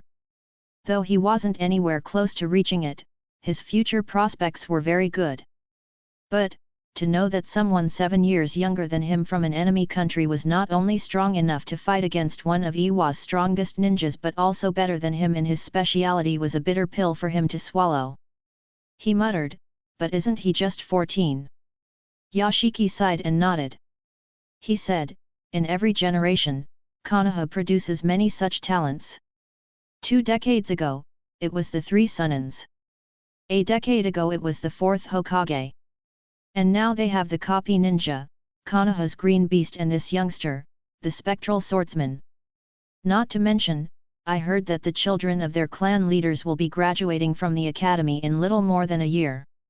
Once they do, Konoha would likely gain even more elites in another 4 to 5 years even if they don't reach the same level as these 3. Makoto didn't have any response. He could just sigh helplessly. Chapter 346, Chapter 343, A Clash with No Winners. Outside the barrier, Kitsuki began checking in on the ninjas who were caught in the explosion. He thought, I thought I could make him let his guard down and kill him in one blow. But it looks like Yashiki disagreed with my analysis. Makes sense considering the massive losses we took. I miscalculated badly in this fight. Not a single ninja was alive in the pit dug up by the explosion. The reason was that whoever was alive quickly escaped after the rocky bird forced the Konoha ninjas away. They entered the village before appearing back on the surface. Everyone had minor injuries due to the geyser creation jutsu and the explosion tags. Only 3 had critical injuries. One ninja had a hole in his right thigh, another was missing his left arm and the third had a huge chunk of flesh and bones missing on the right side of his chest. Fujin's last attack managed to kill the 5 injured ninjas while killing 2 more and injuring 3. 2 ninjas managed to get deep enough into the ground just in time. The medical ninjas hiding inside the barrier quickly began healing the injured ninjas. In a few minutes, Kitsuki and the rest dug out the IWA ninjas that had been killed underground. They found 16 dead bodies that had one or more holes in them. There were 3 more spots where blood and minced flesh and bones had mixed, forming a gory sight. The IWA ninjas understood that a ninja died at each spot. The worst was that spot that Kurogen had targeted first. The sight of the gore made even the most experienced ninjas nauseated. Kitsuki stood still, realizing the losses they took. The IWA ninjas around him had solemn expressions. They had trained intensely for months to kill Fujin. However, after encountering him, nothing good happened. Not only did Fujin manage to escape uninjured, but a lot of IWA ninjas died. Kitsuki asked everyone to gather the remains of the fallen IWA ninjas and went inside the barrier. He met up with Yashiki. Yashiki looked at him and said, "It's fine. You didn't have all the information. You won't experience such a failure the next time." Kitsuki sighed and said, "There might not be a next time. His summon can fly at a high speed. We can't trap him even if we know about this information unless Lord Tsuchikage makes a move himself. Not to mention, Konoha will be very careful next time." Yashiki didn't say anything. He agreed with Kitsuki's analysis and only said those words to lift his spirits. Kitsuki glanced at the village once and said, "Make preparations to leave. We will destroy all the seals and evidence that might be linked to us. We will retreat after everyone is healed." Yashiki nodded and looked at his students. Everyone nodded and got to work. A few seconds later, an elite jounin approached Kitsuki and Yashiki and said in a grim tone, "We have tallied our losses." Kitsuki, Yashiki, and a few ninjas around them had dejected expressions. The ninja said, "We found 36 dead bodies. 34 of them were killed by Fujin and 2 by his summon."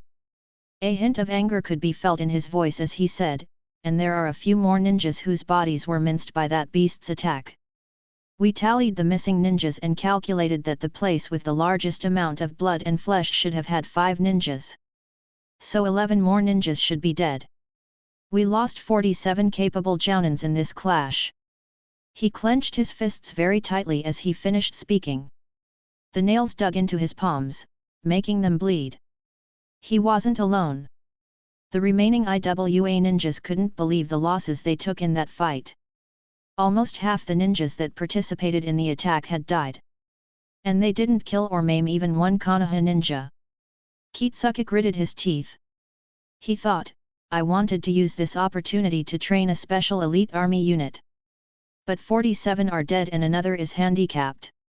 To think that I would lose 40% of the ninjas I trained in one blow.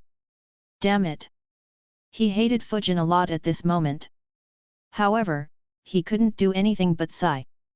He wasn't stupid enough to make a move that would cause Iwagakure more losses. He thought, along with losing so many ninjas, we will also face the consequences of our earlier actions. Just like the land of grass, the land of waterfall will hate Iwagakure as well and would closely align with Konoha. With the land of rain having Hanzo and Suna being allied with Konoha, Konoha has completely secured their western borders. And Kiri is embroiled in a civil war. At this rate, only Kumo would be in a position to attack Konoha. Of course, that is if Suna doesn't betray Konoha. He looked towards the direction of the land of wind and thought, "I never imagined that after being humiliated so badly in the last war, Sunagakure would become the kingmaker in the next war." Kitsuki was surprised by the conclusion he reached. However, he stopped thinking about the future and turned his attention to the present. He ensured that all the injured ninjas were being treated and the dead bodies were properly stored in seals to be brought back. After storing the dead again, Kitsuki looked at the scrolls in his heart with a heavy heart. He wondered, 47 lives just to gain information on a 14-year-old ninja who is very close to becoming a fearsome rank S ninja in the future. Is it worth it? Kitsuki couldn't say for sure. Though the Iwagakure ninjas were upset that they had losses while Konoha didn't, Fujin wasn't pleased by the result either.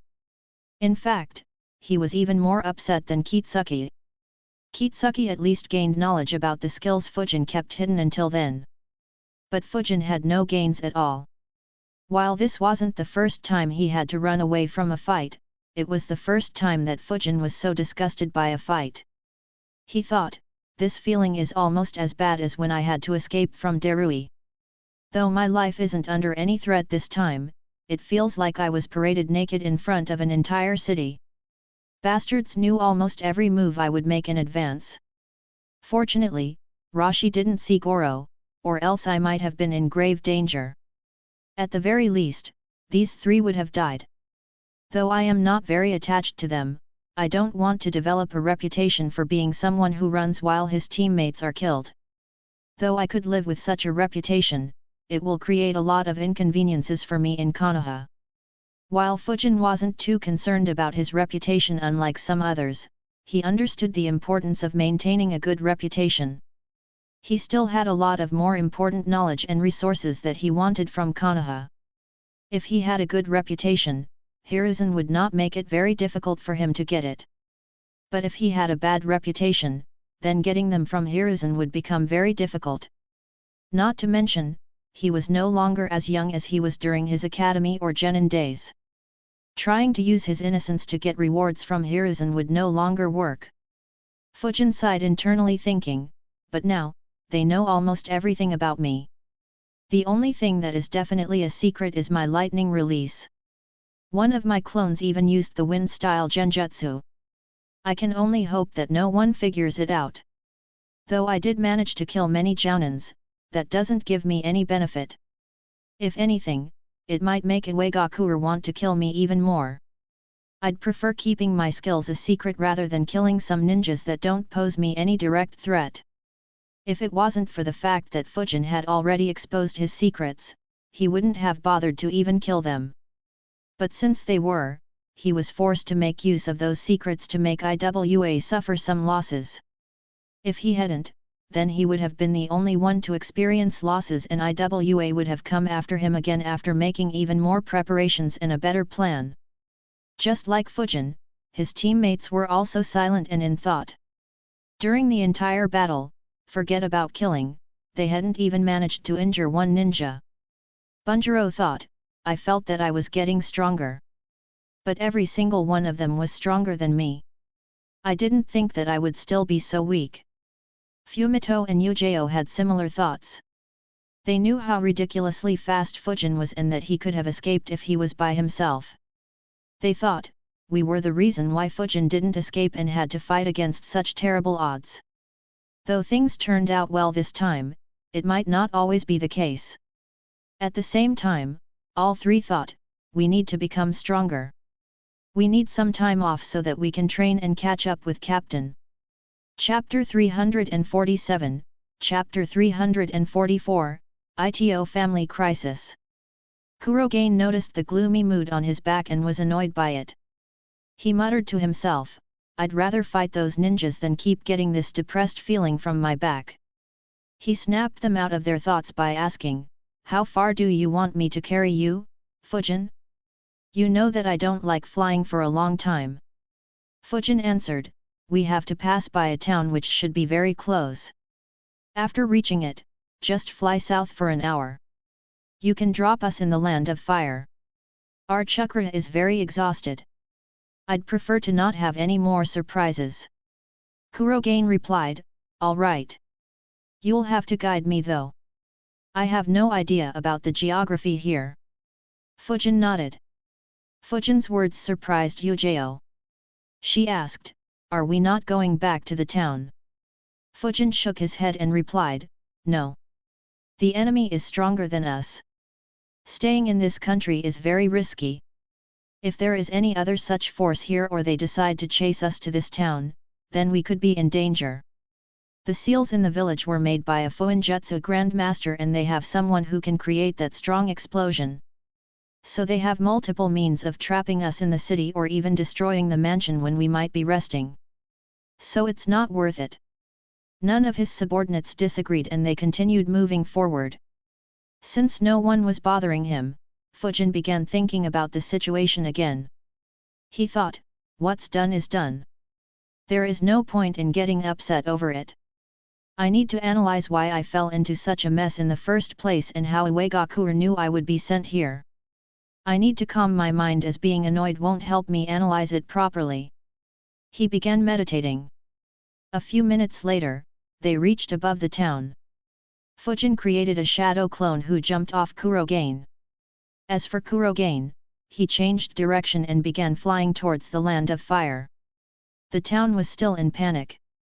It had only been an hour since they had heard about the incidents. Though the Ito family tried to calm the public down, it wasn't very effective. While the Ito family was thinking about what methods they should use to quell the panic, their guards noticed something in the air. Their eyes widened as they noticed someone falling down. Fujin's clone used Assassin's Rush in short bursts to slow down his fall. When he reached close to the ground, he exhaled a forceful but harmless infinite breakthrough jutsu on the ground to slow down his fall and landed on his feet. Though the guards were surprised, they immediately recognized his attire. However, they weren't sure if it was him or an enemy under disguise. Fujin's clone didn't bother talking with them. He flickered and appeared inside the mansion, next to Ito Yuya. The guards were surprised and hurriedly ran inside to inform them what they had witnessed. Yuya was taken aback by Fujin's sudden appearance. Fujin's clone said, "I have important information. Call another meeting instantly." Yuya frowned and wondered, why did he come back so quickly? More importantly, is it him or someone else disguising as him? He quickly asked, "Why did you come back so quickly? And how can I be sure if you aren't someone else in disguise and want to gather our family and kill us at the same time?" Fujin's clone wasn't surprised by the questions. The Anbu frequently faced such issues.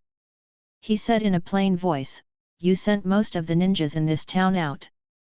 If I wanted to kill you and your entire family, then no one could stop me." Yuya was intimidated by his words.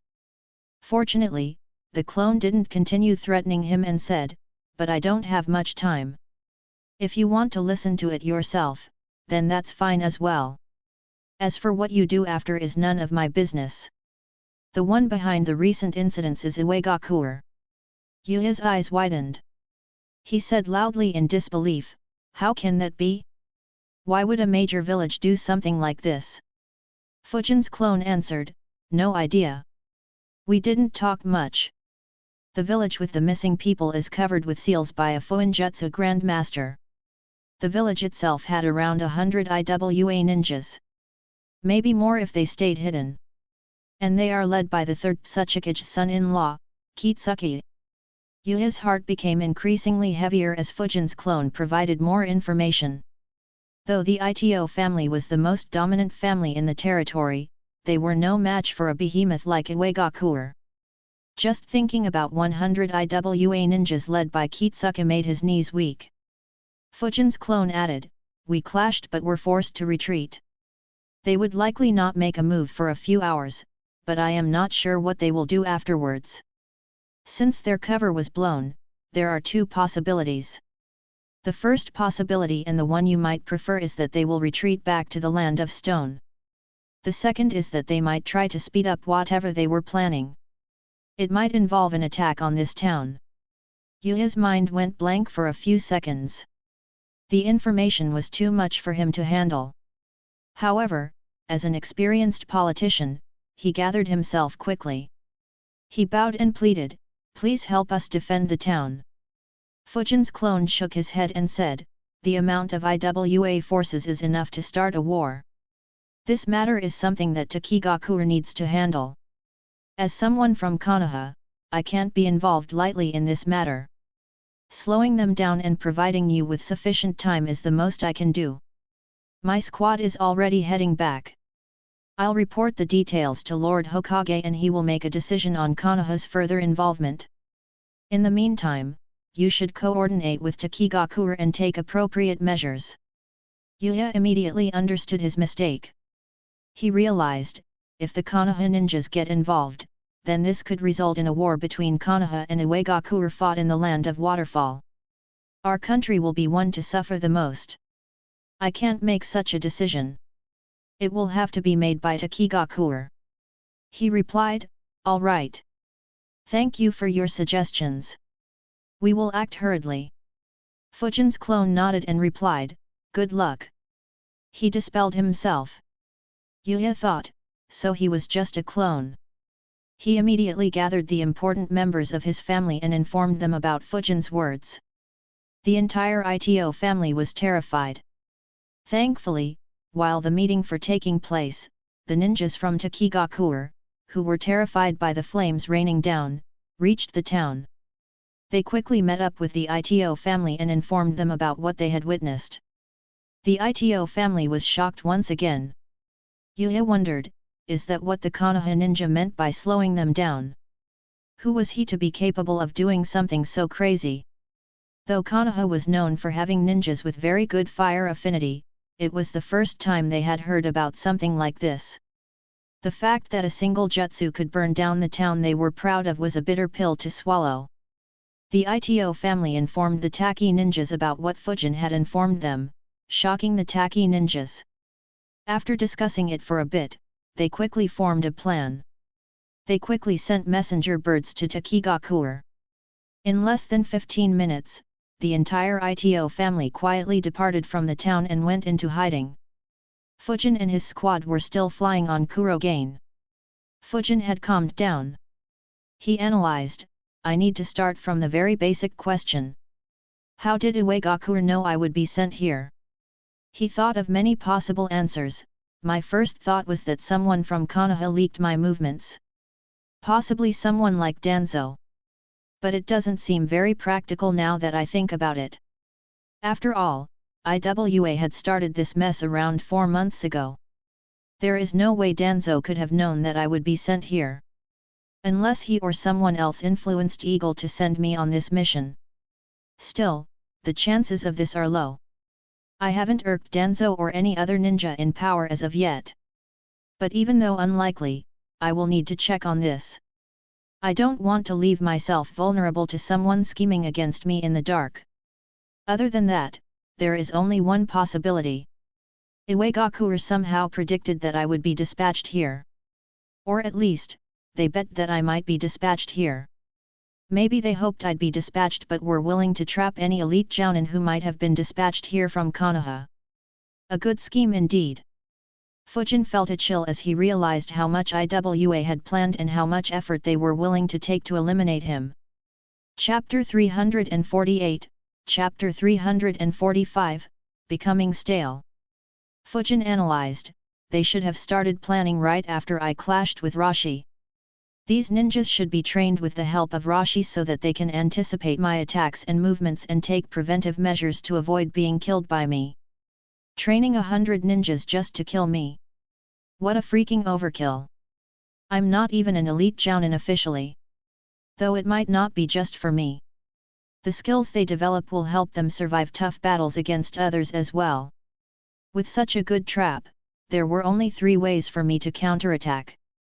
The one that I used was my summon. Another way was using lighting release. But I don't think it would be as effective as Kurogain. Though my lightning release is good, it is a far cry compared to my wind release. The last method was wind-style genjutsu. The 3 skills they didn't know about. Of course, the simplest option was to just run away with wind instantaneous body jutsu. Had I been alone like I was in the land of wind, I'd have directly left. The plan would have been nullified without much effort. So despite being in a difficult spot, my life wouldn't have been in any danger had I abandoned these 3. I guess since I disappeared using reverse summoning jutsu, Rashi and the rest don't know about my skill with that jutsu. They should have some speculations, which is why that barrier was probably placed around the village. But they should be unaware of the specifics. Regardless, this makes my life incredibly difficult. If they provide this training for more ninjas, then all my future confrontations with IWA will prove to be a challenge. And what if they provide my information and the training plan to other villages? If that happens, then there will be special forces in all major villages just to counter me. Maybe others might come up with even better tactics in the future and create even more devious traps for me. Fujin sighed at that thought. He began analyzing why the trap was so successful against him. He thought, the main reason why I fell in such a position is my actions after I clashed with Rashi is that most of my skills were exposed in that fight.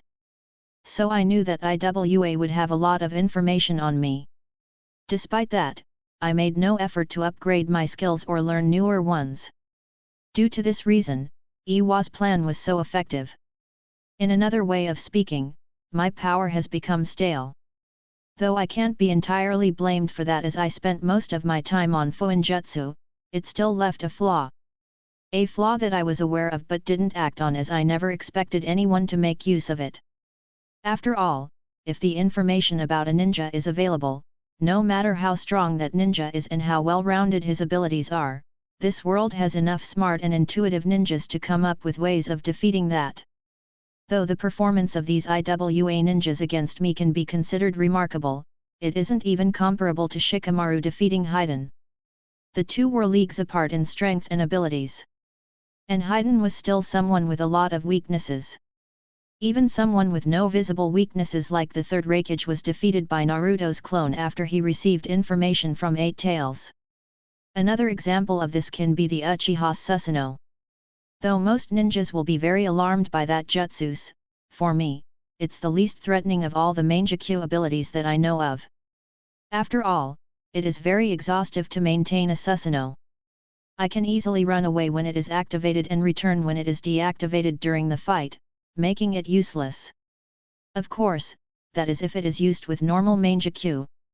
Since others can be dealt with after getting enough information, I too am vulnerable despite my high speed and the penetrative power of the vacuum jutsus. While it still isn't something that could kill me, if I stay complacent, it is only a matter of time. I will have to start working on those ideas that I have. Sigh, I'm so close to becoming a Fuinjutsu Grandmaster. It would have been great if I could have achieved that before being made to work on this. But delaying this any longer will be more harmful than the gains from Fuinjutsu. After all, though I have the ideas, it would probably take me over a year to successfully master them. Then I can get rid of this vulnerability. Fujin had reached a satisfactory conclusion when his eyes suddenly widened. He realized, no. That is not correct. Even if I create a new fighting style, even that can be countered when information about it gets known. What I need to do is keep working on it consistently and keep upgrading it. My speed of developing new styles needs to be faster than my enemy's speed of countering my fighting style. Only then I can truly avoid such scenarios. This will have to continue until my strength reaches a perverse level like Hashirama and Madara, or I develop and learn jutsus that can't be countered. Like the Flying Thunder God and perhaps the Blood Jutsus of the Jashin Grand Priest. Sage Mode would also help, but Ryu is still unwilling to teach me. Regardless, I need to start working on my ninjutsu once again. Having made up his mind, Fujin stopped analyzing further and rested. Kurogain carried the Konoha ninjas into the Land of Fire and dropped them before returning to Mount Mutki. Fujin's squad continued moving towards Konoha at a high speed. A couple of hours later, Takigaku received messages from the messenger birds. As he read the details in the scrolls, Shivuki's expression became very grim. He cursed, "This is bad. Very bad. We can't fight Iwagakure right now." One of his advisors said angrily, "Lord Shivuki, this is unacceptable. We have to respond to this provocation. Please give us permission to lead our troops and force the Iwagakure ninjas out of our country." Shivuki looked at him and retorted, "Fight against IWA? Are you crazy? Didn't you read that the Konoha Anbyo captain reported that Kitsuki and a Fuinjutsu Grandmaster were there? What if they fight back instead of retreating?" His reply had everyone in the room looking at him with a deadpan expression. They all had the same thought, as expected. Shivuki ignored those looks and instructed, "Send the highest priority message to the Hokage. Request him to dispatch an army towards our borders. Once they are in position, we will dispatch our forces to confront Iwagakure. If they retreat, then it is for the best. Otherwise, Konoha will be allowed to enter and we will ally against IWA." Everyone nodded and got to work. After leaving the room, one of the advisors sighed and muttered, he is so cowardly. Another nodded and said, yet. He reminds me of his father in all other aspects. But in terms of courage, he is the complete opposite. The time needed to dispatch our forces and have them confront IWA would have been sufficient for the Konoha ninjas to arrive. He sighed as well and said, leave it. He is still a very good leader. Everyone nodded and began working.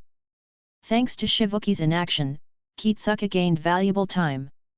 In the village where they were staying, the IWA ninjas who weren't injured placed the people back in their homes. The people were still asleep due to genjutsu. Similar actions happened in the other villages with missing people. Thanks to Yashiki's fuinjutsu, he had kept all the people in those villages in underground basements, hidden from the eyes of anyone who tried to inspect the villages. They deployed some ninjas in those villages to ensure that the villagers could be kept under genjutsu and not die of thirst or hunger. As for other people they had randomly kidnapped, IWA didn't have any choice but to kill and bury them silently. Though they sent a considerable force, they couldn't handle so many people properly. So keeping them alive would have created some chances of their operation being exposed. After moving the villagers, the IWA ninjas destroyed the underground basements and filled them up using earth release jutsus while the seal masters destroyed all the seals. They removed every trace of their involvement. After confirming that no evidence was left, all the IWA ninjas in the land of Waterfall began stealthily moving towards the village where Kitsuka was at. Though Fujin inflicted a lot of damage on the ninjas that attacked him, the remaining IWA forces didn't have any casualties. Kitsuka waited until everyone had returned to the village and then retreated to the land of stone along with everyone else. Only Sho was left back to continue spying. Konoha. It was late at night. Hiruzen had wrapped up all his work and was sleeping peacefully at his home when his sleep was disturbed. An Anbu woke him up and handed him the high-priority message scroll. Hiruzen opened the scroll and began reading. His eyes immediately widened before going back to their usual size. He said, "Call Shikaku to my office." The Anbu nodded and flickered away. Chapter 349, Chapter 346, Request for a Vacation. Shikaku grumpily walked towards Hiruzen's office. He muttered, "It has just been a couple of months since the situation with Suna cooled down and I could sleep comfortably. Don't tell me that they have become active again." He reached the office and asked, "What's the situation this time?" Hiruzen tossed him the scroll and said, "Take a look." Shikaku began reading. He muttered in dissatisfaction, "What does IWA want in that country?" Hiruzen said, "To send that many ninjas, for so long, and take action against so many civilians. It looks like they were looking for something. Or planning something huge in that country." Shikaku nodded. He added, "It's tough to say exactly though. With those actions, they could annex the western half of the land of Waterfall. But it won't benefit them much. After all, Takigakure itself would have been safe and that's where the forces of that country are accumulated. And hurting a buffer country between our villages will cost them diplomatically. So overall it would be a loss. I have a feeling that they were searching for something or someone." "Which Anbu squad did you send?" Hiruzen replied, "Fujin's squad." Shikaku became mildly annoyed on hearing Fujin's name. He muttered, "Nothing good happens when that brat is involved. Our relationship with Suna is still brittle. And Kumo is eyeing us like wolves. If he provokes a war with IWA, then we will be in a tough spot when hostilities begin." Hiruzen sighed and said, "Even if he doesn't, our situation won't be any different. We have always had to face all four villages. Regardless, Fujin has calmed down a bit since he clashed with Rashi. Let's wait for him to arrive. In the meantime, start deciding who we should send to the border." Shikaku nodded. Fortunately, they didn't have to wait for long. A few minutes after Hiruzen and Shikaku met, Fujin and his squad arrived in Konoha. Since they had eaten soldier pills, they traveled non-stop until they reached the village. After entering, Fujin said, "It's nighttime. Lord Hokage should be asleep." You guys can go to your homes. I'll report the mission to him. His teammates nodded. But before he could leave, Yujao said, Captain, I thought a lot during our journey here and have a request. Fujin stopped and turned around. He asked, what request? Yujao said, during this mission, every one of the enemies was as strong as me. I couldn't do anything to help you. I want a few months break to train so that I won't be a burden the next time. Fujin was surprised by her request. Before he could speak, Bunjiro said, I have the same request. Fumito added, same here. Fujin said, the enemy was strong this time. Even if you get stronger, there will still be someone stronger than you. So don't be too discouraged. But all right. Taking time off to train is good. I was thinking about it as well. I'll discuss with Lord Hokage to see if I can get a training vacation for our team. Yujao said, thank you, Captain. Fujin nodded and flickered away. His team stayed in the same spot for a few seconds. Fumito chuckled and said in a self-mocking tone, we were completely useless during this mission. Bunjiro didn't know what to say. Yujao sighed and said, they were probably all jounins. If not for his summon, we would have died there. And could have dragged him with us as well. Fumito said, they had a few chances to deal fatal blows to us during the initial phase of the battle. But for some reason, they didn't. Thinking about it, I believe they wanted to keep us alive so that he would be forced to stay and defend us. Yujao nodded. She had realized it as well. That was the main reason she asked for a break. Bunjiro's eyes widened. He thought, I was wondering about that as well. I never imagined that this would be the reason. Fumito said, anyways, we have managed to return in one piece. Let's train so that we won't feel this way again. Good luck to both of you. Yujao and Bunjiro wished him luck as well and went their separate ways. Fujin was unaware of their conversation. As he approached the Hokage building, he thought, if they train seriously for a few months, Yujao and Fumito will quickly get promoted to Anbu captain. Though Bunjiro wouldn't, his strength will reach close to this rank as well. That's good. I'll convince Hiruzen to give us a long break. After the break, I'll recommend Yujao and Fumito for the Anbu rank and quit the Anbu using that opportunity as my team will be dissolved. Fujin focused his attention towards the Hokage office and sensed two chakras. He wondered, what are these two doing awake at this hour? Did Taki send a message? Anyway, this is good. I won't have to wait for an Anbu guard to go and wake him up.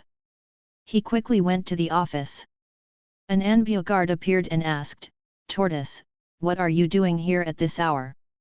Fujin answered, here to meet Lord Hokage. The Anbu guard said, he is having a secret meeting. Fujin replied, I'm pretty sure the discussion inside is regarding my mission. Regardless, this is a high priority. The Anbu guard said, all right. Go ahead. They had interacted on several occasions. So, he knew that Fujin had a great relationship with Hiruzen. Hiruzen and Shikaku immediately looked at Fujin, who entered the room. Fujin closed the door, looked at the scroll on Hiruzen's table and asked, did Takigaku send a request for reinforcements? Hiruzen nodded, something like that. But there isn't much information here. Report what happened. Fujin nodded and said, it was probably a trap. After we reached the town, the attacks stopped once again like what happened when we sent a squad earlier. But a few days later, a big incident occurred and everyone in one of the villages went missing. When we went to investigate, I realized that the village was covered in seals that were extremely difficult to detect. I believe that they had a Fuinjutsu Grandmaster hiding in the village. Though we avoided the trap, we were attacked by the IWA ninjas hiding inside the barrier. Fujin took a pause. Shikaku looked at him and thought, why do I get the feeling that what he says next will be very troublesome? Fujin continued, the attackers were led by Kitsuki. Hiruzen and Shikaku weren't surprised as his name was mentioned in the scroll sent by Takigaku. But what Fujin said next shocked them. He added, along with him were 96 other ninjas, every single one at the Jounin level. Shikaku asked in disbelief. They moved 96 Jounins along with an S-ranked ninja and a Fuinjutsu grandmaster there. Rank S ninjas making a move was very common. After all, they could move freely throughout the world and very few would be willing to oppose them. Just from Konoha, Jiraiya, and Tsunade would frequently be heard about roaming randomly in the smaller countries. Hundreds of ninjas moving also happened frequently. Not too long ago, all the major villages were moving over 1,000 ninjas each around their countries due to the volatile conditions. But 100 Jounins moving together was extremely rare. Even during wars, that would be a rare occurrence. Fujin nodded. Shikaku asked, what was their goal? Fujin answered, I am not sure, but my best guess is they wanted to kill me. Shikaku and Hiruzen were surprised again. Hiruzen asked, why do you say that? Fujin answered in a serious tone, Kitsuki recognized my real identity. And every single one of those Jounins was trained to counter me. They all were quick on their feet and could use iron skin jutsu quickly, which protected them against most of my wind jutsus. In addition, they were very on guard against my wind vacuum techniques. They would observe the slight changes in my body and take preemptive measures to assist in dodging my attack. They also had a few chances to deal a lethal blow to my teammates, but refrained from doing so to keep me from running away. If it wasn't for the fact that they didn't know about my Fuinjutsu skills and my summon, I would have been in deep trouble. Hiruzen and Shikaku went silent on hearing that. Both realized how serious the matter was. After a while, Shikaku asked, how did they know you would be sent there? Fujin replied, I was hoping you'd find out. If the locations of Anbu ninjas are getting leaked, then we will be facing a lot of trouble. Even more so if they have some degree of control over who gets dispatched on some missions. Neither Hiruzen nor Shikaku opposed him. Both could see the Anbu squads getting picked one by enemies if that was the case. Hiruzen said seriously, I will look into this matter. If someone is leaking information, then that person would be eliminated. Fujin nodded. Just like Fujin, Hiruzen's first thought was Danzo as well. But he couldn't think of any reason for Danzo to do that. Shikaku asked, what happened after that? Fujin continued, well, I summoned my summon and began attacking from the air. After a long difficult fight, I managed to kill 47 ninjas and a few more were injured. But someone hiding inside the village attacked us with explosion release Kekii Genkai. The power behind the explosion made it look like it was another S-ranked ninja. But I'm suspicious as that ninja never showed himself. I decided that it was too risky to continue and withdrew along with my team. Once again, Shikaku was left speechless. He wondered, did they set a trap for him or offer him their heads? Chapter 350, Chapter 347, Konoha makes a move. Shikaku asked, you killed 47 Jounins who were trained to counter you. Fujin replied, well, they didn't have any defense against my vacuum jutsus. So I had to create opportunities to make them drop their guard momentarily or make a slight mistake. Though difficult, I managed to do that a few times and managed to kill a few of them. But I didn't manage to kill many. Thankfully they made a big mistake towards the end of the battle that allowed me to kill more than 20 in one go. It's probably what forced the explosion Kekii Genkai ninja to act. Shikaku didn't know how to respond. He thought, killing 47 Jounins is a huge achievement.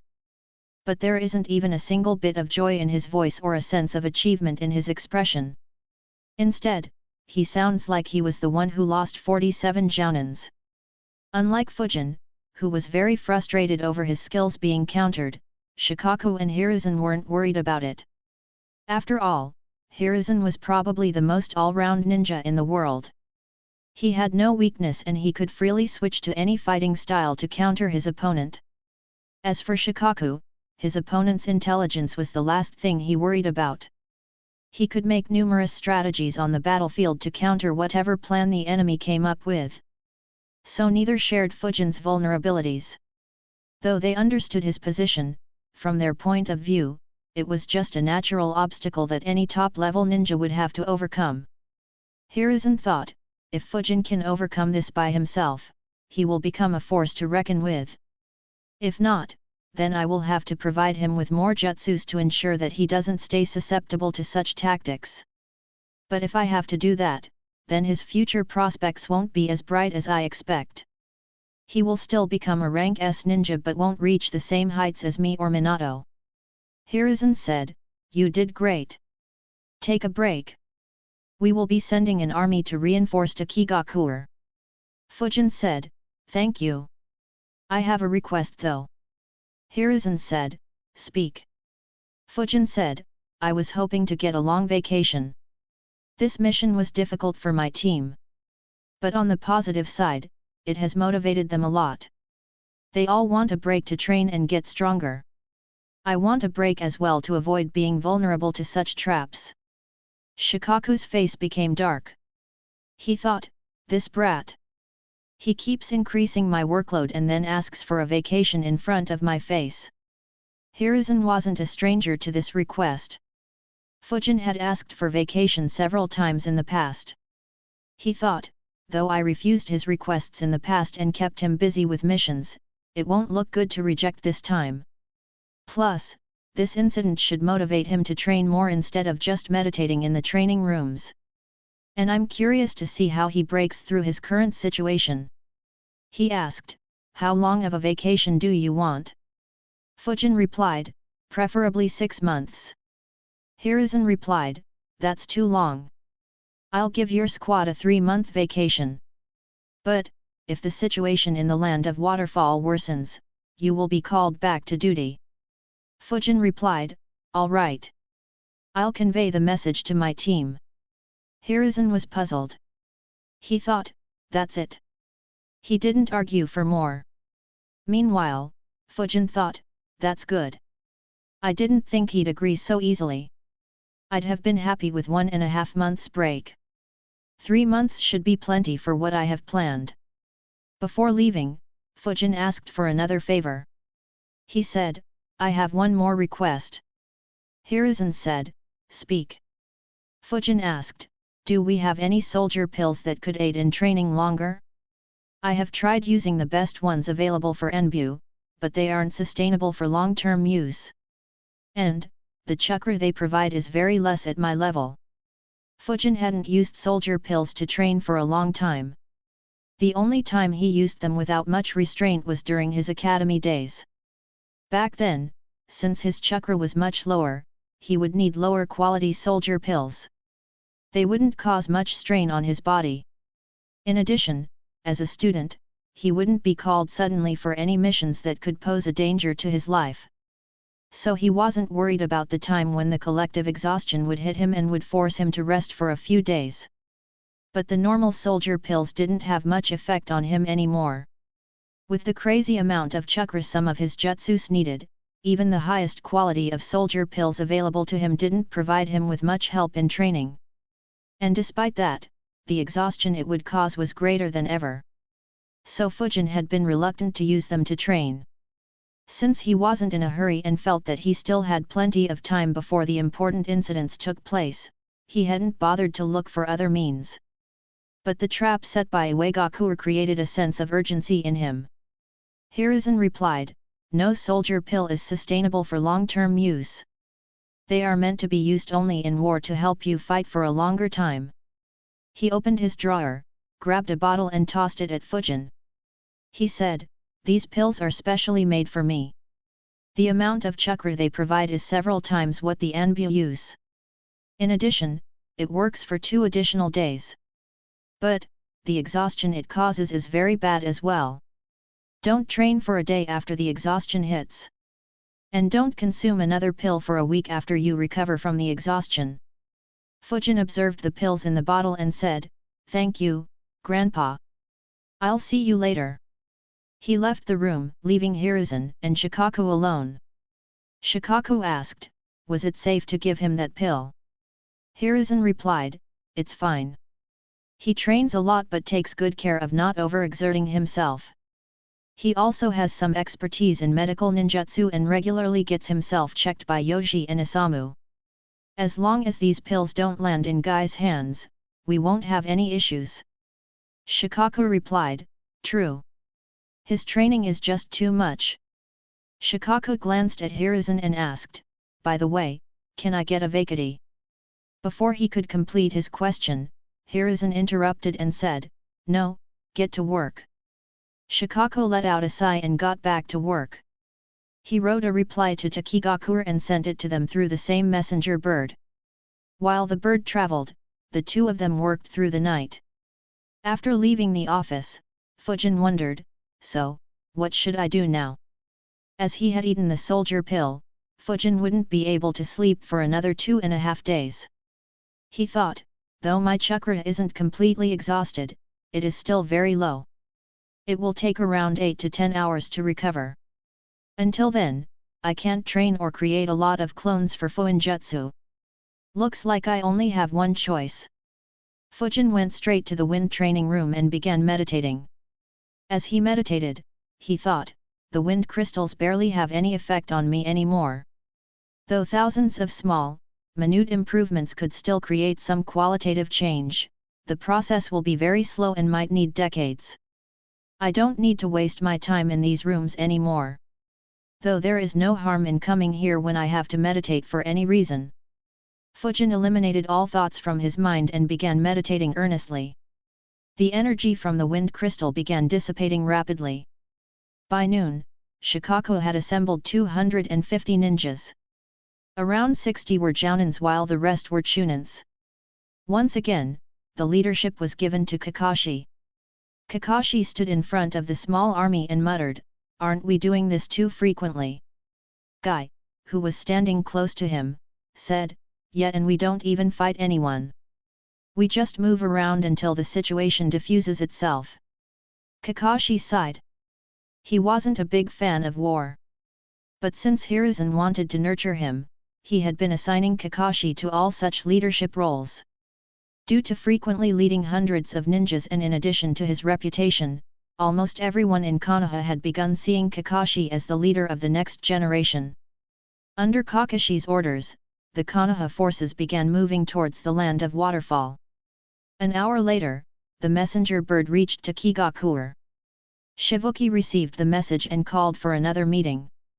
He informed the council, Konoha said that they will send out 250 ninjas this noon. Meaning that they should have already left. In addition, they will dispatch 500 more ninjas tomorrow.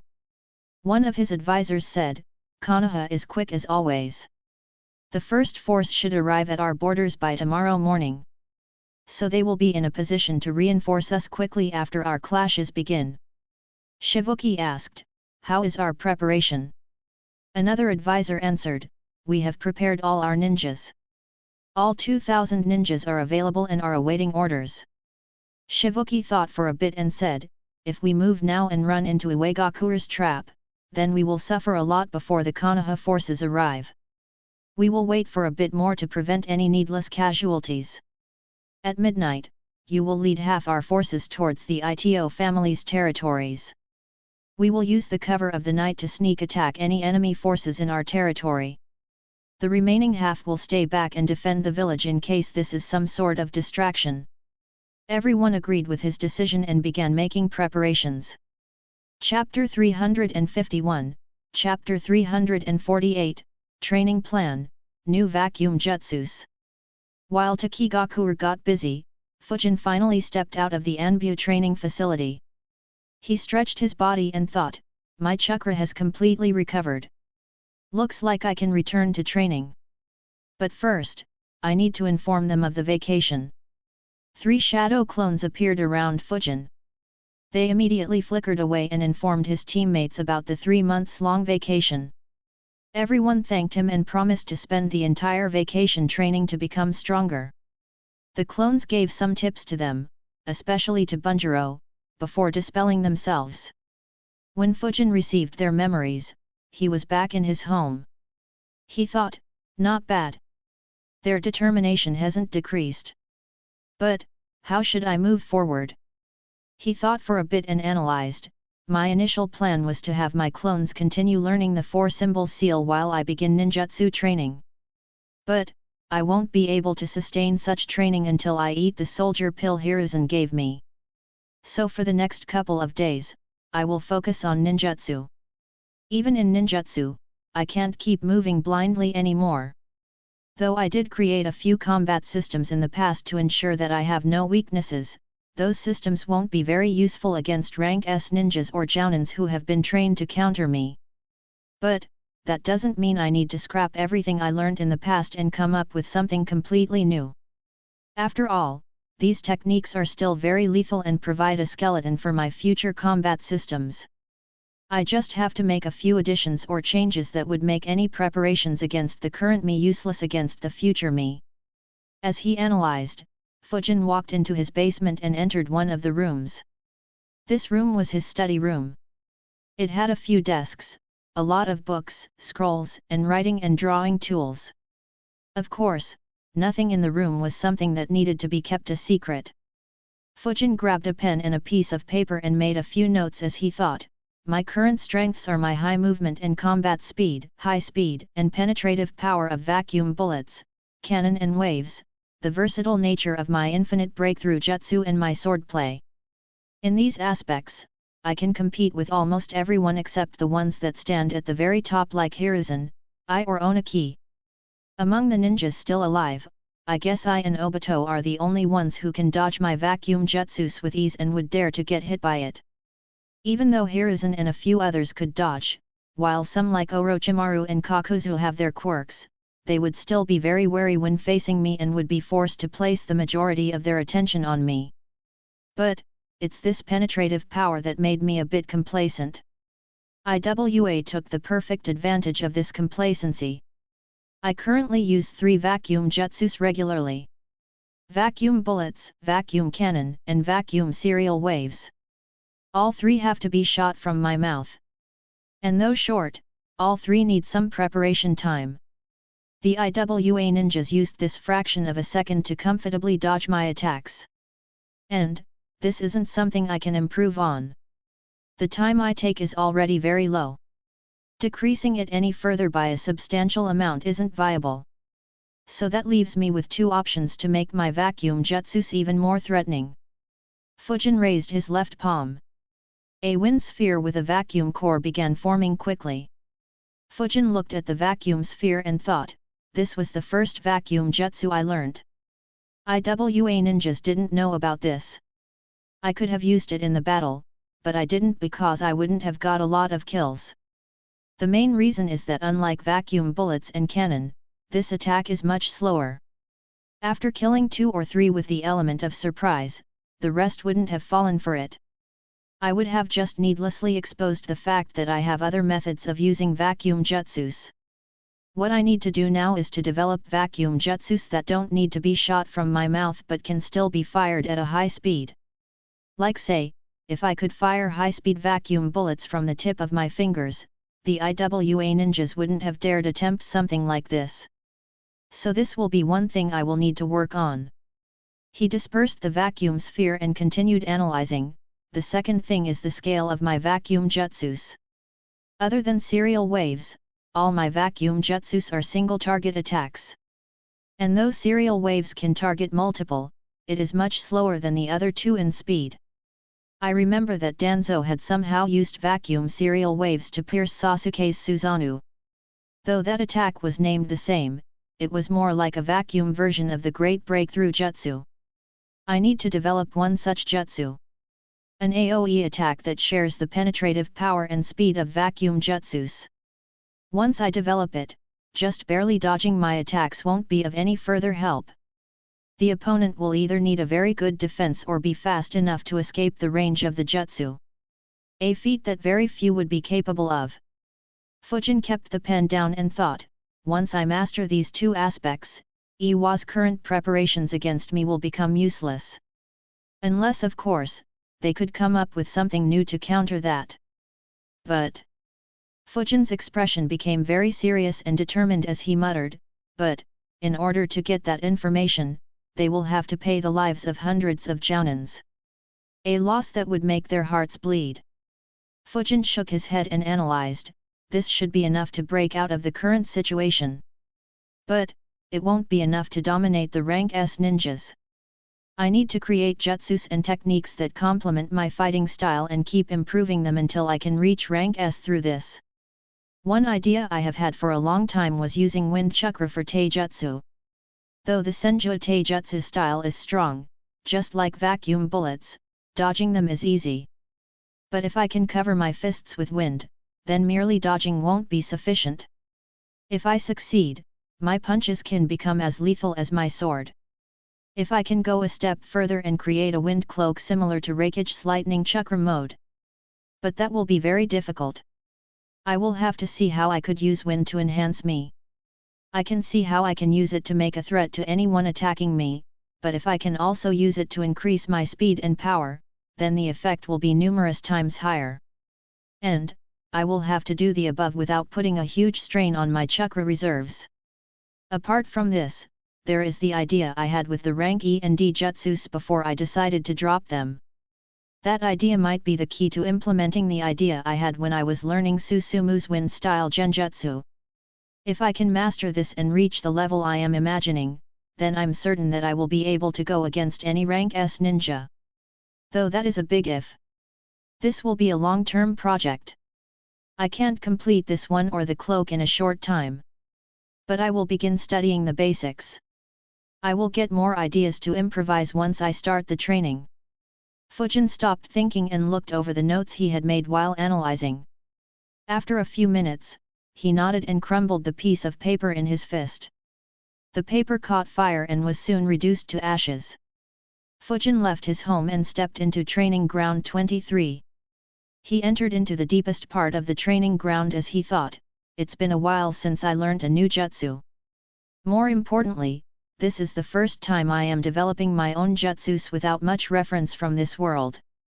He stretched his body and muttered, oh well, I hope everything goes well. He clenched his right hand into a tight fist and stared at it. Chakra gathered around his fist and forearm. The chakra transformed into the wind and began revolving around Fujin's arm. Fujin focused on the wind and made it revolve faster. Under Fujin's control, the wind began revolving at a higher speed, almost forming a mini tornado around his fist and forearm. Suddenly, a long cut appeared across Fujin's forearm. Blood spouted like a fountain and mixed with the mini tornado, giving it a reddish shade. Chapter 352, Chapter 349, Training begins. Fujin immediately stopped providing the chakra. The winds lost their sharpness and slowly dispersed away. 3 long cuts had appeared on Fujin's forearm.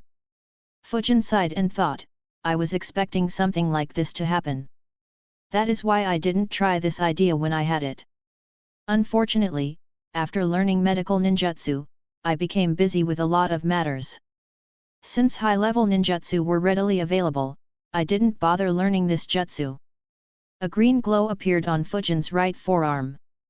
The 3 cuts stopped bleeding and started healing at a rapid speed. If Hiruzen saw this sight, he would be shocked. Fujin was healing himself without using any hand seals. An extremely small number of ninjas were capable of this feat. Fujin observed as the cuts closed up and thought, sealless healing sure is convenient. But the chakra control needed for this is nuts. I needed over 2.5 years to learn this. And my current speed of healing isn't high enough to shrug off any damage I take in between a fight. Fortunately, I can play a game of cat and mouse until I am healed.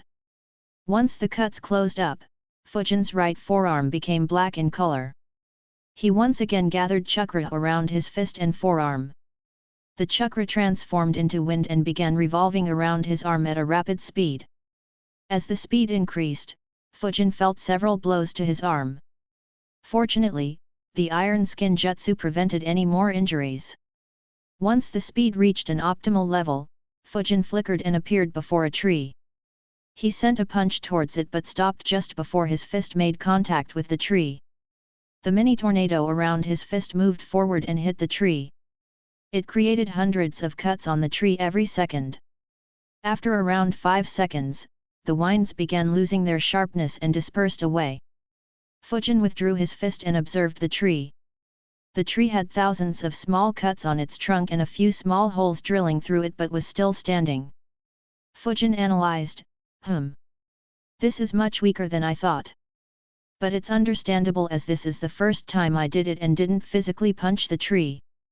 Once I master it, I should be able to blow the tree apart. The power will still likely be weaker than the Senjo Taijutsu style, but it will be more lethal. But, something doesn't feel right. It's as if the jutsu wasn't as free-flowing as I imagined it to be.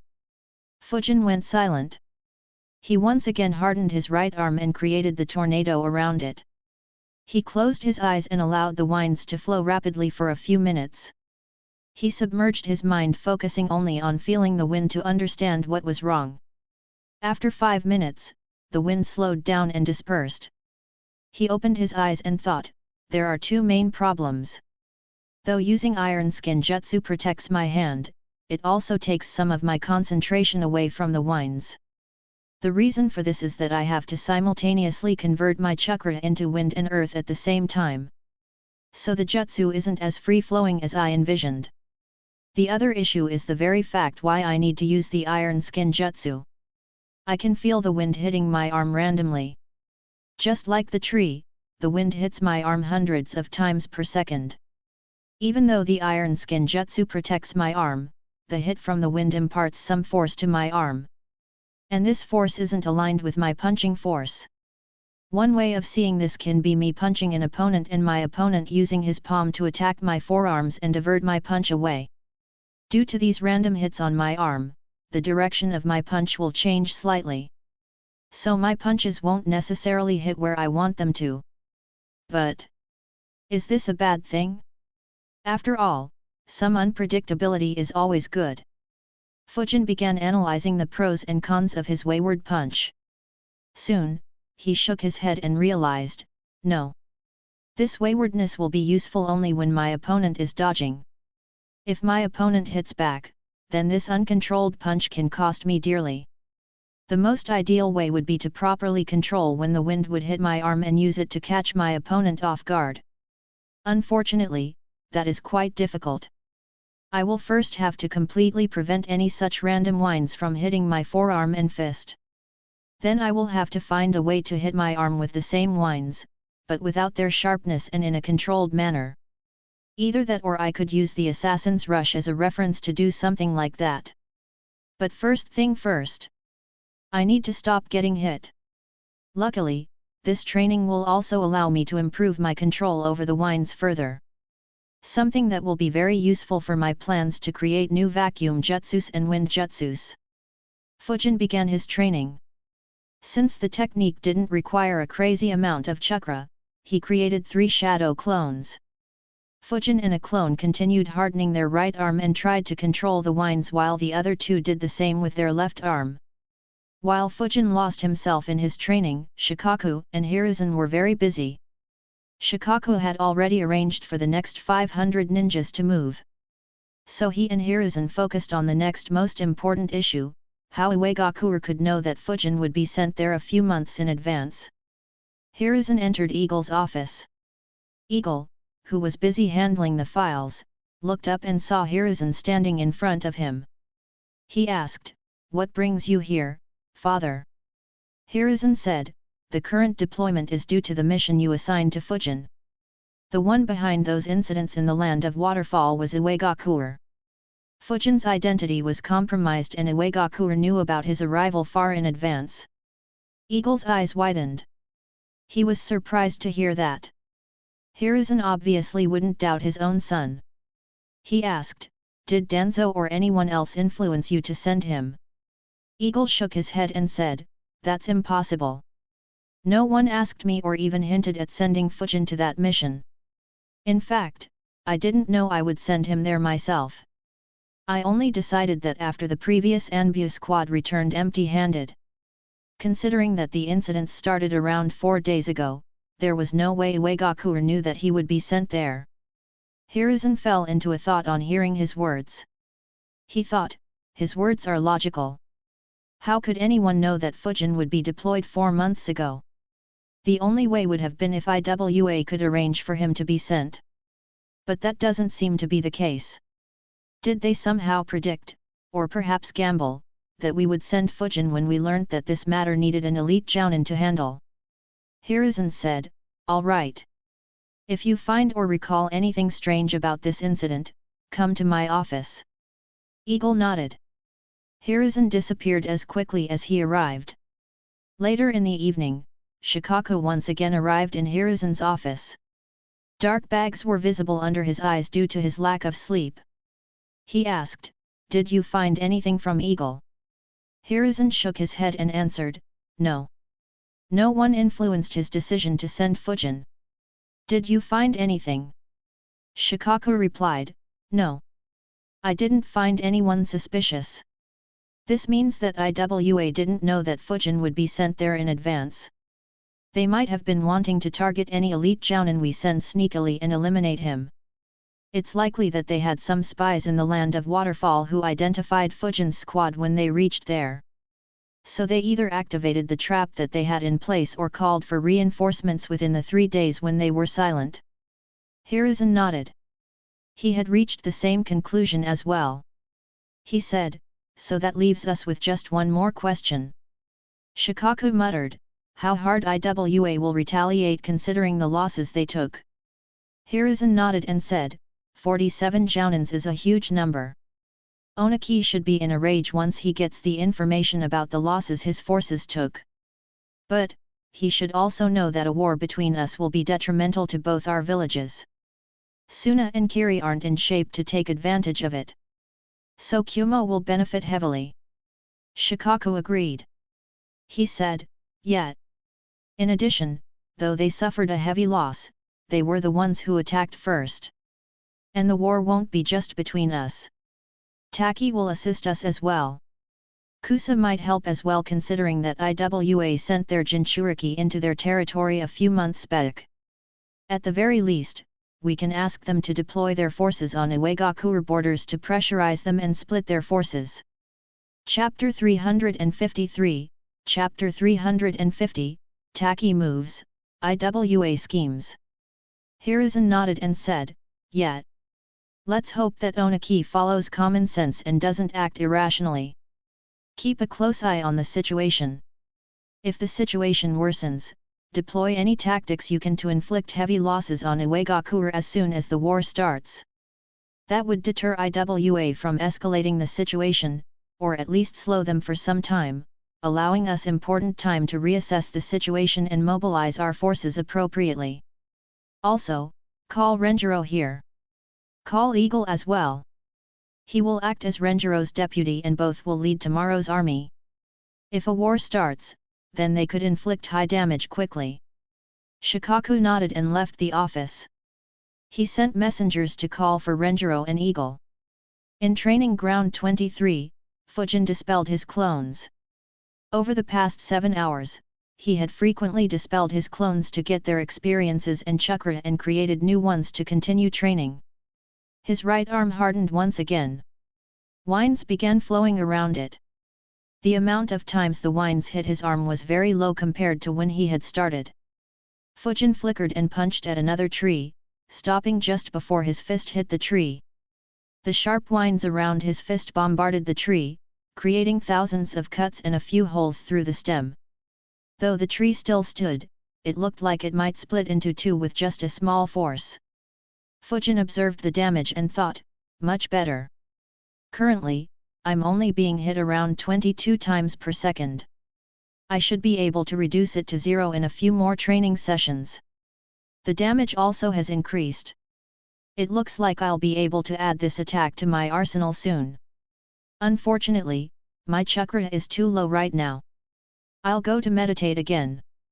After my chakra recovers, I should be able to train for another session before the effect of this soldier pill is over and I'm forced to take a long sleep."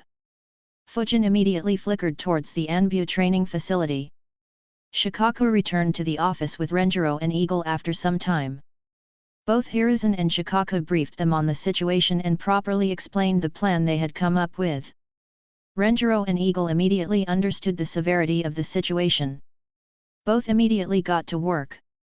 In order to have the ability to quickly inflict damage on IWA, both used their connections to call multiple veteran jounins to assist them during the mission. Neither called in Fujin as they knew that he needed some time to rest. Land of Waterfall. At midnight, 1,000 ninjas snuck out of Takigakure in search of Iwagakure ninjas who had long left. So they didn't find any enemy en route. Before dawn, the Takigakure forces reached the village where IWA forces had clashed with Fujin.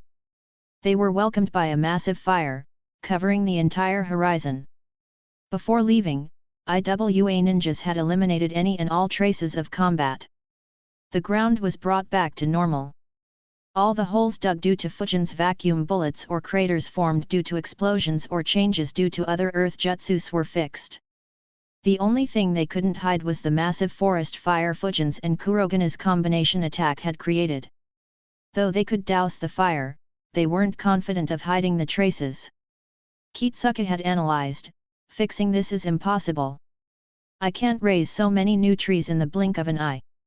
What we could do is douse the fire and bury the burnt trees deep underground. This will remove all traces of the fire. But, it will leave a lot of flaws. For one, the people familiar with the surroundings will notice a huge patch of forest missing. Also, since the fire was shot from the skies, it is possible that others noticed it as well. Leave it. I'll let this forest fire spread. Hiding it will raise more questions than solving them. Besides, IWA isn't known for fire jutsus anyway. It might align properly with our cover. Kitsuka decided against dealing with the forest fire. So for over a day and a half, the fire had been spreading throughout the area. Millions of trees had burnt down. Even more wildlife was escaping the area.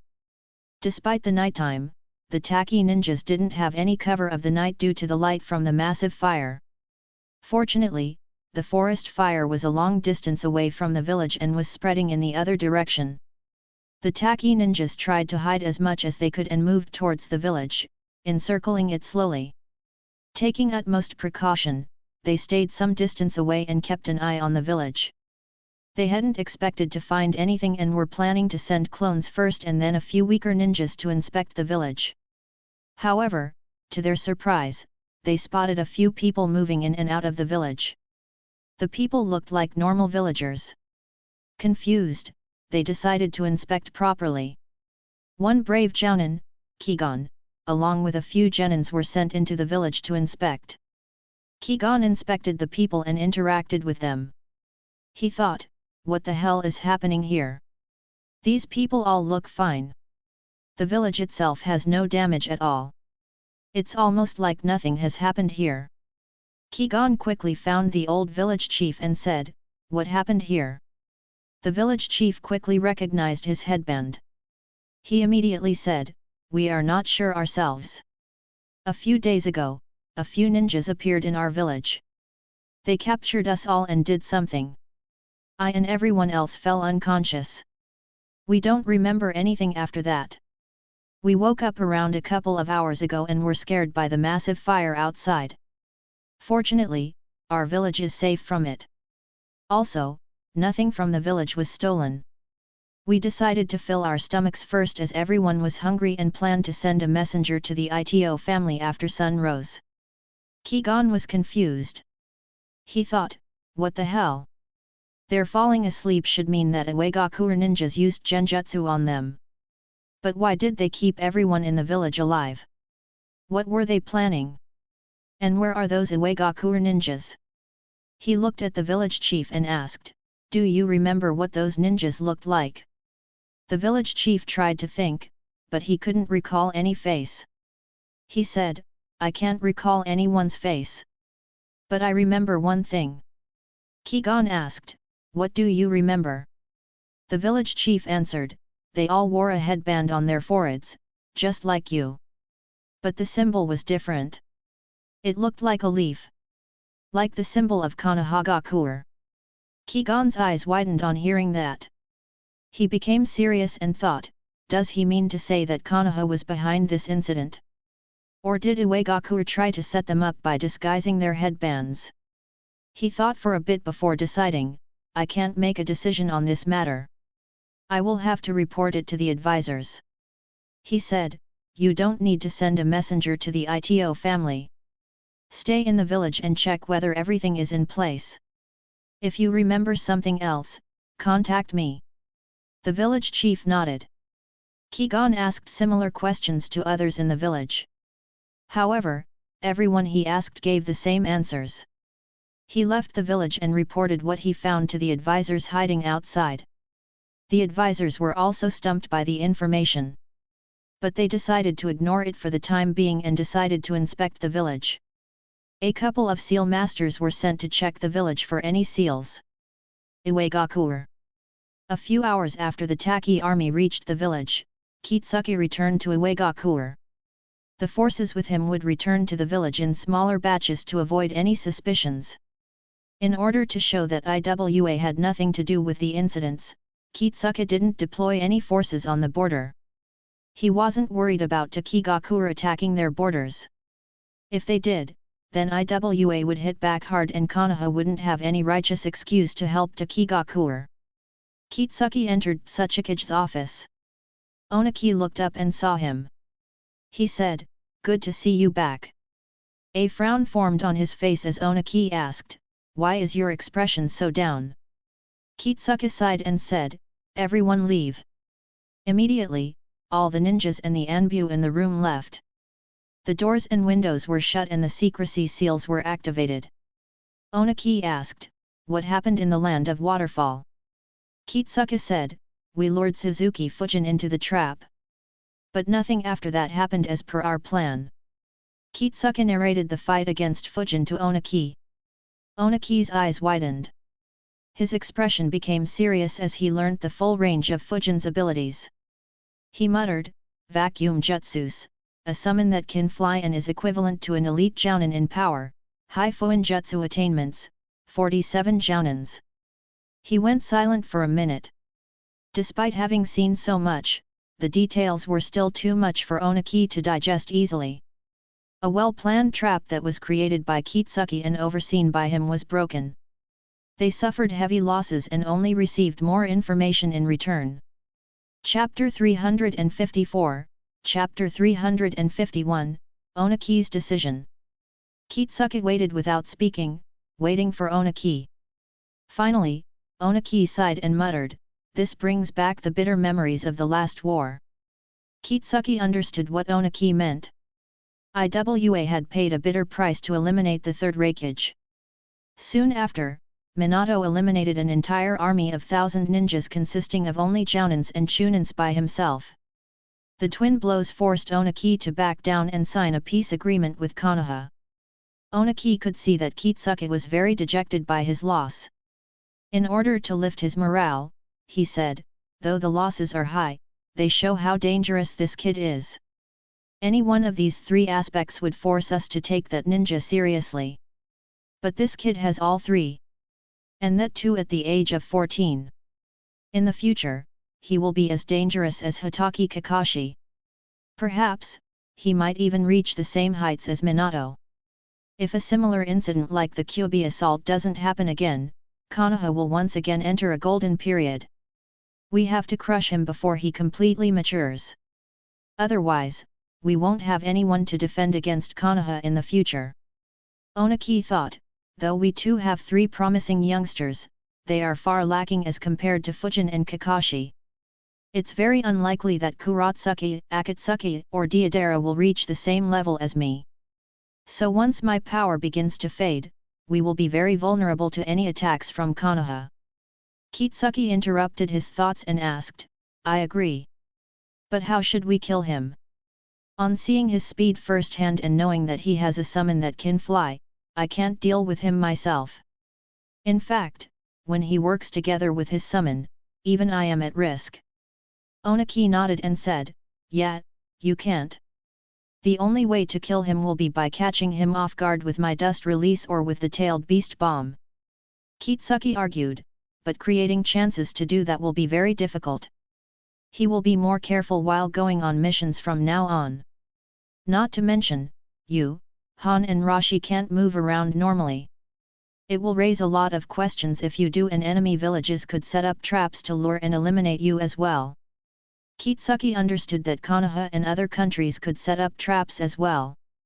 Konoha especially was very dangerous in this aspect due to having intelligent and devious planners like Hiruzen, Shikaku and Danzo, and also had the Sunnins to ensure the success of such traps. Onaki said, "That's true. In addition, creating such chances will cause a lot of losses to our village. We could endure losing 50 jounins once. But if it happens a couple more times, our strength will be crippled. So we will need outside aid." Kitsuki was surprised. He asked, "You mean?"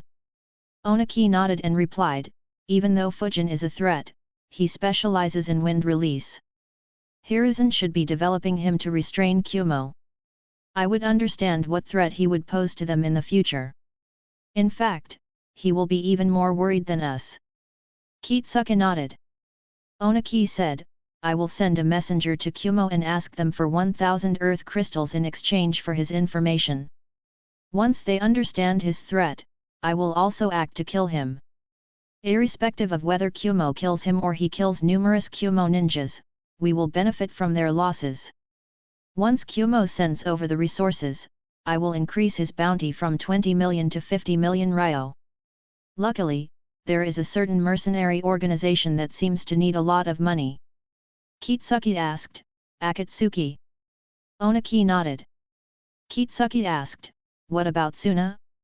Considering his skills, it was likely that Fujin was the one behind the incidents in the Land of Wind a year ago. Onaki snorted and answered, "That brat Raza is useless. We have already provided them with so much information and yet, they have done nothing. Besides, they won't be able to afford the price of this information. Let them be caught off guard and suffer just like us." Kitsuki replied, "All right." Onaki said, "For now, focus on the ones who were killed. Find suitable excuses for their death and inform their families one by one.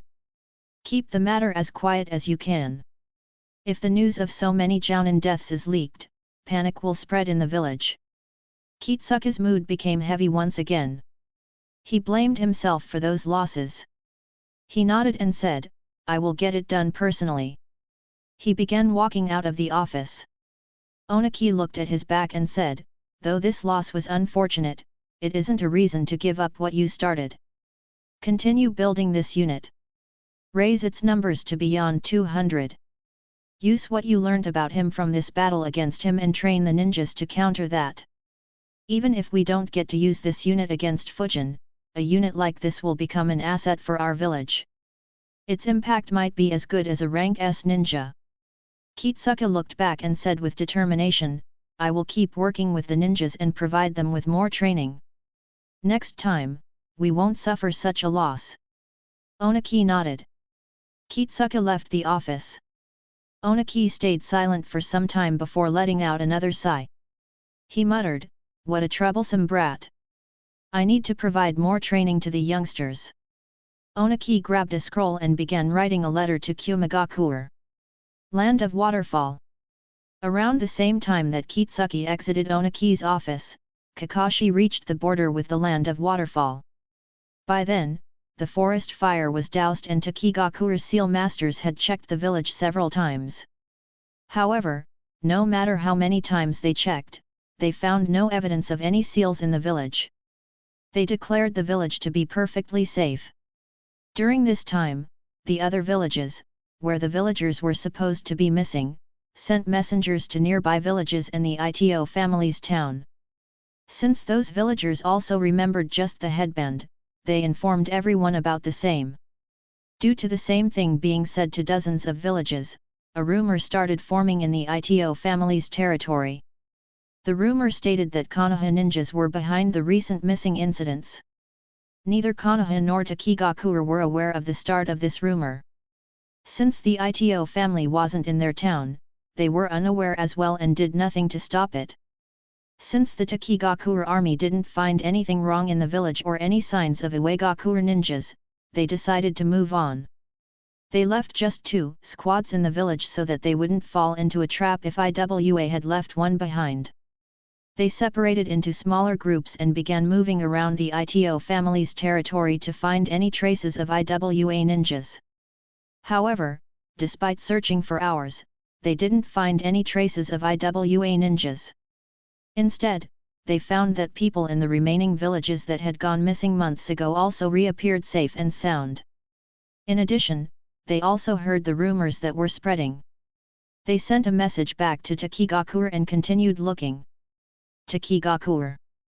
Shivuki sat in his office with a confused expression. He read the scroll once again and wondered, what the heck is going on in the ITO family's territory?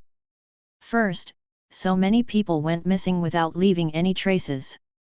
Then Konoha ninjas claimed that they fought against IWA ninjas and blamed them for the incident. But our armies found no traces of combat. They only found a burning forest. And the missing people suddenly appeared back without any harm done. Only the people who were kidnapped individually are still missing. But the people who returned say that Konoha is behind the incidents. He wondered, is Konoha trying to make a fool of me? But what would they get from such actions? He analyzed for a few minutes before shaking his head. He concluded, no, Konoha doesn't have anything to gain from this. If they wanted something, they could have easily hidden their identities from normal civilians. They won't do such a sloppy job. So IWA is still the most suspicious one. But why is IWA doing this? Shivuki called for a council meeting. After a long discussion, they reached the same conclusion. The only thing they couldn't agree upon was the intention behind Iwa's actions. They waited for a day to receive more updates from their ninjas. However, they didn't find any additional information. The only thing that happened was that the rumor spread even more and started spreading to nearby territories. Shivuki sent a messenger to Kakashi's camp, informing him about the situation. By the time the messenger reached, Renjiro and Eagle had already reached and joined up with Kakashi's 250 ninjas, taking the total number to over 750. Kakashi, Renjiro, and Eagle sat in the commander's camp with confused and peculiar expressions on their faces. All three were trying to make sense of the situation. Chapter 355, Chapter 352, Hurricane Fist. Kakashi asked, what is Iwagakuer planning? Renjiro said, it's tough to say. They might still be hiding considering that they have a grandmaster in Fuinjutsu. But, if they wanted to attack, they could have already taken out a good number of Taki's forces without taking much damage. Unlike the two of them, Eagle, who frequently dealt with things in the shadows, could see a few clues. He said, it looks like they want to change the public perception. Renjiro and Kakashi immediately understood. They thought for a bit. Renjiro said, I see. The important part isn't what the people in the villages saw and instead, the rumor they started. Once the rumor spreads, the common people in the land of Waterfall will hate us or be fearful of us. Kakashi added, not just the land of Waterfall, the people in the surrounding countries will also be alert. They will develop some vigilance towards us. Renjiro nodded and said, true. But it will only spread to the common people. The military leaders will be able to see the truth at first glance. Takigakuer will be forced to ally more deeply with Konoha. That's the most important matter. Kakashi argued, but if we leave this matter unchecked, it could develop into a big problem. Especially if the next generation of nobles and ninjas grew up hearing this rumor. However, Renjiro shook his head and said, that will take over 10 years to happen. We can change the public perception 100 times during this time. Eagle nodded in agreement. He could see that he would have to assign numerous Anbu missions in the land of Waterfall to clear their image.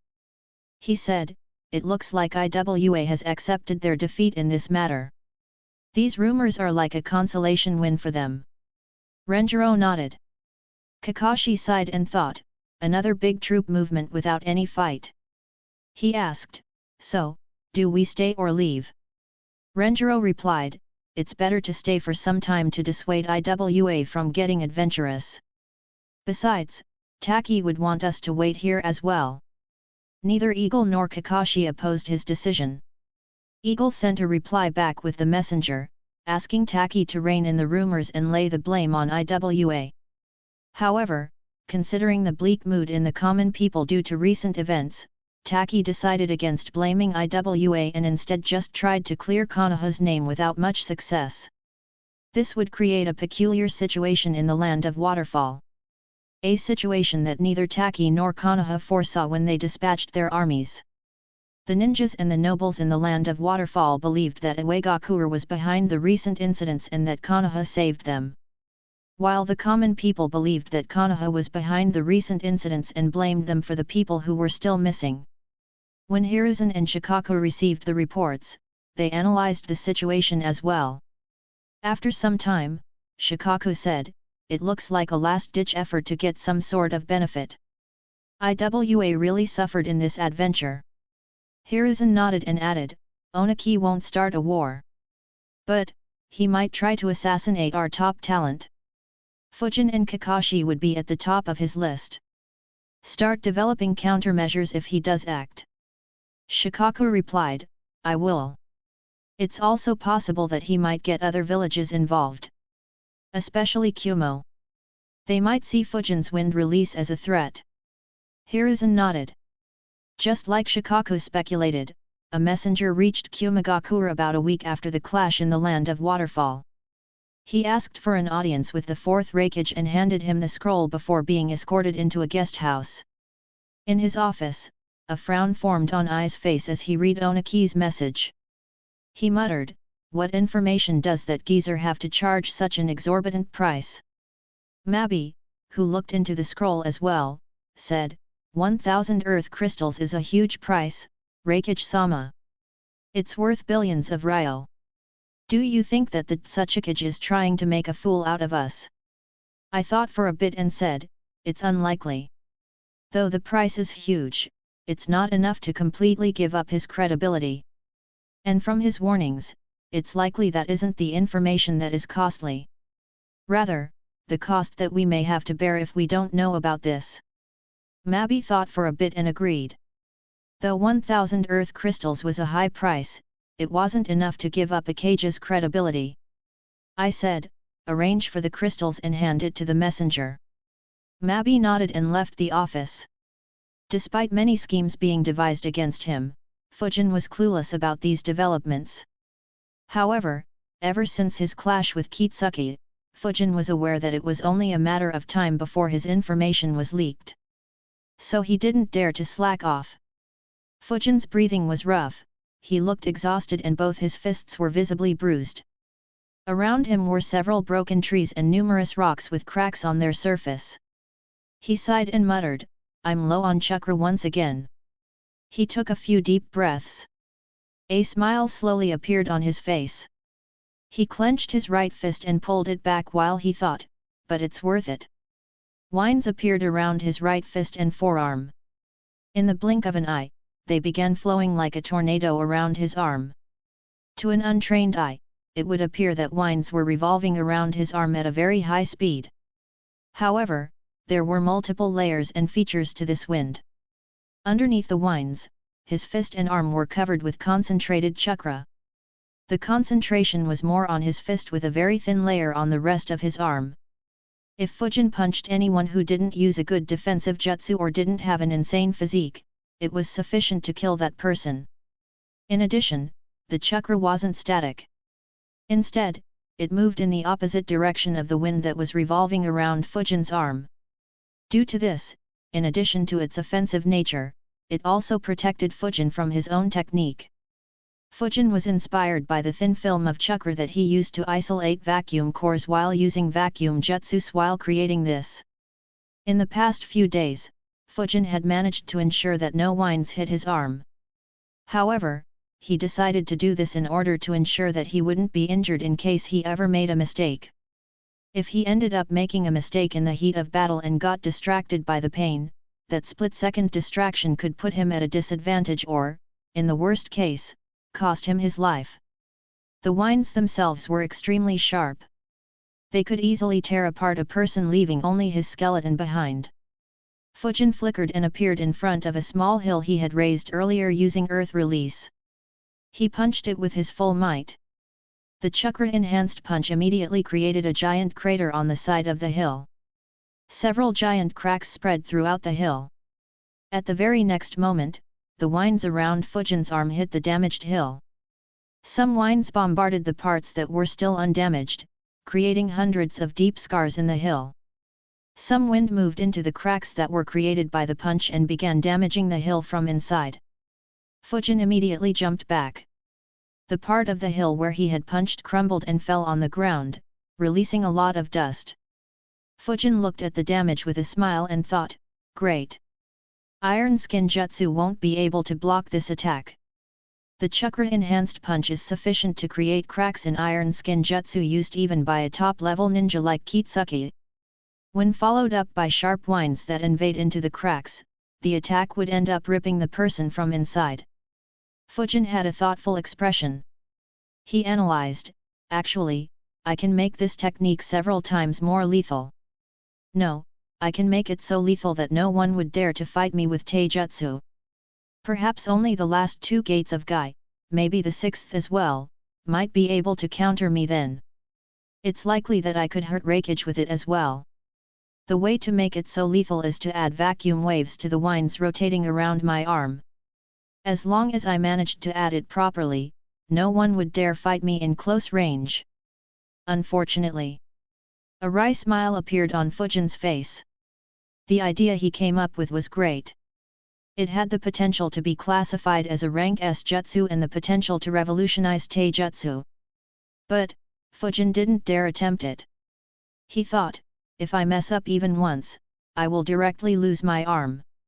No amount of chakra or protection from Iron Skin Jutsu would help me avoid that. Though I could use shadow clones to master this, there is always a risk while using a technique like this even if I master it. Despite its potential, the benefits from this technique are just not enough to justify the high risk. Fujin shook his head and thought, anyways, even without adding vacuum, to develop a new jutsu from scratch in just a week, and such a lethal jutsu at that. Hehe, these 3 months are going to be fun. Sadly, this was the easier part. I had some inspiration from Kurogana's attack as well as from the way vacuum jutsus were formed. The next part won't be easy. Regardless, this calls for celebration. He began walking towards Ichiraku while thinking, what should I call this jutsu? Well, it doesn't have to be something very complicated. I'll just call it the Hurricane Fist. Chapter 356, Chapter 353, Hiruzen's Soldier Pills. Fujin celebrated his success in creating a new jutsu within a week by eating an Ichiraku until he couldn't eat anymore. He followed it up by taking a long, well-deserved sleep. At dawn, Fujin woke up as usual, freshened up and got ready for another day of training. He thought, it's been 6 days since the effects of the previous soldier pill ended. My body is rested sufficiently. There shouldn't be any danger in consuming another soldier pill. Let me see how good Hiruzen's pill is. Fujin grabbed the bottle that Hiruzen had handed him and moved to the lowest floor in his basement. He opened the bottle and tossed a pill in his mouth. At the same time, the chakra in his body separated into 2 parts, one having 80% of his chakra and another having 20%. At the next moment, the entire basement was filled with smoke. 80 shadow clones appeared in the basement, each having 1% of Fujin's chakra. Without any word, every clone began working on the 4-symbol seal. As for Fujin, he left his home and entered the wind training room in the Anbu facility. As he began meditating, he thought, I'll skip my physical training when I'm using this chakra pill. While physical training is important, I won't be making any major breakthroughs anytime soon. I can delay it for a bit and use the time to focus on ninjutsu. Anyways, let's see how effective this pill is. Fujin closed his eyes and started his meditation. 2 hours later, Fujin opened his eyes. A look of surprise could be seen on his face. He muttered to himself, this pill is incredible. The pill I was using earlier would have needed 10 hours to bring me back to full chakra. But with this pill, I managed to reach it in just slightly over 2 hours. This pill is nearly 5 times as effective. Such a good pill. I should have asked Hiruzen about this earlier. Once this batch is consumed, I should ask him to procure more for me as well. These are too good. Anyway, it looks like I can train at full strength for at least 80 to 90 hours in the next 5 days. With his chakra back to full, Fujin immediately left the training facility and returned to training ground 23. He decided, it's time to work on wind vacuum technique. I will first start by creating vacuum jutsus that don't have to be shot from my mouth. Once I have a sufficient number of them, I will start creating a vacuum jutsu that can affect a large area. The first part will also have to be divided into multiple phases. The first phase will involve deciding on a structure of the jutsu and creating it. This should be relatively easier.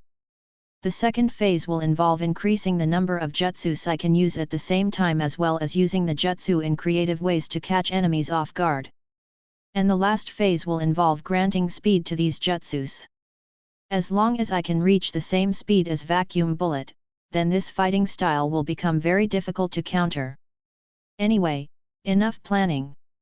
Time to convert my ideas into a reality. Fujin extended his right arm forward and pointed his finger at a tree.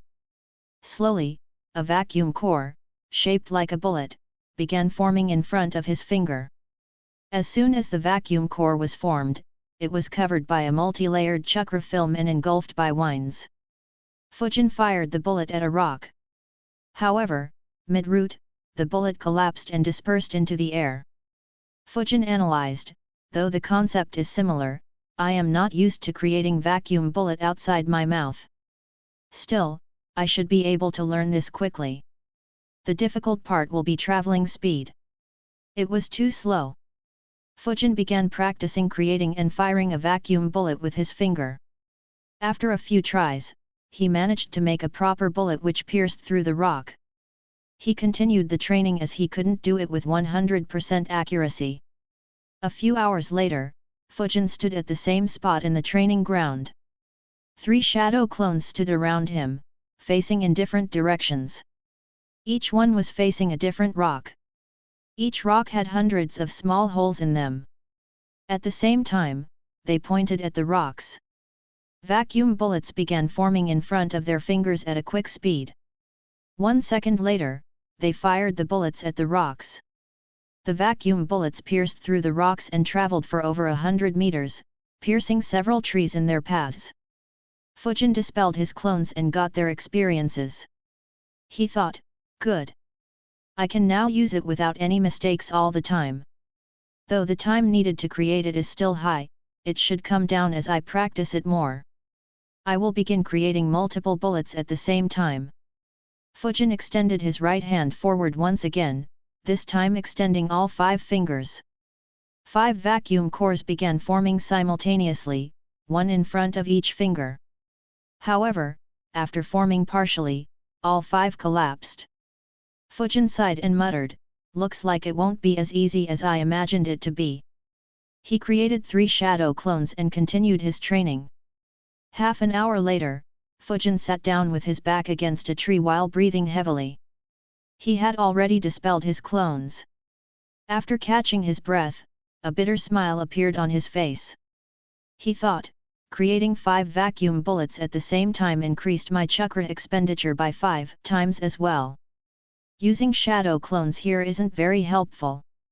Since his chakra was very low, Fujin returned to the Anbu training facility to meditate for a couple of hours until his chakra recovered. For the next 4 days, Fujin followed this training plan. He would practice creating vacuum bullets with his hands until he ran out of chakra.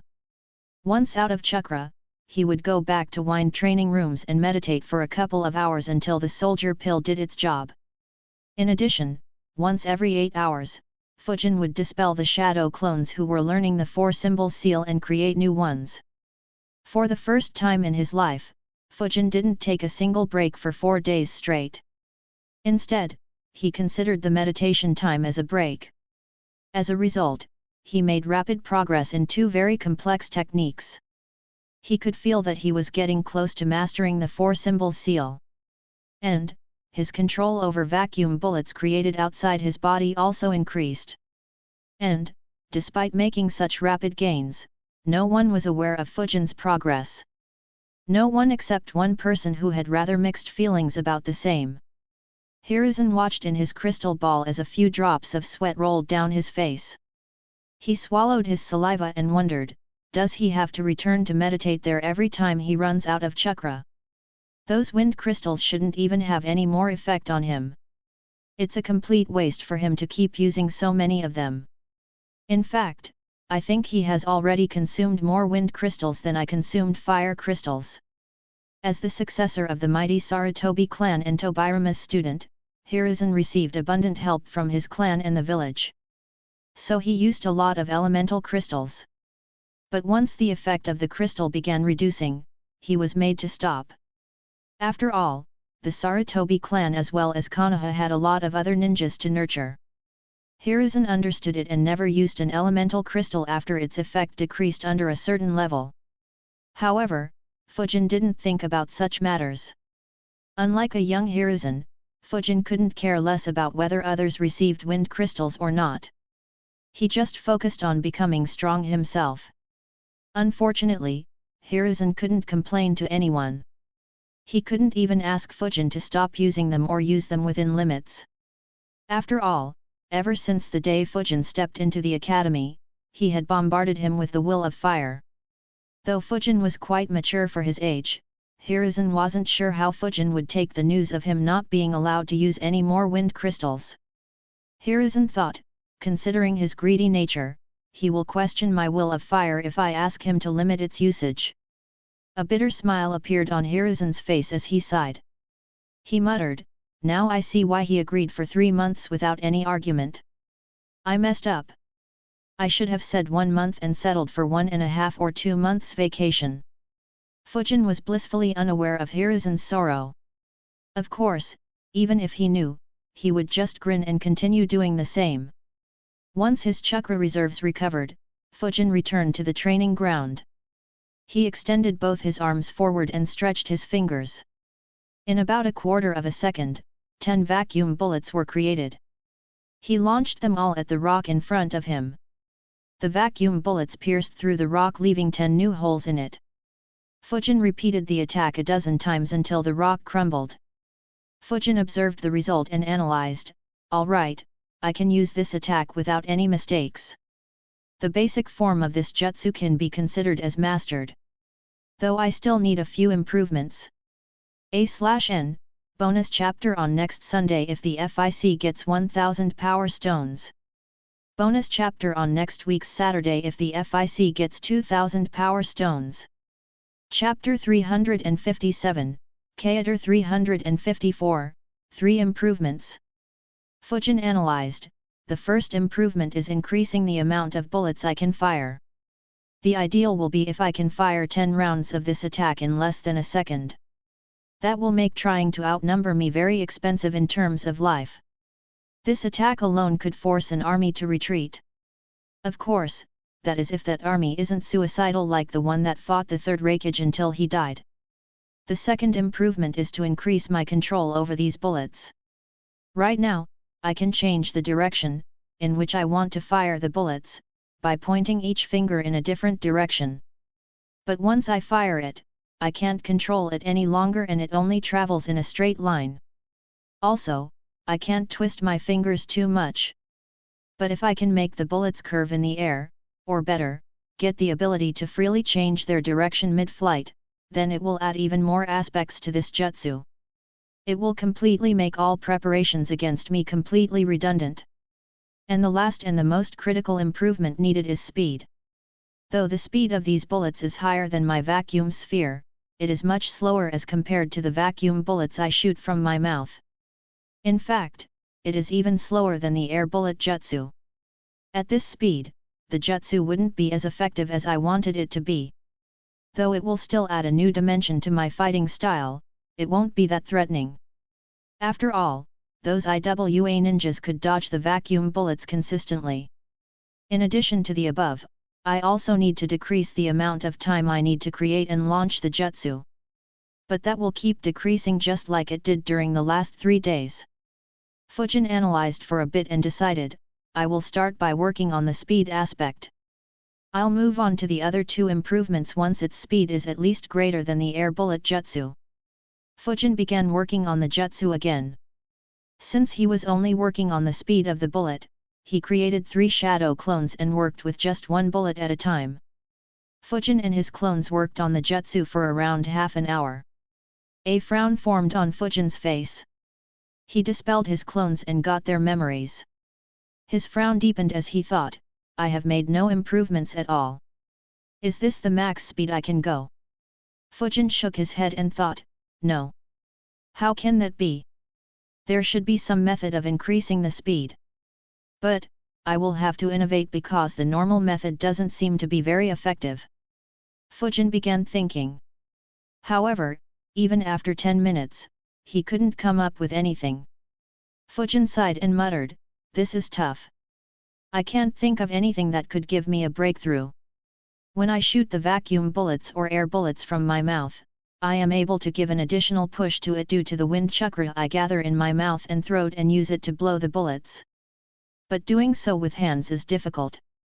For some reason, when I try to infuse wind chakra from my finger in the same way, the result is very subpar. I need a better way. Should I ask Hiruzen for help? Fujin thought for a few seconds before shaking his head. He thought, I'm sure Hiruzen would have some methods to resolve this. Even if he doesn't, he could apply the concept behind Tobirama's high-speed water jutsus to wind jutsus and teach me. But, I don't want to take such a shortcut. At least not yet when I haven't given it my all. If I become dependent on him, then I will struggle a lot in the future when I try to develop even more advanced jutsus. Of course, if there is no choice, I won't shy away from asking him. I could think of at least a dozen ways of using the will of fire to make that old fox teach me. Having made his decision, Fujin immediately created shadow clones. A couple of dozen clones appeared next to him. All of the clones had very low chakra. They all sat down and began thinking about methods to increase the speed of the bullets. Despite thinking for another hour, Fujin couldn't think of any good ideas. He looked at his clones and thought, I hope some of them had better luck. He dispelled his clones and received their memories. After organizing all his thoughts, Fujin analyzed, nothing too revolutionary. The only decent idea I could come up with was using my own speed to grant more momentum to the vacuum bullets. But this isn't very promising. In combat, I might not always get the chance to move at a very high speed to provide momentum to the jutsu. One way to overcome this could be by providing momentum by just moving my hand at a fast speed. However, it is a problem as well. My main reason for making this jutsu is to not give a lot of signs to show that I'm preparing vacuum jutsu. The jutsu will lose its purpose if that is compromised. Regardless, I don't have any better ideas. I will first try with increased momentum and then try to increase the amount of wind chakra I infuse in the jutsu. Fujin extended his arm forward and began creating a vacuum bullet in front of his index finger. Suddenly, he moved forward at a rapid speed while the vacuum bullet was still being created. As soon as the vacuum bullet was created, he shot it straight in front of him. The vacuum bullet traveled at a high speed, piercing everything that stood in its way. Fujin analyzed, that's better. The speed is comparable to air bullet jutsu, though it is still slightly slower. Unfortunately, this method has one big weakness. Fujin began creating another vacuum bullet and moved at a high speed. As soon as the bullet was prepared, he turned his hand towards his right and fired it. The vacuum bullet began traveling towards his right. However, due to his momentum, the vacuum bullet also moved forward. Fujin missed his target by a huge distance. And, the speed of the bullet was much slower. Fujin thought, as I calculated. The momentum is only useful while firing the bullet in the same direction. But which fool will keep standing at the same place in a battle? The technique is almost completely useless while firing in other directions. Not to mention, it will put a huge restraint on my fighting style. Fujin raised his right arm and thought, I wonder if the momentum from a jab will be sufficient. Fujin pulled his arm back, preparing to jab the air in front of him. A vacuum bullet began forming once again. He jabbed forward as fast as he could. The hand stopped exactly when the vacuum bullet was formed. At the same moment, the vacuum bullet was fired. It traveled at nearly the same speed as the vacuum bullet Fujin fired earlier. Fujin analyzed, not bad. It's faster than I expected. This is more usable in battle. Though it still gives a little clue due to my arm movement, it's probably better than puffed cheeks. Unfortunately, the speed is still slower than air bullets. There is no point in comparing it to the vacuum bullets I shoot from my mouth. How can I increase it further? Fujin analyzed for a minute and concluded, I guess I could move at a fast speed while jabbing forward. The two boosts stack up and increase the speed to at least beyond the air bullet. But it still has the same weakness. I should instead focus on making my jab faster. Fujin suddenly had an idea. He thought, the assassin's rush jutsu works by expelling a large amount of wind behind me at a high speed. What if I create a smaller, localized version of this jutsu? I could expel the winds just behind my elbow and move my arm forward at a high speed using the assassin's rush. It will not only increase the speed of my bullet but will also reduce the amount of time I need to jab and hence reduce the warning time that my enemy has. Fujin thought for a bit to analyze whether the idea was feasible. After a few minutes, he nodded and thought, yes, this should be the way to go. Not to mention, I could also use this method to improve my taijutsu. I can use a similar force to increase the speed of my punches and kicks. Maybe even the speed of my sword slash. In fact, I can even do a Chapter 358, Chapter 355, Difficulty Level, Insane. A wry smile appeared on Fujin's face as he thought, since when did I become so stupid? Why should I develop a localized version of the assassin's rush jutsu to increase the speed of my jab? Instead of releasing wind towards the back of my elbow, why don't I release it from the tip of my fingers? All the speed will be transferred to the vacuum bullet directly. And I won't need to do any wasted movements that could drop hints to my opponent. Fujin maintained a minute of silence for missing such an obvious trick to solve his issues. Finally, he shook his head and thought, leave it. Such things need to click. Otherwise, one may not see it even if it is in front of their eyes. Still, I should work on the localized version of Assassin's Rush as well later on. Perhaps I could test it against Guy. Fujin raised his right hand to his chest level and pointed his index finger forward. He closed his eyes and recalled how he normally used the Assassin's Rush jutsu. Soon, a small amount of chakra appeared on Fujin's finger. It quickly transformed into wind and was released from Fujin's entire index finger instead of just the tip. Fujin watched with deadpan eyes as a gentle breeze moved for a couple of feet before dissipating. He let out a sigh and complained, this won't be as easy as I thought. Why does everything have to be so difficult? Fortunately, it consumed very little chakra. Fujin created a dozen shadow clones and started his training to modify the Assassin's Rush jutsu. Fujin trained till 2 am. Since the jutsu consumed very little chakra, he needed to visit the wind training room to rest just once. Due to his clones, he made rapid progress. However, he was still far away from reaching a satisfactory level. He walked to his home and took a bath before diving into his bed. Lying in his bed, he thought, just another couple of hours for the effects of the pill to end. To think that I still don't feel any physical tiredness. This pill is good. Still, this is so difficult. In the last 118 hours, I have had 80 clones working on the 4-symbol seal for at least 108 hours.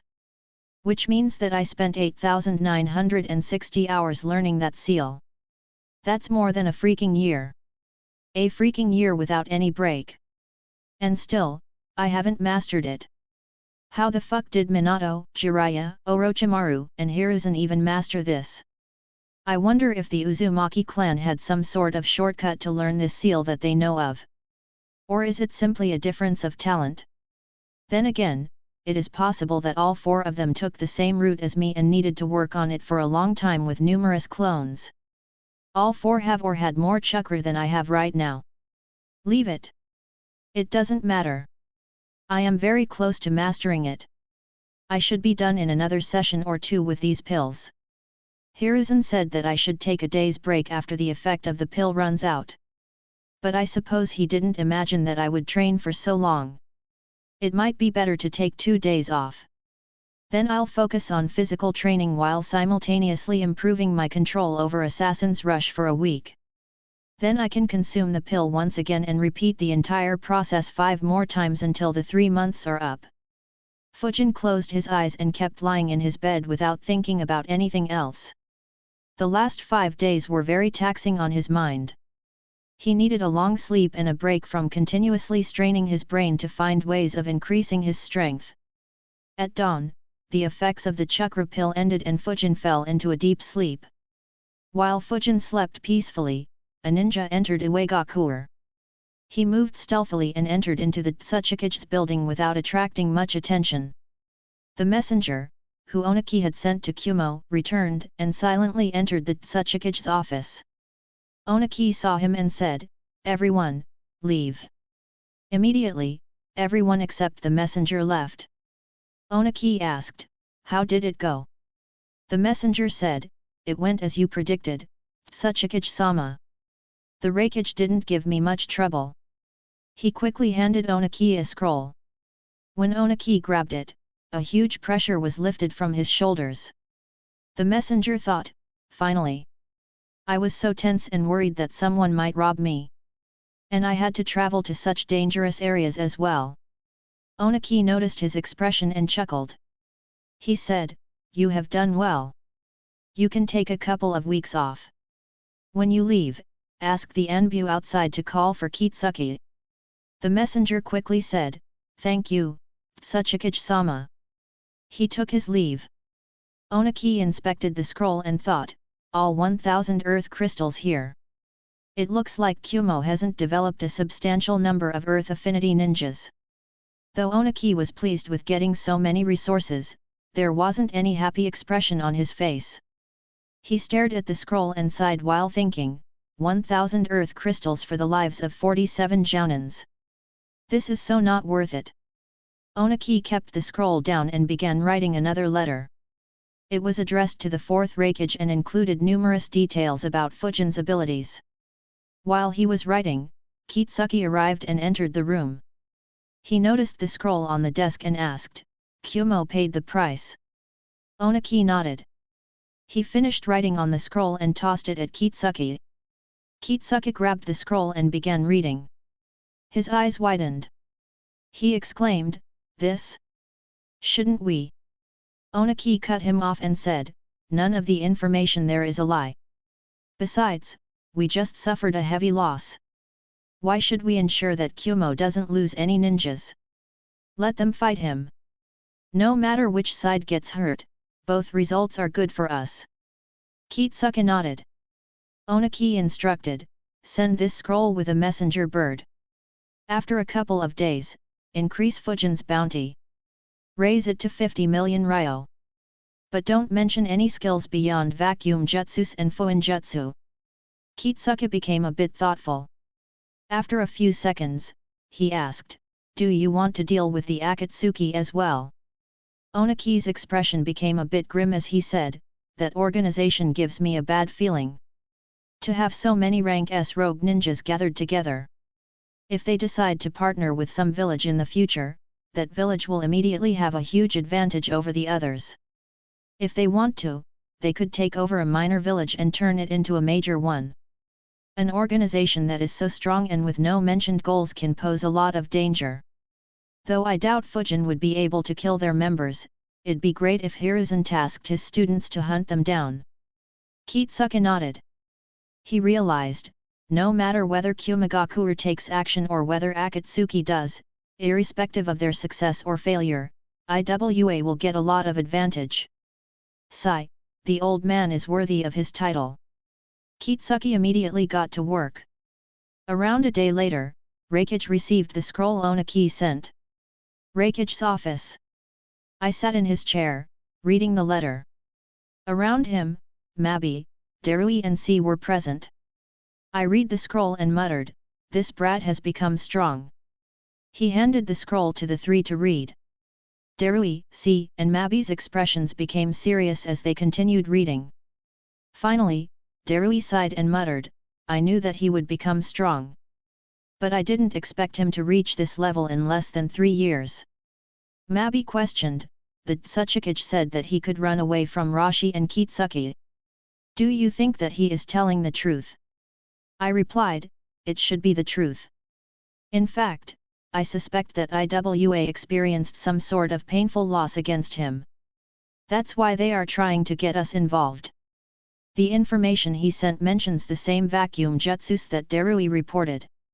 The only addition is the vacuum waves jutsu.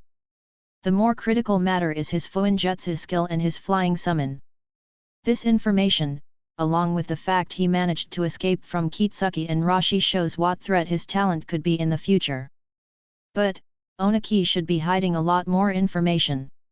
Information that could cause us a lot of losses. We can only have a chance of killing him after we figure out this information." Mabi nodded and asked, "That's right. We can't expect him to care about our well-being. But, should we still make a move against him?" I answered, "We don't have an option. Since Onaki sent this information, he must have concluded that this kid has a very high potential. Since he specializes in wind release, Konoha likely intends to raise him as someone to handle our village during a war. So getting rid of him before he matures will be the best scenario for us. Otherwise, he could cause a lot of deaths in our future wars with Konoha." Chapter 359, Chapter 356, A Sparring Partner. Mabi, Darui, and C listened silently. None of them objected to I's decision. After a few seconds, C said, "I guess the only question is how we kill him. If Iwa's information is right and he is good at Fuinjutsu, we can't use it to set a trap for him. In addition, he is also a damn good censor. Drawing him into a trap would be nearly impossible. Even if we succeed somehow, he can easily escape using his summon." Darui added, "No, even without his summon, his escaping skill is very good. Last time, we only gave him a few seconds of rest and he created an opportunity to escape. And now, they should be even better. Pinning him down to kill him will be very difficult. IWA should be hiding this information or perhaps didn't get to see it as he decided to fly." C nodded and said, "Yeah. Such a troublesome fellow. Considering his speed with wind instantaneous body jutsu and his summon's flight, the only sure-shot way I can think of killing him is if Reikage-sama and B-sama act together against him." C's words left the entire room, including the 4 hidden Anbu guards, speechless. To deploy their cage and their perfect Jinchuriki against a mere 14-year-old ninja. However, no one countered C. Without I, Fujin could just run away by spamming wind instantaneous body jutsu. No one apart from I would be able to give chase. But, I didn't have any good means of attacking someone who flew at a high altitude. Though he could kill Fujin before he got an opportunity to use the summoning jutsu, if Fujin managed to summon, there wouldn't be much he could do. So, they would need Beast-tailed Beast Bomb to target Fujin in that case. But, to deploy them both would be very embarrassing for Kumagakuer. I thought, for both me and B to go on a hunt to kill one 14-year-old boy. What an embarrassment will that be? Just like Onaki and IWA, I and Kumo fell into the same dilemma. Though Fujin wasn't necessarily stronger than their top ninjas, killing him was an incredibly difficult task. Even if Fujin was defeated, the victory would be pointless if Fujin managed to escape. Due to his young age, he would steadily grow stronger and eventually become a headache for them. Mabi said, "That wouldn't be wise. If we have to deploy our leader and our Jinchuriki against him, we will become a joke in the ninja world. Not to mention, their movements will attract a lot of attention. And Konoha could retaliate by sending their Sunnins after our talents as well. I replied, I don't mind being laughed at. Killing him now will save a lot of lives in the future. But you are right. I can't move around rashly. Once I move, I will have to guarantee his death. Until that opportunity arrives, you will have to deal with him and find the information that IWA hasn't mentioned, Darui. Darui nodded and said, all right boss. He followed it up by sighing and muttering, that's such a pain in the ass. Ai's fury surged on hearing Darui complain. Veins visibly pulsated on his forehead. He scolded, it's all your fault for being soft. If you hadn't shown mercy the last time and killed him there, we wouldn't have this problem. Darui immediately apologized, sorry boss. I snorted and said, no need to keep analyzing. Have our spies check to see what he is doing. We could try to attack him if he takes a mission in the land of frost or the land of hot water. Darui nodded. Both he and C left the room while Mabi continued her work. As he left, Darui thought, I'm curious to see how strong he has become since the last time. Despite their plans to kill Fujin, both Onaki and I missed one crucial aspect. That crucial aspect was the intense training Fujin was undergoing to eliminate his current weaknesses. Onaki, despite all his intelligence and experience, never imagined that his failed trap would result in Fujin taking training so seriously and working to completely revamp his fighting style and habits. Instead, both he and Kitsuke believed that Fujin would be very happy considering the number of Jounins he killed despite falling into Iwagakure's trap. Any other 14-year-old would be thrilled by having such an achievement under his belt. But, with Fujin's mentality about caring just about himself, he didn't feel any sense of achievement and instead focused entirely on the huge threat to his life. Of course, that training could still not yield any result if he encountered the likes of I or Onaki prematurely. But if the two Kages and their Jinchurikis didn't make a move and instead sent their subordinates, their village could end up paying a heavy price for targeting Fujin. As he planned, Fujin spent a couple of days entirely resting. The backlash from using the pill was as bad as how effective the pill was. Fujin didn't have any energy or stamina to train on the first day. For safety reasons, he decided to rest on the second day as well while treating himself to a lot of delicious and nutritious food. On the third day, Fujin got up early and began his morning training routine. He increased the training seal pressure from 69% to 88% for the duration of the training to exert his body as much as he could. 4 hours later, Fujin sat exhausted in the training ground. He drank some water and ate a few ration bars while thinking, my taijutsu is stuck at the same level for quite some time.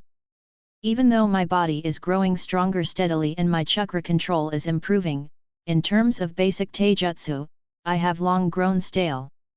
I guess the main reason for this is how rarely I use taijutsu in combat.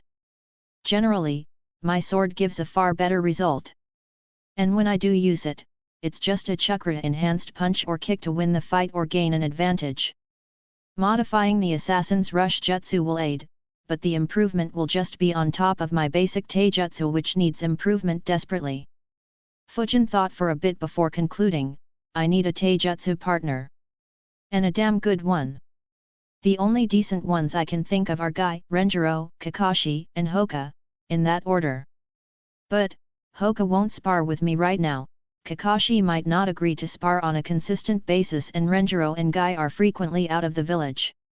Even now, all four have been dispatched to the land of Waterfall border due to my clash with Kitsuke. Fujin sighed and decided, leave it. I'll work on my taijutsu forms with my clones and do a basic taijutsu spar without using any chakra enhancement. At the same time, I will continue training my control over Assassin's Rush Jutsu. It'll be the best if I reach an acceptable level before they return. Fujin continued his rest. After recovering sufficient stamina and chakra, he got up and created 11 shadow clones. 8 clones immediately moved away and began training. The remaining 3 stood around Fujin. At the next moment, 2 clones attacked Fujin, while the last clone tried to sneak attack the two clones. They began a four-way battle involving only basic taijutsu.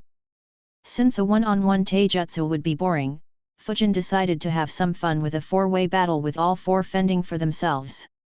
The fight was as chaotic as Fujin imagined.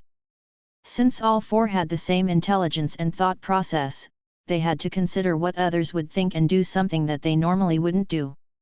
In addition, since there were no teams, temporary alliances would randomly form, and when least expected, there would be backstabbing.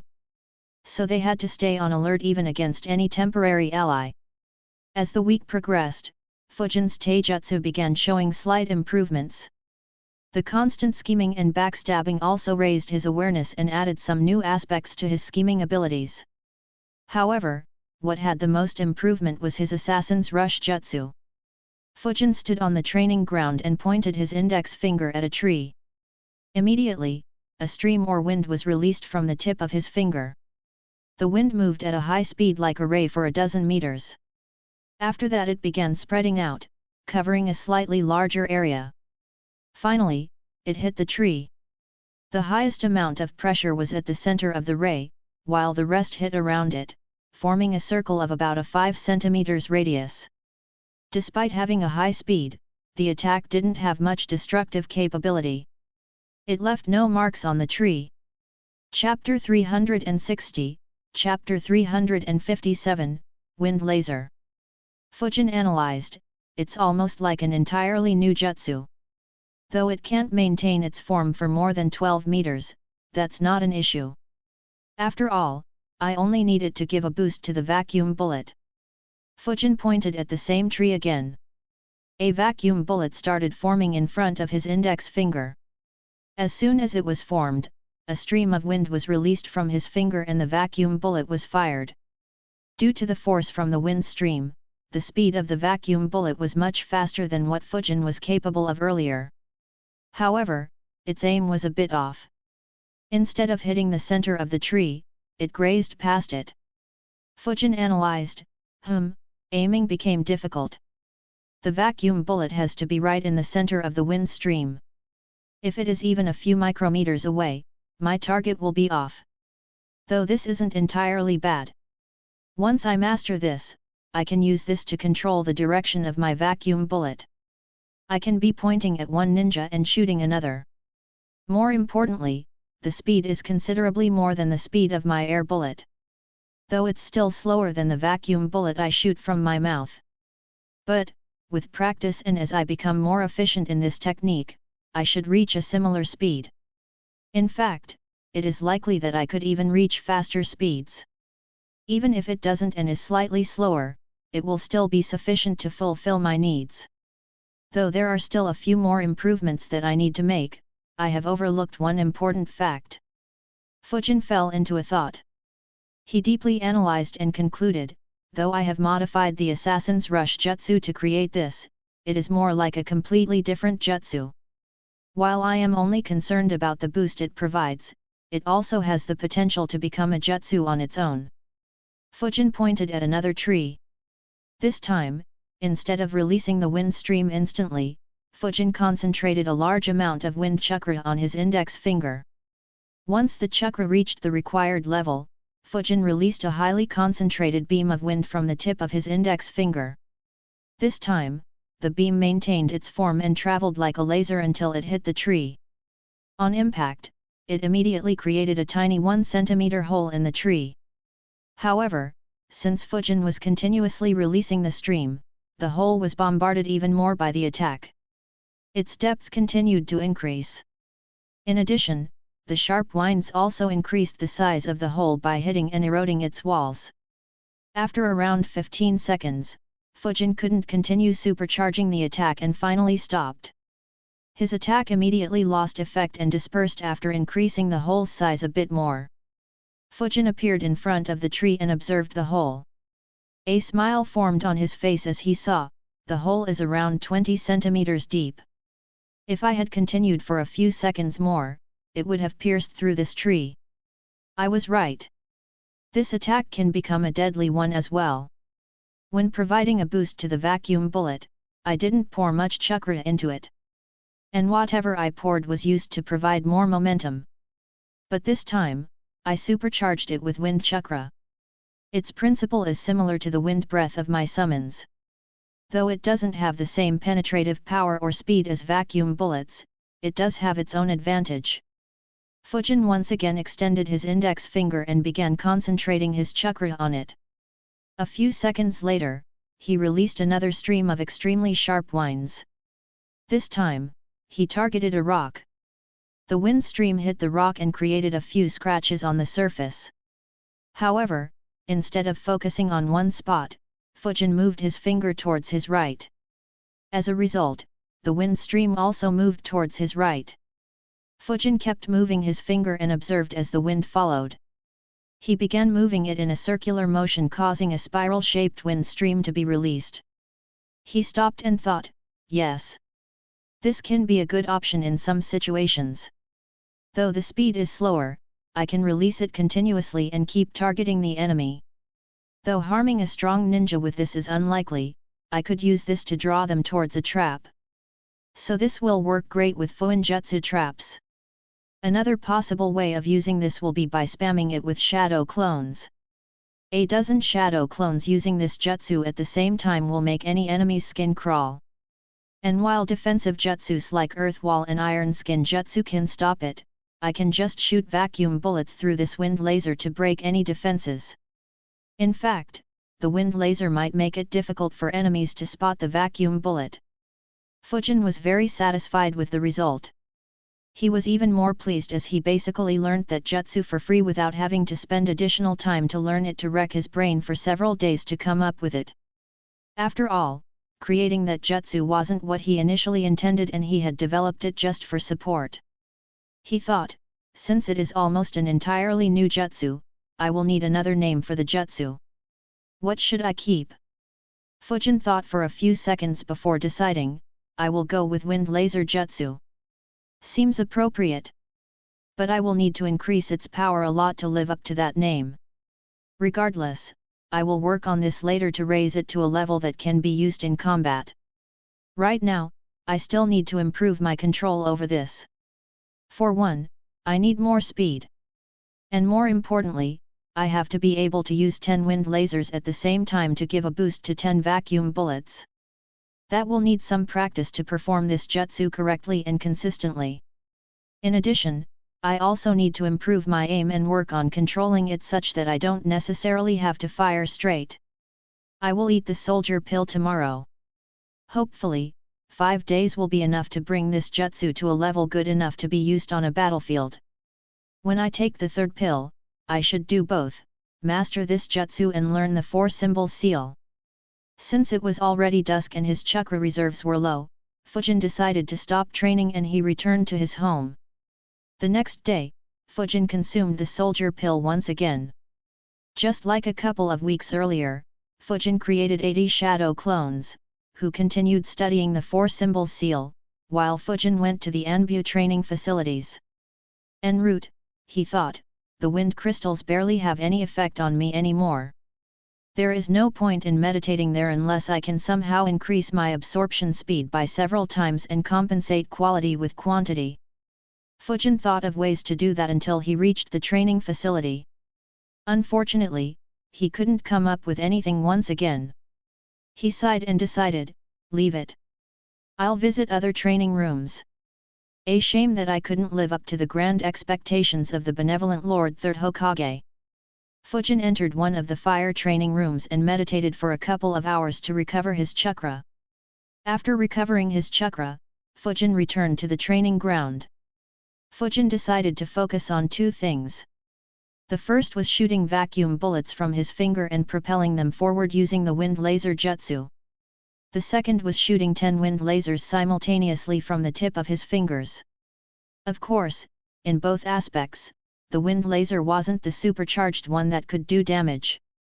Instead, it was harmless and just increased the vacuum bullet's speed by providing it additional momentum. Fujin created a dozen clones and alternated his training between those 2 aspects. Unfortunately, the 2 aspects didn't require as little chakra as it did to try and master just one wind laser. Using 10 wind lasers at the same time needed 10 times more chakra. While shooting a vacuum bullet needed more chakra than even the 10 wind lasers. So Fujin needed to take a meditation break several times to recover his chakra. Despite that, the progress was rather quick. After experimenting just for a day, Fujin got a feel of the vacuum bullet combined with the wind laser. He could position the vacuum bullet in the dead center of the laser about 70% of the time he tried. On the next day, the accuracy reached 100%. Fujin stopped training this and instead divided the training time into two more aspects. The first was the speed aspect. He tried to increase the power of the wind laser so that it would grant more speed to the vacuum bullet. The second aspect was positioning the vacuum bullet just slightly off the center so that Fujin could aim the vacuum bullet in a direction where his finger wasn't pointing. Both were considerably more difficult to achieve as compared to merely placing the vacuum bullet at the center of the laser.